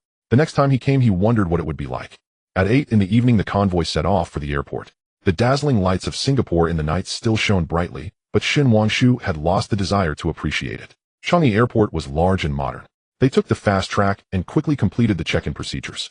The waiting room was quiet with only a few scattered passengers. Shen Wangshu found a corner seat and closed his eyes to rest. His mind was still busy thinking Charles Jean editing Kowloon Tongjung family. Many threads needed to be untangled. Shen Wangshu found a corner seat and closed his eyes to rest. His mind was still busy thinking Charles Jean editing Kowloon Tongjung family. Shen Wangshu stood up and followed the crowd toward the boarding gate. As the plane took off, he watched the city lights shrink outside. Singapore looked like a delicate model sparkling in the night. Then the clouds obscured his view. He pulled down the window shade, fastened his seatbelt, and prepared to sleep for a while. 10 hours of flight would bring him back to Hong Kong by tomorrow morning. The tremor of the plane landing jolted Shen Wangshu awake. Outside the window was Hong Kong Island Airport at 5 in the morning, the runway lights forming two winding ribbons of light in the mist. He pulled down the sunshade and rubbed his throbbing temples. After 10 hours of flight, he had barely slept for 4, spending the rest of the time in a half-dream, repeatedly pondering Wang Jianen's words. This technology is like a double-edged sword. The flight attendants began announcing arrival information alternating between Chinese and English. Shen Wangshu unfastened his seatbelt and retrieved his carry-on from the overhead compartment. The suitcase was light. The only thing he bought in Singapore was a box of bok-cut taste spice mix for his mother. Shursen was waiting for him at the cabin door, bloodshot eyes revealing his fatigue. Mr. Shen, the car has been arranged. Straight to the lab. Shen Wangshu glanced at his watch. Chen Jing should be there by now. At this time, she sleeps even less than I do. The early morning of Hong Kong Island was not fully awake yet. The traffic on the airport expressway was sparse, and the cables of the Tsing Ma Bridge appeared faintly in the morning mist. Shen Wangshu looked out at the rapidly retreating scenery, familiar streets, familiar bays, and the damp air seeping through the gaps in the car window. This was a city. He had been away for just 3 days, but felt as though he had been gone for a long time. His phone connected to the local network, and messages began to flood in. He first opened Chen Jing's email. Just a single line. The equipment has arrived and is being installed. If there are any findings, we'll discuss in person. Then there was his grandfather's message. Come home for soup. When you return, your mother has been reminding me for 3 days. Zheng Jiming sent a meeting invitation for 3 o'clock this afternoon at the Zheng Group conference room. The subject wasn't specified, but Shen Wangshu could guess. It was about the Kowloon Tong land tender starting next week, and the Zheng family needed to make a decision. Sun Yinjin sent a message at 2 in the morning. The peace talisman is with me. When will you come to pick it up? He replied one by one. To Chen Jing, it'll arrive in an hour. To grandfather, it'll be home by noon. To Zheng Jiming, they'll be there promptly at 3. To Sun Yinjin, this afternoon, is it convenient? As the car turned into Causeway Bay, the sky was already bright. The roadside tea restaurants began their operation, staff setting tables and chairs outside. The steam from the bamboo steamers mixed with the sweet scent of condensed milk wafting through the air. Early risers with newspapers walked leisurely into the shops. Shen Wangshu had the driver stop at the corner of the street. You all go have breakfast, he said to Shursen and the bodyguard. See you at the lab in an hour. He walked alone into an old-fashioned tea restaurant. It was bustling inside, the television broadcasting the morning news about yesterday's Hang Seng Index. The staff recognized him and greeted him with a smile. Mr. Shen, long time no see. The usual. A cup of hot milk tea, a serving of ham and egg macaroni, and a slice of buttered toast. A simple breakfast, but one he had eaten for over 10 years. He sat by the window eating slowly while listening to the casual chatter of the other tea drinkers. Have you heard? The Kowloon Tong land is going to be retendered. Wasn't it already designated for Jardine Matheson? Someone is stirring things up. It seems to be that young master from the Shen family. Shen Wangshu took a sip of milk tea. News travels fast. My nephew works as a clerk at the planning department, and he said that someone from above came to check last week, rummaging through archives for a long time. What were they checking? Not sure, but I heard it was related to the subway planning map. Halfway through his macaroni, his phone vibrated. It was a Chong. Mr. Shen, Charles' flight at 6 this morning has also returned. Shen Wangshu put down his chopsticks. Is the news accurate? Accurate. I have a brother working ground crew at the airport. He saw him get off the plane with his own eyes. He also brought back 2 people, unfamiliar faces, probably technicians. Do you have photos? Yes, I took some, and will send them to your email. Shen Wangshu opened his email. The photos were a bit blurry, but he could recognize Charles. He was followed by 2 men in casual suits around 40 years old, carrying identical black briefcases, walking in sync, expressionless. Technicians. Brought back from Singapore. Related to gene editing. He sent a message to Chen Jing. Charles has brought back 2 technicians to Hong Kong. They might be from the biomedicine field. Can you find a way to check their backgrounds? Chen Jing replied quickly. Send me the photos and flight information. I'll try. After finishing breakfast, Shen Wangshu walked to the lab. The early morning Causeway Bay was quiet, shops yet to open, only cleaners sweeping the streets. He walked through those familiar streets, recalling the times his grandfather brought him here to eat wonton noodles when a bowl cost only $3. The safe house was deep in a narrow alley with 2 half-dry potted plants at the entrance for concealment. Shen Wangshu pressed the doorbell. Chun-Jing's voice came through the intercom. Password. He said a string of numbers. The door lock clicked open. The lab was bustling with activity.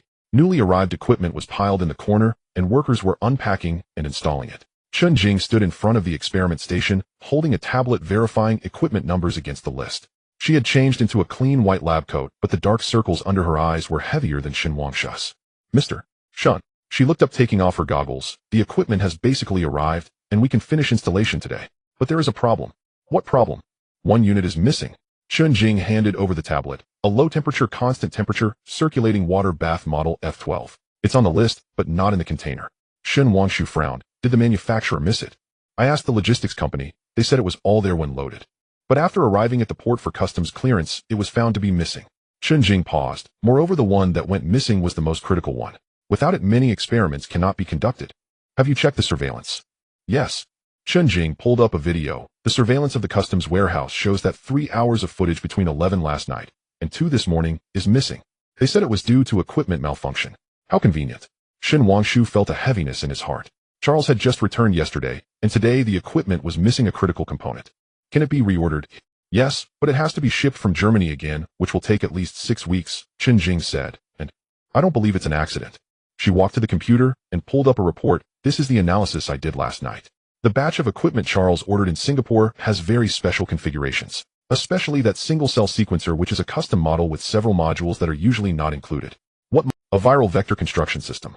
Chun-Jing pointed at the parameters on the screen. This is not needed for ordinary gene editing experiments. Unless. She didn't finish her sentence, but Shen Wangshu understood. Unless what they were doing wasn't just basic research. Also, Chun-Jing pulled up another document. I had a classmate at Harvard look into the 2 people Charles brought back. One is named Hans Muller, a German 42 years old, who previously worked in a private biological laboratory in Berlin. The other is Andrei Ivanov, a Russian-American 38 years old, specializing in virology. These 2 were dismissed from their original laboratories last year due to ethical issues. The specific reasons have not been made public, but industry rumors suggest they are related to illegal gene editing experiments. The lab fell silent. Only the sound of workers installing equipment came from the adjacent room. Shen Wangshu walked to the window and lifted a corner of the blinds. The alley was empty, with only a stray cat rummaging for food by the trash bins. Your research? He turned his back to Chun-Jing. What stage is it at now? The 3rd round of animal experiments. Chun-Jing walked up beside him. The new formula is stable, and the physiological indicators of the mice have improved significantly. But I want to do more in-depth mechanistic research, and I need that constant temperature circulating water bath. If it succeeds, Shen Wangshu turned around. How confident are you? Chun-Jing hesitated for a few seconds, a rare moment of uncertainty for her. If everything goes smoothly, we can produce a preliminary anti-aging agent within 5 to 10 years. But it would only delay aging, not reverse it. She paused, but what Charles wants to do might not be in this direction. Then what is it? Gene enhancement. Chun-Jing lowered her voice, modifying specific genes to enhance physical qualities, even altering certain physiological characteristics. This is absolutely prohibited ethically, but some private laboratories are secretly doing it. Shen Wangshu recalled Wang Jianen's warning. That double-edged sword, how did Charles intend to use it? As for your equipment, he said, we'll find a way to replace it. It will definitely be delivered within a week. How? If Jardine can steal, we can find a way too. Shen Wangshu took out his phone. Hong Kong is so big, there must be a way. He sent a message to Sherson. Check if there are any F12 model low-temperature, constant-temperature circulating water baths on the black market. Also keep an eye on Charles' side, especially regarding the 2 people he brought back. After sending the message, he looked at Chun-Jing. During this time, you should move in with me. Chun-Jing was taken aback. What? The safe house is no longer safe, Shen Wangshu said. Charles knows the value of your research and also knows that losing the equipment will affect the progress. His next step might be to target you directly. I can. What can you do? Shen Wangshu interrupted her. Use pepper spray. Chun-Jing, this is not a minor issue. If Charles dares to touch gene editing, what else wouldn't he dare to do? Chun-Jing fell silent. She put her goggles back on, walked back to the experiment station, and continued to verify the equipment list. But Shen Wangshu noticed her hands were slightly trembling. It wasn't fear. It was anger. I will arrange for someone to protect you, Shen Wangshu said. 24 hours, never leaving your side. I will also reinforce security here at the lab. But until things are resolved, you must listen to me. Chun-Jing nodded with her back to him. By the time they left the lab, it was already 9 in the morning. Shen Wangshu got into the car and told the driver home. The car headed towards Repulse Bay. He leaned back in his seat and closed his eyes. He was tired, but his mind wouldn't stop. Chun Jing's research, Charles' conspiracy, the missing equipment, the Kowloon Tong land, the Zheng family's attitude. Many threads were intertwined, needing to be sorted out one by one. His phone vibrated. It was Shurson. Mr. Shin, there's news from the black market. There's an F12 model water bath that just arrived last night, and the seller is asking for 3 times the market price. Should we order it? Order it. But first check the source to see if it's the one we lost. Understood. Also regarding Charles, the 2 people he brought back have checked into a service department in mid-levels. Our people are keeping watch, and they noticed that this morning a delivery was sent over. The box wasn't big, but needed to be signed for. Take a picture of the delivery slip and check the sender. Already on it. Shin Wanshu put down the phone and looked out the window. The car had already turned onto Repulse Bay Road, with tall banyan trees lining the sides, casting mottled shadows in the morning light. In the distance, his own villa roof was faintly visible among the treetops. Home. The car stopped outside the iron gate. Uncle Fu was already waiting at the door, and when he saw Shun Wanshu get out, he hurried over. Young master is back. Madam has been simmering soup since early morning, saying you must not have eaten well. Shin Wanshu smiled. Uncle Fu, does it really look that grim? You've lost weight, said Uncle Fu, studying him. And dark circles under your eyes. Go inside. Your soup is still hot. He stepped into the living room where his mother was indeed bustling about in the kitchen. Hearing the commotion, she emerged from the kitchen, spatula in hand. The moment she saw Shun Wanshu, her eyes welled with tears. Look at you, leaving home without taking proper care of yourself. She approached and gently cupped his face in her palms. Look, you've thinned out all around. Mom, I'm fine, Shin Wanshu replied, grasping her hands. Just a little tired. Rest well when you're weary, she urged, guiding him to the dining table. Wait just a moment. The soup will be ready shortly. It was bird's nest braised chicken soup, exactly as he remembered. Shin Wanshu sipped slowly while his mother sat across from him, watching quietly. Your grandfather is in his study, she said softly. He asked to see you as soon as you returned. He'll go down shortly. Finish your soup first, she insisted, ladling another bowl. Did anything unusual happen on this trip? Shin Wanshu paused briefly. Nothing major. That's good to hear, she murmured, her gaze clouded with unspoken concern. A Shu mom knows how busy you are, and how vital your work truly is. Yet no matter how crucial it is, never forget to care for yourself. Without health, everything else crumbles. I know, Mom. After finishing the soup, Shun Wanshu ascended the stairs toward the study. His grandfather was practicing calligraphy. Hearing the knock, he didn't lift his head. Enter. Shin Wanshu opened the door and stood quietly beside the desk. Only after completing the final stroke did his grandfather set down the brush and finally raise his eyes. Back already? Yes. How was Singapore? Clean. Orderly. Shin Wanshu replied. But not quite suited to me. His grandfather smiled, a slow, knowing smile. Too much order stifles movement. Hong Kong may seem chaotic, but within its chaos lies an underlying order. That is where real business thrives. He drew a letter from his drawer and slid it across the desk. Deputy Director Liu asked me to pass this along to you. Shin Wanshu accepted the envelope. It was plain brown craft paper, unstamped, clearly delivered by hand. Inside lay a single printed page, supplementary clauses for the Kowloon Tong land tender. One clause had been circled in red. Bidders must submit detailed environmental impact assessments and community integration plans. The evaluation of this section accounts for 30% of the total score. What is this? Shin Wanshu looked up. A newly added clause, his grandfather said. Approved only yesterday. Deputy Director Liu mentioned someone proposed it, citing the need to emphasize the project's social benefits. Charles. Not personally, rather an environmental NGO he engaged. His grandfather lifted his teacup. A masterstroke indeed. Jardine Matheson has long prepared their full package. We're scrambling to catch up, and time is against us. Shin Wanshu stared at the clause. 30% weightage, enough to tilt the entire tender outcome. Do we have a way forward? We do, his grandfather said, setting down the teacup. But it requires time. With 5 days remaining until the tender, you must produce a proposal superior to Jardine Matheson's, within that window. What kind of proposal? Not merely commercial development, his grandfather clarified. It must account for the community, for the environment, for long-term sustainability. Deputy Director Liu hinted the government now prioritizes precisely this dimension. Those who excel here gain decisive advantage. Shin Wanshu understood instantly. Charles wielded not only influence, but rules themselves. This maneuver surpassed mere equipment theft in sophistication and peril. One more thing, his grandfather added, fixing him with steady eyes. The Zheng family. You must move swiftly. Zheng Jiming visited me yesterday. He said their Singapore project faces funding shortfalls and asked whether we could assist. How much does he require? 300 million. Market trade interest, but funds must clear within 1 week. Will we provide it? His grandfather spoke without hesitation. 300 million for the Zheng support is worth every cent, but you must ensure Zheng Jiming speaks in our favor during the tender committee deliberations. Shin Wanshu nodded. Lin Wei's intelligence had been correct. The Zheng's Singapore liquidity crisis was genuine. One last matter, his grandfather's voice turned grave. That female scientist of yours, Shin Jing, what precisely is she researching? Shin Wangshu hesitated for a breath, then chose candor. An anti-aging therapeutic. But recent findings suggest possible gene editing applications. His grandfather's expression shifted. Rising, he walked to the window and stood with his back to Shin Wangshu. His voice dropped low. Do you grasp what this implies? I do. No, you don't. His grandfather turned eyes sharp as tempered steel. 30 years ago, I witnessed a state laboratory pursued genetic modification. When test subjects failed catastrophically, the entire facility was shuttered and its director imprisoned. And that was merely plant genetics. He stepped forward, locking gazes with Shin Wangshu. What you now touch is human genetic modification. This is taboo, the world's absolute red line. Dr. Shin's focus remains anti-aging, not genetic engineering, Shin Wangshu countered. But Charles may seek to cross that line. Then he must not succeed, his grandfather declared. Yet you must tread with utmost caution. Should this surface publicly, both you and Dr. Shin will stand exposed at the storm's very center. I understand. His grandfather placed a firm hand on his shoulder, voice softening. Go now, fulfill your duties. But remember, some lines are drawn not to be crossed, ever. Leaving the study, Shin Wangshu returned to his room. He showered, changed into fresh clothes, and began working immediately, first calling Zheng Jiming to confirm the 300 million loan. Zheng Jiming responded without delay. Once funds cleared, the Zheng family would lend full support. Next, he contacted his firm's strategy team, directing them to draft comprehensive environmental and community integration proposals for the Kowloon Tong site. Time was scarce, the task immense, but non-negotiable. Then came Dr. Shin's equipment issue.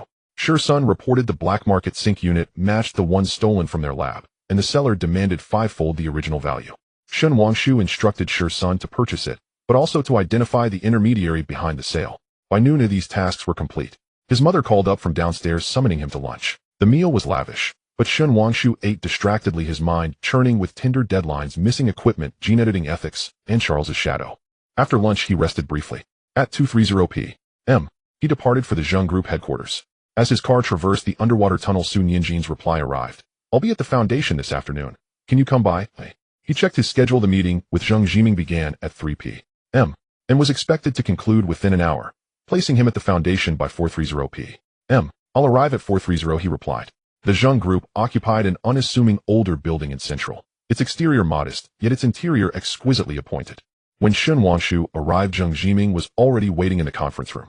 The meeting proceeded smoothly. The 300 million loan agreement was signed on the spot, and Zheng Jiming pledged the Zheng family's advocacy before the tender committee.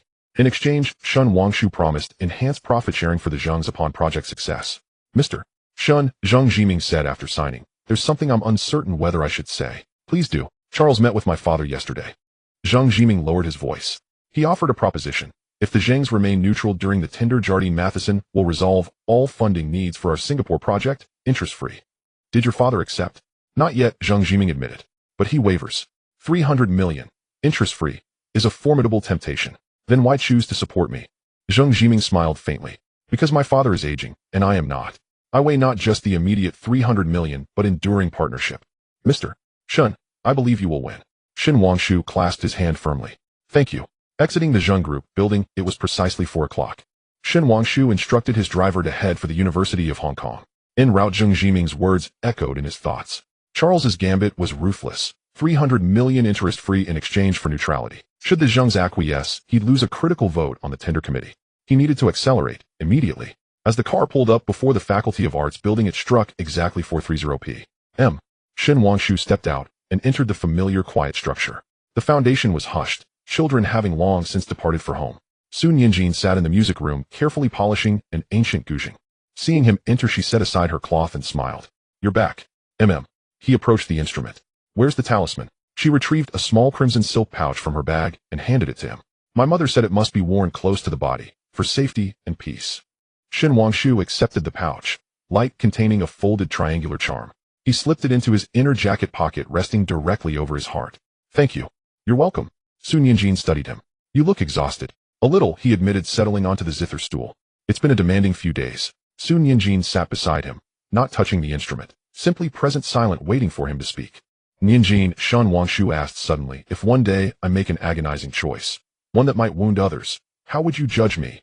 She considered deeply, then answered with quiet gravity. That depends entirely on the choice itself. If it serves selfish gain at the cost of the innocent, I would be profoundly disappointed. But if it safeguards something, or someone, of greater consequence, then I would understand. Even if that choice defies popular consensus. Right and wrong aren't determined by majority count, Sun Yinjin said. My father often says integrity demands independent judgment. Others' opinions matter, but what matters most is whether your own conscience remains unburdened. Shen Wangshu gazed at her. Sunlight slanted through the window, gilding her profile in a soft, luminous halo, serene, tender, perfect. Thank you, he said. For what? For being here. He rose. I must go. I have matters requiring urgent attention. Sun Yinjin stood too, walking him to the door. Shen Wangshu. Yes. Wear the talisman, she whispered. I'll wait, for your safe return. He nodded and turned away. Stepping outside, golden sunset bathed the campus. Students hurried past, arms laden with books, vitality pulsing in the air. Settling into the car, he withdrew the crimson pouch from his inner pocket and closed his palm around it, light yet radiating warmth. His phone vibrated. It was Shun. Mr. Shun, we've identified the intermediary. It's one of Sang Biao's men. The sync unit was stolen from our warehouse last night and sold directly to the black market. Sang Biao again. Charles's entanglement with organized crime grows deeper still. Understood, Shen Wangshu replied. Procure the equipment, pay the agreed sum, but record the entire transaction, especially the intermediary's face. Capture it clearly. Understood. Also, Dr. Chen has relocated to your residence. Your mother arranged a guest room. She's been fully cooperative. Good. He ended the call and gazed out the window. The car glided from HKU, merging into the amber river of evening traffic. Twilight deepened. Street lamps bloomed one by one along the avenues. At 2 in the morning, in the safe house of Causeway Bay, the F-12 low-temperature constant circulation water bath finally returned to its rightful place. The stainless steel shell glinted coldly under the laboratory's fluorescent lights. Upon connecting to the power source, the LCD screen illuminated with a ghostly blue glow. Chun Jing donned sterile gloves, her fingers swiftly inputting parameters on the control panel, her movements precise, as if she were playing a delicate instrument. Shen Wangshu stood at the door observing this scene. It cost 5 times the price to repurchase this equipment from the black market, and it cost Shen half his life. The transaction took place at an abandoned warehouse in Kuntong, where 6 people arrived, each with bulging waists. After the money and goods were settled, Shishin's people quietly followed the intermediary and took a photo of him meeting with Sang Biao's subordinates. Set the temperature to -80 degrees, stabilized. Chen Jing straightened up and removed her gloves. We can start the experiment. How long will it take? 12 hours. Chen Jing glanced at the clock on the wall. By 2 o'clock tomorrow afternoon, we should have the first batch of data. She walked to another instrument, retrieving cryopreserved cell samples from the liquid nitrogen tank. Those tiny glass tubes twirled delicately in her hands before being placed in the sample rack of the water bath. The entire process flowed seamlessly without a single extraneous movement. Shen Wangshu walked to the window and lifted a corner of the blinds. 2 cars were parked at the street corner below, containing the people he had arranged. There was also a shadow on the rooftop across the street, the sniper arranged by Shirshin. Since Chun Jing moved into the Shun family, the security level had been raised to the highest. You really don't need to be so nervous, Chun Jing's voice came from behind. Charles' target is not me, but my research. As long as the laboratory is safe, I will be safe. Being cautious is never wrong. Shen Wangshu turned around. Besides, you're living in my house, and my mother is very pleased. She said someone finally keeps an eye on me to eat on time. Chun Jing rarely smiled, faintly, but genuinely. Madame Shen cares about you. She cares about everyone. Shen Wangshu walked to the laboratory bench, observing the precise instruments. How long can these devices last? If it's just basic research, they will last for a year. But if we need to do the preliminary work for clinical applications. Chen Jing paused. We will need more, especially a GMP workshop. That would need to be rebuilt. Money is not an issue. It's not just about money. Chen Jing turned around and faced him. Mr. Shen, I must ask you once more. Are you truly ready to invest in this field? Anti-aging research requires long-term investment, and there may be no returns for 10 or 20 years.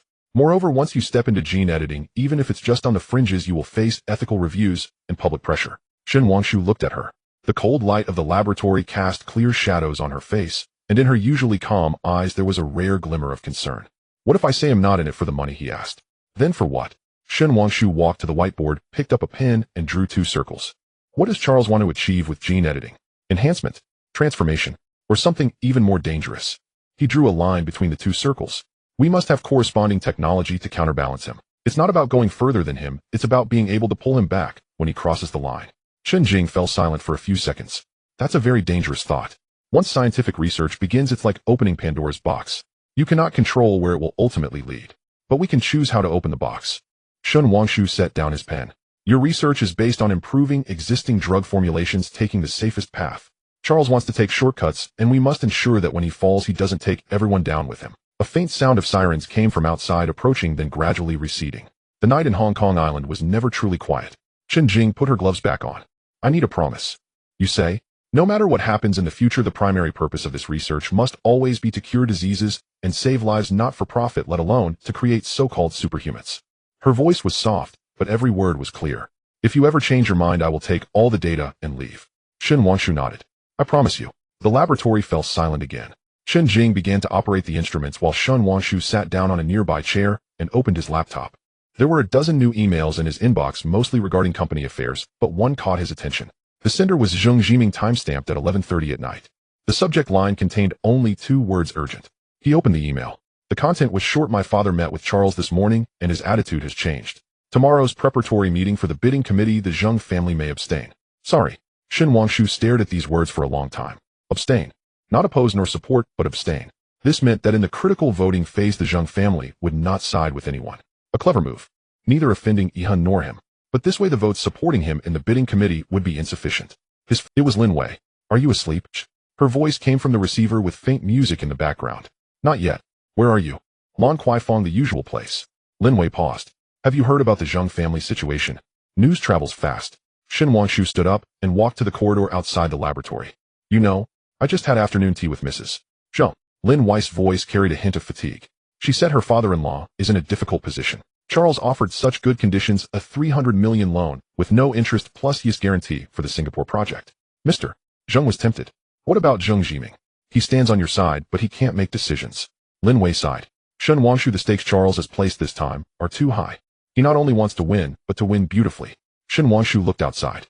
In the early morning hours of Causeway Bay, the neon lights were still flashing, but the streets were empty. A stray cat darted past a garbage bin and disappeared into the depths of the alley. Do you have any suggestions? He asked. There was a moment of silence on the other end of the line. The music faded and Lin Wei seemed to have stepped into a quiet place. 2 options, she said. First, increase the stakes. Since Charles offers interest-free loans, you should offer subsidized loans. He provides guarantees, and you provide a larger share of profits. But this leads to vicious competition where ultimately no one makes money. And the second, cut off the funding at the source. Lin Wei lowered her voice. Charles' funds are not unlimited. Yes, London headquarters has approved him a budget of 1 billion Hong Kong dollars, but this money has to cover real estate, pharmaceuticals, and his investments in Singapore. If we can tighten his cash flow. She didn't finish, but Shen Wanshu understood. Make Charles spread himself too thin, forcing him to reduce his lines. How to do it? The bidding deposit for the Kowloon Tong site is due tomorrow, Lin Wei said. According to regulations, the deposit is 5 of the listing price. If the listing price is 3 billion, the deposit would be 150 million. If Charles also has to pay for equipment, personnel salaries, and his initial investment in Singapore, his cash flow will become tight. Shen Wanshu interjected. Exactly, Lin Wei replied. But this requires precise calculations. You need to know how much usable capital he has on hand and what payments are due in the coming week.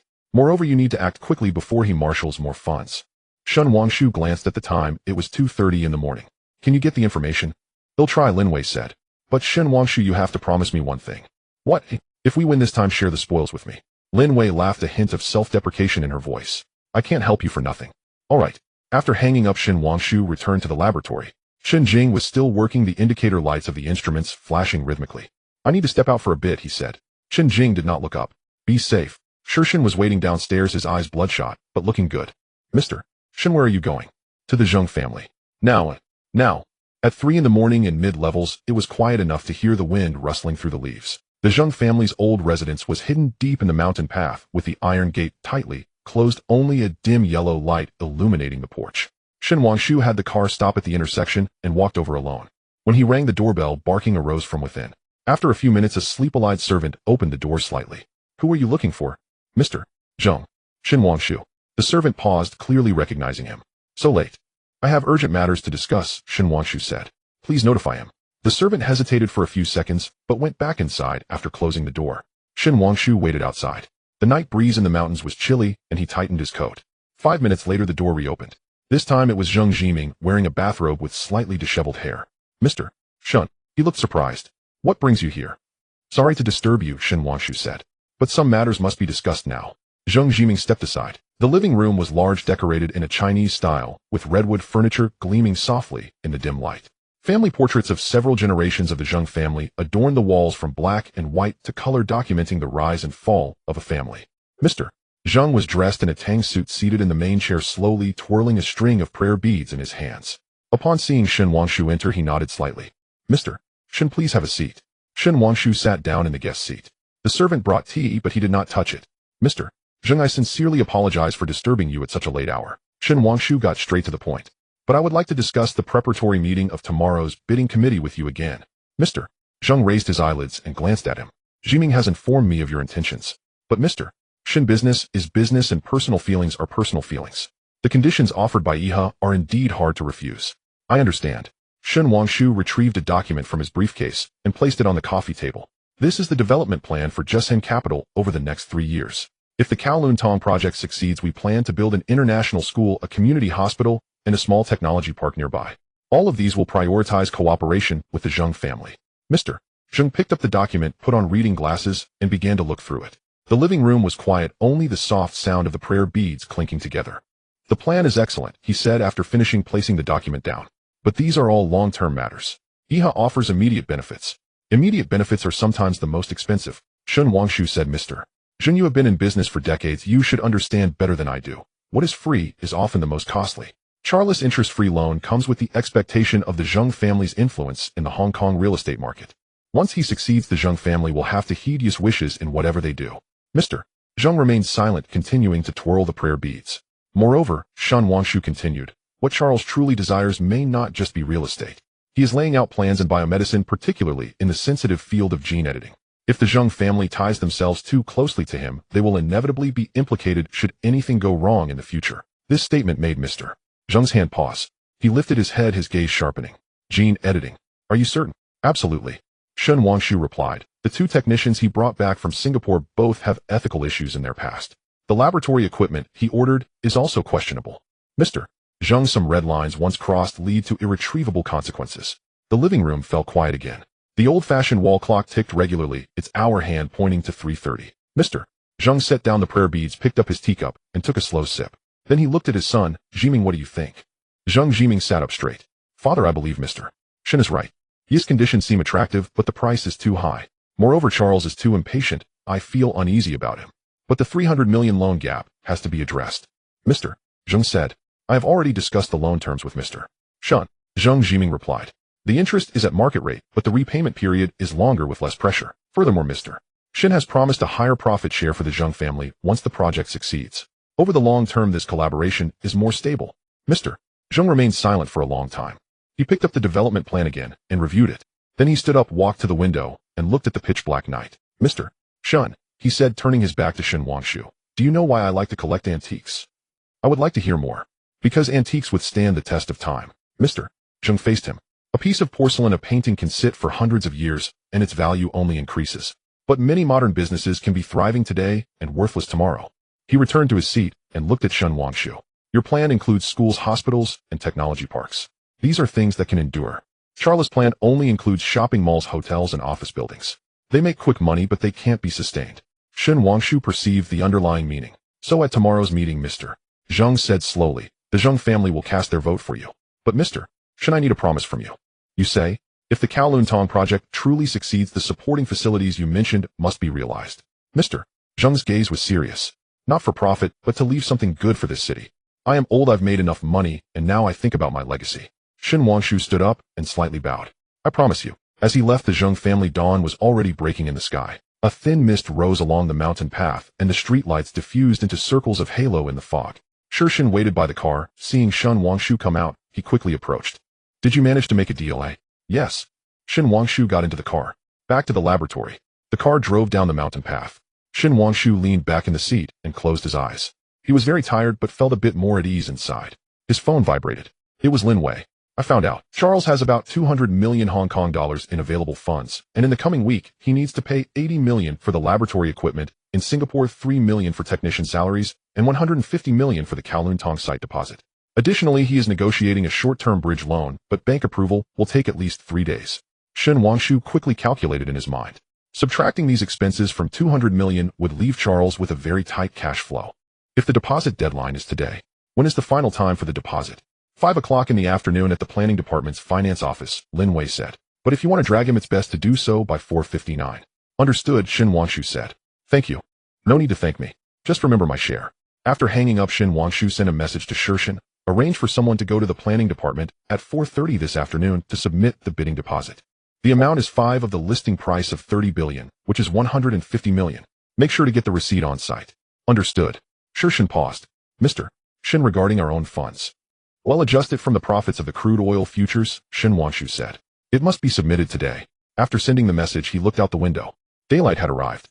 The morning mist gradually dissipated, and the Hong Kong island below began to awaken. The glass curtain walls of the high-rise buildings reflected the rising sun, and the entire city resembled a gradually polished gem. When he returned to the laboratory, Chen Jing was still working. She had fallen asleep at the edge of the laboratory bench, still holding a pen. The screen of the nearby instrument displayed that the experimental progress had reached 78. Shen Wangshu gently walked over, picked up the coat draped over a nearby chair, and placed it over her. Chen Jing stirred slightly, but did not wake up. She was sleeping soundly with deep shadows under her eyes. Shen Wangshu sat down on a nearby chair, opened his computer, and began handling work. Final modifications to the bidding plan, confirmation of fund transfers, and drafting the speech for the afternoon meeting.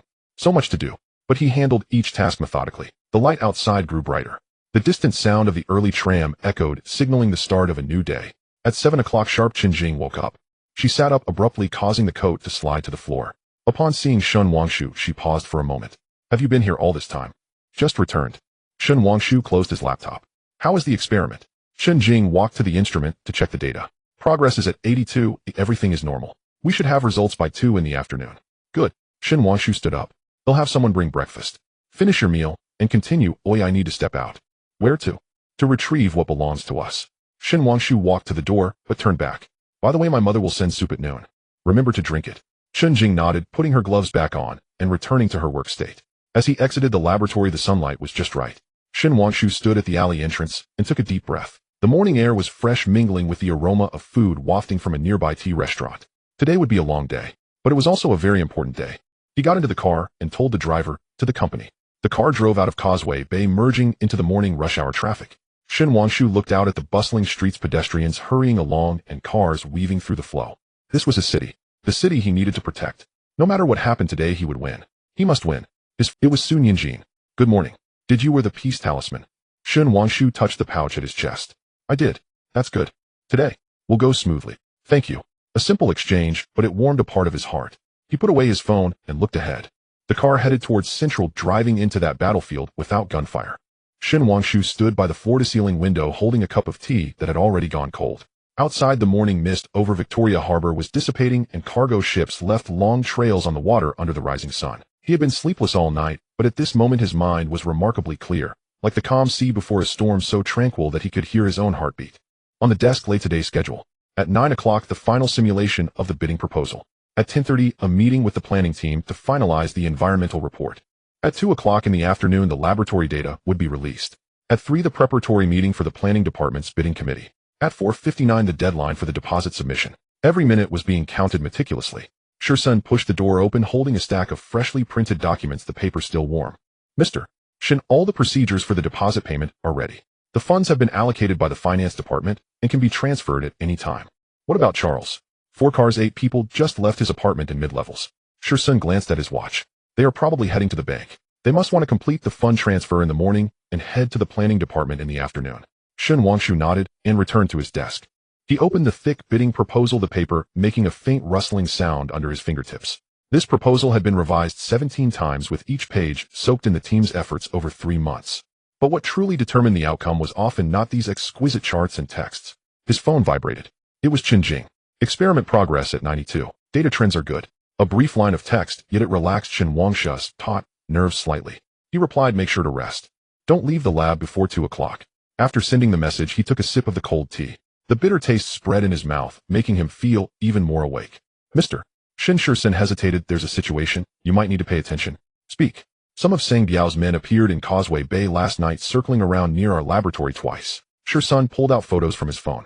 Although they didn't do anything, I feel they might be scouting. Shen Wangshu looked at the blurry figures in the photos. They were all unfamiliar faces dressed in ordinary jackets, but their posture and gaze revealed their identities. Double the security at the laboratory. Shen Wangshu said, also send someone to follow Chen Jing's mother. If Charles can't approach Chen Jing, he might target her family instead. We're already on it. Shirsun paused. There's one more thing. Zheng Jiming just called, saying his father met with Charles. What time? Shen Wangshu raised his head. 6:30 at the Zheng family's old residence. Shirsun said they talked for about 20 minutes.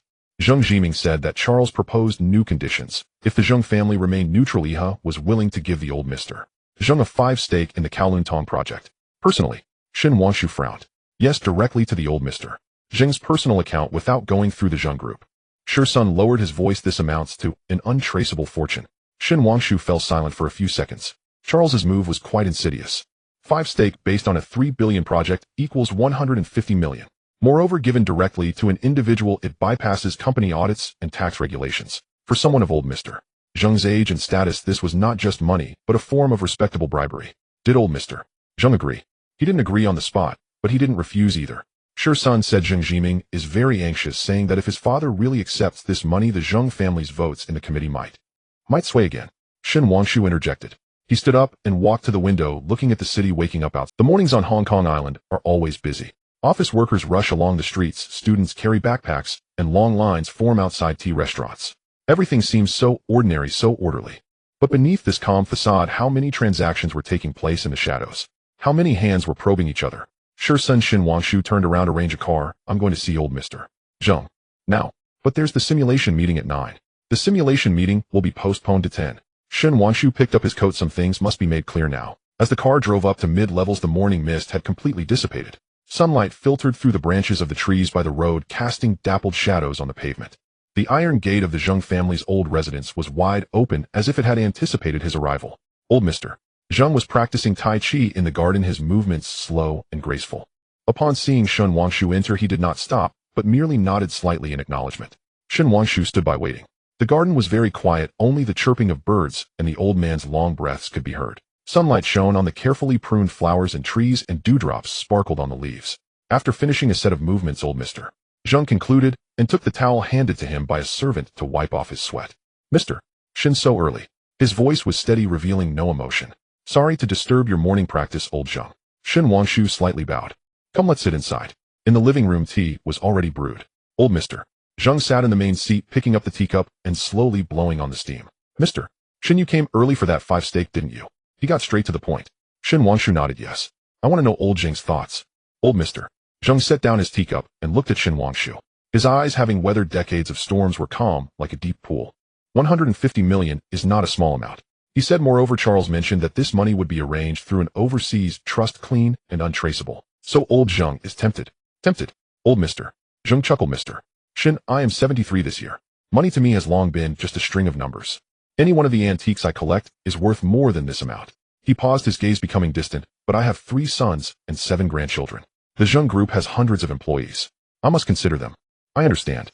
Shin Wanshu replied, but old Zheng, is Charles' money really clean? By using an overseas trust to bypass regulation, that in itself raises a red flag.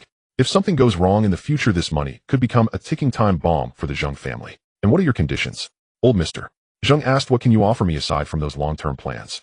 Shin Wanshu took a document out of his briefcase and placed it on the coffee table.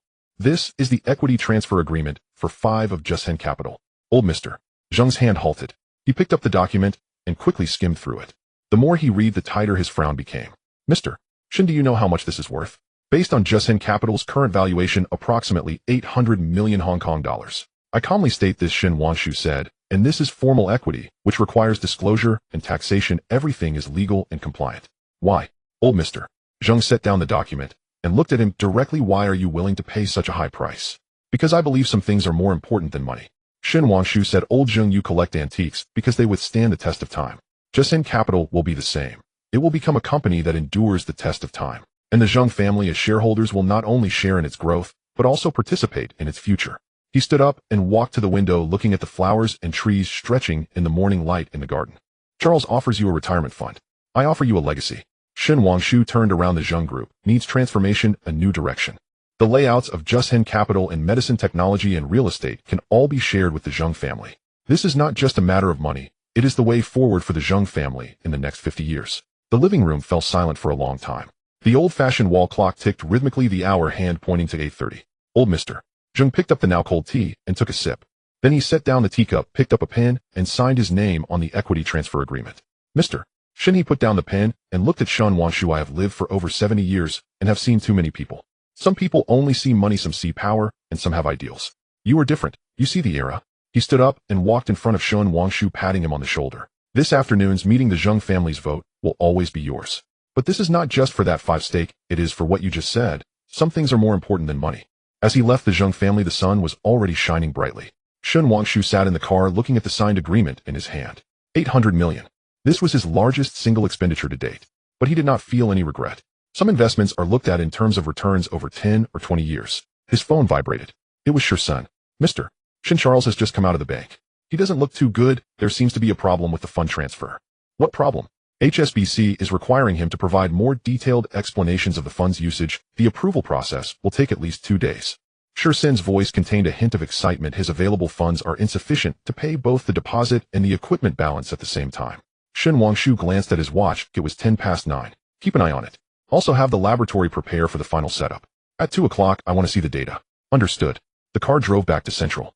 Shun Wangshu leaned back in his chair, closing his eyes. His mind raced through the timelines. Charles was tight on funds. He would either have to forego the deposit or delay paying the equipment balance. But if he delayed the payment, the equipment might be seized in Singapore. He had to choose one. And whichever he chose, it would. The simulation meeting at 10 went smoothly. The planning team presented the final draft of the environmental and community plan, not only for commercial development, but also including parks, libraries, and senior service centers. The proposal was 200 pages thick, and every detail had been meticulously scrutinized. Mr. Shin, the team leader, a woman in her 40s with black-framed glasses, spoke efficiently. The score in the social benefits section of this proposal is at least 15 higher than he is. But the premise is that the committee will take it seriously. They will, Shun Wangshu said. At noon, he had a light meal. The soup sent by his mother was still warm. He drank a few sips, and then set it aside. His stomach felt like it was stuffed with a rock, unable to eat anything. At 1:30 in the afternoon, he set off for the Causeway Bay laboratory. Still working. She stood before the experimental table like a statue, her fingers swiftly maneuvering across the control panel. The indicators of all the instruments had turned green, and the progress bar on the screen displayed 100. How is it? Shun Wangshu asked. Chen Jing straightened up and removed her goggles. Her eyes were red, but they sparkled with brightness. It worked. She brought up a set of data. In the 3rd round of animal experiments, the average lifespan of the experimental group of mice has been extended by 18.7, with physiological age indicators improved by 23.4. Moreover, no significant side effects have been observed. Shun Wangshu gazed at the curves and numbers on the screen. It was very professional, and he couldn't quite understand it. But he understood the light in Chen Jing's eyes. Congratulations, he said. It's just the first step, Chen Jing replied, turning off the screen. Next we need larger-scale experiments, preclinical research, and we need time, Shun Wangshu continued. I know, but at least we have proven that this path is viable. Chen Jing nodded. She walked to the window and looked at the sunlit street outside. The laboratory was quiet, only the faint hum of the instrument's cooling fan could be heard. Mr. Shun, she suddenly said, if one day this research really succeeds, what would you use it for? Shun Wangshu walked to her side and looked out the window as well. To let those who deserve to live longer, he said, and to heal those who need curing. As for the cost, it must be affordable for ordinary people. Chen Jing turned to look at him, gazing for a long time. Then she smiled, and this time her smile was genuine. I will remember your words. At 2:10 p.m. Shun Wangshu left the laboratory and headed to the planning office.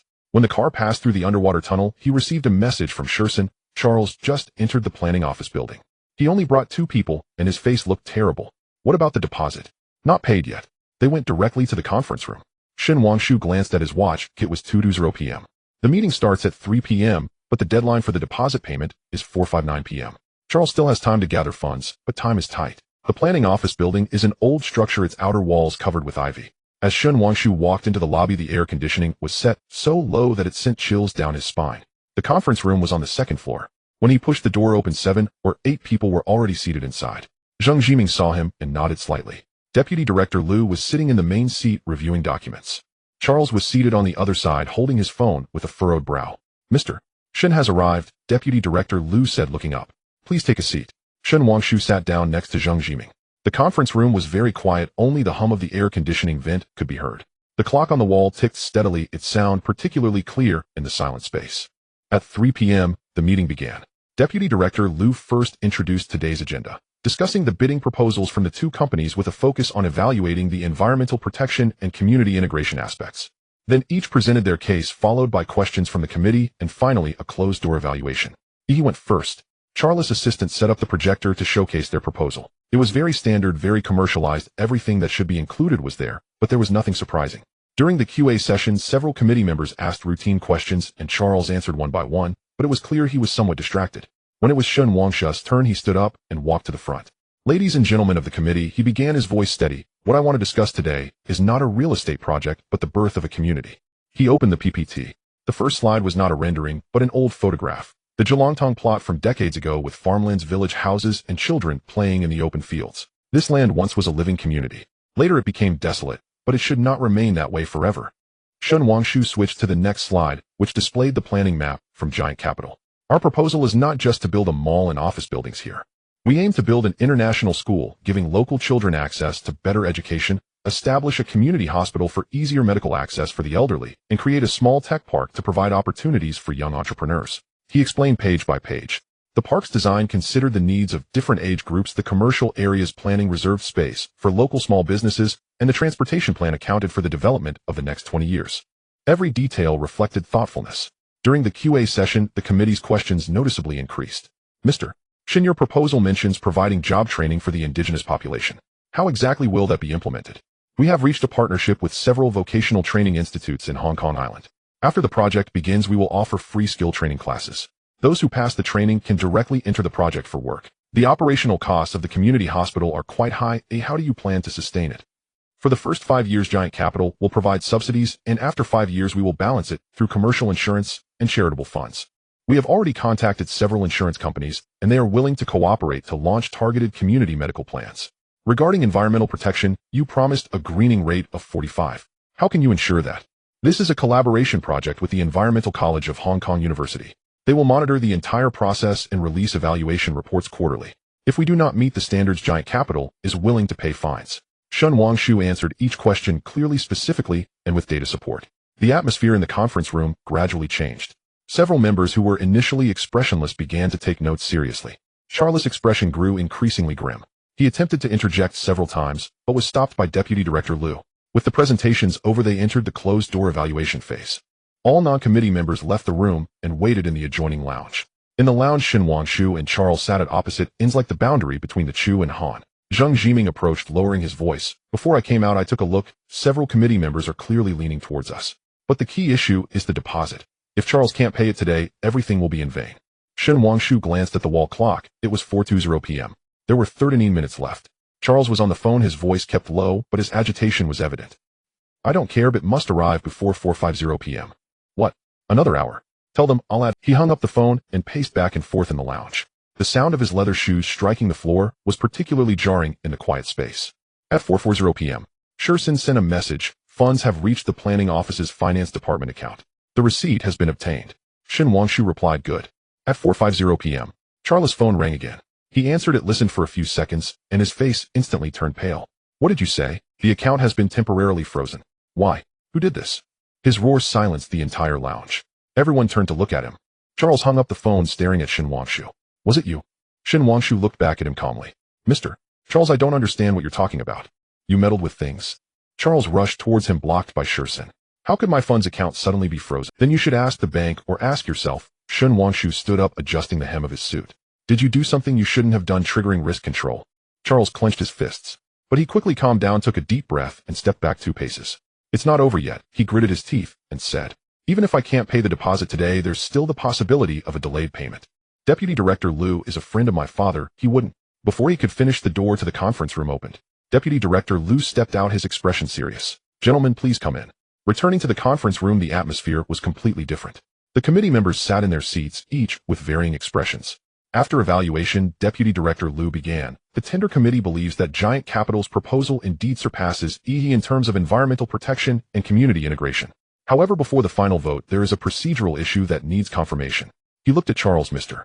Charles, according to the records, EHE has not yet paid the tender deposit. According to tender regulations, if not paid by 5 p.m., it will be considered as a voluntary withdrawal. Charles' throat moved. Deputy Director Liu, we encountered some technical issues with our funding. Could we have an extension of 1 more day? Deputy Director Liu looked at the other committee members. A few exchanged glances, and finally a middle-aged man sitting next to Deputy Director Liu spoke up. Rules are rules. If we make an exception today, everyone can find reasons to delay in the future. That would be unfair to other bidders. Charles' face turned completely white. However, Deputy Director Liu paused, considering that EHE is an internationally renowned enterprise, and that this is Mr. Charles' first participation in a tender in Hong Kong Island. The committee has decided not to proceed with the final vote today. EHE is given 24 hours to resolve the funding issue. If the deposit is still not received by 5 p.m. tomorrow, it will be automatically disqualified. He looked at Shen Wangshu. Mr. Shen, do you have any objections? Shen Wangshu shook his head. I respect the committee's decision. The meeting concluded. As he exited the planning office building, the sunset was just right. The golden sunlight bathed the street, giving everything a warm glow. Charles hurriedly caught up with Shen Wangshu, blocking him before he got into the car. Do you think you've won? His voice was low, but each word felt like it was squeezed out from between clenched teeth. This is just the beginning. Shen Wangshu, I will make you understand the cost of offending Yi. Shen Wangshu turned around and looked at him calmly. Mr. Charles, do you know what your biggest problem is? What? You treat everyone as pawns, Shen Wangshu said. The Zheng family is a pawn, the committee members are pawns, even your father's friends are pawns. But pawns have their own will, they'll rebel, they'll step off the chessboard. He opened the car door. I'll be waiting for you at 5 tomorrow. The car drove away from the planning office. Shen Wangshu leaned back against the seat and closed his eyes. He was tired, but his heart was calm. His phone vibrated. It was Sun Yinjin. Is it over? It's over, Shen Wangshu replied, for now. That's good. Are you still wearing the safety talisman? Shen Wangshu touched the pouch at his chest. Yes, I am. That's good. Would you like to have dinner together tonight?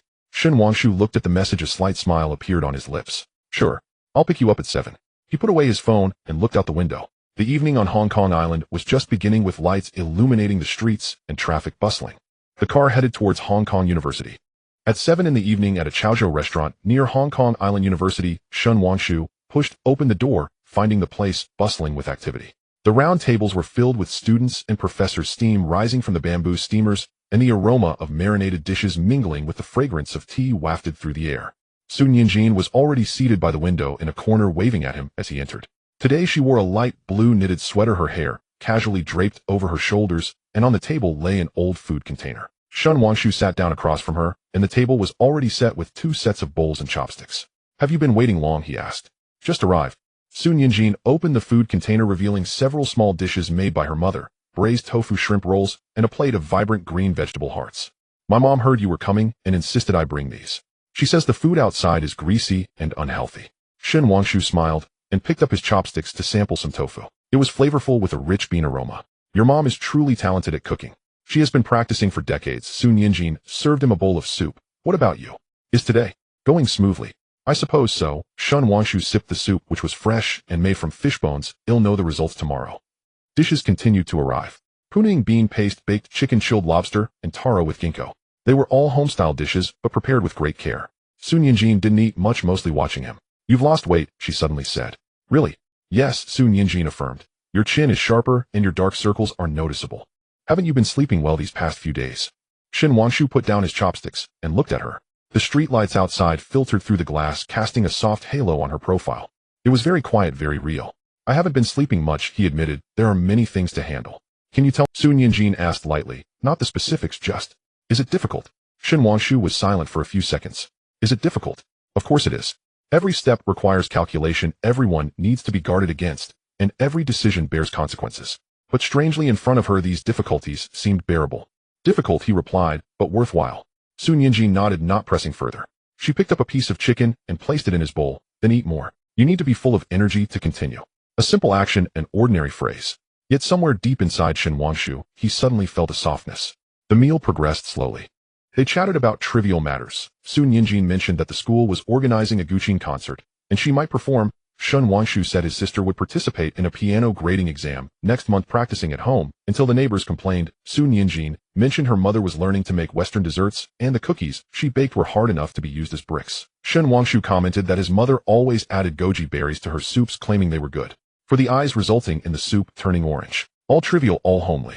Yet Shen Wangshu found himself quite fond of this feeling. No calculations, no defenses, just 2 people sitting together, sharing a meal and talking. Halfway through the meal, his phone vibrated. It was Shursen. Mr. Shen, there's been movement on Sang Biao's side. He sent 2 people to the lab, but our people stopped them. Also, Charles just left HSBC and is likely dealing with the account freeze issue. Shen Wangshu set down his chopsticks and replied, enhance security at the lab. Keep an eye on Charles. Understood. He put his phone away, and Sun Yinjin looked at him. Is something wrong? Just a bit of work. Shen Wangshu picked up his chopsticks again. It won't affect us. But despite his words, he found himself eating absent-mindedly.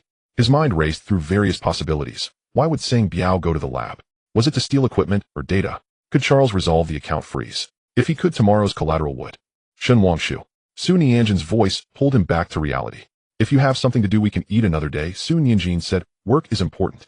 No, Shen Wangshu shook his head. This meal today is very important. He paused and added, more important than work. Su Nianjin's face flushed slightly. She lowered her head, fiddling with the rice in her bowl. About that talisman, she said softly, does it really work? Shen Wangshu touched the pouch at his chest. It does. At least I didn't encounter any trouble today. That's good. Su Nianjin looked up, her eyes bright. My mom says sincerity brings results. Do you believe it? I do, Shen Wangshu said. I believe everything now. After finishing the meal, it was nearly 9 o'clock. Shen Wangshu took Su Nianjin home. The car stopped at the alley entrance, and they got out to walk. The streets at night were quiet, with only the faint sound of a television coming from a distance. Let's stop here. Su Nianjin paused at the foot of the stairs. You should go back and rest early. All right. Shen Wangshu looked at her. Thank you for dinner today. No need to thank me. Su Nianjin took out a small paper bag from her bag. Here's this for you. Shen Wangshu accepted the bag. Inside were several irregularly shaped handmade cookies, but they were clearly made with care. These are the second batch my mom baked. She said they're softer than the first batch. Su Nianjin said a bit shyly, consider them a late-night snack. Shen Wangshu smiled. Please thank Annie for me. He watched Su Nianjin walk into the building, only turning away when the light on the third-floor window turned on. When he got into the car, his phone vibrated again. This time it was Chen Jing. Mr. Shen, the lab surveillance system was just hacked. Although it was unsuccessful, the hacker's skills were quite professional. Shen Wangshu's heart sank. Is the data safe? Safe. All core data is on an offline server. The intruder could only see some irrelevant surface data. Chen Jing paused. But I feel this isn't just a common theft. The target was very clear. They want my experiment. Do you know who it is? I can't trace it for now. But the attacking IP went through multiple hops, finally pointing. Chen Jing said, Mr. Shen, if Charles really gets the preliminary data, he could save a lot of research time. This would be very disadvantageous for us. Shen Wangshu glanced at the time. It was 9:30 at night. Where are you now? At home. Mrs. Shen told me not to return to the lab tonight. Good, stay at home. He'll return shortly. The car headed towards Shallow Water Bay. Shen Wangshu leaned back in his seat and closed his eyes. Images from the day flashed through his mind like a movie. The tension of the bidding meeting, Charles' pale face, Su Nianjin's quiet smile, and now this sudden hacker attack. Everything connected. Charles was short on funds and unable to pay the collateral on time, so he sought other means to turn the tide. If he could obtain Chen Jing's research data, even just a portion, it could serve as leverage in negotiations, either forcing Shen Wangshu to withdraw or collaborating to share results. A clever calculation. But Charles miscalculated one thing. Shen Wangshu was never one to sit idly by. When the car stopped at the villa entrance, it was already 10 o'clock. The living room lights were still on. His mother was watching television. Upon seeing him return, she stood up. You're back? Have you eaten? I have. Shen Wangshu changed his shoes at the entrance. What about Chen Jing? She's in her room, saying she's working. His mother glanced upstairs. This child, just like you, works herself to exhaustion. Shen Wangshu smiled and knocked on the guest room door upstairs. Chen Jing's voice came from inside. Come in. The room had been temporarily converted into a small workspace. On the desk were 2 laptops, their screens filled with incomprehensible code and data. Chen Jing was wearing loungewear and glasses, typing rapidly on the keyboard. Have you found anything? Shen Wangshu sat down beside her. The attack lasted 17 minutes. The intruder attempted to breach 3 layers of firewall. Chen Jing brought up the log. The methods were very professional. It should be a professional hacker. But strangely, she paused. The intruder suddenly stopped when they were about to breach the 2nd layer, as if they received some instructions. Shen Wangshu frowned. What do you mean? It means they had the ability to continue hacking, but chose to give up. Chen Jing turned to look at him. This is illogical. Unless they didn't really want the data, but simply wanted to test our defensive capabilities. Or, Shen Wangshu interjected, they wanted us to know that they have this capability. This is a warning, or rather a threat. The room fell silent, only the faint hum of the laptop's cooling fan. Chen Jing took off her glasses and rubbed her forehead. Mr. Shen, if the other party truly wants the data, we can't defend against it. No system is flawless, especially since the lab's security primarily targets physical intrusions, and network defense isn't our strong suit. What do you need? A professional cybersecurity team, a more advanced firewall system, and Chen Jing paused. The data needs to be encrypted multiple times and stored in a distributed manner.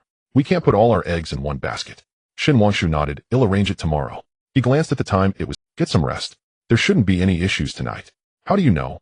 Because right now Charles' biggest headache isn't your data, but his collateral. Shen Wangshu stood up. If he's smart, he will focus all resources on solving the funding issue. The rest can be put on hold for now. Leaving Chen Jing's room, Shen Wangshu returned to his study. He opened his computer and began processing emails. One reply after another, one directive after another, all in an orderly manner. At 11 o'clock, Sherson called. Mr. Shen, Charles just left HSBC. He looked unwell. It seems the negotiation didn't go well. Did you find out the reason for the account freeze? Yes. Shizen's voice carried a hint of excitement. It was initiated by an internal audit from the London headquarters.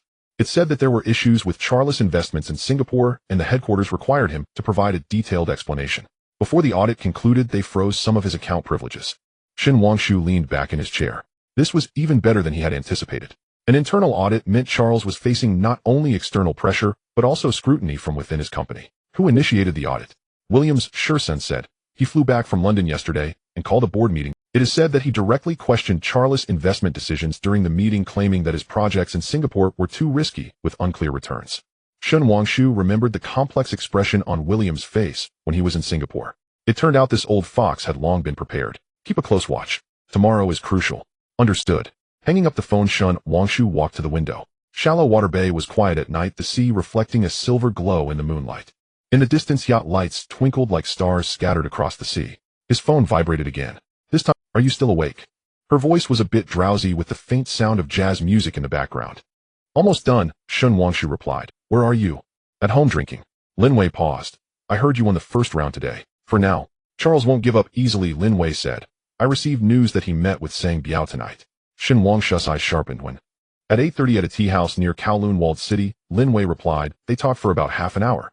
The specifics are unclear, but my people said Sang Biao looked unhappy when he came out. What does Charles want him to do? I don't know. But Sang Biao has been short on cash lately, as several of his venues were raided by the police, incurring significant losses. Lin Wei took a sip of her drink. Shen Wangshu, Charles is at his wit's end and may resort to extreme measures. You need to be careful. I know. Shen Wangshu said, thank you. No need to thank me. Lin Wei laughed, her laughter tinged with bitterness. I just don't want to see Charles win. That arrogant kid from country, why annoys me to no end. She paused, her tone turning serious. Shen Wangshu, I need to remind you of something. There's a guy named Gue under Sang Biao, a desperate criminal who specializes in dirty work. If Charles intends to do anything, he's likely to find him. Gue. Shen Wangshu noted this name. In his 30s, with a scar on his left cheek and missing 2 fingers on his left hand. Lin Wei said, this person is very dangerous and leaves no room for error. If you encounter him, keep your distance. Got it. After hanging up, Shen Wangshu stood by the window for a long time. The night breeze blew in, carrying the salty scent of the sea and the coolness of the night. He recalled the talisman Su Nianjin had given him, pulling it out of his pocket and holding it in his palm. It was light, but felt heavy at this moment. At 1 o'clock in the morning, he finally finished all his work. He turned off the computer and prepared to rest when his phone vibrated again. It was Chen Jing. Mr. Chen, are you asleep? Not yet. I had a dream. Chen Jing's voice was hesitant. I dreamed the lab was blown up. Shen Wangshu sat up straight. It's just a dream. I know. Chen Jing paused. But I rarely dream, and when I do, it tends to be accurate. When I dreamed of my grandfather being sick, he was hospitalized the next day. I dreamed of exam questions, and those were indeed the ones on the test. Do you believe in precognitive dreams? I don't believe in the supernatural, Chen Jing replied. But I believe the human subconscious can capture some truths beneath the surface. Perhaps I was too tense today, or it might be some kind of warning. Shen Wangshu was silent for a few seconds. I'll increase the manpower tomorrow. Also, for the important samples and data from the lab, prepare a backup and send it to my home. Understood. After hanging up the phone, Shen Wangshu could no longer sleep. He walked downstairs, poured a glass of water, and sat on the sofa in the living room. Moonlight streamed through the floor-to-ceiling windows, casting a silvery glow on the floor. The room was very quiet, with only the faint hum of the refrigerator. He remembered many things. He recalled the first time he saw Su Nianjin, her playing the piano on stage. He remembered Chen Jing's focused gaze in the lab. He remembered his grandfather's words while playing chess. He remembered the soup his mother made. These were all the things he needed to protect. For these he couldn't afford to lose. The phone screen lit up in the darkness. It was a system notification. Ding. The host successfully dealt with multiple crises, further enhancing the business layout. Reputation points, 500. Current reputation, level LV3, 200. Congratulations to the host for unlocking a new feature crisis warning system. This system can issue warnings 24 hours before the host faces significant danger, usable once a month. Shen Wangshu chose to activate it. A flood of information surged into his mind about the system's usage methods, warning mechanisms, and precautions. It was complex, but very useful. He glanced at the time. It was 2 in the morning. A new day would soon begin. And tomorrow's battle might be even more brutal than today's. But he was already prepared. No matter what means Charles employed, no matter who Sang Biao sent, no matter how many difficulties arose. Because he was not fighting alone. He had family, friends, and trustworthy partners. And that small talisman in his pocket, though light, it was significant. Shen Wangshu stood up and walked upstairs. As he passed Chen Jing's room, he paused. A faint light shone from under the door. She must still be working. He gently knocked on the door. Come in. Chen Jing was seated at the computer, the screen still displaying the complex data. Why are you still awake? Shen Wangshu asked. I can't sleep. Chen Jing turned her head, and What is it? The equipment Charles ordered in Singapore has a very special unit. Chen Jing brought up a document, a low-temperature transport system designed for the remote transport of live samples. Such equipment is typically used only by multinational research institutions or illegal laboratories. What do you mean? Charles may not be conducting experiments on Hong Kong Island. Chen Jing looked at Shen Wangshu. He may be planning to transport samples or data to another location. Shen Wangshu sat in front of the computer, the screen displaying the newly activated crisis warning system interface. The design was simple, featuring a countdown clock with a blank event description bar below. According to the instructions, when the system detects a significant crisis that the host will face within 24 hours, it will display warning information here. Currently, it was still empty. He picked up his cold tea and took a sip. The bitterness helped him regain some clarity. Outside the window, the sky remained a deep blue-black with distant fishing lights on the sea like scattered stars. At this time, the entire harbor island was still asleep, with only him and those in the darkest corners of the city awake. His phone screen lit up with an encrypted message from Shur-san. Charles has left Kowloon walled city and returned to the mid-levels apartment. The gangsters had dispersed, but Ah Gui had not left. He entered deep into the walled city alone. Shen Wangshu replied, "Keep an eye on Ah Gui. We don't need to follow Charles for now. Oh, he won't act again tonight." After sending the message, he looked at the computer screen. The countdown clock silently ticked 234732. There were still nearly 24 hours remaining. What would the system warn about? Charles' final counterattack, the violent assault by the gangsters, or other dangers yet to surface? He stood up and walked to the window. The early morning breeze carried the salty moisture of the sea cooling against his face. In the distance, the horizon began to show a faint gray-white, like ink spreading on rice paper. A new day was about to begin. At 5:30, there were faint sounds coming from the kitchen. When Shen Wangshu went downstairs, his mother was already preparing breakfast. Seeing him, she froze for a moment. "You haven't slept again." "I slept a bit," Shen Wangshu replied as he sat down at the dining table. "Mom, why are you up so early too?" "I'm getting older, so I need less sleep." His mother took out a few char siu buns from the steamer and served a bowl of plain congee. "But you young as you are stay up late every day. Your body won't take it." Shen Wangshu smiled and didn't respond. He picked up a char siu bun and took a bite. The dough was soft, and the filling was perfectly balanced in sweetness and saltiness. It was a familiar taste. That girl Chen Jing didn't sleep much last night either. His mother sat down across from him. "I got up to drink water in the middle of the night and saw her light still on in her room. You young people don't cherish your health.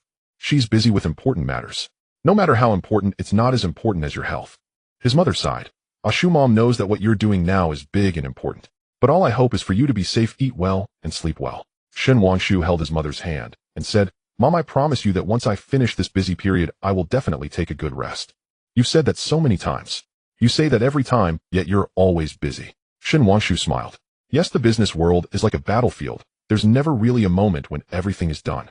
One round after another, one challenge after another, there will always be new opponents and new challenges." But he had no regrets. After breakfast, it was 6 o'clock. The sky was already completely bright. Shen Wangshu went upstairs to change clothes, and as he passed Chen Jing's room, the door opened.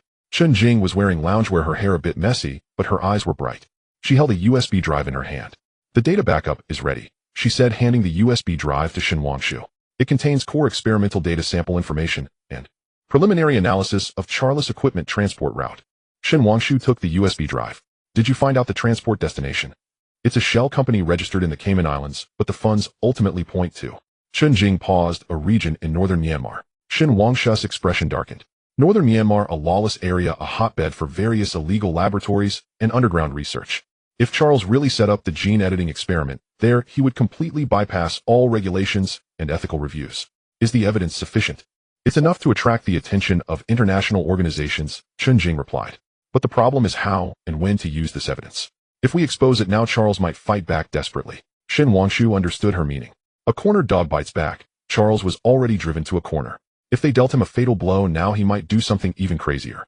"Just keep it safe for now," Shen Wangshu said, putting away the USB drive. "Wait for the right moment." Chen Jing nodded, hesitating for a moment.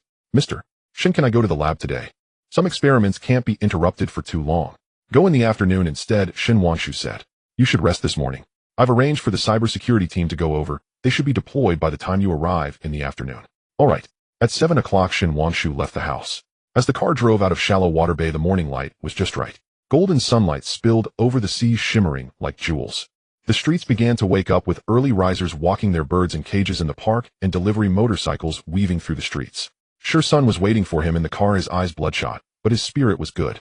"Mr. Shen Ah-Gui left Kowloon walled city at 5 this morning and went to Kwai Chung Pier." Shur-sun handed over a tablet.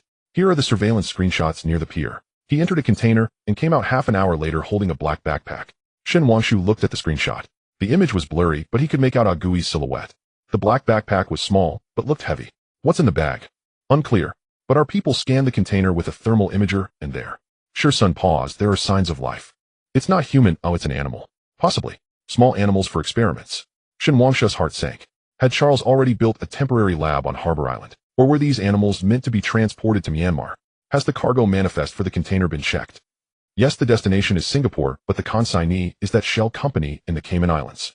The shipping date is scheduled for 3 o'clock this afternoon. This afternoon at 3 o'clock. Shen Wangshu glanced at his watch. It was 7:20.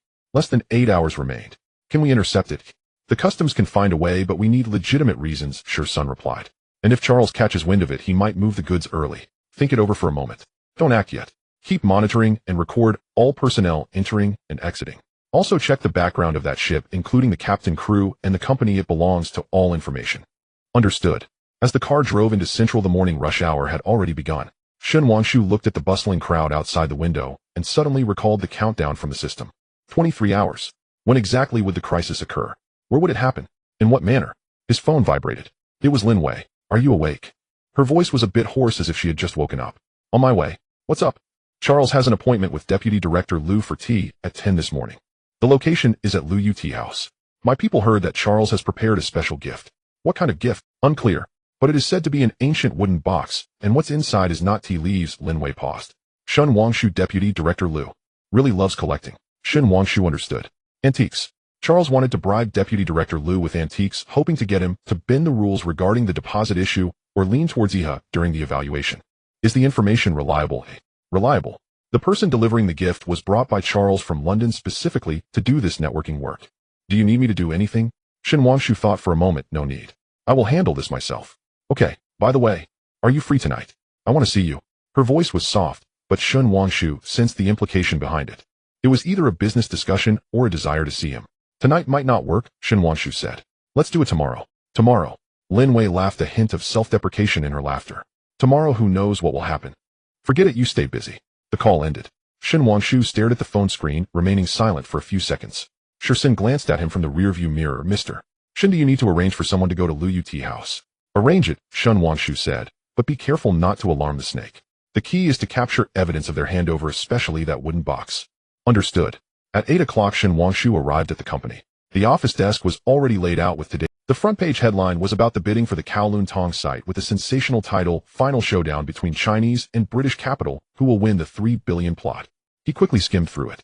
The report was relatively objective, but the phrasing hinted that IHA had a greater chance due to having international backing and substantial funds. Meanwhile, Jushin Capital was described as an emerging force full of energy, but also facing challenges. A typical fence-sitting report that offended no one. Shen Wangshu put down the newspaper and opened his computer. His inbox had dozens of new emails which he processed one by one. Most were routine matters, but one caught his attention. The sender was listed as unknown and the subject was just a question mark. He opened the email. The content was very brief. This afternoon at 4 o'clock at the Wanchai Stadium. One person will come. It concerns your father. Shen Wangshu stared at this line for a long time. His father. Shen Hanyuan should currently be overseas on an inspection, returning next week. Why would someone use his father's name to arrange a meeting with him? Was it a trap? Or was there really some hidden truth? He brought up the system panel and looked at the crisis warning system. The countdown was still ticking. 152217. This afternoon at 4 o'clock was exactly within the warning time frame. So was the crisis going to happen at the Wanchai Stadium? Was it related to his father? Shen Wangshu picked up his phone and called his father. It rang for a long time, but he called his father's secretary again. The secretary said Shen Hanyuan went to Switzerland yesterday and was inspecting a precision instrument factory today, possibly due to poor signal. Is there anything Mr. Shen needs? I can pass on the message, the secretary asked. No need, Shen Wangshu replied. Just have him call me back when it's convenient. After hanging up, Shen Wangshu looked back at that email. The sender had deliberately concealed their identity, the content was vague, and the location was chosen in a public but relatively secluded area. A typical bait. But behind the bait, there might be a real fish. He sent a message to Son. Check the arrangements for the Wanchai Stadium this afternoon. Also check if there are any abnormalities in my father's recent itinerary. Understood. It will begin. The team presented various contingency plans to address Charles' possible actions. What if he successfully paid the deposit? What if he interfered with the bidding using extreme measures? And what if he publicly questioned the fairness of the bidding? Each plan was detailed, but Shen Wangshu knew in his heart that real crises often came from the most unexpected directions. For instance, that anonymous email, such as the major crisis warned by the system. At 10 o'clock, Sherson sent a message. Photos of the Lu Ut house have been captured. Charles gave Deputy Director Lu a rosewood box, the contents of which were unclear, but Deputy Director Lu accepted it. Additionally, there was a youth football match at the Shudan Stadium this afternoon, with the match starting at 4 o'clock, and there would be many people. Many people means more safety, but it also makes it easier to create chaos. Shin Wangshu replied, continue to monitor Deputy Director Lu. Where did Charles go after leaving the tea house? He went straight back to the Yiho building. But Gui didn't go with him. Gui went to the Kwaichang Pier. Shin Wangshu glanced at the time.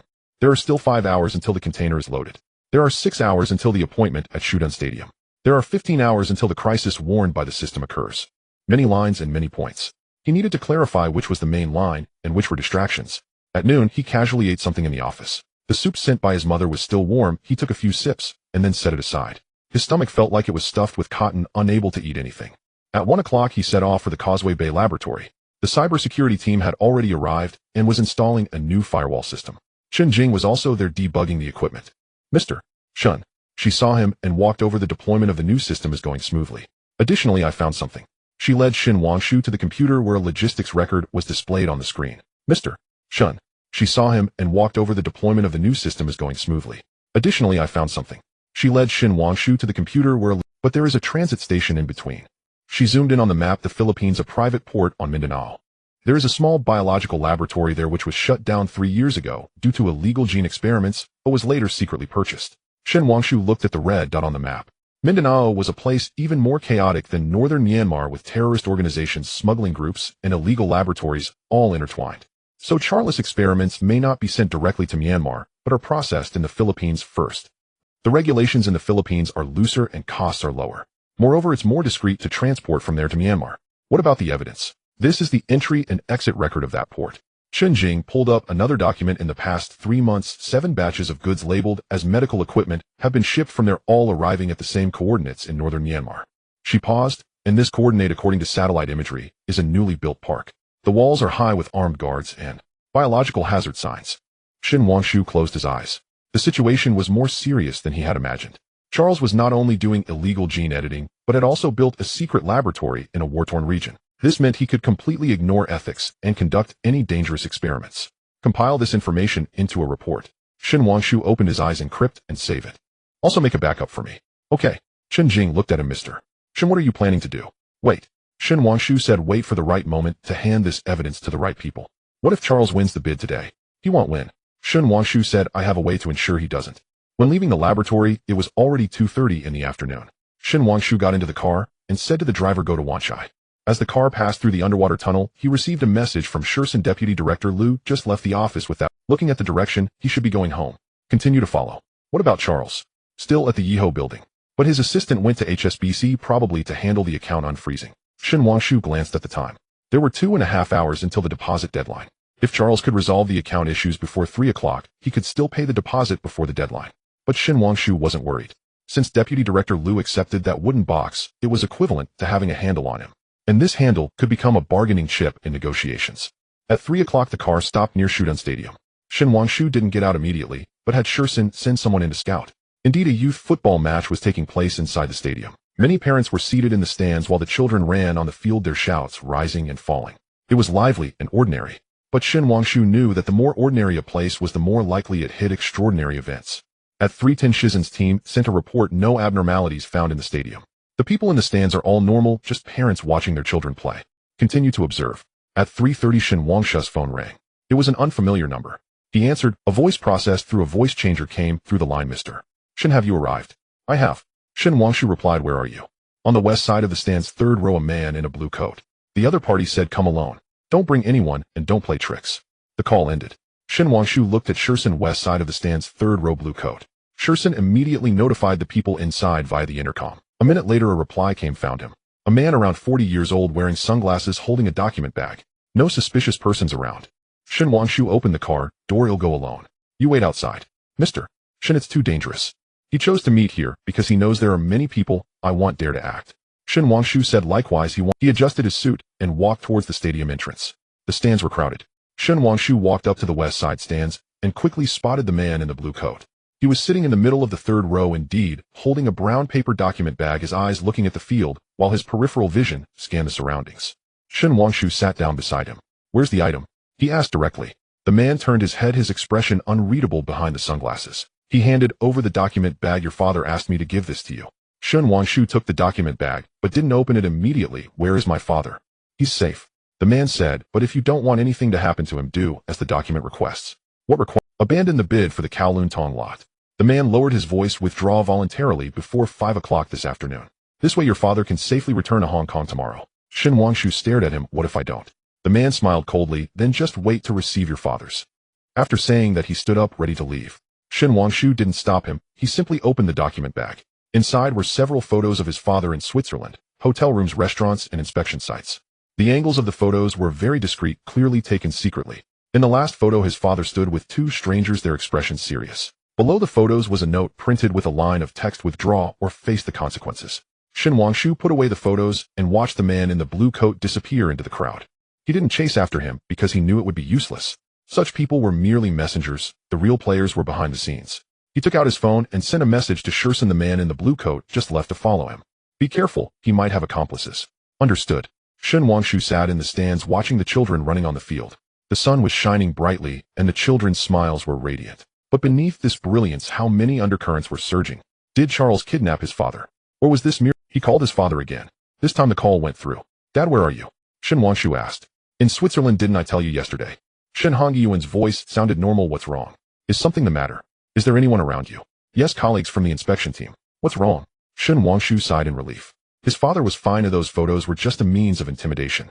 "It's nothing, just checking." "When are you coming back?" "Next week. He'll return once the matters here are settled." Shen Hongyuan paused. "A Shu, have you encountered trouble?" "Just a small issue. I can handle it." "Do you need me to come back?" "No need." Shen Wangshu said. "Dad, just— I'm fine here." After hanging up the phone, Shen Wangshu looked at the photos in his hand. They were very real, but all were taken from secret angles, with none showing his father being coerced or restricted in freedom. So Charles was playing psychological warfare, using his father's safety to threaten him and force him to withdraw. But Charles miscalculated one thing. Shen Wangshu was not someone who could be easily intimidated. He stood up and left the stadium.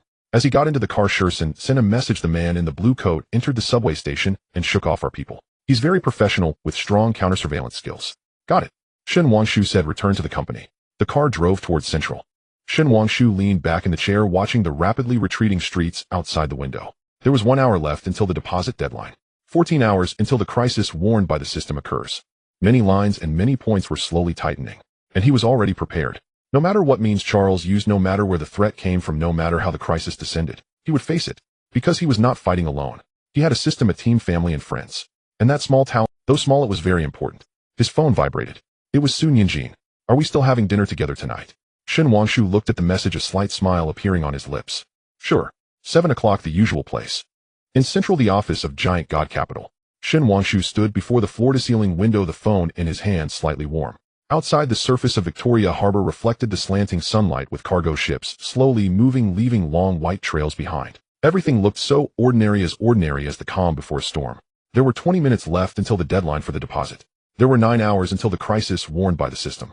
On the desk lay several secretly taken photos of his father.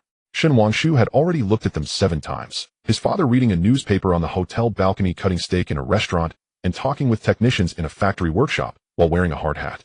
The angles of the photos were quite clever, taken from a distance with a telephoto lens, yet in each one his father's expression was natural, with one showing him smiling. This was not the demeanor one would expect from a kidnapped person. Shursen pushed the door open and entered, his footsteps light. "Mr. Shin, Charles' assistant, just came out of HSBC carrying a black briefcase. The car is headed toward the planning department. The deposit, it should be. The size and thickness of the briefcase are just right for holding 150 million in bank drafts." Shursen paused. "Our people lost track halfway. The other party is very alert." Shen Wangshu glanced at the clock. It was 4:43. "What about Deputy Director Liu? At home, hasn't gone out." "But our people captured." Shursen handed over a tablet. His wife left the house 15 minutes ago, went to a nearby antique shop, entered empty-handed, and came out with a bag. In the photo, the shape of the satin bag in Mrs. Liu's hand closely resembled the rosewood box seen in the Liu tea house in the morning. Shen Wangshu put down the tablet. "Has the item been returned?" "It should be." Shursen said. "Charles played this hand beautifully. Gift-giving, taking photos, then making you return it. It expresses the intention without leaving actual evidence." Deputy Director Liu must be in a difficult position now.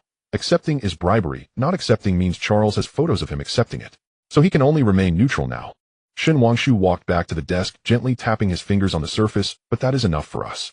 As long as Deputy Director Liu remains neutral and does not favor Iha, the votes from the Zheng family plus several other committee members already secured still lean in his favor. The phone vibrated. It was Qin Jing. Mr. Shin, the container has started loading. Her voice was a bit tense. I intercepted the dock's dispatch frequency. That ship is called Seagull, registered in Panama with a Filipino captain.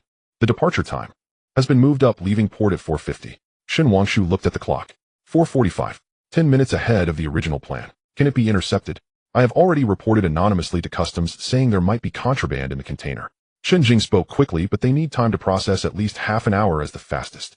And she paused. I just cracked the temperature monitoring system of the container. There are currently 37 lives, not mice, but larger animals, most likely primates. Shin Wangshu tightened his grip on the phone. Primates. Monkeys or worse. Is the evidence preserved? Everything has been recorded, including temperature data transport records, as well as the container number and ship registration information. Qin Jing said, but these cannot be used right now. Once exposed, Charles will know how much we have, which could lead to death. Store it for now, Shin Wangshu said. Let the ship go. We have more important battles to fight. After hanging up, he looked at Shursen. What about Ague? At the dock, but hasn't boarded the ship. Shursen brought up the live feed. He is watching the container being hoisted, and after finishing a phone call, he headed toward Kowloon. In the footage, Ague stood in the shadow of the gantry, crane, the scar on his left cheek resembling a distorted centipede in the surveillance camera. He hung up through the cigarette, but on the ground extinguished it with his foot, and then turned to walk toward an old Toyota sedan. Follow him, Shin Wangshu said. This person is dangerous. We are already on it. Shursen hesitated. Mr. Shin, there's one more thing. Zheng Ziming called 10 minutes ago saying his father wants to see you tonight. When tonight? He didn't specify the time, just said to wait until the bidding results are out. Shursen lowered his voice. His tone sounded not quite right. Shin Wangshu fell silent for a few seconds. Old Mr. Zheng had just signed the equity agreement in the morning, and now he wanted to meet again. Was it a change of heart, or was there another plan? Those primates, those organisms potentially carrying illegal genetic experiments were being transported to the Philippines, to Myanmar, to some dark corner beyond regulation. And Charles' assistant should be arriving at the planning department soon. Shin Wangshu walked to the window, watching the street below. The afterwork crowd in Central began to surge, white-collar workers streaming out of office buildings, merging into the subway and bus stations. This was the most ordinary evening on Hong Kong Island, with everyone in a hurry to return home to a place where they could temporarily set down their calculations and defenses. His phone vibrated again. This time it was Sun Yinjin. What do you want to eat tonight? Her message was simple. My mom said she could make soup, or you decide, he replied. I'll pick you up at 7. Okay. Remember to wear the safety talisman. Shin Wangshu touched the pouch at his chest. It was still there, pressed against his heartbeat. 4:55. Shizen's phone rang. He picked it up, listened for a moment, and his expression changed. Mr. Shin, Charles' car did not go to the planning department. He hung up the phone, his tone urgent. They turned into the underground parking garage, and then disappeared. What do you mean? We lost track of our people. Shursen pulled up a map. The garage has another exit that leads to the freight passage of the adjacent building. They might have changed cars, or... Before he finished speaking, Shin Wangshu's phone rang. It was Lin Wei. Shin Wangshu, her voice was urgent. Charles is not at the planning department. I just received news that he went to the old Zheng family residence. Shin Wangshu's heart skipped a beat. When? He arrived 10 minutes ago. Lin Wei said. Old Mr. Zheng let him in, and he hasn't come out yet. 4:57. 3 minutes until the deposit deadline. There were 8 hours and 57 minutes left until the system's crisis warning. Shin Wangshu grabbed his coat. Go to the Zheng family. But Mr. Shin, what about the deposit? Have someone from the finance department wait at the entrance of the planning department. Shin Wangshu was already walking toward the door. If Charles' people show up, immediately pay our deposit. If they don't show up, wait until 5 o'clock to pay. Understood. As the elevator descended, Shin Wangshu watched the constantly changing floor numbers. He quickly calculated various possibilities in his mind. Charles not going to the planning department, but instead going to the Zheng family. What did that mean? Had he given up on the deposit? Or did he feel confident that he could overturn the situation at the last moment in another way? Old Mr. Zheng had just signed the agreement in the morning, and now he was privately meeting with Charles. This old man had calculated all his life. Who could he be trying to bet on both sides at the last moment? The elevator doors opened, and Shin Wangshu quickly walked toward the parking lot. Shursen had already started the car, the door open, waiting for him. Drive faster. Shin Wangshu got into the back seat, but be steady. The car sped out of the underground parking garage, merging into the evening traffic. From Central to mid-levels, a journey that usually took 15 minutes would now take at least 25 minutes. 4:59. Shin Wangshu's phone rang. It was the company's financial director. Mr. Shin, we didn't see his people at the entrance of the planning department. Should we pay the deposit now? Shin Wangshu glanced at the time. Wait another 30 seconds. But, wait. The other end went silent. Shin Wangshu could hear the background noise of the planning department's hall as well as the financial director's slightly hurried breathing. He looked out the car window. The car was struggling along Queens Road with a red light ahead, and the traffic was jammed. 5 o'clock. Hey, Shin Wangshu said. It's being processed. The financial director's voice came through, followed by the sound of paper rustling, stamping, and the staff confirming. The whole process felt elongated, every second loud and clear. 2 minutes later, Mr. Shin, it's done. We have received the receipt. Shin Wangshu leaned back in his seat, closed his eyes, and let out a long breath. The deposit had been paid. At least on the procedural level, he had not lost. But the real battle had just begun. His phone vibrated again. This time it was Deputy Director Liu. Mr. Shin, his voice sounded weary. I just received a call from the planning department saying your deposit has been paid. Yes, Shin Wangshu replied. Does Director Liu have any instructions? There was silence on the other end for a few seconds. I wouldn't dare to give instructions. I just wanted to remind Mr. Shin, in business, harmony brings prosperity. Sometimes stepping back isn't necessarily a bad thing. Is Director Liu advising me to withdraw? I'm just conveying the thoughts of some people. Deputy Director Liu paused. Also, there was some misunderstanding this morning at the Liu Tea house. I have already sent someone to return the item. I understand, Shin Wangshu said. Director Liu does not need to elaborate. Regarding the bidding, I trust the committee's fairness. After hanging up, Shin Wangshu let out a cold laugh. Charles had indeed pressured Deputy Director Liu, but Liu clearly did not dare to be too obvious about it. The matter of returning the rosewood box was clear evidence. He neither wanted to offend Charles nor leave any incriminating evidence. The car finally drove up to mid-levels. The iron gate of the Zheng family residence was tightly closed with 2 cars parked at the entrance, one of which was Charles Bentley. Shin Wangshu had Shursen stop the car at the corner, not getting out immediately. He needed to clarify the situation first. The phone vibrated. It was a system notification ding. The host has successfully completed a key milestone. Deposit payment. Reputation points 200. Current reputation level LV3 300.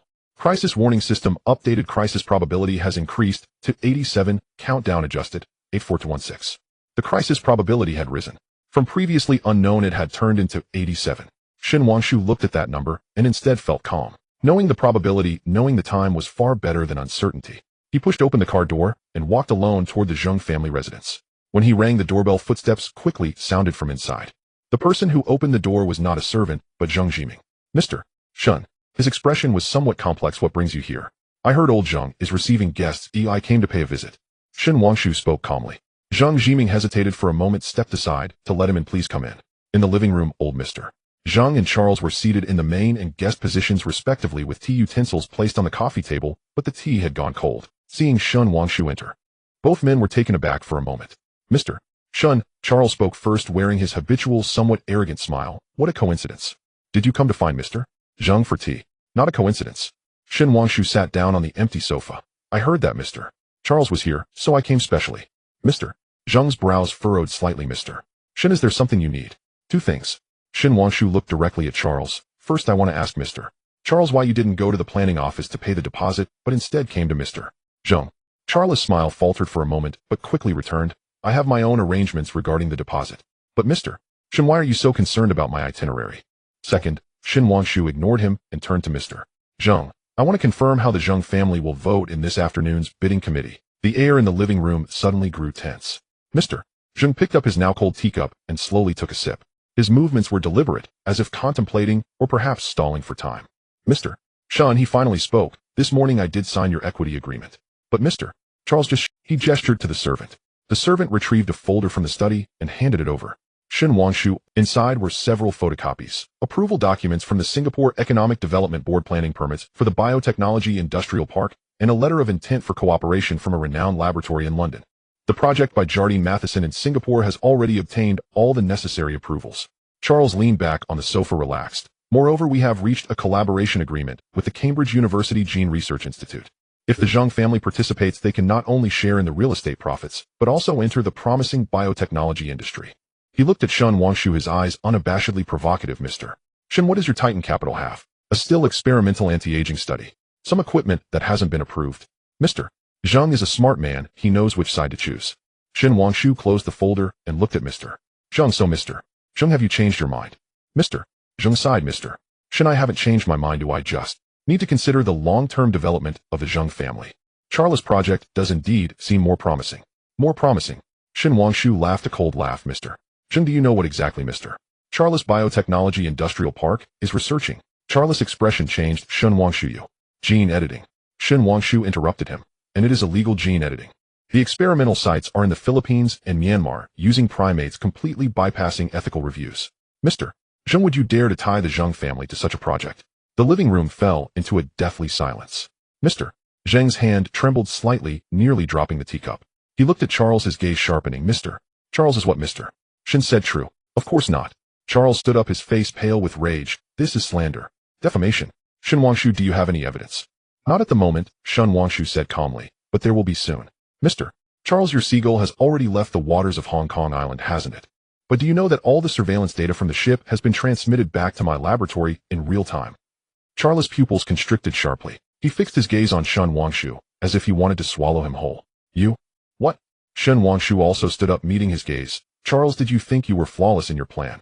Ordering special equipment from Singapore, building a transfer station in the Philippines, establishing a secret laboratory in northern Myanmar. Every step is being watched.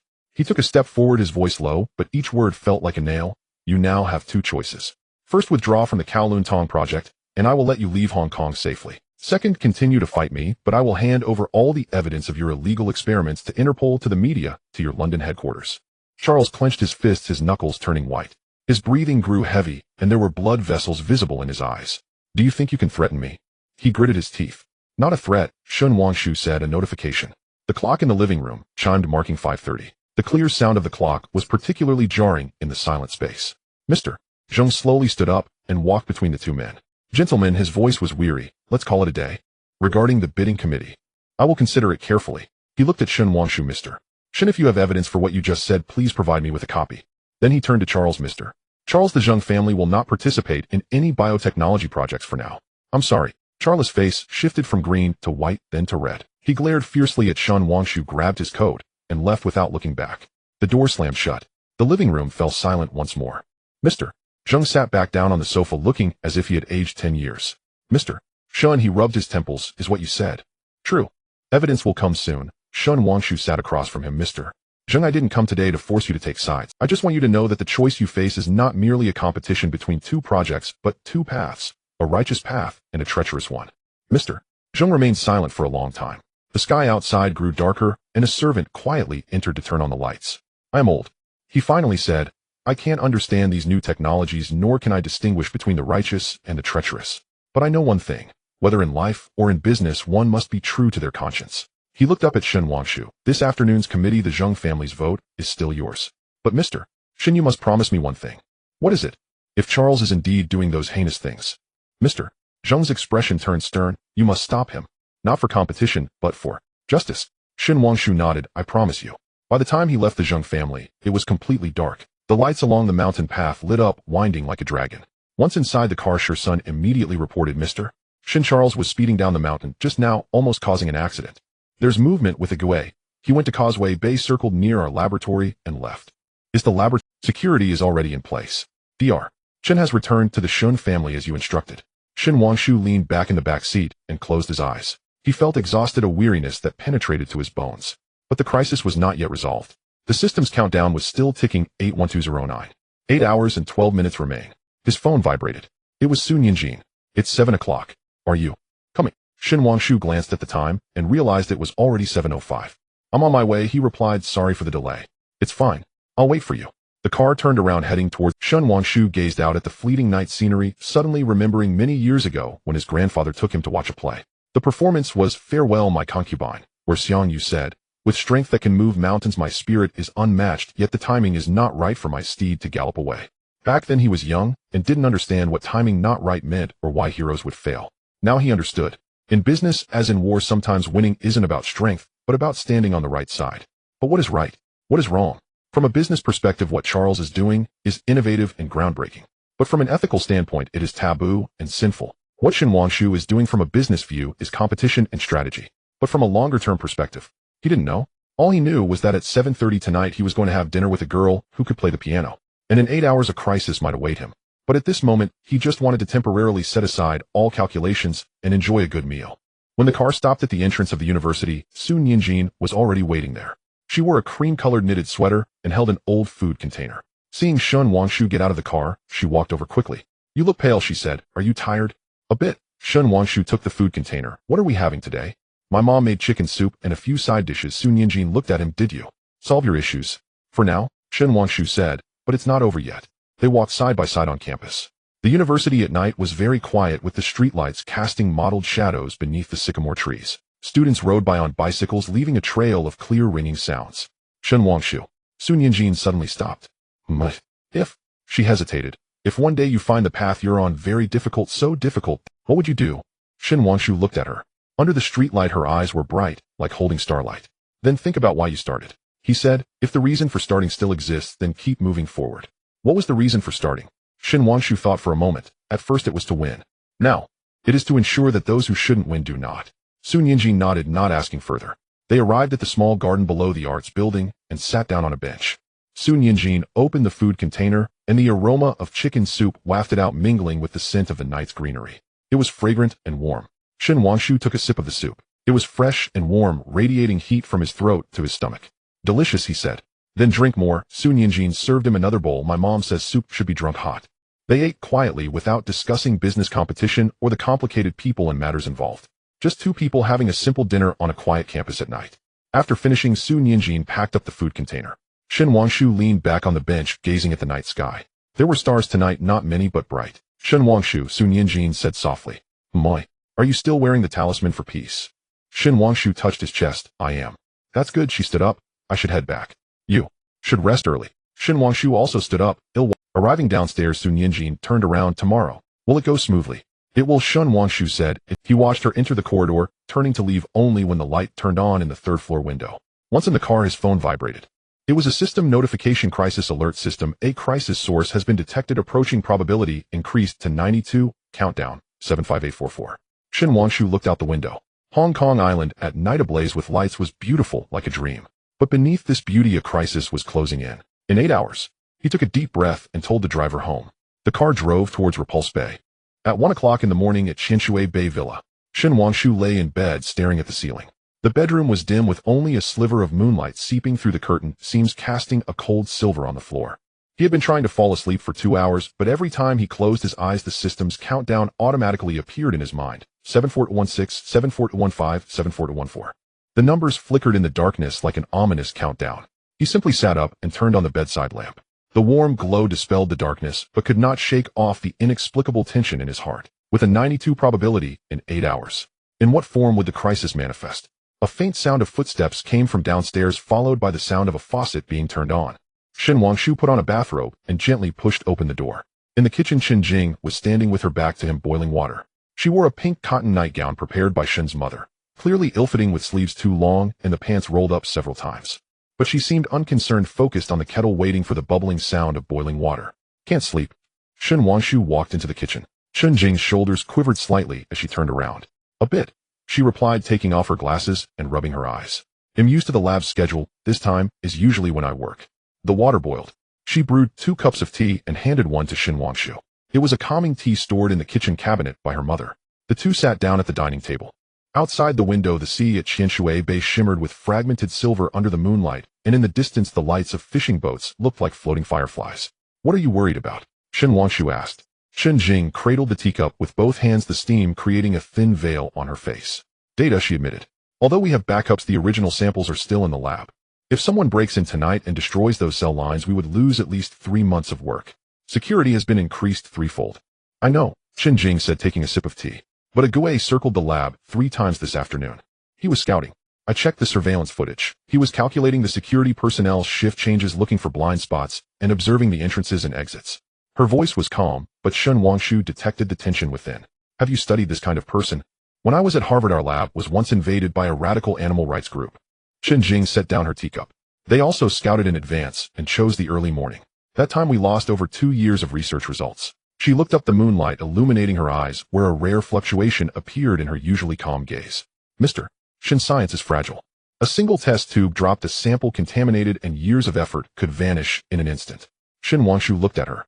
This woman who seemed omnipotent in the lab was now in an ill-fitting nightgown, holding calming tea, revealing the worries one of her age should have, or rather finally appearing as a living person, not a research machine. I have a question, Shen Wangshu suddenly said. What? If your research on the anti-aging agent is truly successful, he asked, who would you want to use it on first? Chen Jing was taken aback. She clearly had never considered this question. I never thought about it, she honestly replied.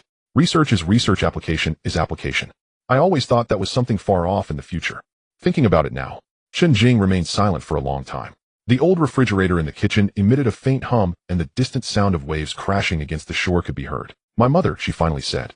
She is 62 this year, suffering from severe arthritis, and can't get out of bed when it rains. If only. She paused, but I know it's selfish. It should be given to those who need it more. Not selfish, Shen Wangshu said. It's human nature. He stood up and walked to the window. The moonlight on the sea shattered into countless pieces, flickering with the waves. My grandfather is 76 years old, he said, facing away from Chen Jing. He had a stent operation on his heart last year. The doctor said he couldn't work too hard, but he still gets up early every day to practice Tai Chi and often argues passionately with my dad over company matters. He turned around. If the agent really works, he's the first person I want to give it to. It's not about wanting him to live forever, it's about wanting him to suffer less and to see this world for a few more years. Chen Jing looked at him, her gaze complex. Mr. Chen, are you sure you are researching this for that purpose? The essence of capital is to seek profit, Chen Jing said directly. Once the anti-aging agent succeeds, it will be $1 trillion market. At that point, shareholders will demand maximized profits, the board will require cost control, and the marketing department will insist on high pricing strategies. Can you stick to your original promise? This question was sharp, but hit the nail on the head. Shen Wangshu returned to the dining table and sat down. Do you know why I hate Charles? Because he uses illegal means, hey? Not just that, Shen Wangshu said.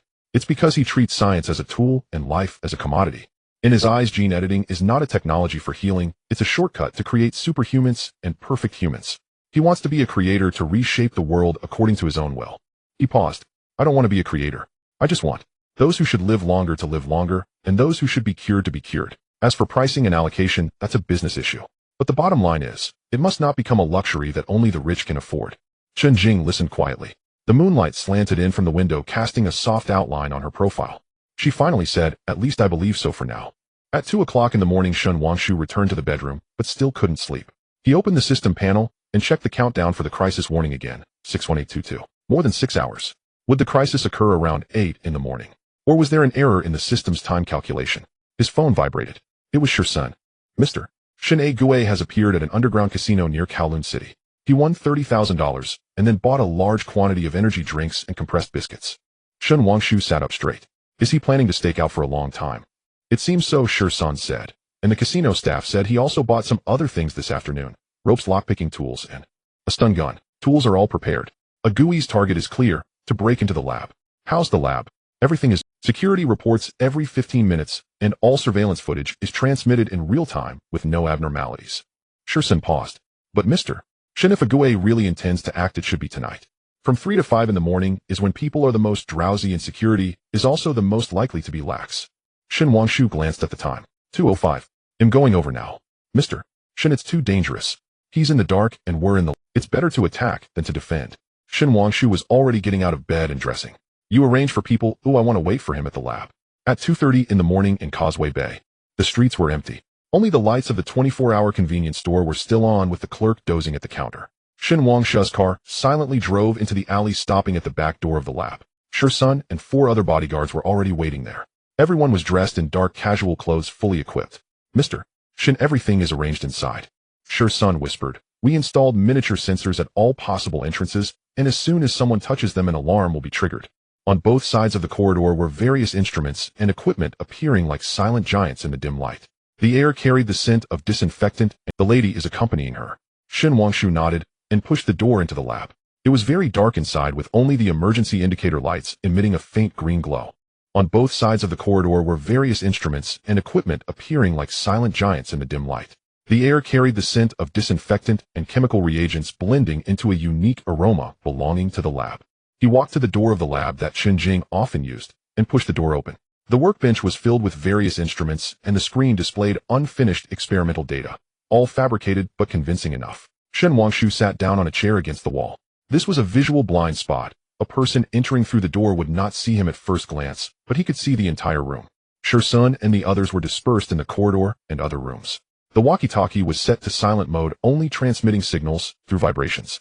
At 2:50 in the morning, the walkie-talkie vibrated. Shursun's voice came through the earpiece very quietly. Mr.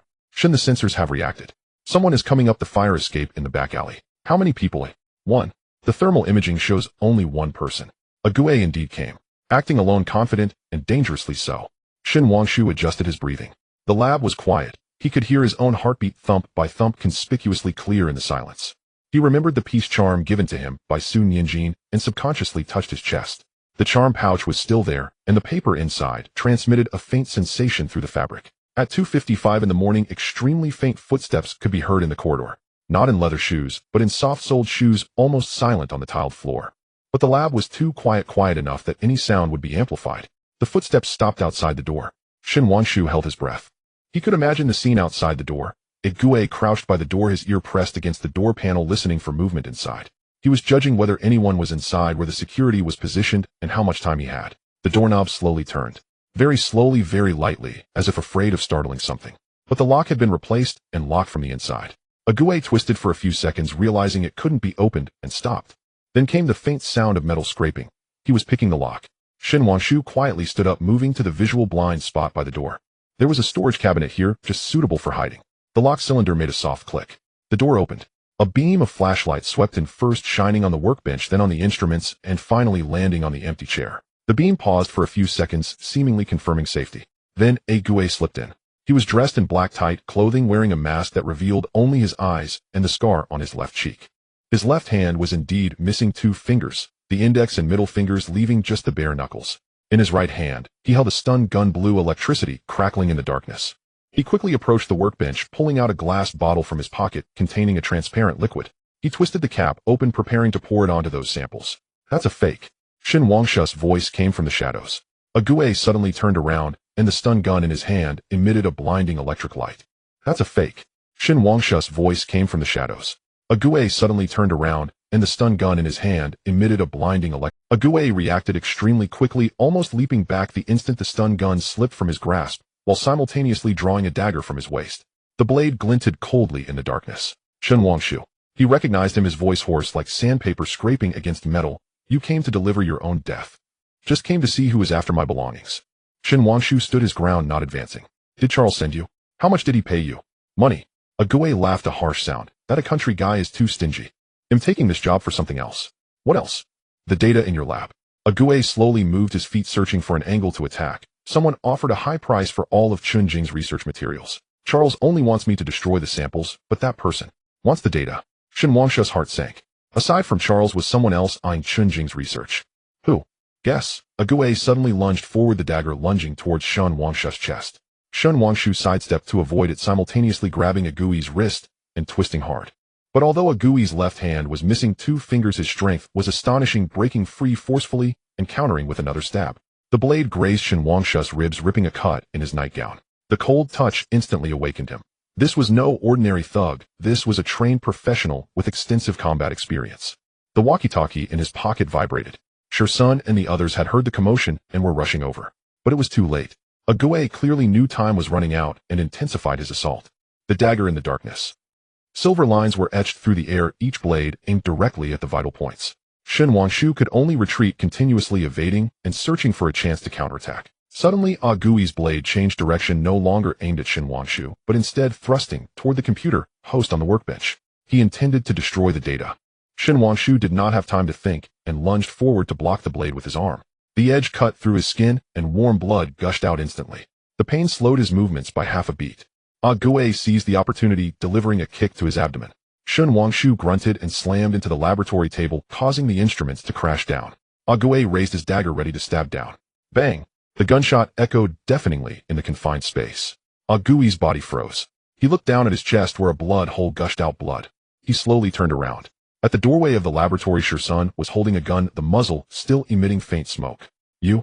Gue opened his mouth, blood oozing from the corner of his lips. He stumbled a step, the dagger in his hand clattering to the ground. Then he fell down. Shen Wangshu leaned against the laboratory table, getting up. The wound on his arm was still bleeding, staining the sleeves of his nightgown red. He walked to Gui's side and crouched down. Gui's eyes were still open, but had lost focus. His lips moved slightly, uttering a few indistinct syllables. Shen Wangshu leaned down to listen. William Musi. Then he breathed his last. Shen Wangshu stood frozen in place. William Musi, the one from Ihi. Isn't he Charles' uncle? Why did he secretly buy Chunjing's data? Shirsun rushed in. Mr. Shun, you are injured. I'm fine. Shen Wangshu stood up. It's just a superficial wound. Call someone to handle this quickly. Understood. Shirsun took out a walkie-talkie to begin deployment while tearing open a first aid kit to bandage Shen Wangshu's wound. The police. No need to call the police. Shun Wangshu said, dispose of him and clean the scene. To the outside, just say.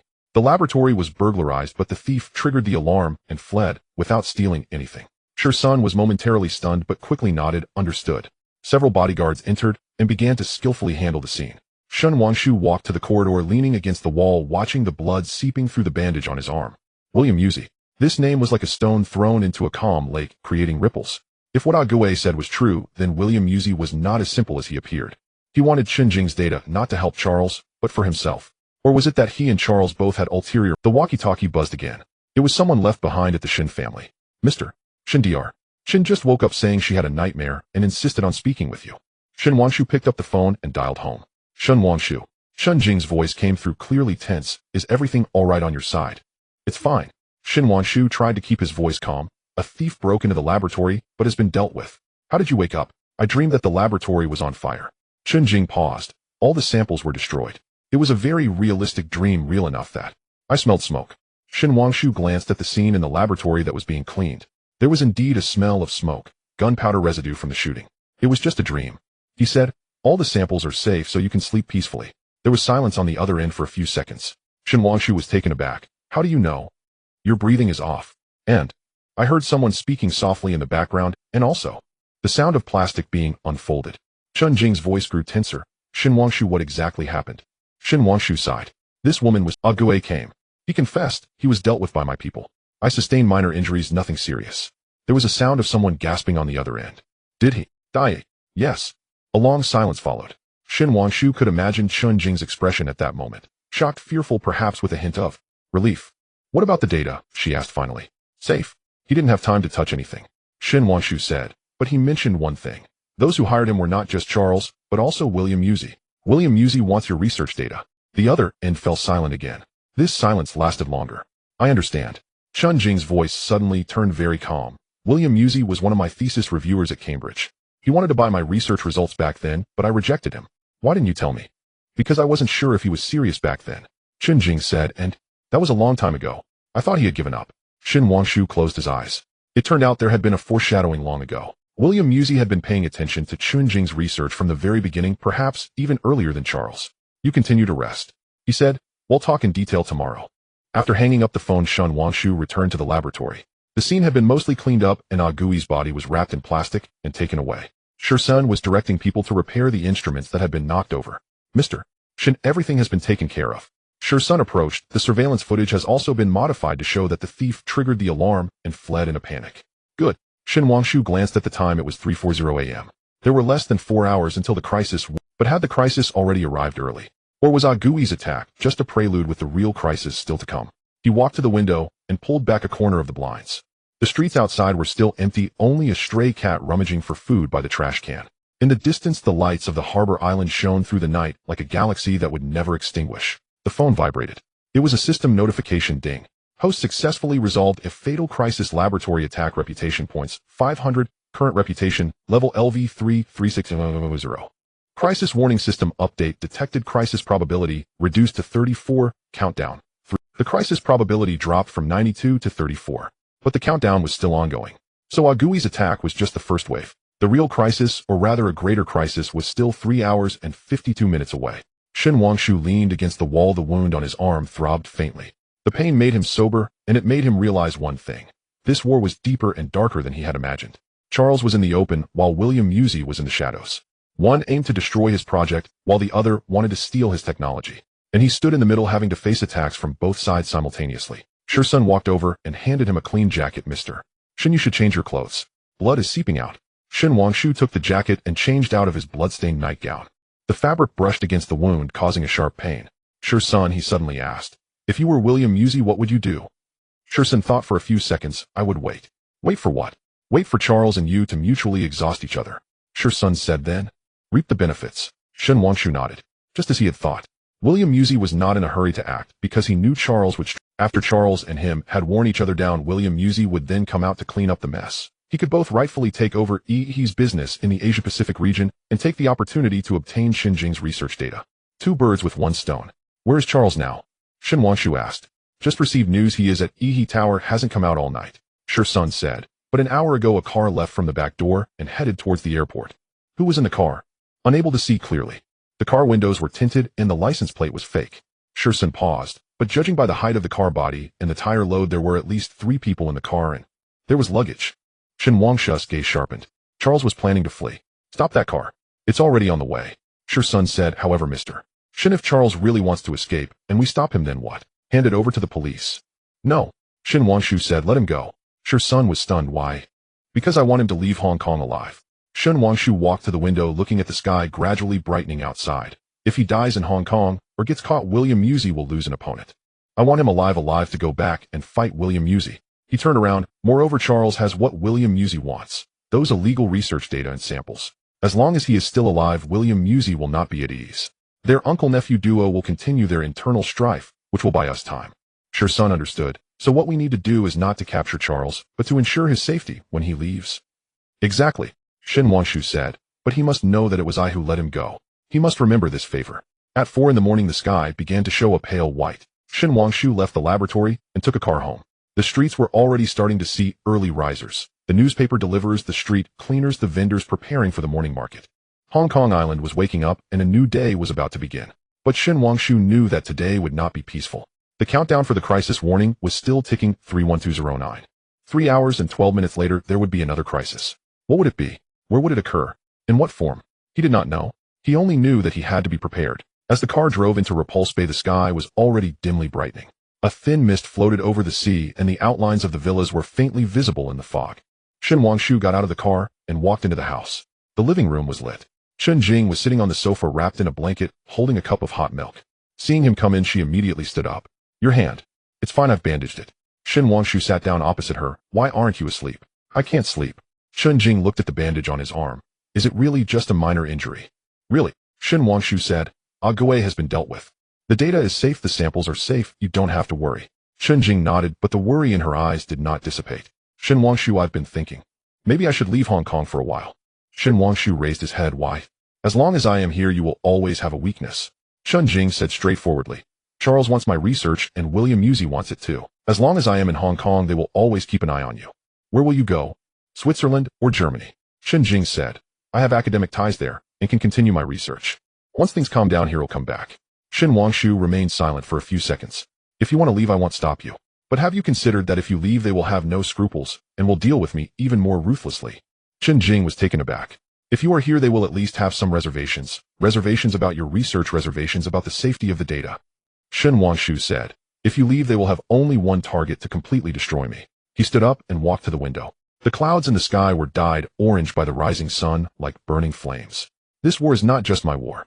He turned his back to Chen Jing and said, You Sun Yinjin Lin Wei, my family, everyone in the company, has been drawn into this. There is no way to hide from it. Chen Jing put down her milk cup and walked to his side. Then what do you think we should do? Fight back. Shin Wangshu said, Keep fighting until they dare not fight anymore. Outside the window, the sun had risen. The golden sunlight pierced through the clouds, spilling onto the sea, onto the rooftops of the villas, and into every corner of Hong Kong Island.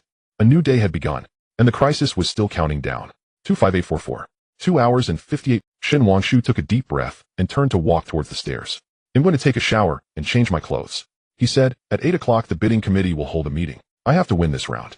Chun Jing watched his figure going upstairs and suddenly said, Shin Wangshu. He paused. Be careful. I will. He went upstairs, the sound of his footsteps gradually fading on the staircase. Chun Jing stood in place looking at the brilliant morning sun outside, suddenly feeling that some wars truly could not be avoided. In the bathroom on the second floor of the Qianshui Bay Villa, warm water cascaded over Shin Wangshu's arms, the skin around his wounds slightly pale.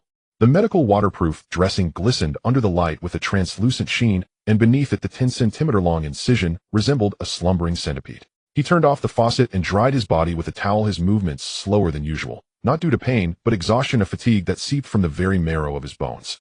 The mirror was fogged up with steam, and he wiped a clear patch with his palm. The man in the mirror had deep-set eyes, a stubbled chin, and a fresh bruise on his collarbone, a remnant from last night's collision with the experimental table. Yet his eyes still held a glimmer, at least free of bloodshot veins. He changed into a deep gray suit, a pure white shirt, and chose a deep blue tie. The reflection in the mirror gradually morphed back into Shin Wangshu, the young tycoon, making waves in the business world of Hong Kong Island rather than an ordinary person fighting for survival in a laboratory at dawn. At exactly 7 o'clock, he went downstairs. Breakfast was already laid out in the dining room. Today, Mother Shin had personally cooked his favorite congee and fried dough. Seeing him come down, she put down her soup spoon and approached. What happened to your hand? She immediately spotted the outline of the bandage faintly showing beneath his suit sleeve. I tripped in the lab last night and scraped my skin a bit, Shin Wangshu replied as he sat down at the dining table. It's nothing, I've already taken care of it. I see. Mother Shin scrutinized him for a few seconds, not pressing further, and turned to serve the congee. Your dad called this morning. He said everything is going smoothly in Switzerland, and he will be back next week. Did he say when? He didn't mention a specific time, just that he would make it back before your sister's birthday. Mom knows you're busy, but today. Your sister's birthday is next Wednesday, remember? Shin Wangshu paused for a moment. He really had forgotten. I remember, he said. The gift is already prepared. Mother Shin sat down opposite him. Your sister may not say it, but she really cares. Last year you were so busy with your project that you forgot, and she cried alone for half the night. Shin Wangshu scooped up a spoonful of congee, the steam wafting up to his face. This year won't be the same. Chen Jing emerged from the guest room already dressed in her usual attire. A white shirt, black trousers, her hair neatly tied back in a low ponytail. She glanced at Shin Wangshu's arm, but said nothing, silently sitting down to eat breakfast. The three of them ate quietly. Outside the dining room window, the sea was fully illuminated, the sunlight sparkling on the water's surface. A sailboat that had risen early set out to sea, its white sails against the blue background resembling moving clouds. At 7:20, Shursun arrived. Mr. Shin, the car is ready. He stood at the dining room entrance holding a tablet. Also, there's news from Charles. Shin Wangshu set down his chopsticks. Go ahead. The car did indeed go to the airport, but it wasn't Charles himself. Shursun pulled up several photos. It was two technicians he brought back from Singapore along with several suitcases. Our people intercepted them at the boarding gate and conducted a search. He paused. Inside were experimental equipment and samples preserved in cold storage, labeled as medical research materials, but the customs declaration was forged. And the people, as per your instructions, they were released. Shursun continued, but before they boarded the plane, I had someone deliver a message. Mr. Shin wishes you a safe journey. Shin Wangshu nodded. Charles indeed wanted to flee, but he ran first, letting the technicians take the core data away. This was consistent with his character, always ensuring his own escape route. What about Charles himself? He's still at the Jardine house. Shursun glanced at his watch. However, a car just went to pick him up heading towards the planning department. Shin Wangshu raised an eyebrow. Charles is still attending the tender meeting. Knowing he hasn't paid the deposit and the odds are slim, why bother? Interesting. He wiped his mouth, stood up. We should get going too. At 7:40 the car departed from Qianshui Bay. The early morning Hong Kong island resembled a giant beast just waking up, starting its day's operations slowly and methodically. Long lines formed at the bus stops, the aroma of food wafted from the tea houses, and people perused the morning news at the newsstands. Shin Wangshu gazed out at the daily scene and suddenly recalled the system's countdown. 14:16. There was still 1 hour and 42 minutes left. The crisis warning probability remained at 34, but neither rising nor falling. It hung over him like the sword of Damocles, uncertain of when it would drop, but he knew it was there. Mr.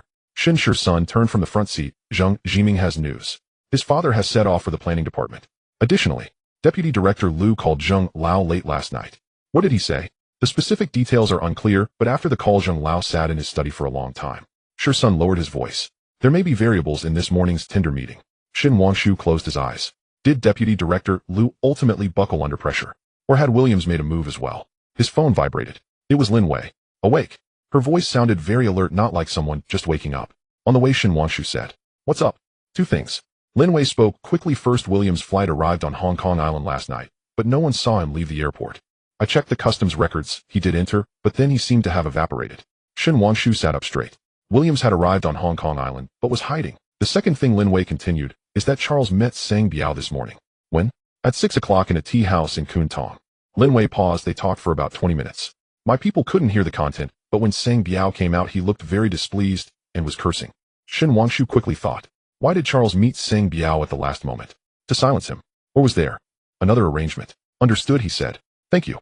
No need to thank me. Lin Wei paused. Shin Wangshu, be careful today. I have a feeling something's going to happen. Hanging up the phone, Shin Wangshu looked out the window. The car had already entered Central, and the planning department's old building was just ahead. Several cars were already parked at the entrance. Some committee members had arrived. At 7:55 the car stopped at the main entrance of the planning department. As Shin Wangshu pushed open the car door, the sunlight slanted in from the side of the building, casting a long shadow on the ground. He adjusted his tie, took a deep breath, and walked toward the main door. Mr. Shun. A voice came from the... Charles stood by another car dressed in a light gray suit today, his hair meticulously styled, wearing that familiar smile on his face. Yet Shin Wangshu noticed the fine lines at the corners of his eyes, evidence of a sleepless night. Mr. Charles. Shin Wangshu stopped. I thought you wouldn't come. Why wouldn't I? Charles stepped a few closer, his voice lowered. The game isn't over yet, is it? The deposit deadline was last night at 5 o'clock. You missed it, Shin Wangshu said. Rules are made by people. Charles smiled, but the smile didn't reach his eyes, and sometimes rules can be changed. After saying that, he turned and walked toward the door. His steps were steady and composed, unlike someone who had already lost the game. Shin Wangshu watched his back, the ominous premonition in his heart growing stronger. At 8 o'clock in the conference room, 9 people sat around the oval table, 7 members of the tender committee, plus Shin Wangshu and Charles. Deputy Director Liu sat in the main seat, a stack of documents spread out before him.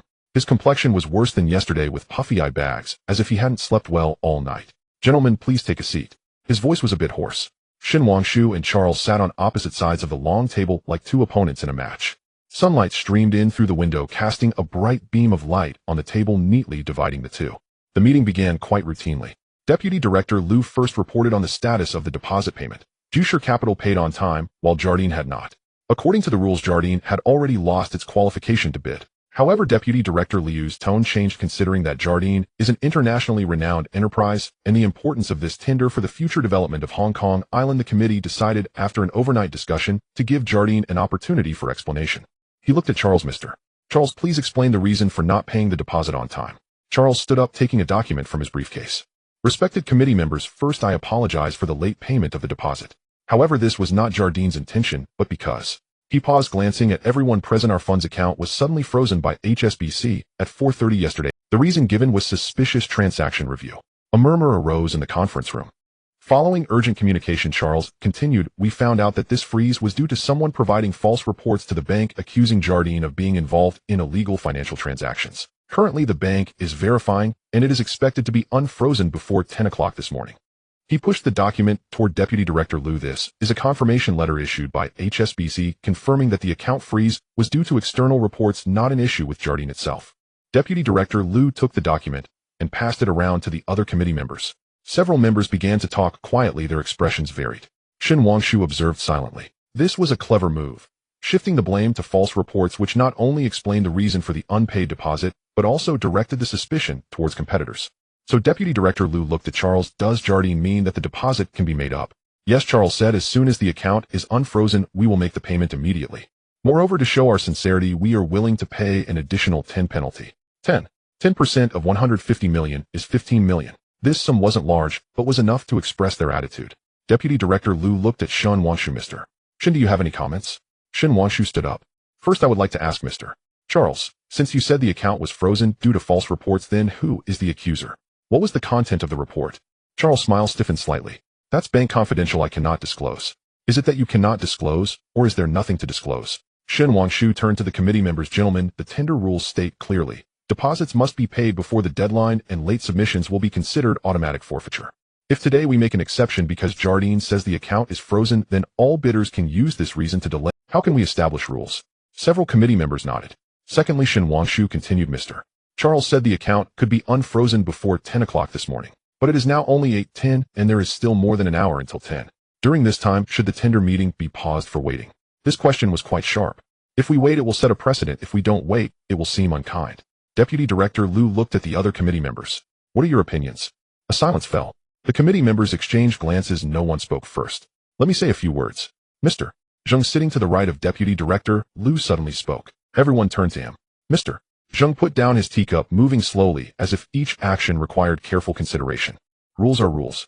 His voice was not loud, but very clear. "The tender documents clearly state that the deposit must be paid before the deadline. Jardine didn't pay it, simply didn't pay. As for the reasons, that is Jardine's own issue, not something the committee should..." He looked at Charles. "Mr. Charles, I'm not targeting you.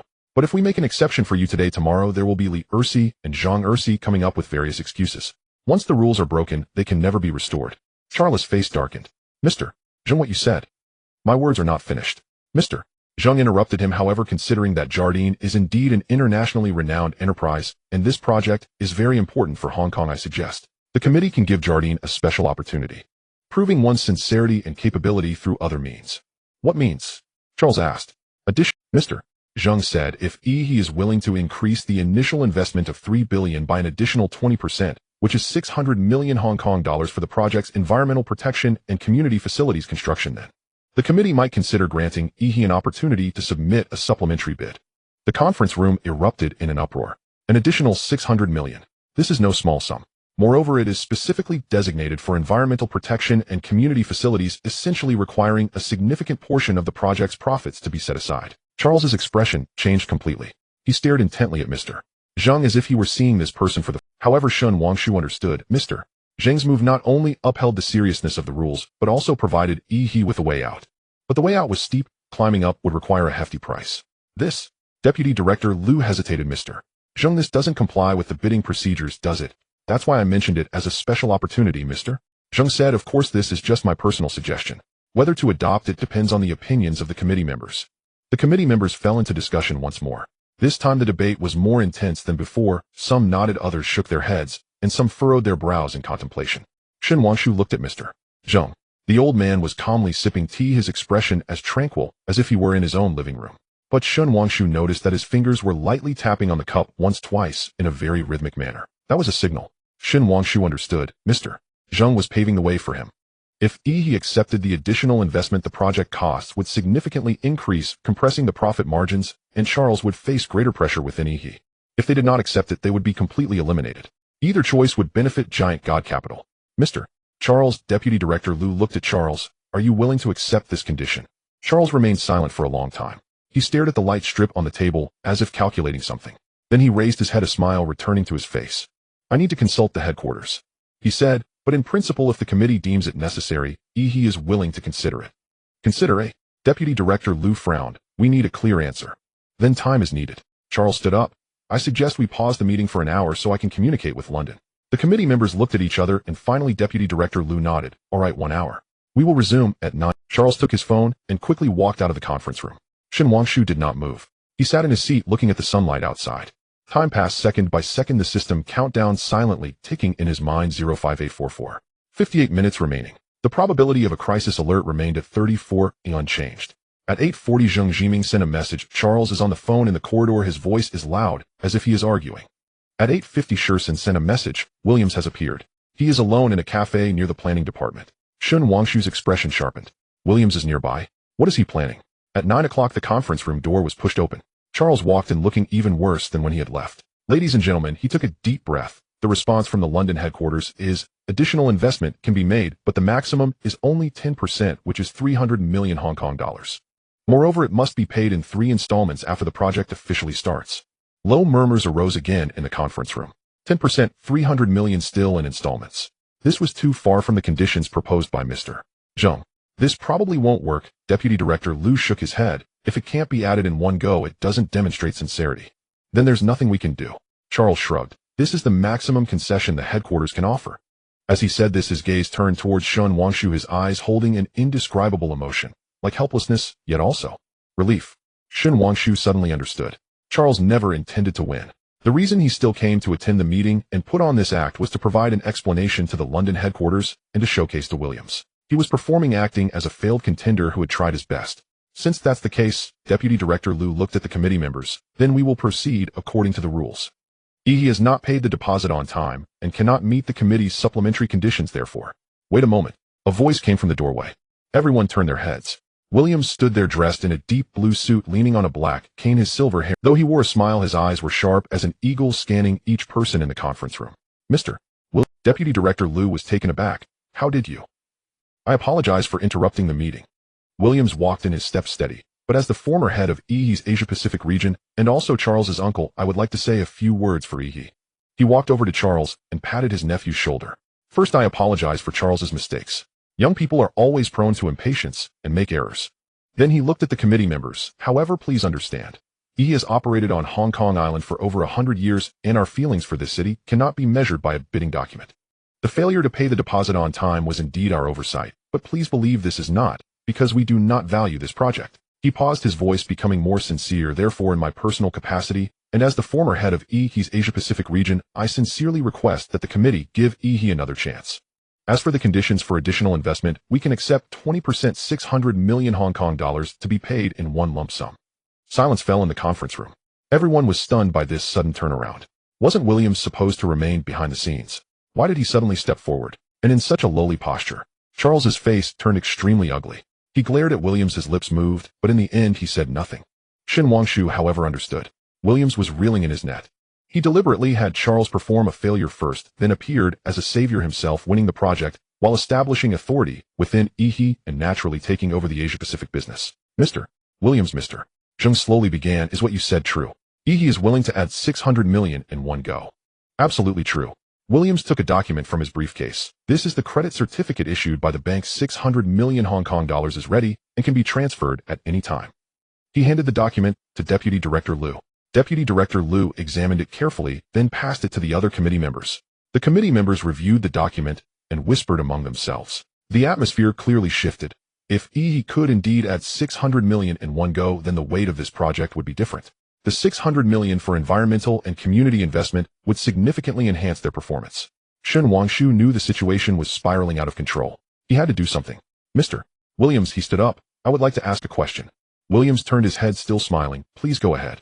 You said this 600 million is additional investment for environmental protection and community construction. Shen Wangshu asked. Then how will the ownership of the profits generated from this investment be determined? Will it belong to the project or to EE? Of course it will belong to the project. So the profits generated from this investment will be included in the overall project revenue and then distributed to all shareholders according to their equity ratios. That's certainly the case. Then what if, Shen Wangshu paused, I say if this investment is not entirely used for environmental protection and community construction, but instead flows back to EHE or related stakeholders through related transactions or fraudulent contracts, how will it be supervised? The air in the conference room suddenly froze. Williams's smile vanished completely. He stared at Shen Wangshu, his gaze as cold as the winter sea. Mr. Shen, what do you mean by that? I'm just raising a reasonable question, Shen Wangshu said calmly. After all, 600 million is no small amount. Without a strict regulatory mechanism, who can guarantee that this money is truly spent where it should be? He looked at the committee members. Everyone, I suggest that if the committee is truly considering accepting EE's supplementary conditions, then a separate regulatory committee must be established with a third-party auditing agency overseeing the use of these funds throughout the process. Every penny's flow must be open and transparent. The committee members exchanged glances. This requirement was reasonable, but also difficult to implement. Mr. Shen is right, Mr. Zheng suddenly spoke. Since we are doing public welfare, we must do it clearly. I agree to establish an independent regulatory committee. Other committee members nodded in succession. Williams's expression grew increasingly grim. He clearly did not expect Shen Wangshu to raise such a request at this critical moment. Establishing independent regulation would tie his hands and feet, meaning the 600 million could only be invested in environmental protection and community projects. Not a single penny could be diverted. This, he tried to refute. If he truly wants to contribute to Hong Kong Island, Shen Wangshu interrupted him. They shouldn't oppose this proposal, right? After all, being open and transparent is good for everyone. Williams stared hard at Shen Wangshu, and after a few seconds he suddenly smiled. Mr. Shen is right. He is willing to accept supervision. He spoke lightly, but Shen Wangshu saw the fleeting chill in his eyes. At 9:15 the meeting was temporarily suspended, and the committee members closed the doors to discuss the final decision. Shen Wangshu left the conference room and stopped by the window in the corridor. The sunlight was glaring, and he squinted, watching the flow of traffic on the street below. The system countdown ticked in his mind. 01209. 12 minutes remaining. The probability of a crisis alert suddenly soared to 78. He took out his phone, intending to call Shursen, only to find the signal blocked. The signal jammer in the corridor had been turned on at some point. His heart tightened, and he turned to return to the conference room, but saw Williams approaching from the other end. Mr. Shen, can we chat for a moment?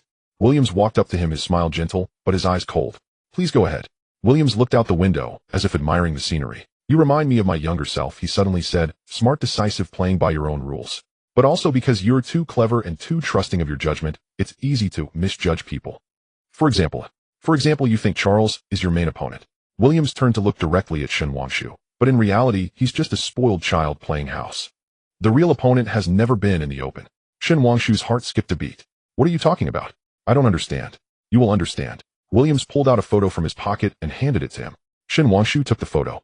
In the image, Chun Jing's mother was coming out of the market with a basket of groceries, accompanied by a man following her, one of Sang Biao's subordinates. Williams pulled out a photo from his pocket and handed it to him. Shen Wangshu took the photo. In the image, Chun Jing's mother was coming out of the market with a basket of groceries, accompanied by, perhaps it's time to change to a different place for recuperation. Shen Wangshu's fists clenched, the photo crumpling in his hand. You? Don't be nervous. Williams patted his shoulder. I'm just making a suggestion. After all, one must learn to be flexible, right? He glanced at his watch. There are still 10 minutes until the committee announces the results. Mr. Shen, who do you think they will choose? Shen Wangshu stared at him, speaking each word slowly. You will regret this. Maybe.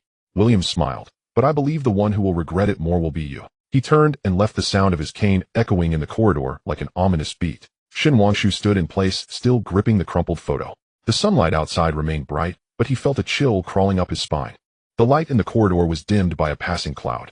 Shen Wangshu stared at the wrinkled photograph in his hand, the face of Chun Jing's mother distorted within the creased texture. An elderly man carried a vegetable basket, his back slightly hunched, and his gray hair was a bit disheveled in the morning breeze. He recognized the profile of the man beside him, the thug under Sang Biao nicknamed Scarface, who had gone in for an assault case last year and had just been released 3 months ago. The sound of William's cane faded around the corner of the corridor.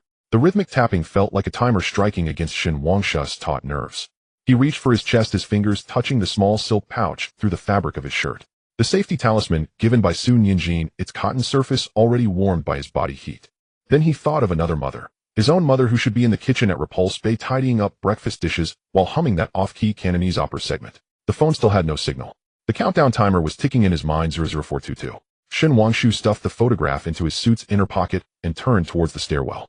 The planning department was an old building, and the fire escape at the end of the corridor creaked loudly as he pushed open the heavy iron door. There was no signal jammer in the hallway. A faint signal bar appeared in the top left corner of his phone screen. He dialed Shizen's number, and it rang 3 times before being answered. Mr. Shun. Shizen's voice was accompanied by hurried footsteps. Is the meeting over? Not yet. Shen Wangshu lowered his voice. Chun Jing's mother sent someone to pick her up immediately and take her to a safe place. Go now? Understood. He'll take people myself. There was a pause on the other end of the line. Be careful, Sang Biao's men. I know. Hanging up the phone, Shen Wangshu dialed home. The call was answered by Uncle Fu. Young master. Is my mother there? Madam is in the kitchen. Should I call her? No need. Shen Wangshu said, tell the bodyguards at home to stay alert. She must not go out today. If anyone comes looking, no matter who it is, do not let them in. Uncle Fu sensed the seriousness in his tone. What happened? Just a precaution. Shen Wangshu said, do as instructed. The third call was made to Qin Jing. It rang for a long time before connecting. The background filled with the hum of machinery. She was already in the laboratory. Shen Wangshu. Qin Jing's voice was calm. How is the meeting going? Still waiting for results. Shen Wangshu leaned against the cold wall. As for your mother, I've sent someone to pick her up and take her to a safe place. Don't contact her for the next few days. Oh, wait until this passes. There was silence on the other end. He could hear Chun Jing's breathing, soft, but a bit more hurried than usual. Williams? She asked. Yes, my mother. Chun Jing hesitated. She doesn't know anything. She's just an ordinary retired teacher who has never left Guangdong province in her life. I know. Shen Wangshu said, that's why I need to ensure her safety. Another silence followed. Then Qin Jing said, I made another encrypted backup of all the core data and uploaded it to a Swiss bank vault. Only I know the access password, not even you. Shen Wangshu paused for a moment. When did you do this? Last night while you were upstairs taking a shower. Qin Jing's voice was calm. Shen Wangshu, if they threaten me with my mother to hand over the data, I will comply. But the truly core data, they won't get it. You won't need to make that choice. Shen Wangshu said, I promise. The call ended. The hallway fell silent again. Only the distant sound of traffic could be heard. Shen Wangshu looked at his phone screen. The signal had dropped to 0 again. He had walked out of the signal blocking range. System countdown 00218. 2 minutes left. He pushed open the iron door and returned to the corridor. The meeting room door was still closed. The committee members must be engaged in a heated discussion. Through the frosted glass, he could see shadows moving inside, but he couldn't hear any sound. At the other end of the corridor, Charles stood by the window smoking. He had his back to Shen Wangshu, his shoulders slightly slumped, unlike his usual upright posture. The smoke rose slowly in the sunlight and then dissipated. Shen Wangshu walked over. Charles heard the footsteps and turned his head. Bloodshot eyes and a hint of almost self-deprecating smile lingered at the corner of his mouth. Here to admire the loser. His voice was hoarse. You knew you would lose long ago. Shen Wangshu stopped beside him, looking out the window. Why still put on this act? Charles took a deep drag on his cigarette and exhaled slowly. Because Williams wants to see. He said he wants to see just how incompetent and fragile I am. That way when he takes over he can do it with legitimacy. So you let him win. I let him think he won. Charles turned his head, staring at Shen Wangshu. But do you really think he will win? Shen Wangshu said nothing. My uncle is a very smart man. Charles stubbed out his cigarette on the windowsill, but he has a flaw. He trusts his own judgment too much. He believes he can see through everyone and control every situation. But some things can't be calculated. Such as human hearts. Charles laughed. For example, you. He thinks you're just a somewhat clever upstart believing that he can coerce you into submission but he never considered that some people cannot be coerced. He paused, lowering his voice. The Seagull has already entered international waters. How much do you think Williams knows about what's on that ship? Shen Wangshu's heart skipped a beat. What did you say? I left a backup. Charles said all experimental data, all sample information, everything. Unsavory. It's not on the ship, it's in another place. If Williams tries to use those things to threaten you, or to threaten anyone, I can make them disappear. What's the condition? For the Kowloon Tong project, I want to share. Charles said, not in the name of He, but in my personal capacity. Williams won't let me stay at He any longer. I need a new way out. Shen Wangshu looked at him. The Y country nobleman who had always appeared arrogant now had a look of determination that signaled he was ready to gamble everything. He wasn't negotiating, he was fighting for his life. How much? 5%. Charles said, I only want 5% of the shares without participating in management or interfering with decision-making. And I will hand over every dirty deed Williams has done over the years without missing a single one. System countdown 00044. 44 seconds remaining. Shin Wangshu extended his hand deal. Charles shook his hand. His palm was cold and his palm was sweaty. Pleasure to cooperate. The meeting room door opened. Deputy Director Liu walked out looking tired but serious. He glanced at the two men in the corridor and cleared his throat. Gentlemen, please come in. When they returned to the meeting room, the atmosphere was entirely different. The committee members were seated each with a piece of paper in front of them. It should be the voting results. Williams was sitting in Charles' previous position, his cane resting against the table, hands folded calmly in front of him, his expression as serene as if he was attending a tea party. After discussion and voting by the committee deputy director, Liu picked up a document. I now announce the bidding results for the Kowloon Tong plot. He paused, his gaze sweeping over Shin Wangshu and Williams. The winning party is. Suddenly hurried footsteps echoed in the corridor. The meeting room door was pushed open abruptly and a staff member in planning department uniform rushed in, his face pale. Director, something happened. Deputy Director Liu frowned. What happened? Can't you see we are in a meeting? Downstairs. There are people causing trouble. The staff member gasped. A lot of them came holding signs saying they want to protest against unfair bidding. There was an uproar in the meeting room. The committee members stood up one after another and walked to the window to look down. Shin Wangshu also went to the window. On the open space in front of the planning department building, hundreds of people had gathered at some point. They held up white signs with bold red letters. Oppose black box operations. Give us fair bidding. Reject the transfer of benefits. At the front of the crowd, several elderly people sat in wheelchairs being pushed by young people. Nearby, reporters were taking pictures, flashes going off in succession.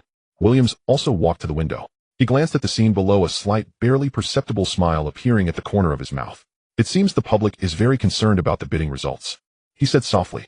Deputy Director Liu's face turned extremely grim. Who organized this? Who allowed them to gather? I don't know. The staff member wiped his sweat. They just suddenly came saying they wanted to see the committee and to make the voting process public. Nonsense. Deputy Director Liu slammed the table. Get security to disperse them. Director, there are reporters. A committee member whispered, if we forcibly disperse them, it will be on the front page tomorrow. Deputy Director Liu froze. He looked at the protesting crowd downstairs, then at the committee members in the meeting room, and finally turned to Shin Wangshu and Williams. Gentlemen, his voice became a bit dry. Today's meeting may need to be temporarily suspended. Once the situation downstairs is handled, we can. No need to suspend, Williams suddenly said. Everyone turned to look at him. The public has the right to know, and that. Williams wore a gentle smile. Since they demand transparency, then let's do it transparently. The committee can vote again in front of the media, counting the votes on site and announcing the results live. That way no one can say it's a black box operation, right? The meeting room fell silent. Shin Wangshu looked at Williams. This old fox had long been prepared for this move. The protesting crowd, the reporters, the elderly in wheelchairs, all were arranged. The purpose was to create pressure, forcing the committee to vote under the public's gaze. Under such pressure, how would the committee members choose? System alert sounded in his mind. Crisis warning, crisis probability 100. Countdown 00000. Warning, host faces significant public opinion crisis and personal threats. Please respond immediately. The crisis had arrived. Not a shooting, not a kidnapping, but public opinion, the will of the people, an assault from the moral high ground. Deputy Director Liu was sweating profusely. He looked at the other committee members who also wore uneasy expressions. Public voting, counting votes on site. This meant every committee member's choice would be recorded and exposed. Who voted for whom would be apparent. This. Deputy Director Liu hesitated. I agree. Shin Wangshu suddenly spoke up. Everyone turned to look at him.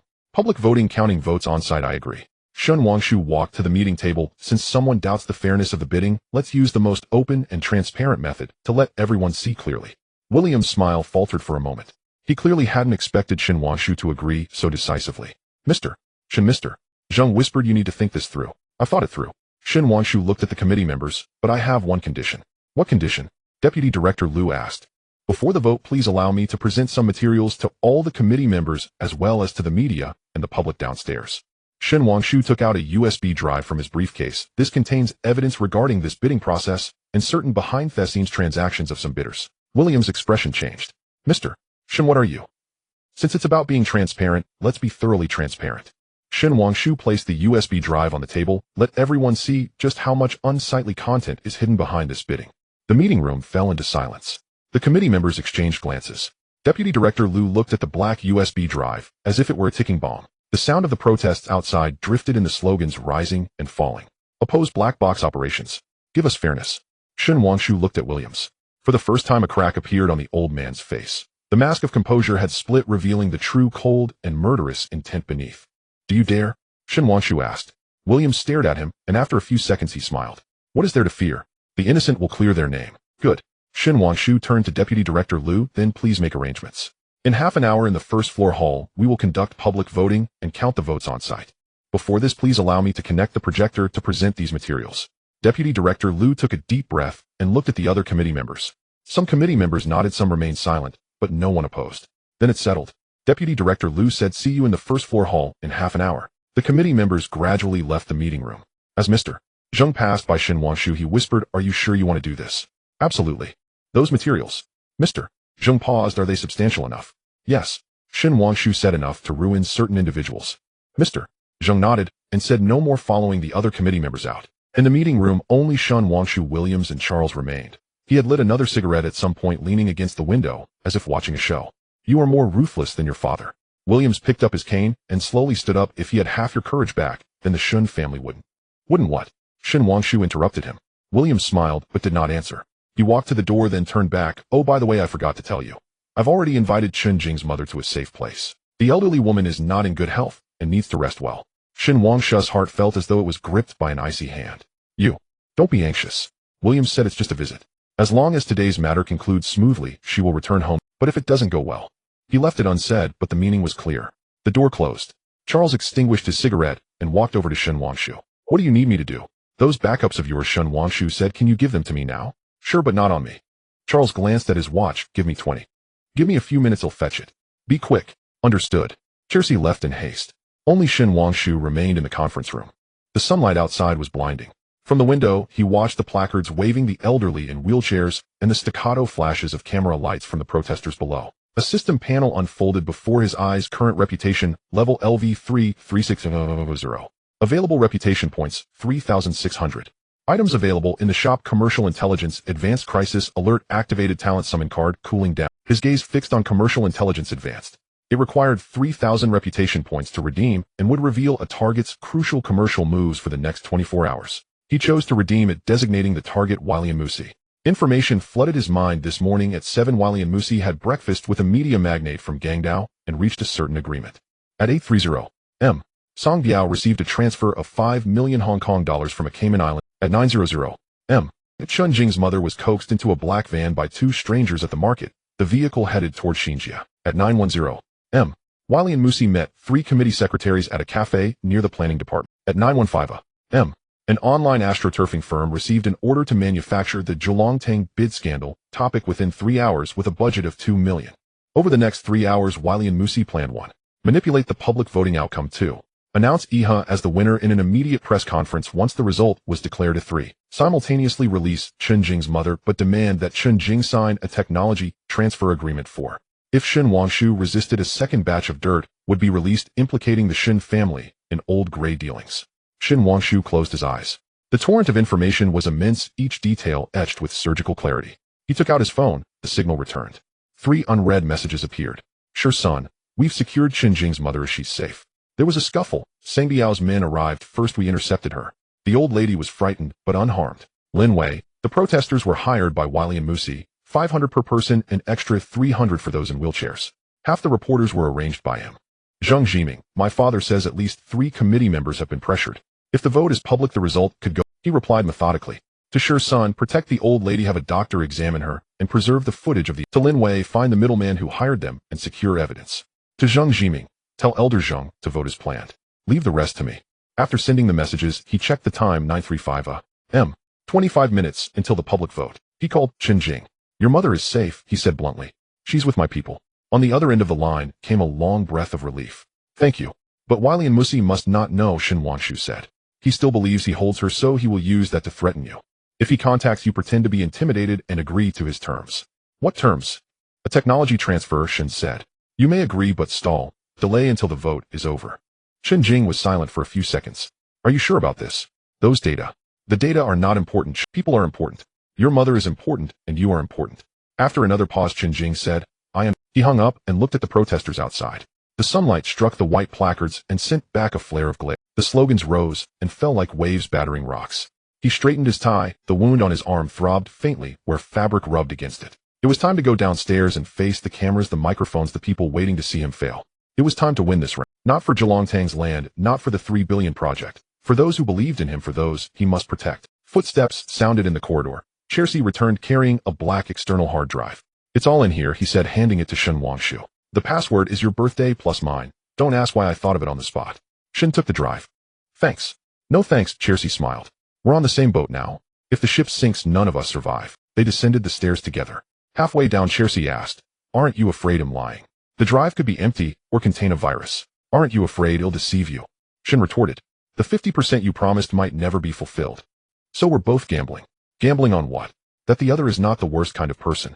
Upon reaching the first floor lobby, they were met by the roar of the crowd. The planning department's hall was usually cavernous and empty, now it was packed. Protesters held placards, reporters shouldered cameras, and the committee sat on a temporary dais with grim faces. Deputy Director Liu stood at the podium, adjusting the microphone. He nodded as Shen Wangshu and Chersi entered.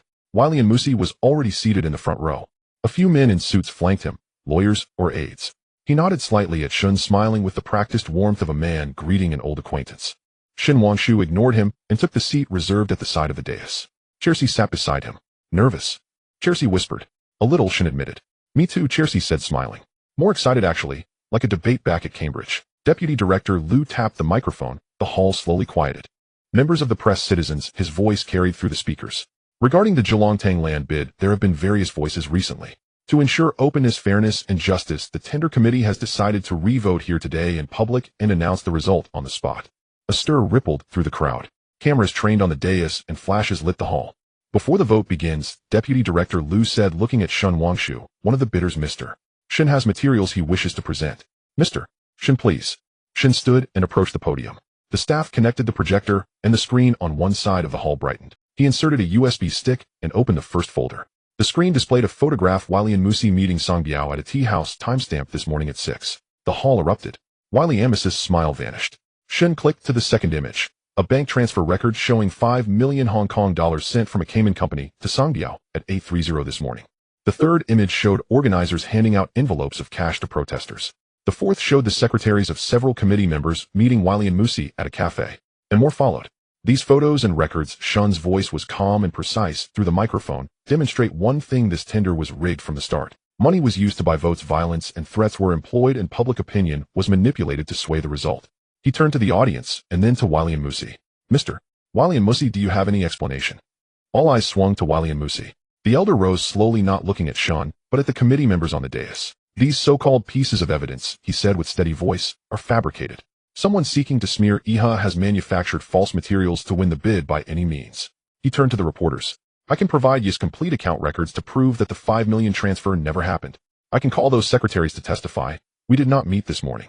As for the photos, Wiley and Musi smiled. With today's technology, it's easy to composite images. The hall stirred once more.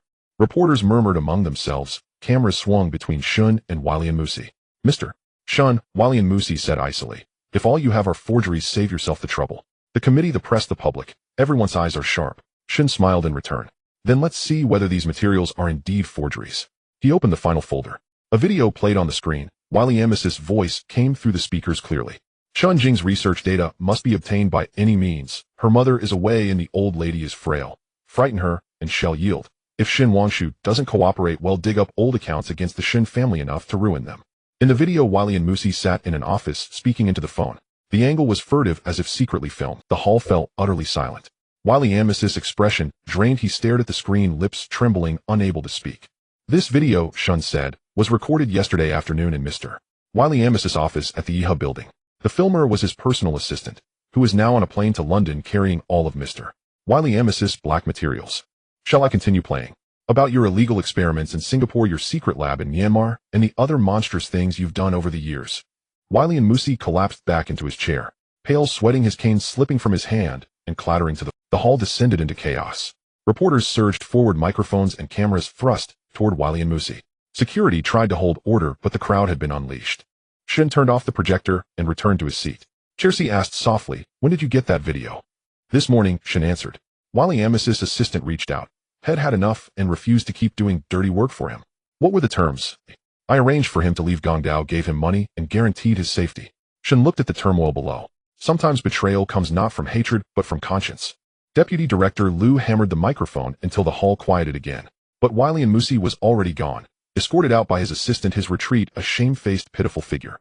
In light of what has just occurred, Deputy Director Liu's voice trembled. The committee will proceed to vote immediately.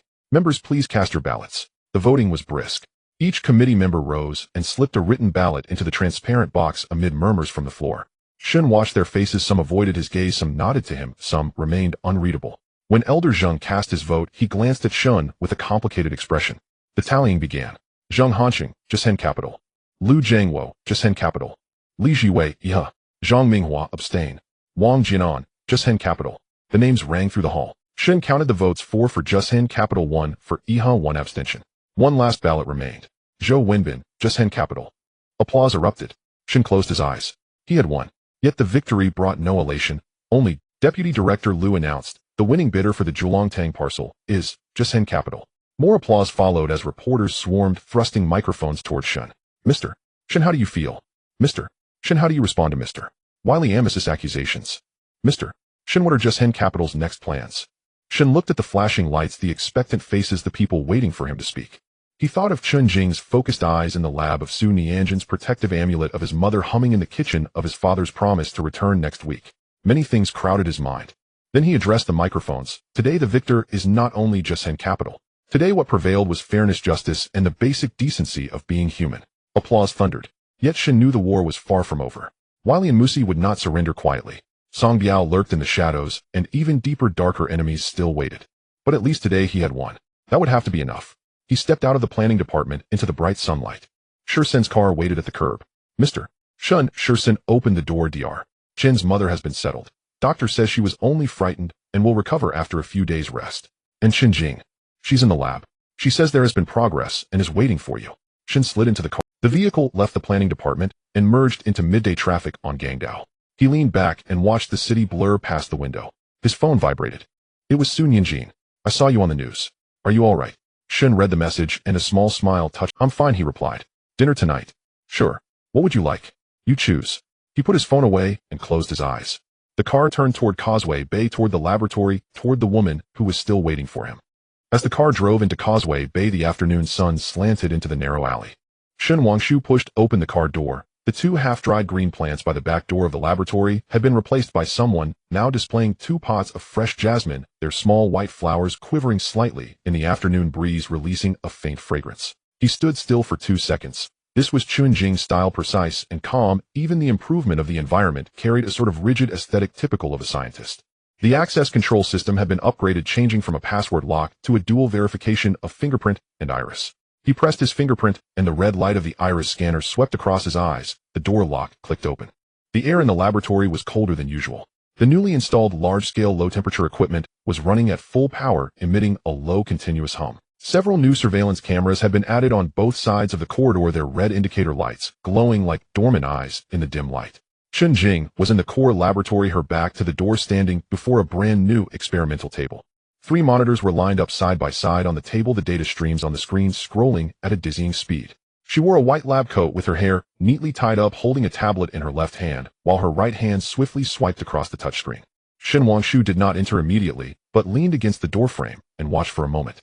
There was a unique sense of focus about this woman while she worked, as if she had completely merged with the data and instruments making everything in the outside world, including him standing there. Background noise. Your hand needs to be rebandaged, Chun Jing said without turning around. Shen Wangshu glanced at his arm.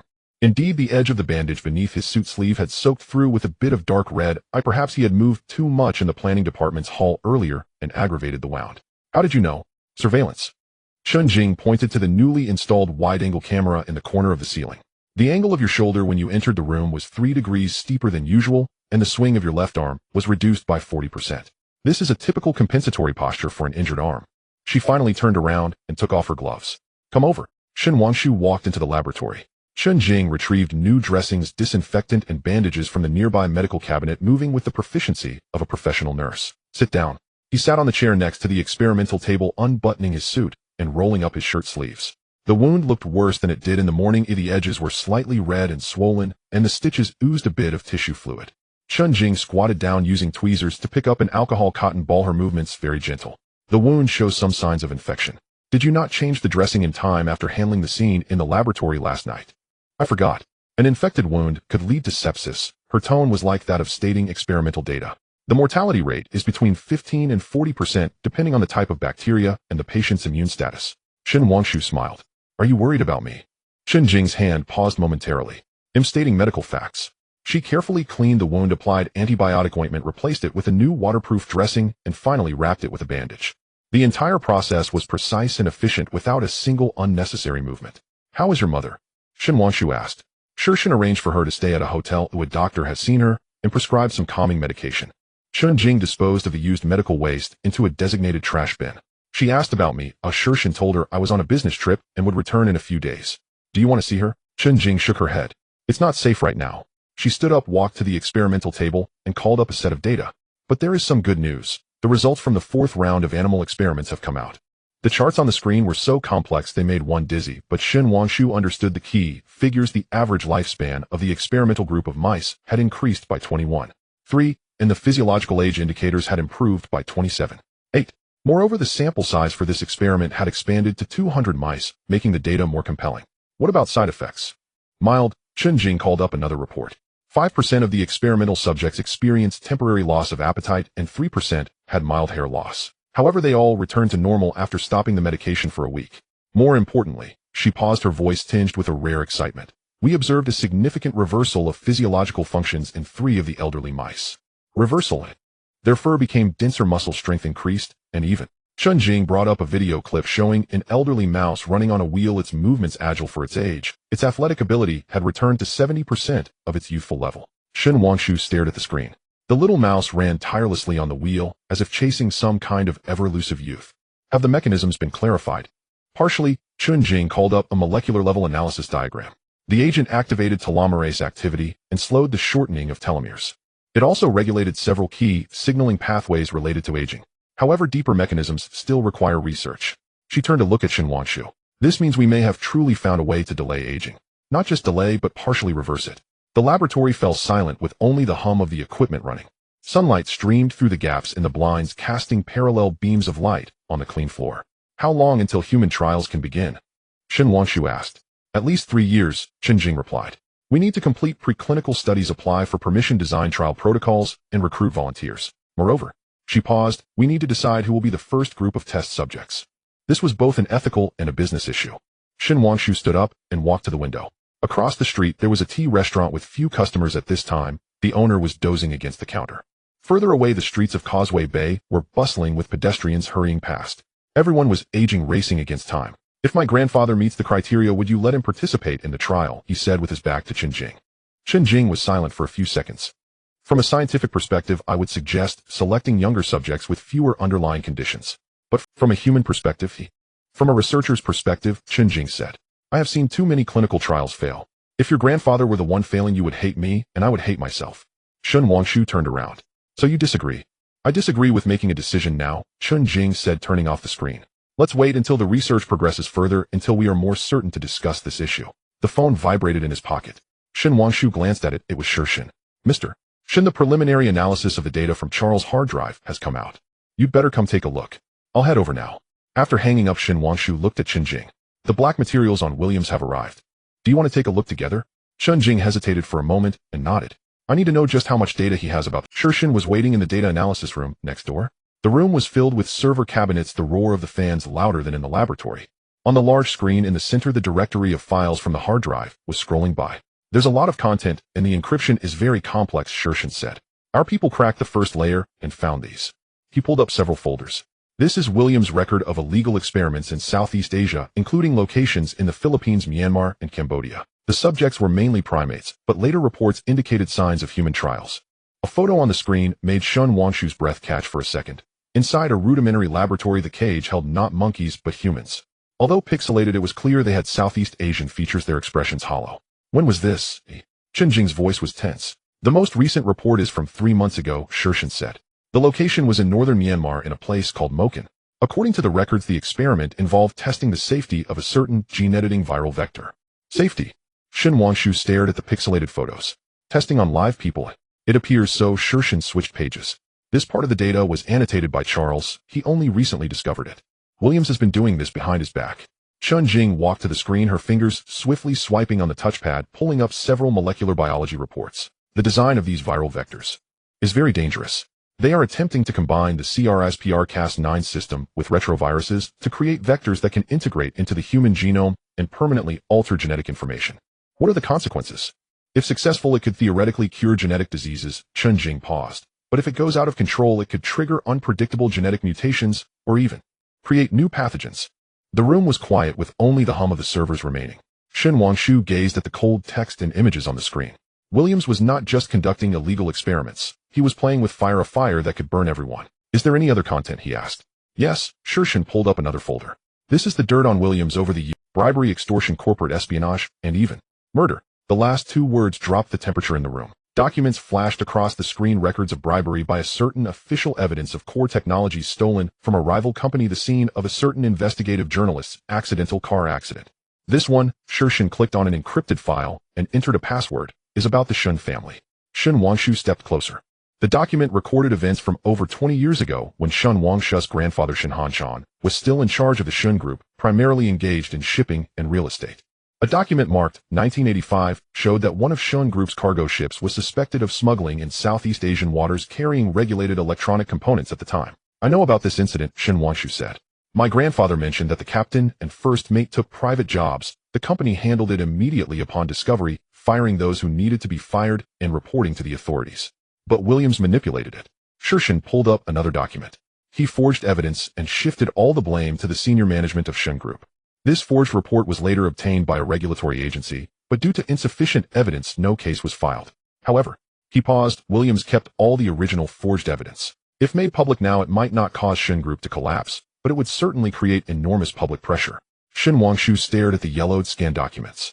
Williams had been laying out plans since over 20 years ago, like a patient snake weaving a web waiting for the prey. There's more recent material. Shershin switched pages. This is about your father, Mr. Shen Hanyuan. On the screen appeared a business contract with a signing date of 5 years ago. The first party was Shun Group and the second party was a Swiss precision instrument company. The contract terms looked normal, but Shershin highlighted a note in red. The actual controller of this Swiss company is Williams' niece, Shershin said. The contract amount was 30% higher than the market price. Although it could be explained as strategic partnership premium from a business perspective, if interpreted as illicit enough, Shen Wangshu interrupted him. The room fell silent again. The roar of the server fans acted as some kind of background noise, filling the space of silence.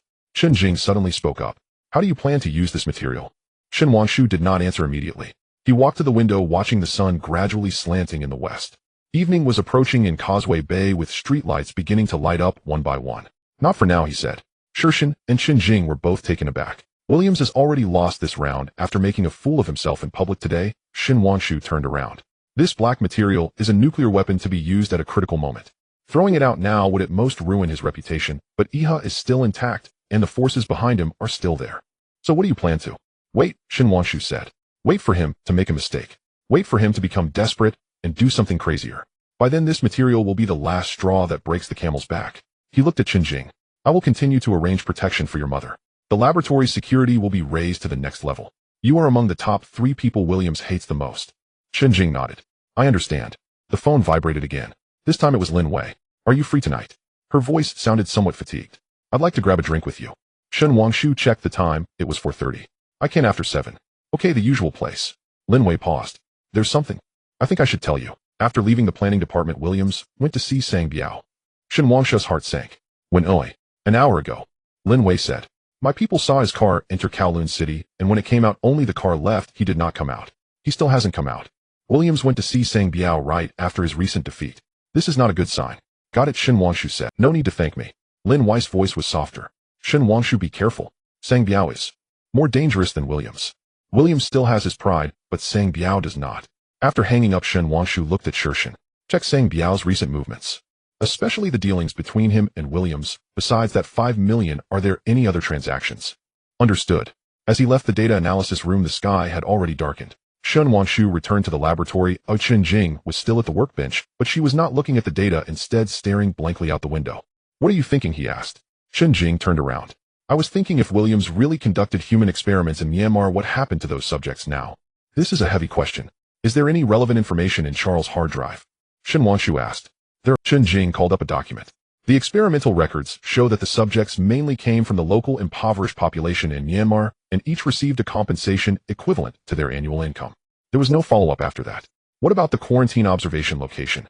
Not written down, Chun Jing closed the file, but based on the coordinates from other records it might be in the basement of the experimental base. That kind of place. She didn't finish her sentence, but the meaning was clear. Shin Wangshu remained silent for a long time. Outside the window, the neon lights of Causeway Bay began to flicker, and the night in Hong Kong Island was waking up. After we secure the Kowloon Tong project, he suddenly said, I will allocate a special fund to establish a foundation specifically to investigate and assist the victims of the Williams experiment. Shin Jing looked at him, her eyes shining in the dim light. Why? Because if I don't do it, no one else might. Shin Wangshu said, and perhaps this could become our new leverage against Williams. His phone buzzed again. This time it was from home. Young Master, Madam is asking whether you will be home for dinner tonight. Uncle Fuss' voice came through the receiver. Your sister just called saying her birthday is next Wednesday and asking if you can free up some time. Shin Wangshu then remembered that today was already Friday. Next Wednesday would be his sister's birthday. Tell Mom I have something on tonight and won't be back for dinner. On my sister's side, please book the best restaurant for dinner next Wednesday evening. I will treat the whole family. Understood, young master. Uncle Fu paused. Additionally, Master just called and said he would be back the day after tomorrow ahead of schedule. Father is coming back early. Shin Wangshu frowned. Did he say why? He didn't say, but he sounded in a good mood and mentioned he brought you a gift. After hanging up, Shin Wangshu said to Chen Jing, I have to go. I have an appointment tonight. Chen Jing nodded and put her gloves back on. I will continue analyzing the data. If there are any significant findings, I will notify you immediately. Don't work too late yourself. I'm used to it. Chen Jing had already turned back to her workbench. By the way, Miss Su, are you having dinner with her tonight? Shin Wangshu was momentarily taken aback. How did you know? Just a guess, Chen Jing replied without turning back. When you answered the phone just now, your expression softened by 30% compared to usual. According to behavioral psychology, such changes in expression usually occur when mentioning someone close. Shin Wangshu laughed. You also study behavioral psychology. Research requires knowledge from multiple disciplines. Chen Jing's fingers were already tapping rapidly on the keyboard. I wish you both a pleasant meal. As he left the laboratory, the evening breeze blew into the narrow alley, carrying the salty scent of the distant sea and the aroma of street food. Shin Wangshu got into the car and told the driver, first head to Central. The car drove out of Causeway Bay, merging into the evening rush hour traffic. The evenings on Hong Kong Island were always congested, with the vehicles slowly crawling along Connaught Road like a weary steel insect. Shin Wangshu leaned back in his seat and closed his eyes. Scenes from today flashed through his mind. The confrontation in the planning department hall, Williams pale-faced the photograph of Chun Jing's mother, and the shocking content on the hard drive. There was also the updated data on the system panel. Ding. The host successfully won the key business battle. Kowloon Tong, bidding reputation value, 800, current reputation, level LV, 3400. Congratulations, host has unlocked a new item crisis early warning system upgrade card. Using it can extend the warning time from 24 hours to 48 hours and increase monthly usage by 1. He chose to use it. A new system prompt appeared. Crisis early warning system upgraded. Current level LV, warning time 48 hours. Available uses per month 2 times. This was good news. A longer warning time meant he could be better prepared. The car stopped in front of a jewelry store in Central. Shin Wangshu got out and walked into the store, and the manager immediately greeted him. Mr. Shin, the items you ordered have arrived. The manager took out a deep blue velvet box from the safe and opened it. Inside was a diamond necklace. The main diamond wasn't large, but it was expertly cut, refracting dazzling colors under the light. The necklace's design was very simple, in the style his sister liked. As per your request, I've engraved words on the back. The manager handed over a magnifying glass. Shin Wangshu took the magnifying glass and saw the back of the necklace clasp engraved with tiny words: for my dearest sister, Wangshu 2023. Wrap it up and send it to Repulse Bay. Understood, Mr. Shun. After leaving the jewelry store, it was already fully dark. The skyscrapers in Central lit up, resembling glowing building blocks. White-collar workers in suits flooded out of office buildings, rushing towards the subway station, bus stops, or nearby bars. Shin Wangshu glanced at the time. It was 6:40. With 20 minutes until his meeting with Lin Wei and more than an hour until his appointment with Sun Yinjin, he instructed the driver to take him near Lan Kwai Fong and then walked over. The nightlife in Lan Kwai Fong was just starting to get lively, and music could be heard from the bars, and young people were standing by the street waiting for a table, with the mixed scent of alcohol and perfume in the air. The bar Lin Wei frequented was deep in an alley, its facade unremarkable, but the interior was exquisitely decorated. When Shin Wangshu pushed the door open, she was already waiting in her usual spot. Today she wore a black spaghetti strap long dress with a winered velvet jacket draped over it, her long hair loosely tied up with a few strands falling beside her neck. An empty glass was already in front of her, and she was holding a second glass. You're here. She raised her eyes to look at him, her gaze slightly hazy. Sit. Shin Wangshu sat down opposite her. How much have you had? 2 glasses. Lin Wei shook the glass in her hand. This is the 3rd glass. Today is worth celebrating. Worth celebrating. Worth remembering. Lin Wei took a sip of her drink. Williams made a fool of himself in public. Charles turned against him, and you won the Kowloon Tong project. It's been years since the business community of Hong Kong Island has been this lively. There was an indescribable weariness in her tone, not physical fatigue, but a deeper accumulated weariness over the years. Are you okay? Shin Wangshu asked. Lin Wei smiled, but there was a hint of bitterness in her smile. What could be wrong? Divorce, split the assets, have my own career, no need to look at anyone's face. Isn't that great? She paused, her voice lowered. But Shin Wangshu, sometimes I think, what are we fighting for? Money, power, or simply unwillingness? This question came suddenly and deeply. Shin Wangshu thought for a moment. In the beginning, it was to win. Later, it was to avoid losing. And then, it was to protect certain things. Like family, friends, those who believe in you. Shin Wangshu said, and the bottom line. Lin Wei stared at him for a long time, and then smiled. This time the smile was more genuine. You're still so idealistic. In a place like Hong Kong Island, idealism is a luxury. That's why it's worth upholding. The bartender brought Shin Wangshu the whiskey he ordered. He raised his glass and clinked it with Lin Weiss. Regarding Williams looking for Sang Biao, I found out more. Lin Wei put down her glass. They didn't just discuss that 5 million transaction, they also talked about other matters. What matters? Williams wants Sang Biao to do something. Lin Wei lowered her voice. The specific details are unclear, but my people overheard Sang Biao say one thing. This kind of matter requires extra money, and it has to be cash. Shin Wangshu's heart tightened. Sang Biao's this kind of matter couldn't be anything good. Can you find out more? Lin Wei said, but Sang Biao's side is very tight-lipped. Also, I've received word that Williams may be preparing to leave Hong Kong Island. Leave? Temporarily leave, Lin Wei said. He lost so badly today that he can't stay in Hong Kong Island anymore. Jardine Matheson's London headquarters will definitely call him back to explain. But he won't just admit defeat. Before leaving, he will definitely do something. Shin Wangshu understood her point. A cornered dog tends to jump over the wall, especially a cunning old fox like Williams won't just sit idly by. Thank you for telling me this. No need to thank me. Lin Wei toyed with her glass. I just don't want to see Williams win. That old thing. My ex-husband was introduced to me by him. He said the Houghton family is an old aristocracy of country. Why marrying in would mean becoming a noble lady. She laughed, her laughter filled with sarcasm. And what happened? I didn't become a noble lady. Instead, I became a victim of a business marriage. When divorcing, Williams even advised me to consider the greater good and not to split too much of the assets. The greater good. To hell with the greater good. Shin Wangshu listened in silence. This was the first time Lin Wei spoke so directly about her past.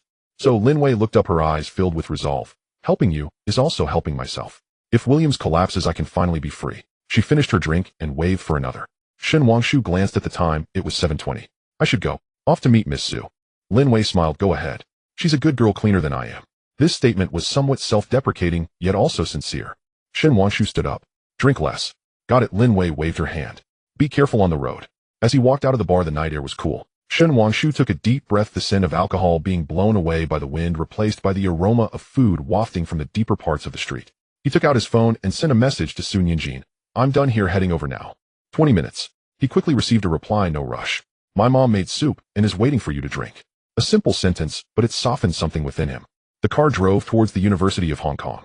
The campus was very quiet at night, and the streetlights cast a warm glow beneath the phoenix trees. Students returning late hurried past, and the library's windows were still lit. Sun Yinjin was waiting at the foot of the arts college holding that familiar food box. When she saw Shin Wangshu get out of the car, she quickly walked over. Have you been drinking? She detected the scent of whiskey on him. A little. Shin Wangshu took the food box. Discussing matters with a friend. Sun Yinjin did not pry further. How's your hand? It's been re-wrapped, it's fine. They walked side by side on campus. The night breeze was gentle, rustling the phoenix leaves. In the distance, students were strumming guitars on the lawn, and the sound of singing faintly reached them, an old Cantonese song. I watched the news today, Sun Yinjin said softly. What you said in the planning department was great. What did I say? About fairness, about bottom lines. Sun Yinjin looked up at him. Shin Wangshu, do you know? My mom said something while watching the news today. What did she say? She said this young man has a scale in his heart. Sun Yinjin smiled. She rarely praised. Shin Wangshu smiled too. A common compliment, but it felt different coming from an elder. They arrived at the small garden and sat down on a bench.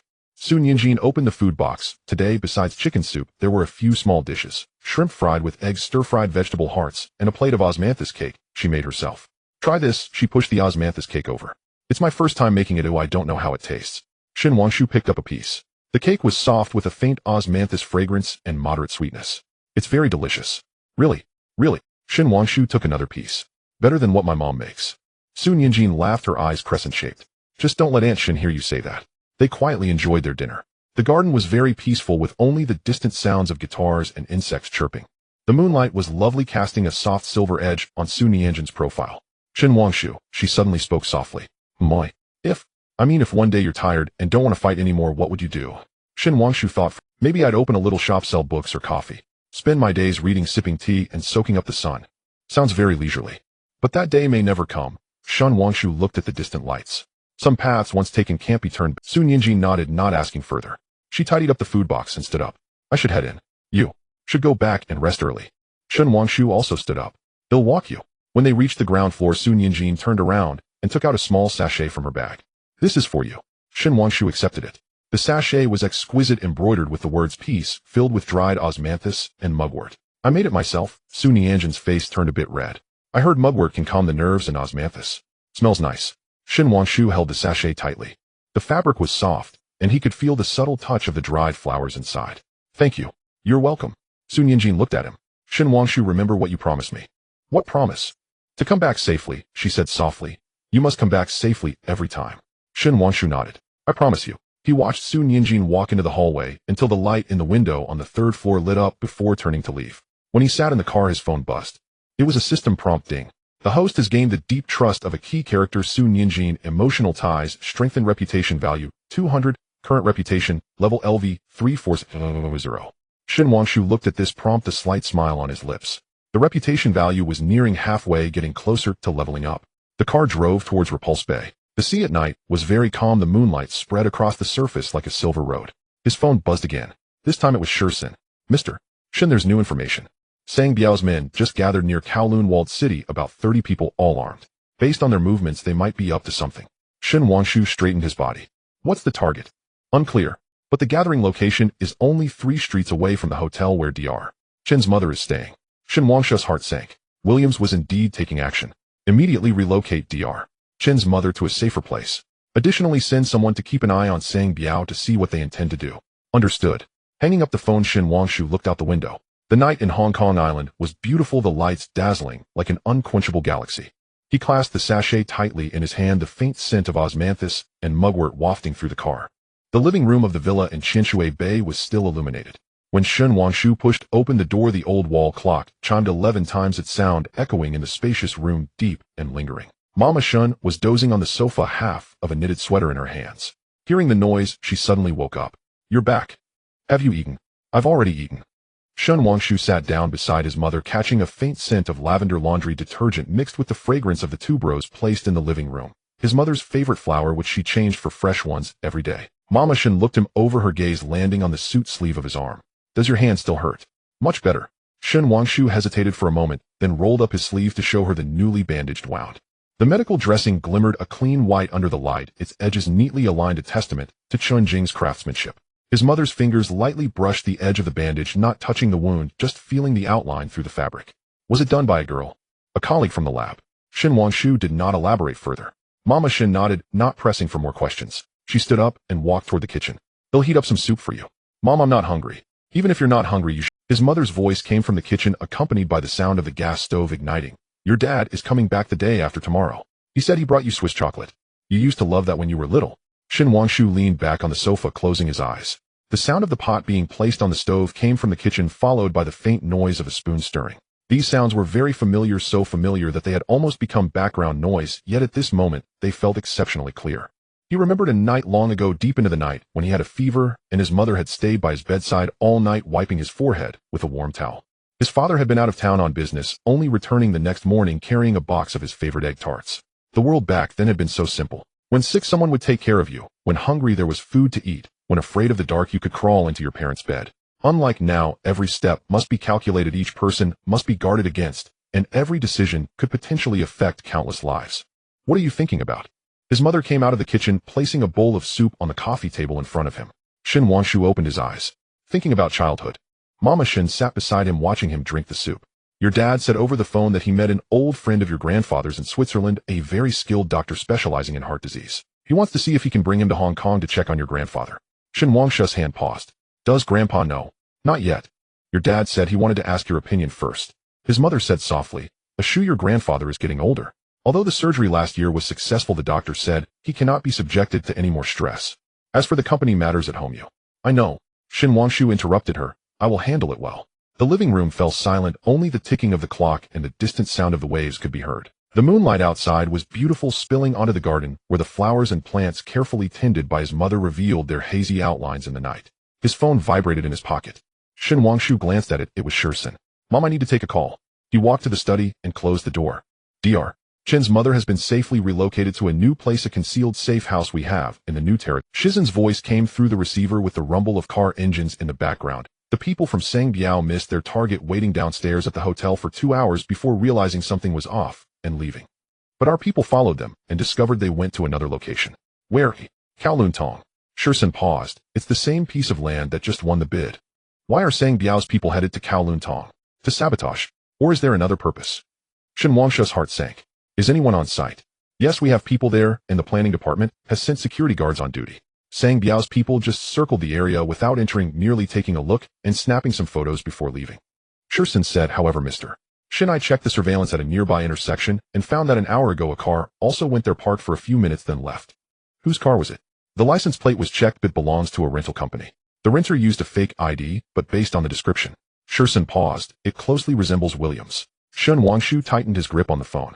Williams and Sangbiao going to Kowloon Tong one after another was no coincidence. Keep an eye on it. Also check if there are any issues with that piece of land that we are unaware of. Underground pipelines, historical legacy problems, check everything. Understood.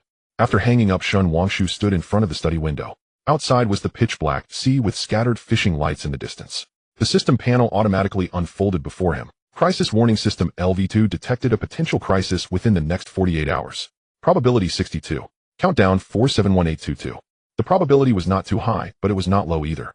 Moreover, the warning time extended to 48 hours, indicating that the crisis might not occur immediately, but was already brewing. He accessed the system mall and browsed the redeemable items. His reputation points had accumulated to 4,600, allowing him to redeem some intermediate items. His gaze fell on Business Intelligence Advanced, which he had used before with excellent results.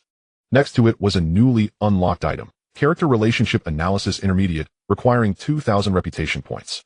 Once used, it could analyze the social network, potential allies and enemies of the specified target. Shun Wangshu pondered for a few seconds, chose to redeem it, specifying the target, Sangbiao. Information flooded into his mind. Sangbiao, born Zhao Debiao, 52 years old, from Chaozhou. He smuggled into Hong Kong at the age of 16, initially working as a laborer at the docks before joining He Sheng He, where he gradually rose through the ranks due to his boldness. 10 years ago, he established his own faction, the Z2, primarily operating around Kowloon Walled City. Main businesses: underground casinos, usury, smuggling cigarettes, electronics, debt collection for others. In recent years, he attempted to venture into real estate, but failed repeatedly. Core subordinates: scarred young enforcer, a Kai finance, Furid Ming strategist. Among them, Furid Ming is a university graduate knowledgeable in law and serves as Sangbiao's think tank. Recent financial pressures: 3 underground casinos under his name were raided by the police last month, resulting in a loss of about 8 million. The bad debt rate in the usury business has increased due to the economic downturn. Smuggling channels have been seized by competitors. Relationship with Williams: cooperation began 5 years ago. Williams has utilized Sangbiao to handle certain inconvenient matters. Transaction amount 5 million Hong Kong dollars already paid, with another 3 million to be paid upon successful completion. Transaction contents: 1. Kidnap Chun Jing's mother, failed. 2. Sabotage the Kowloon Tong site, specific methods unknown. 3. Implement deterrent actions against Shin Wangshu himself, specific details unknown. Potential weaknesses: daughter Zhao Xiaomin is studying at a university in Y country with annual tuition and living expenses of about £500. Sangbiao dotes on this daughter, and almost all of his black money is laundered through overseas accounts for her use. Shin Wangshu opened his eyes. The information was detailed, especially the last point. His daughter. This was Sangbiao's Achilles heel. He took out his phone and dialed a number. After a few rings, a young man's voice came from the other end, speaking English with a noticeable East London accent. Mr. Shun. The other party clearly recognized his number. Mike, I need your help with something. Shun Wangshu said in English. Investigate a person, Zhao Xiaomin, Chinese nationality, female, approximately 22 years old, currently studying at a university in Y country. I want her detailed information. School, major, address, daily activities, social circle, all information. When do you need it? As soon as possible. Shun Wangshu paused. Also send someone to protect her in secret, but do not let her notice. Protect? Just in case. Shin Wangshu said. Cost as per usual, double. Deal. After hanging up, Shin Wangshu returned to the living room. His mother had already cleaned up the soup bowl and was organizing the yarn on the sofa. Mom, you should go to bed first. I still have some things to deal with. Mama Shin glanced at him, hesitated for a moment, then nodded. You should also rest early and not stay up too late. After his mother went upstairs, Shin Wangshu was left alone in the living room. He turned off the main light, leaving only a floor lamp on the warm glow, casting a small patch of warmth on the wooden floor. His phone vibrated again. This time it was Lin Wei. Are you asleep? Her voice sounded clearer, the background noise quiet, indicating she had likely left the bar and returned home. Not yet. What's up? I just received news that Williams has booked a flight to London tomorrow afternoon. Lin Wei said, first class one way. Is he trying to run? It seems that way. Lin Wei paused, but I still feel something is off. From what I know of him, he wouldn't give up so easily. Even if he were to return to London to explain, he wouldn't leave in such a hurry. Shin Wangshu felt the same. Williams' crushing defeat today certainly warranted a report to headquarters, but leaving tomorrow afternoon was too sudden. Moreover, he had gone to see Sang Biao before leaving, which seemed more like arranging for his aftermath. What else can you find out on your end? I'm trying, Lin Wei said. However, Shin Wangshu, I need to remind you of something. Sang Biao is someone who has no bottom line. Williams at least has to consider the face of He, but Sang Biao dares to do anything. If Williams really hires him to do something, you need to be careful. I know, Shin Wangshu said. Thank you. The other end fell silent for a few seconds. No need to thank me. We are friends, right? This question was a bit sudden. Shin Wangshu thought for a moment. Lin Wei smiled, her laughter light. That's good. Hang up and rest early. After the call ended, Shin Wangshu sat in the living room for a long time. The light from the floor lamp was warm and gentle, but the sense of unease in his heart grew stronger. The 62 probability from the system warning Williams' hasty departure and Sang Biao's people appearing in Kowloon Tong. These fragments came together, pointing towards a vague but dangerous situation. The contours of danger loomed faintly.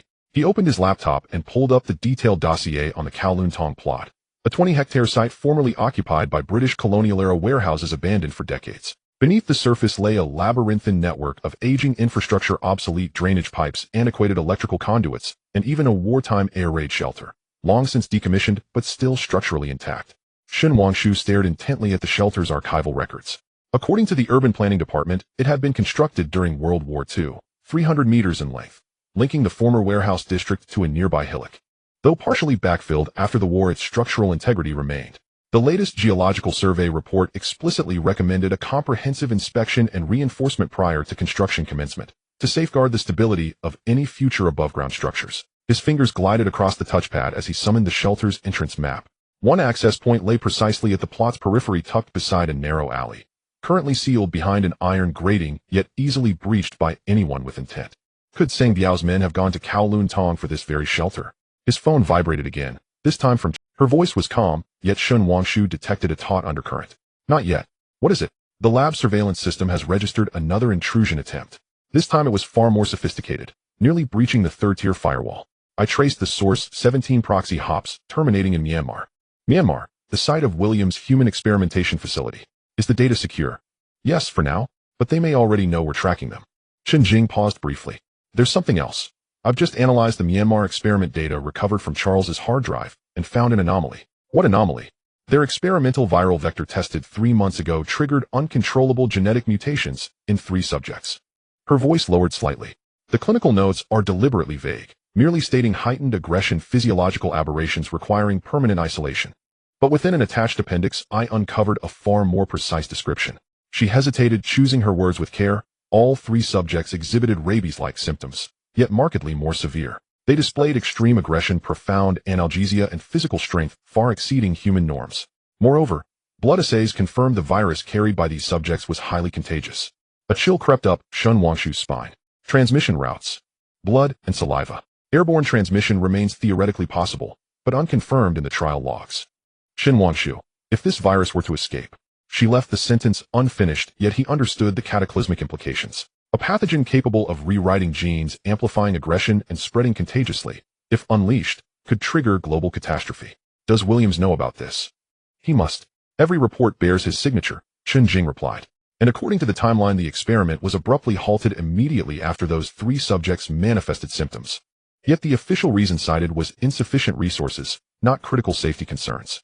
In other words, Williams was fully aware of the peril, but chose expedient containment over rigorous safeguards, opting merely to isolate the subjects and move on. Where are those subjects now?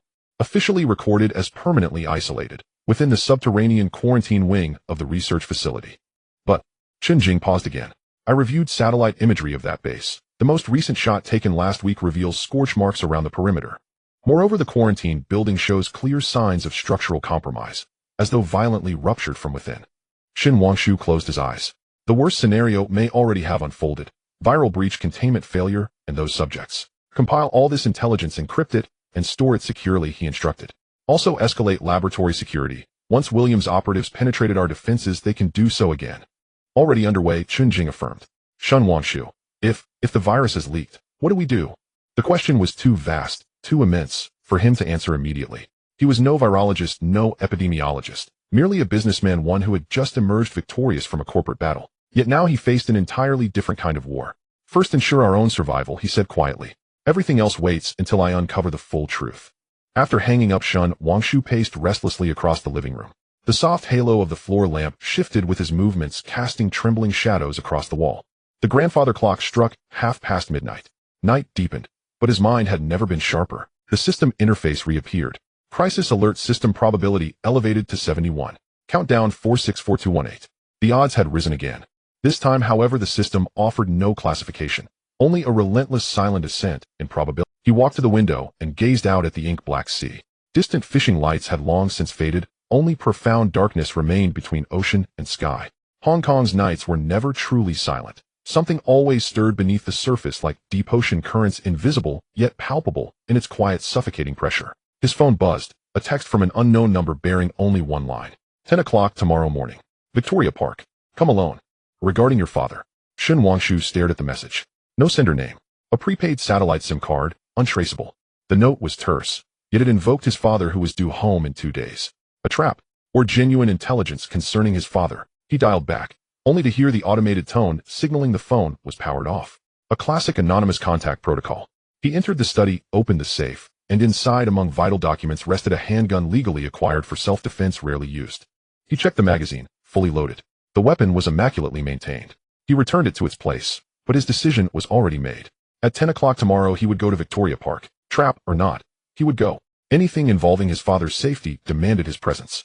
Returning to the living room, he found his mother had descended, silently standing at the kitchen doorway watching him. Mom, I heard you pacing, she said, stepping into the room wrapped in a light cardigan. Something's wrong, isn't it? Shin Wangshu hesitated, then chose discretion. Just some company matters. Couldn't sleep. She studied him, her gaze holding that singular maternal clarity, the kind that sees through pretense without uttering a word. Ashu, I know you've grown, your career, your convictions. But my words remain unchanged. Whatever comes, remember, home will always be your harbor. She approached, gently smoothing the collar of his pajama top, her touch feather-light, as though he were still a child. Your father returns the day after tomorrow. We'll share a proper family meal. It's your sister's birthday. You promised to clear your schedule. Business matters, yes, but family matters more. Understand? Shin Wangshu nodded. I understand. She patted his arm before turning toward the stairs, then paused. Oh, and Aunt Sue, Nianjin's mother, called this afternoon. She's prepared some nourishing soup and hopes you'll visit when you're free. I told her you're swamped now, but perhaps next week. She glanced back, her expression tender. Nianjin is a fine girl, quiet, thoughtful. Her mother is warm-hearted too. If you care for her, treat her well. Shin Wangshu blinked in surprise. Mom, I'm not naive, she smiled softly. Every time you return from seeing her, your spirit lifts. I see it clearly. She ascended the stairs, their soft echo fading into the hush of night. Shin Wangshu stood motionless, phone still in hand, the anonymous message glowing on its screen. Outside, the night was deep, but along the eastern horizon the faintest wash of gray began to bloom, like the first ink stroke bleeding across rice paper. A new day approached swiftly, and this day would be long. He sank onto the sofa and picked up the half-finished sweater his mother had been knitting. Deep blue yarn, luxuriously soft, stitches tight and even. His mother's craftsmanship had always been exquisite. In childhood, every sweater he and his sister wore came from her needles, each adorned with a distinctive motif, sailboats or airplanes for him, delicate blossoms or gentle creatures for her. His phone chimed once more, this time a system alert. Ding. Host successfully activated, relationship analysis intermediate, acquired critical intelligence. Reputation 100. Current rank LV34700100000. Reputation was nearing the halfway mark. With further accumulation, higher tier system functions would unlock. He set the sweater aside and reopened his laptop to process emails. Workload was immense. Following the Kowloon Tong project's successful bid, immediate follow-up was essential, assembling the project team, allocating capital, liaising with government agencies, preparing for the groundbreaking ceremony, drafting the agreement for Charles's requested 5% equity stake, finalizing cooperation details with the Zheng family. approving the upgraded lab security protocol, arranging rotating shifts for personnel guarding Chen Jing's mother's safe house, coordinating arrangements for Sang Biao's daughter once Mac delivered the intelligence dossier. So many threads, each demanding careful untangling, each requiring decisive resolution. Outside dawn advanced. Gray softened to pearlescent white, then blushed with delicate apricot. Above the horizon, a crimson sun rose, golden light piercing cloud veils scattering shimmering ripples across the water. A new day had begun.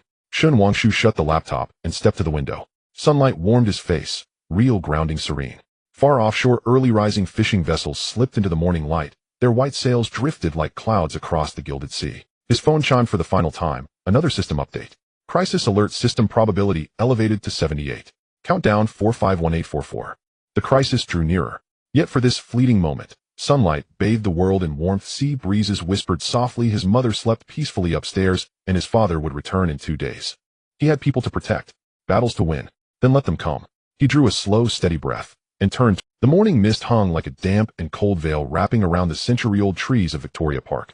Shun Wangshu stood at the entrance of the Queen's statue square, glancing at his watch. 9:55. The morning joggers had already dispersed, and an elderly man walking his poodle strolled by leisurely. On the lawn, a gardener was trimming the bushes, and the smell of gasoline from the lawnmower mixed with the damp air, creating a rather pungent aroma.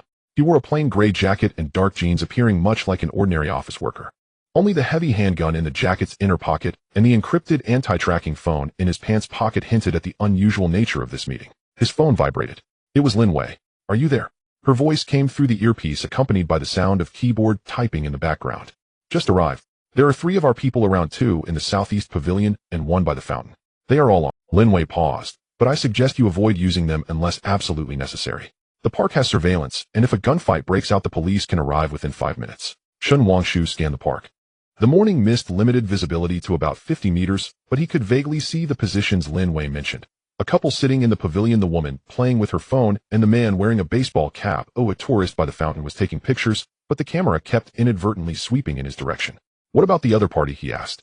"They haven't shown up yet," Lin Wei replied, "but I've scanned the wireless signals in the park and found an encrypted frequency transmitting location data. The signal source is in your left front near the children's playground." Shun Wangshu looked towards his left front. Through the thin mist, he could see the outlines of a slide and swings. A few early childhood teachers were leading a group of kindergarten kids in morning activities, and the children's laughter sounded exceptionally crisp in the quiet park. "The other party chose this place wisely," Lin Wei said. "There are many people, many children. You wouldn't dare act recklessly." "I have no intention of doing so," Shun Wangshu replied. It was 10 o'clock sharp. A man wearing a sanitation worker's uniform pushed a garbage cart from the other end of the shaded path. He kept his head down, his hat pulled low, moving slowly, resembling any ordinary cleaner working in this park. But as he passed by Shun Wangshu, he whispered, "Follow me." His voice was hoarse with a strong Chaozhou accent. Shun Wangshu followed him.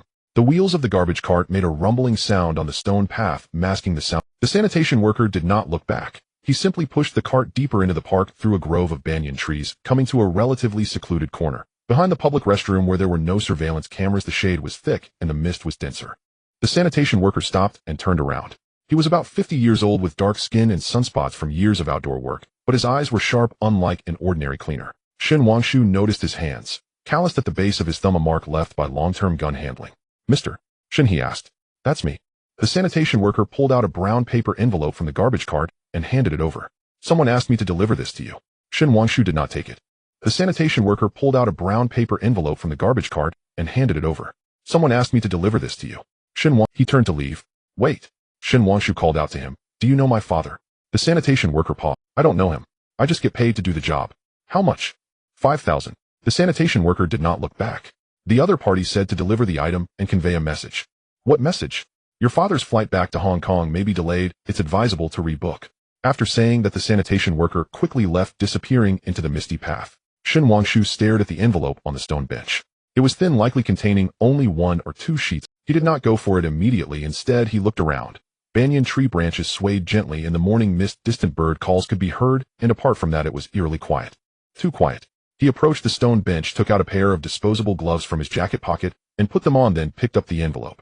The seal was not glued, just folded. He opened it, revealing a photograph and a printed note. The photograph depicted the airport tarmac with a Cathay Pacific aircraft being inspected by ground staff. The timestamp in the lower right corner of the photo showed it was taken yesterday afternoon at 4 o'clock. The aircraft bore the flight number CX-271, direct from Hong Kong to Zurich. This was indeed the flight his father was scheduled to take the day after tomorrow. The note printed a line: mechanical issues have been resolved, but caution is advised. Shen Wangshu stared at the line for a long time. On the surface, it appeared to be a friendly reminder, but it felt more like a threat. We know your father's itinerary. We can tamper with it.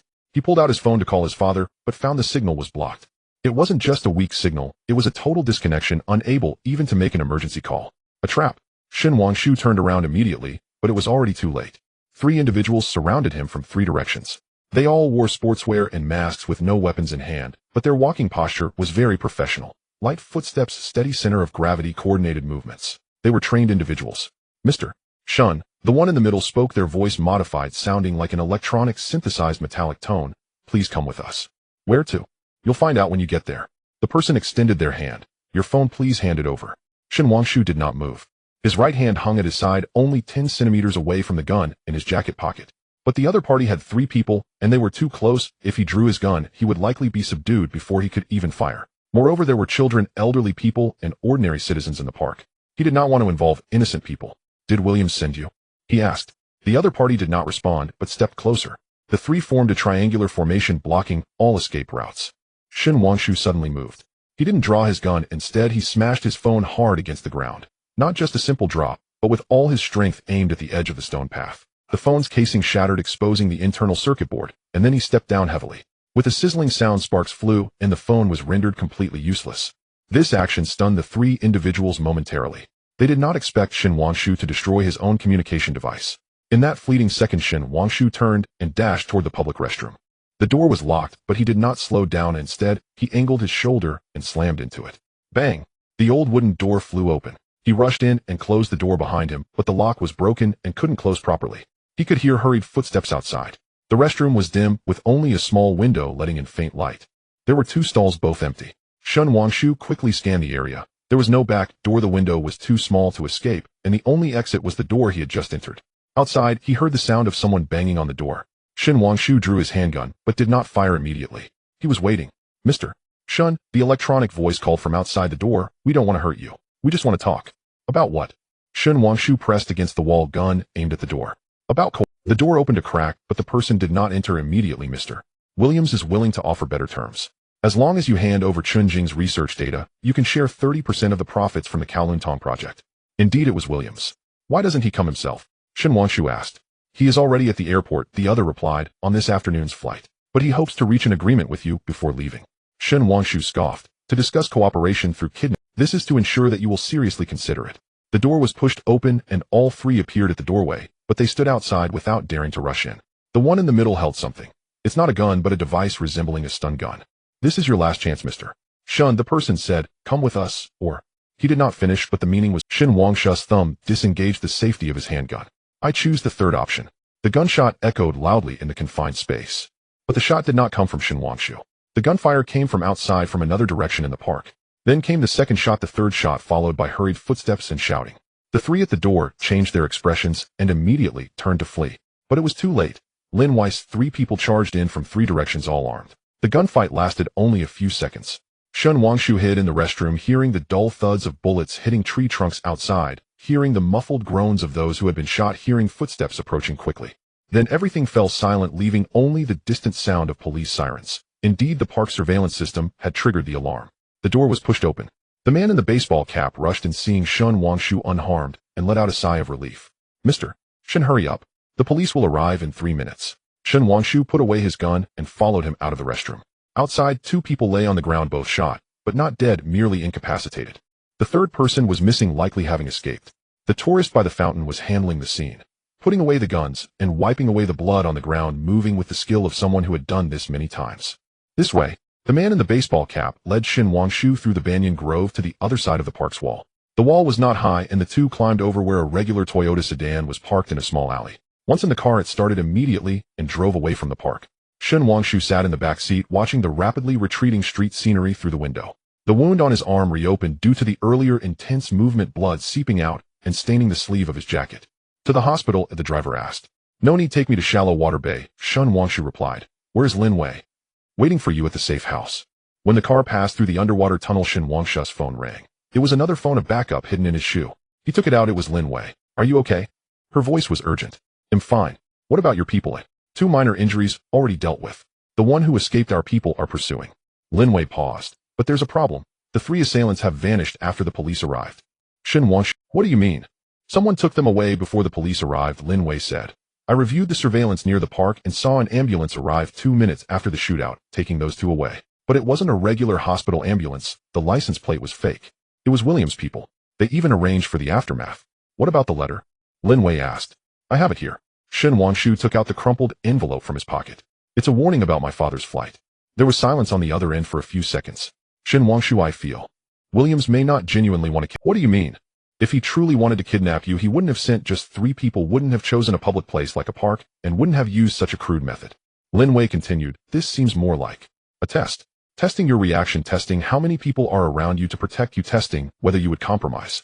Shen Wanshu leaned back against the chair, closing his eyes. Lin Wei was right. Williams, that old fox, if he truly wanted to act, would have a more meticulous and ruthless plan. Today's attack was too hasty, too uncharacteristic of him. Unless, Lin Wei continued, unless he never expected to succeed at all. He just wanted to divert your attention. Shen Wanshu opened his eyes. Divert my attention?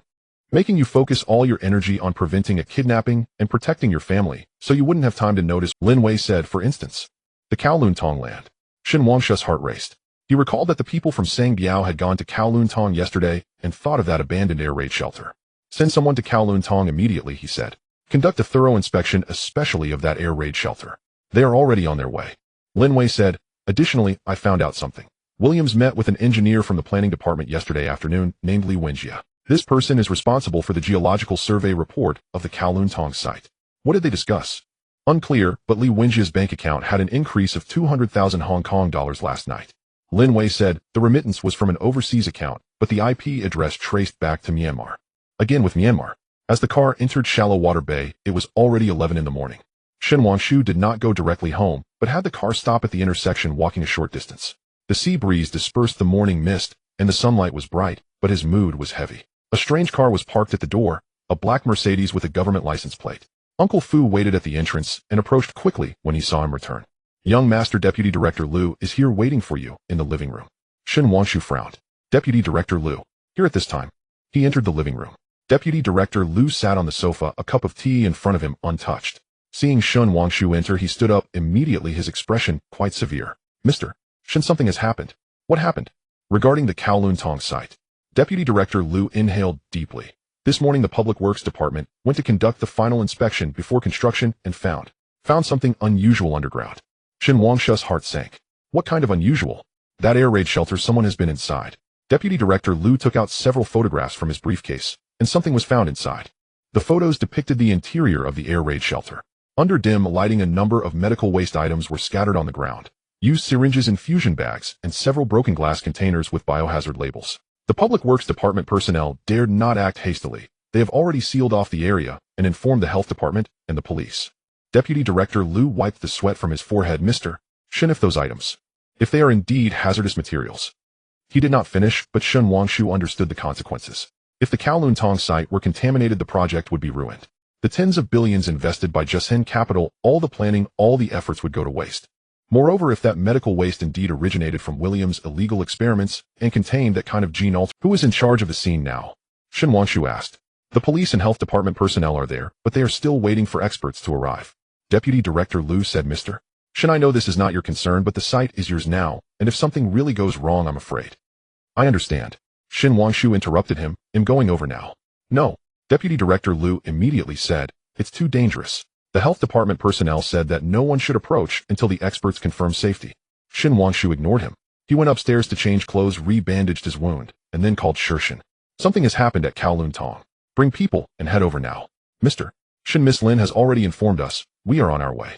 Shirshin said, but the police have sealed off the scene. Oh, we can't get in. I have a way, Shen Wanshu said. See you. As he went downstairs, Deputy Director Liu was still waiting in the living room. Mr. Shen, are you really going? I have to go, Shen Wanshu replied. If those things are truly dangerous, I need to know what they are. If it's something I can handle, I'll take care of it. If it's... He paused. If it's something I can't handle, at least I'll know. Deputy Director Liu looked at him, his expression complicated. Mr. Shen, there's something I don't know if I should say. Please speak. I have worked in the planning department for 30 years, seen many developers and many projects. Deputy Director Liu said, most people, when faced with such situations, the first reaction is to distance themselves, to shirk responsibility. Few are like you. Who actively jump into the fire pit? Shin Wangshu smiled. Perhaps because I know some fire pits can be escaped from once you jump in. Some responsibilities, if cast off, can never be taken back. He walked out the door and got into the car. As the car drove towards Kowloon Tong, the sunlight was just right. Shops along the street were open with pedestrians coming and going. Everything appeared so ordinary, so orderly. But Shin Wangshu knew that beneath the abandoned land of Kowloon Tong there might lie a ticking time bomb. And Williams, that old fox who was about to fly away from Hong Kong Island that afternoon, might be on the plane smiling as he watched it all unfold. The cordon around the Kowloon Tong site stretched far and wide. The yellow and black caution tape glinted harshly in the afternoon sun like an open wound. Shin Wangshu's car was halted 2 streets away. A police officer in a fluorescent vest stood rigidly before the barricade, his hand gestures stiff and perfunctory, more suited to directing traffic than managing a crisis. Area sealed off ahead. Take a deeder. Sun leaned out from the front passenger seat and handed over an official identification card. Special consultant to the planning department. I require access to the site. The officer accepted the card, glanced at it briefly, and his expression softened slightly. Yet he still shook his head. Orders from the Department of Health: no one enters without full protective gear. Shin Wangshu opened the car door. The asphalt, baked by the sun, had softened beneath the heat. His shoe soles sank in with a faint sticky resistance. The air reeked of disinfectant, pungent and overwhelming, drowning out the familiar sense of dust and wet cement that usually clung to construction sites. I'm Shin Wangshu, the developer of this land. He approached the officer. What's happening inside? The officer studied him for a moment, perhaps recognizing the face that had lately dominated news headlines. No idea. We're only responsible for the perimeter. Inside, he tilted his chin toward the cordon zone. Health department personnel are dressed as if preparing for lunar landing. What do you think? Shin Wangshu followed his gaze.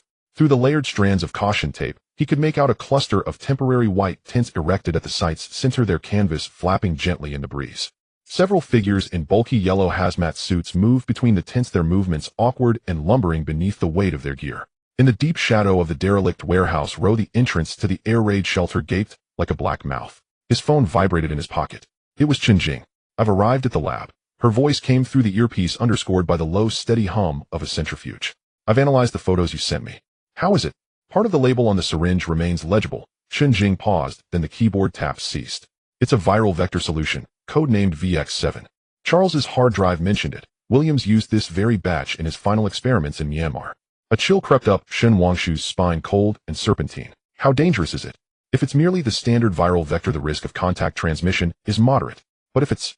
Chen Jing drew a slow breath. If it's a variant extracted from those failed experimental subjects, all bets are off.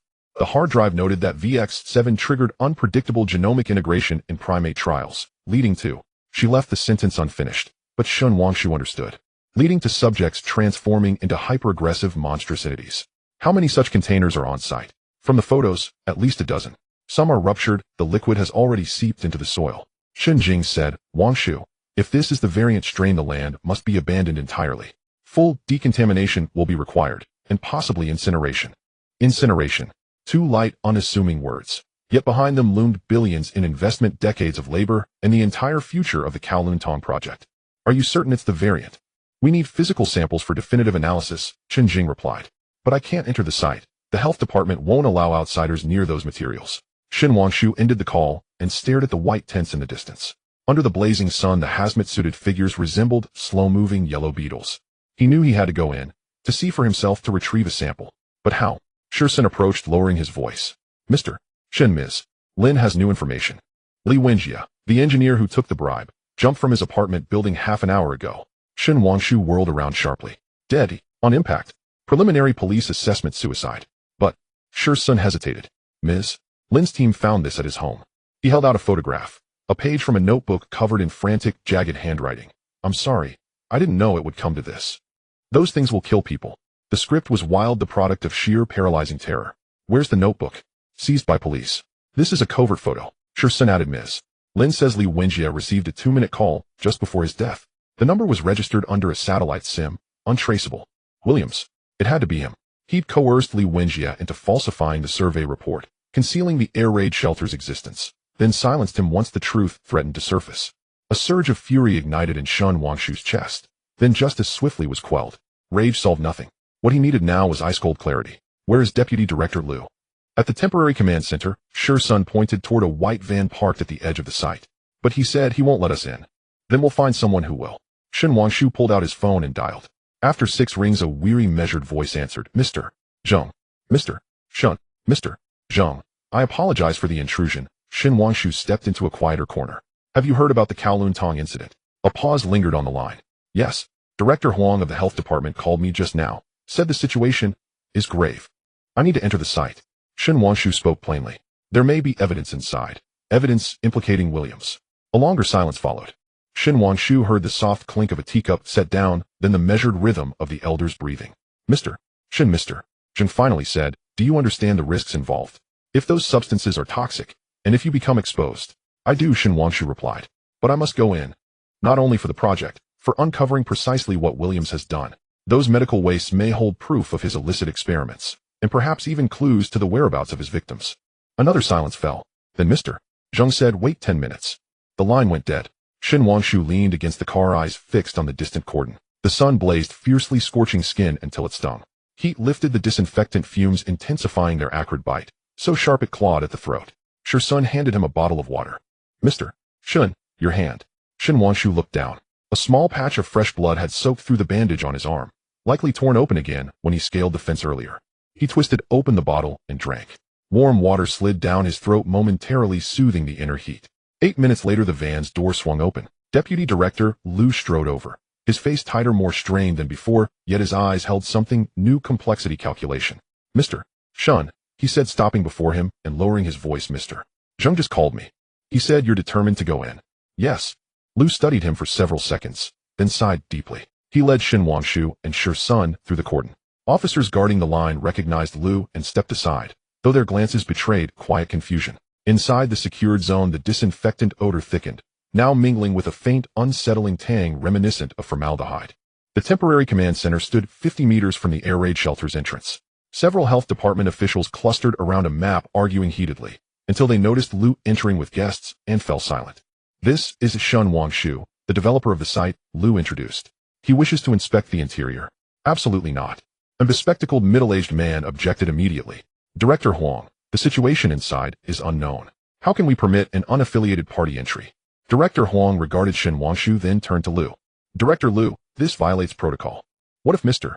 Shin helps us determine exactly what's inside? Liu countered. As the developer, he knows this land better than any of us. And, he paused, he's accompanied by professionals. Shin Wangshu instantly grasped his meaning. Xinjing. Though physically absent, she could guide them in real time via secure comms. Director Huang hesitated. His gaze flickered between the hazmat-suited personnel outside the tent and the yawning ink-black maw of the shelter entrance. We require sample analysis, but our equipment lacks precision. If your team can provide technical support, Shin Wangshu declared.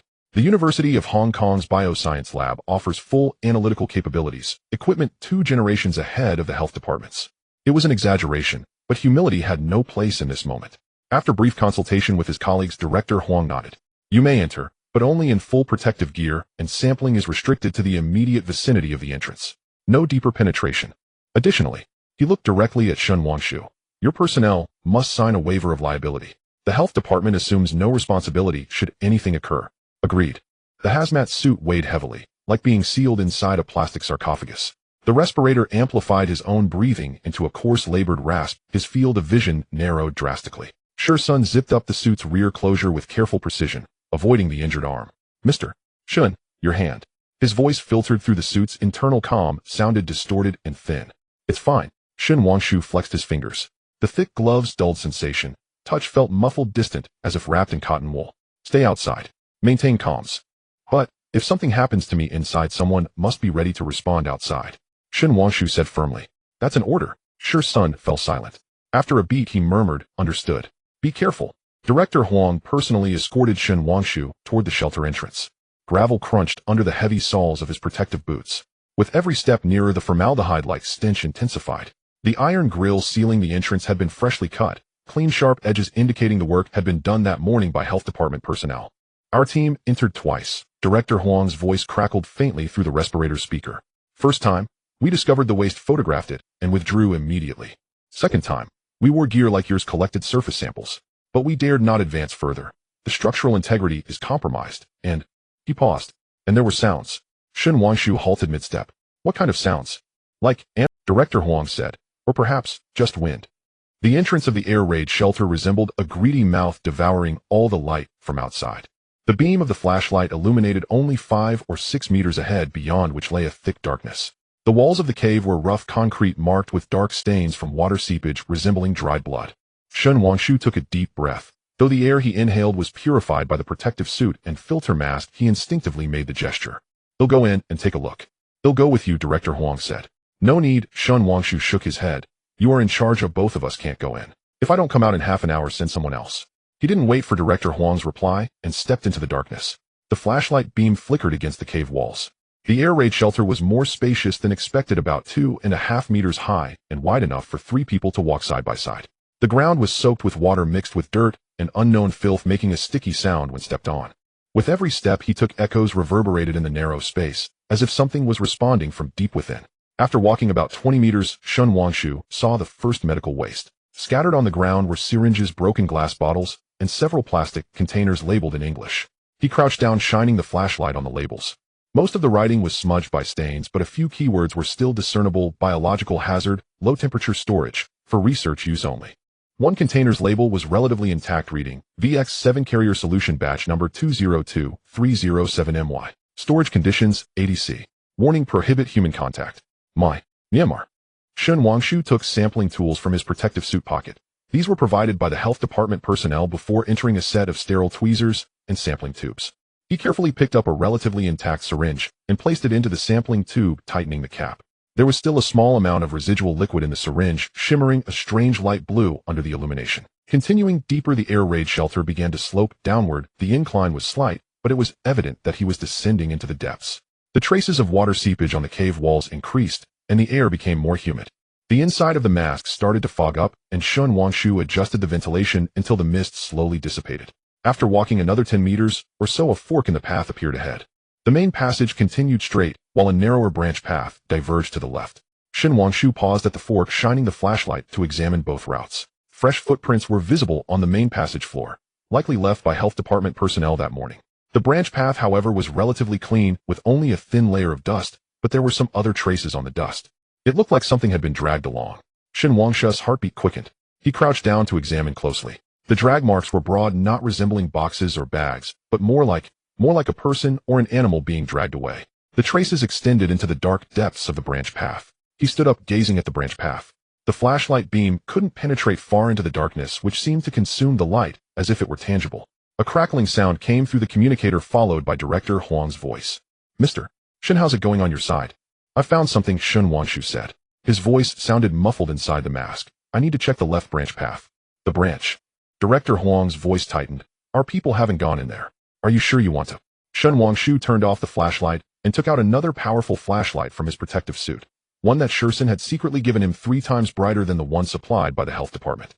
He pressed the switch, and the beam pierced through the darkness, illuminating the entire branch path. This branch was narrower than the main passage, only about 2 meters high, with cracks in the ceiling where occasional droplets fell, making a crisp drip sound in the silence. The drag marks became clearer under the light, extending to a bend at the end of his vision. He followed the traces forward, taking each step cautiously, trying not to make a sound. The protective boots made a slight squelching sound on the damp ground, amplified in the dead silence of the tunnel. Turning the corner, he found a relatively open space. It resembled a small storage room, about 10 square meters. The flashlight beam swept across, and Shen Wangshu's breath caught. In the corner of the room, a person was curled up, or rather something that used to be human. It wore tattered clothing, seemingly cheap t-shirts and shorts common in Southeast Asia, now torn beyond. Its exposed skin was covered with bizarre lesions, dark red patches, protruding tumors, and several rotten wounds with blackened flesh visible inside under the light. The most horrifying aspect was its face. The features were intact but twisted and deformed, with averted lips exposing gums, and its eyes were murky, as if covered with a layer of white film. It lay there motionless, but the chest showed a faint rise and fall, still alive. Shen Wangshu tightened his grip on the flashlight, the beam trembling and casting quivering shadows on the wall. He wanted to step back, but his feet felt nailed to the ground. The thing moved, very slowly, like a rusty machine. It raised its head, its murky eyes turning towards the light source. Its mouth opened, emitting a hoarse, inhuman growl. Then it began to struggle to stand, its movements clumsy and stiff, joints cracking as it moved. Shen Wangshu took a step back. The flashlight beam fell on the thing's face, and he saw a glimmer of eerie light flash in its eyes. Not reason, not humanity, but pure primal savagery. The communicator crackled with Director Huang's anxious voice. Mr. Shen, what sounds are coming from your side?" Shen Wangshu wanted to speak, but his throat felt dry. He watched the thing sway as it stood up about 1.70 meters tall with a thin physique, but its limbs were exceptionally muscular, especially the arms with bulging veins and deformed knuckles. It took a step toward Shen Wangshu, then a second step. The movements grew quicker. Shen Wangshu turned and ran. The protective suit slowed him down, but survival instincts propelled him with incredible strength. He dashed past the corner back into the main passage, heavy footsteps, and that hoarse growl echoed behind him. Mr. Shen. Director Huang's voice almost shouted, "What happened?" "Something is chasing me," Shen Wangshu shouted while running, "Prepare to assist." He rushed past the fork, heading back the way he came. The flashlight beam flickered wildly against the cave walls. The sounds of footsteps and heavy breathing merged into a chaotic noise in the tunnel. The footsteps behind him grew closer, that growl almost at his ear. Ahead appeared a bright light, the entrance. Shen Wangshu exerted all his strength to burst out. The blinding sunlight momentarily blinded him. He stumbled a few steps, almost falling, but was caught by Shursen, who was waiting outside. "Close the door." Director Huang was shouting, "Hurry, close the door." Several staff members in protective suits rushed over, trying to wreck loose the cut iron gate. But it was too late. That thing burst out of the air raid shelter. Sunlight shone on it, and its diseased skin appeared even more terrifying in the light. It stood at the entrance, its murky eyes scanning the crowd outside, then let out a deafening roar. "Back off. Everyone back off." Director Huang was shouting, but some were slow to react. A staff member in a protective suit stood too close, and the thing lunged forward with a speed that was unnatural. The sound of the protective suit being torn was as piercing as fabric being ripped, followed by a scream. Gunshots rang out. It was Shursen. He had pulled out a gun at some point and fired 3 shots. 2 shots hit the creature's shoulder and abdomen, 1 missed. The one hit staggered for a moment, but didn't fall, though instead it became enraged and turned to pounce on Shursen. More gunfire erupted. The on-site police also opened fire. Bullets struck the creature, bursting into sprays of blood, yet it continued to charge forward until a bullet struck its head, causing it to crash down. The scene fell into a deathly silence. Only the moans of the injured staff member and heavy breaths could be heard. On the ground, the creature's body twitched, dark red blood oozing from the bullet holes and seeping into the earth. Shen Wangshu pulled off his mask, gasping for air. The smell of disinfectant mixed with the stench of blood was nauseating. He looked at the corpse, at the diseased skin, at the twisted face. This was William's experimental subject. This was the victim of the VX7 virus. And there might be— Director Huang approached, his face pale. What is that?" Shen Wangshu did not answer. He walked over to the corpse and crouched down. Shursen tried to stop him, but he shook his head. He took out the sampling tools from his protective suit and carefully collected a small piece of the diseased tissue, placing it into the sampling tube. Then he stood up and said to Director Huang, "Now do you understand? This is not an ordinary contamination incident. This is a biochemical crisis." Director Huang's lips trembled. We need to report to our superiors." "First contain the message," Shen Wangshu said. "If this gets out, it will cause panic. Moreover," he looked at the corpse, "we need to find others that might exist. These kinds of things. Others. Do you think there's only this one?" Shen Wangshu looked towards the dark entrance. "It's so deep inside, who knows what else is hidden there." Suddenly the communicator crackled with Chun Jing's urgent voice. "Shen Wangshu, I saw the footage you transmitted earlier. That kind of mutation. I've seen descriptions of it in Charla's hard drive. This is the symptom of latest stage VX7 virus infection. Is there a cure?" A long silence followed. Then Chun Jing said, "No. The hard drive states that all latest stage infected individuals were processed. Processed. A cold word behind which lie countless lives." Shen Wangshu closed his eyes. The sunlight was fierce, but he felt a bone-chilling chill. In the distance, the sound of an ambulance siren grew closer. The ambulance's red light spun outside the cordon, bathing every face in a jarring crimson. Shen Wangshu watched the injured health department worker being lifted onto a stretcher. The protective suit had been torn open from shoulder to chest in 3 ragged slashes. The flesh beneath was exposed and rolled back, blood soaking through the uniform beneath. The man had already fainted. His face was paper pale, his lips trembling unconsciously with pain. "We need to isolate them." Director Huang's voice trembled, though he forced calm. "Everyone who had contact must be put under quarantine and observed." Shen Wangshu did not object. He peeled off his protective suit slowly. The wound on his arm had split again, each movement feeling as if needles were being driven into him. Shursen came over to help, his touch gentler than usual. "You should go to the hospital too," he said. "Wait." Shen replied, his gaze fixed on the body collapsed on the ground.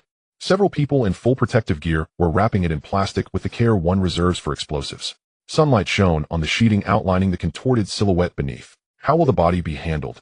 "The health department will take it to a specialized isolation laboratory," Director Huang said as he wiped sweat from his brow. "But Mr. Shen, this can't be kept quiet. So many people saw it here, and there were gunshots." "Then fabricate a plausible story," Shen said. "A mad dog or some other animal. Just anything but an unknown creature." Director Huang gave a bitter laugh. "Would a mad dog take a dozen bullets to kill, eh? Then say it was a knife-wielding, mentally ill person." Shen Wangshu looked at Director Huang. We both know what would happen if the truth leaked out. Panic. Mass Zhejiangtang would become a forbidden zone. The entire project ruined. Worse still, if people learned that a virus capable of turning humans into monsters had appeared on Gongdao's social order, could disintegrate. Director Huang was silent for a few seconds, then nodded. I understand. But the injured man. Give him the best treatment, Shen said. They'll cover all expenses, Shen continued. Also his family must be managed. Do not let them speak recklessly. They'll take care of that, Director Huang replied. Director Huang hesitated. But Mr. Shen, if that virus really is contagious. Exactly why we must isolate, Shen cut and looking at Shirsun. Put our people into quarantine wards as well, everyone, including you. Shirsun shook his head immediately. Mr. Shen, I have to stay by your side. This is an order. Shen Wangshu's tone brooked no argument. You touched that thing, and so did I. We cannot gamble with other people's safety. He took out his phone. The device hidden in a pocket of his protective suit in the air raid shelter had somehow survived, and messaged Chen Jing, sample secured. But there was an infected individual at the scene. Seconds later Chen Jing replied, an infected person. Alive. Once alive.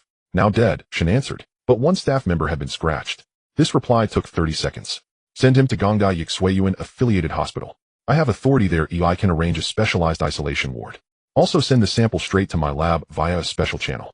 Shen gave Director Huang the hospital address and added, tell them the patient was arranged by Shen Wangshu. They'll know what to do. Director Huang nodded and hurried toward the ambulance. Shen watched his retreating back and felt suddenly exhausted. Not a physical exhaustion, but a weariness that seeped from the seams of his bones. The fatigue of confronting the worst of human nature. Williams. That old fox scheduled to fly off Gangdao this afternoon. Did he know what had left behind? Or did he simply not care? The phone vibrated again. This time it was Lin Wei. I heard something happened in Zhejiangtang, her voice urgent. Do you need help?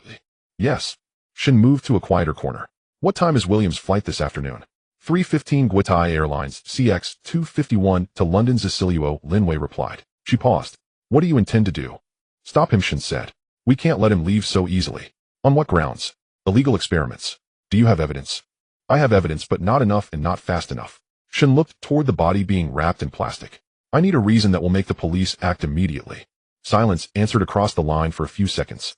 Shen Wangshu, listen to me. If Wei Lianmusi is bold enough to try to flee, he's surely prepared. Trying to stop him now will only alert him. Besides, Lin Wei hesitated. I found he met several particular people yesterday. Who?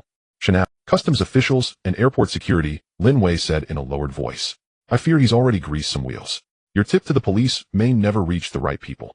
Shen closed his eyes. The sun burned at his brow and sweat gathered, but a chill ran through him. Wei Lianmusi had indeed planned his retreat and paved his escape routes. Then let him go. He opened his eyes. But I must know where he goes, whom he meets, what he does. I can arrange that, Lin Wei said. I have people in London. But Shen Wangshu, are you all right over there? I heard someone was injured. One health department worker was scratched, Shen admitted without hiding anything. He's been sent to the hospital. Also, we found an infected individual at the scene. He used the term because nothing else felt apt. Infected monster test subject victim. Each word failed. A sharp intake of breath came from the other end. Is it the kind that? It is, Shen said softly. He told her, I'm heading to the hospital now. For now, tell no one about this. Understood. Lin Wei paused, then added, Shen Wangshu, be careful. If the virus is indeed contagious. I know. After hanging up, Shen walked to Shirsun. Shirsun had already arranged the car and waited nearby. Mr. Shen, shall we go to the hospital now? Yes. Shen slid into the car and added, first we must stop by the lab and give the sample to Qinjing. The car left Zhejiangtang. Shen leaned back against the seat and watched the cityscape blur past the window. Shops along the street continued to trade. As usual, pedestrians strolled idly, laughing and talking. They had no idea that only a few kilometers away something had happened that could change everything. If the virus were to spread, these tranquil streets and smiling faces might vanish. The phone vibrated. A system notification appeared. Ding. Host has detected a major biochemical hazard triggering a hidden task. Contain the virus spread. The task requirements read within 72 hours. Prevent the VX7 virus from spreading across Gangdao. Success reward reputation 2000. Unlock the biochemical crisis response skill tree. Failure penalty and outbreak on Gangdao and reputation 5000. Current progress 0.72 hours. Shen Wangshu stared at the countdown on the screen. 72 hours, 3 days. Time was tight. When the car pulled up beneath the Kowloon laboratory building, Qinjing was already waiting at the door. She wasn't wearing a lab coat, but a dark tracksuit, her hair tied into a neat ponytail, a silver cold storage case in her hand. Seeing Shen step out, she hurried over. Where's the sample? Shen handed her the vial. Qinjing took it, glanced at the small piece of diseased tissue inside, and her expression hardened. He'll analyze it immediately, she said, turning toward the lab. The laboratory felt colder than usual. Chun-Jing had set every air conditioner to its lowest, while she wore only the thin lab gear. She placed the sample into the biosafety cabinet, pulled on triple gloves, and worked with the precision of someone defusing a bomb. Shin stood outside the cabinet watching her through the glass. The centrifuge hummed a deep monotone. Complex data scrolled across the computer screen. Curves and numbers Shun could not decipher, but he could read the tightening of Chun-Jing's brow. "This is worse than I feared," Chun-Jing said without looking up. "The cellular structure of the lesion. The virus has not only rewritten genes, but altered the fundamental functions of the cells." She brought up an electron microscope image. On the screen, normal cells should have appeared as regular circles or ovals. These were grotesquely misshapen, their surfaces bristling with strange protrusions like a malignant tumor. Worse still, Chun-Jing switched the display. "I found a high concentration of viral particles in the intercellular spaces. The density is abnormally high, which indicates active replication." "Transmissibility?" Shin asked. "Strong." Chun-Jing replied, shutting off the screen and peeling off the outer gloves. "Blood and bodily fluids are certainly vectors. I've also detected trace amounts of viral RNA in the air samples. Low concentration, but sufficient to suggest a possible aerosol mode of transmission." Shin felt his stomach sink. "The injured man. I've arranged for him to be admitted to a negative pressure isolation ward," Chun-Jing said. "But Shin Wangshu, this is only the beginning. If the virus is spreading inside the air raid shelter, if there are other infected individuals." She left the warning unsaid, but the implication was clear. One infected required a dozen bullets to be killed if more appeared and escaped into residential areas. "What do you recommend?" Shin asked. "A total lockdown of the Zhelongtang site," Chun-Jing said. "Not just the surface but the entire area including underground." She continued, "And we may need to incinerate." "Incinerate?" Shin repeated. "High heat will reliably deactivate the virus," Chun-Jing said, looking at him. "But that would mean your project is finished." Shin was silent for a few seconds. "If it is the only option, then do it." Chun-Jing was taken aback. She had not expected such decisiveness from him. "That's billions in investment," she murmured. "Money can be recovered, oh, life cannot," Shin said. "And if the virus spreads, the death toll would far exceed any loss to us." Quiet settled over the laboratory, broken only by the hum of instruments. Outside, the sky darkened. The setting sun filtered through the blinds and cast long orange bands across the floor. "There is one more question," Chun-Jing said softly. "That infected person. It was once human. A victim from Myanmar. If we are to handle this matter, we cannot simply dispose of them. We need to give them an explanation for their families." Shin Wangshu looked at her. This woman, usually calm and rational, had a rare warmth in her eyes that belonged to humanity. "You are right," he said. "I will arrange for someone to investigate the identities of those victims and contact their families.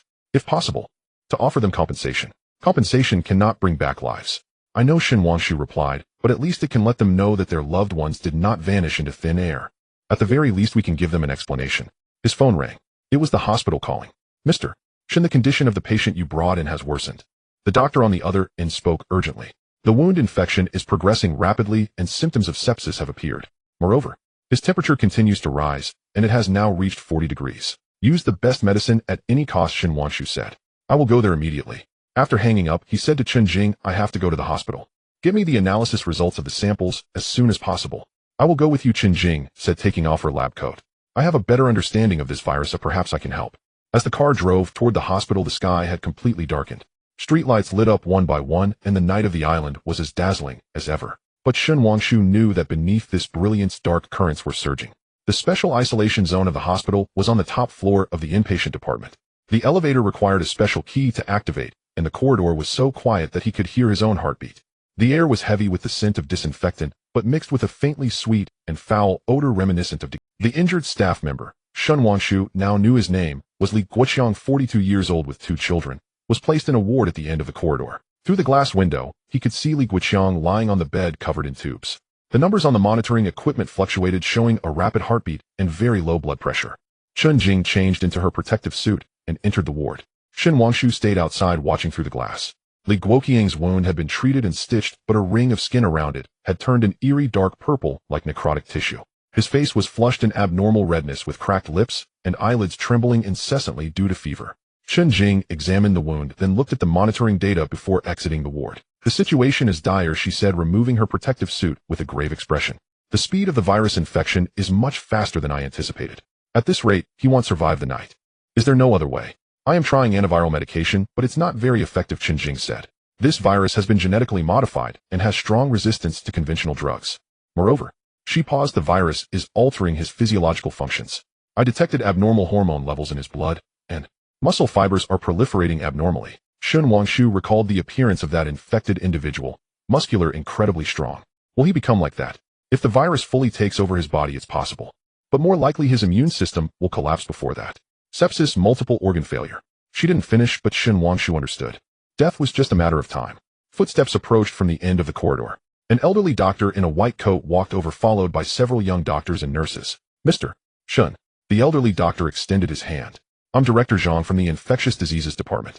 Director Huang has instructed me to cooperate fully with you. Shun Wangshu shook hands with him. Director Zhang, the patient's condition. Not optimistic. Director Zhang glanced at Li Guoqiang in the ward. We have used the strongest antibiotics and antiviral medications, but the infection indicators continue to rise. What's more strange? He lowered his voice. The patient's muscle tissue is rapidly proliferating while the organ functions are deteriorating. I have never seen such pathological manifestations. Because this is not an ordinary infection, Chen Jing said. This is a genetic virus. Director Zhang was momentarily stunned. A genetic virus? Are you saying? A virus that replicates by altering the host's genes, Chen Jing said directly. It does not kill the host outright, but transforms the host into a form suitable for its survival. The young doctors exchanged glances, some turning pale. This scenario, which only appeared in science fiction films, was now happening right before their eyes. Then, what should we do? A young doctor asked. Isolation, strict lockdown, Chen Jing said. All individuals who have come into contact with the patient must be monitored. Additionally, I need blood and tissue samples from the patient for further analysis. That's not a problem, Director Zhang said. But Mr. Shin, does this matter? Need to be reported to higher authorities. Not for now, Shun Wangshu said. Until we clarify the situation, spreading the news will only cause panic. Director Zhang, I need you and your team to sign a confidentiality agreement. This matter must not be leaked. Director Zhang hesitated for a moment, then nodded. I understand. But Mr. Shun, if the patient really, if he undergoes that kind of change, then we must dispose of him, Shun Wangshu said calmly, but each word was like ice. He must not harm anyone, including himself. As he spoke, he looked at Li Guoqiang in the ward. That middle-aged man was still in a coma, his face contorted from fever, as if trapped in a nightmare from which he could not awaken. He had a family, children, a life of his own. But now he had become a victim of this conspiracy, a potential threat that Shun Wangshu felt a surge of anger burning in his chest, but it was quickly suppressed. Anger was useless, what was needed now was to solve the problem. His phone vibrated. It was a message from Shursin. Mr. Shin, the Kowloon Tong area has been completely sealed off. Director Huang has deployed more police forces, clearing a 1-kilometer radius. Additionally, we found new traces near the air raid shelter. What traces? It seems someone has entered and exited recently. The footprints are fresh, not more than 24 hours old. And Shursun sent a photo. We found this near the entrance. The photo showed a cigarette, but an ordinary brand, but there was a lipstick mark on the filter. It was a woman who had smoked it. Shin Wangshu stared at the photo. Was it someone from William's team? Or someone else? Check the nearby surveillance cameras, he replied. Also station people to guard the air raid shelter with shifts every 24 hours. If anyone approaches, apprehend them immediately. Understood. Shin Wangshu put away his phone and looked at Shin Jing. I need to return to Kowloon Tong. You stay here and inform me of any developments immediately. Be careful, Shin Jing looked at him. If there are still infected individuals, I will be careful, Shin Wangshu said. You too. If the patient's condition worsens, I know what to do. Shin Jing's voice was soft yet firm.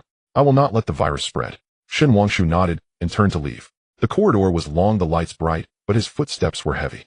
With every step he could feel that invisible pressure, as if something was chasing him from behind. He closed his eyes as the elevator descended. Many images flashed through his mind. Li Guoqiang's unconscious face, the eyes of that infected person in the air raid shelter, William's pale smile in the planning office, and his father's flight returning the day after tomorrow. So many connections, so many crises, so many people to protect.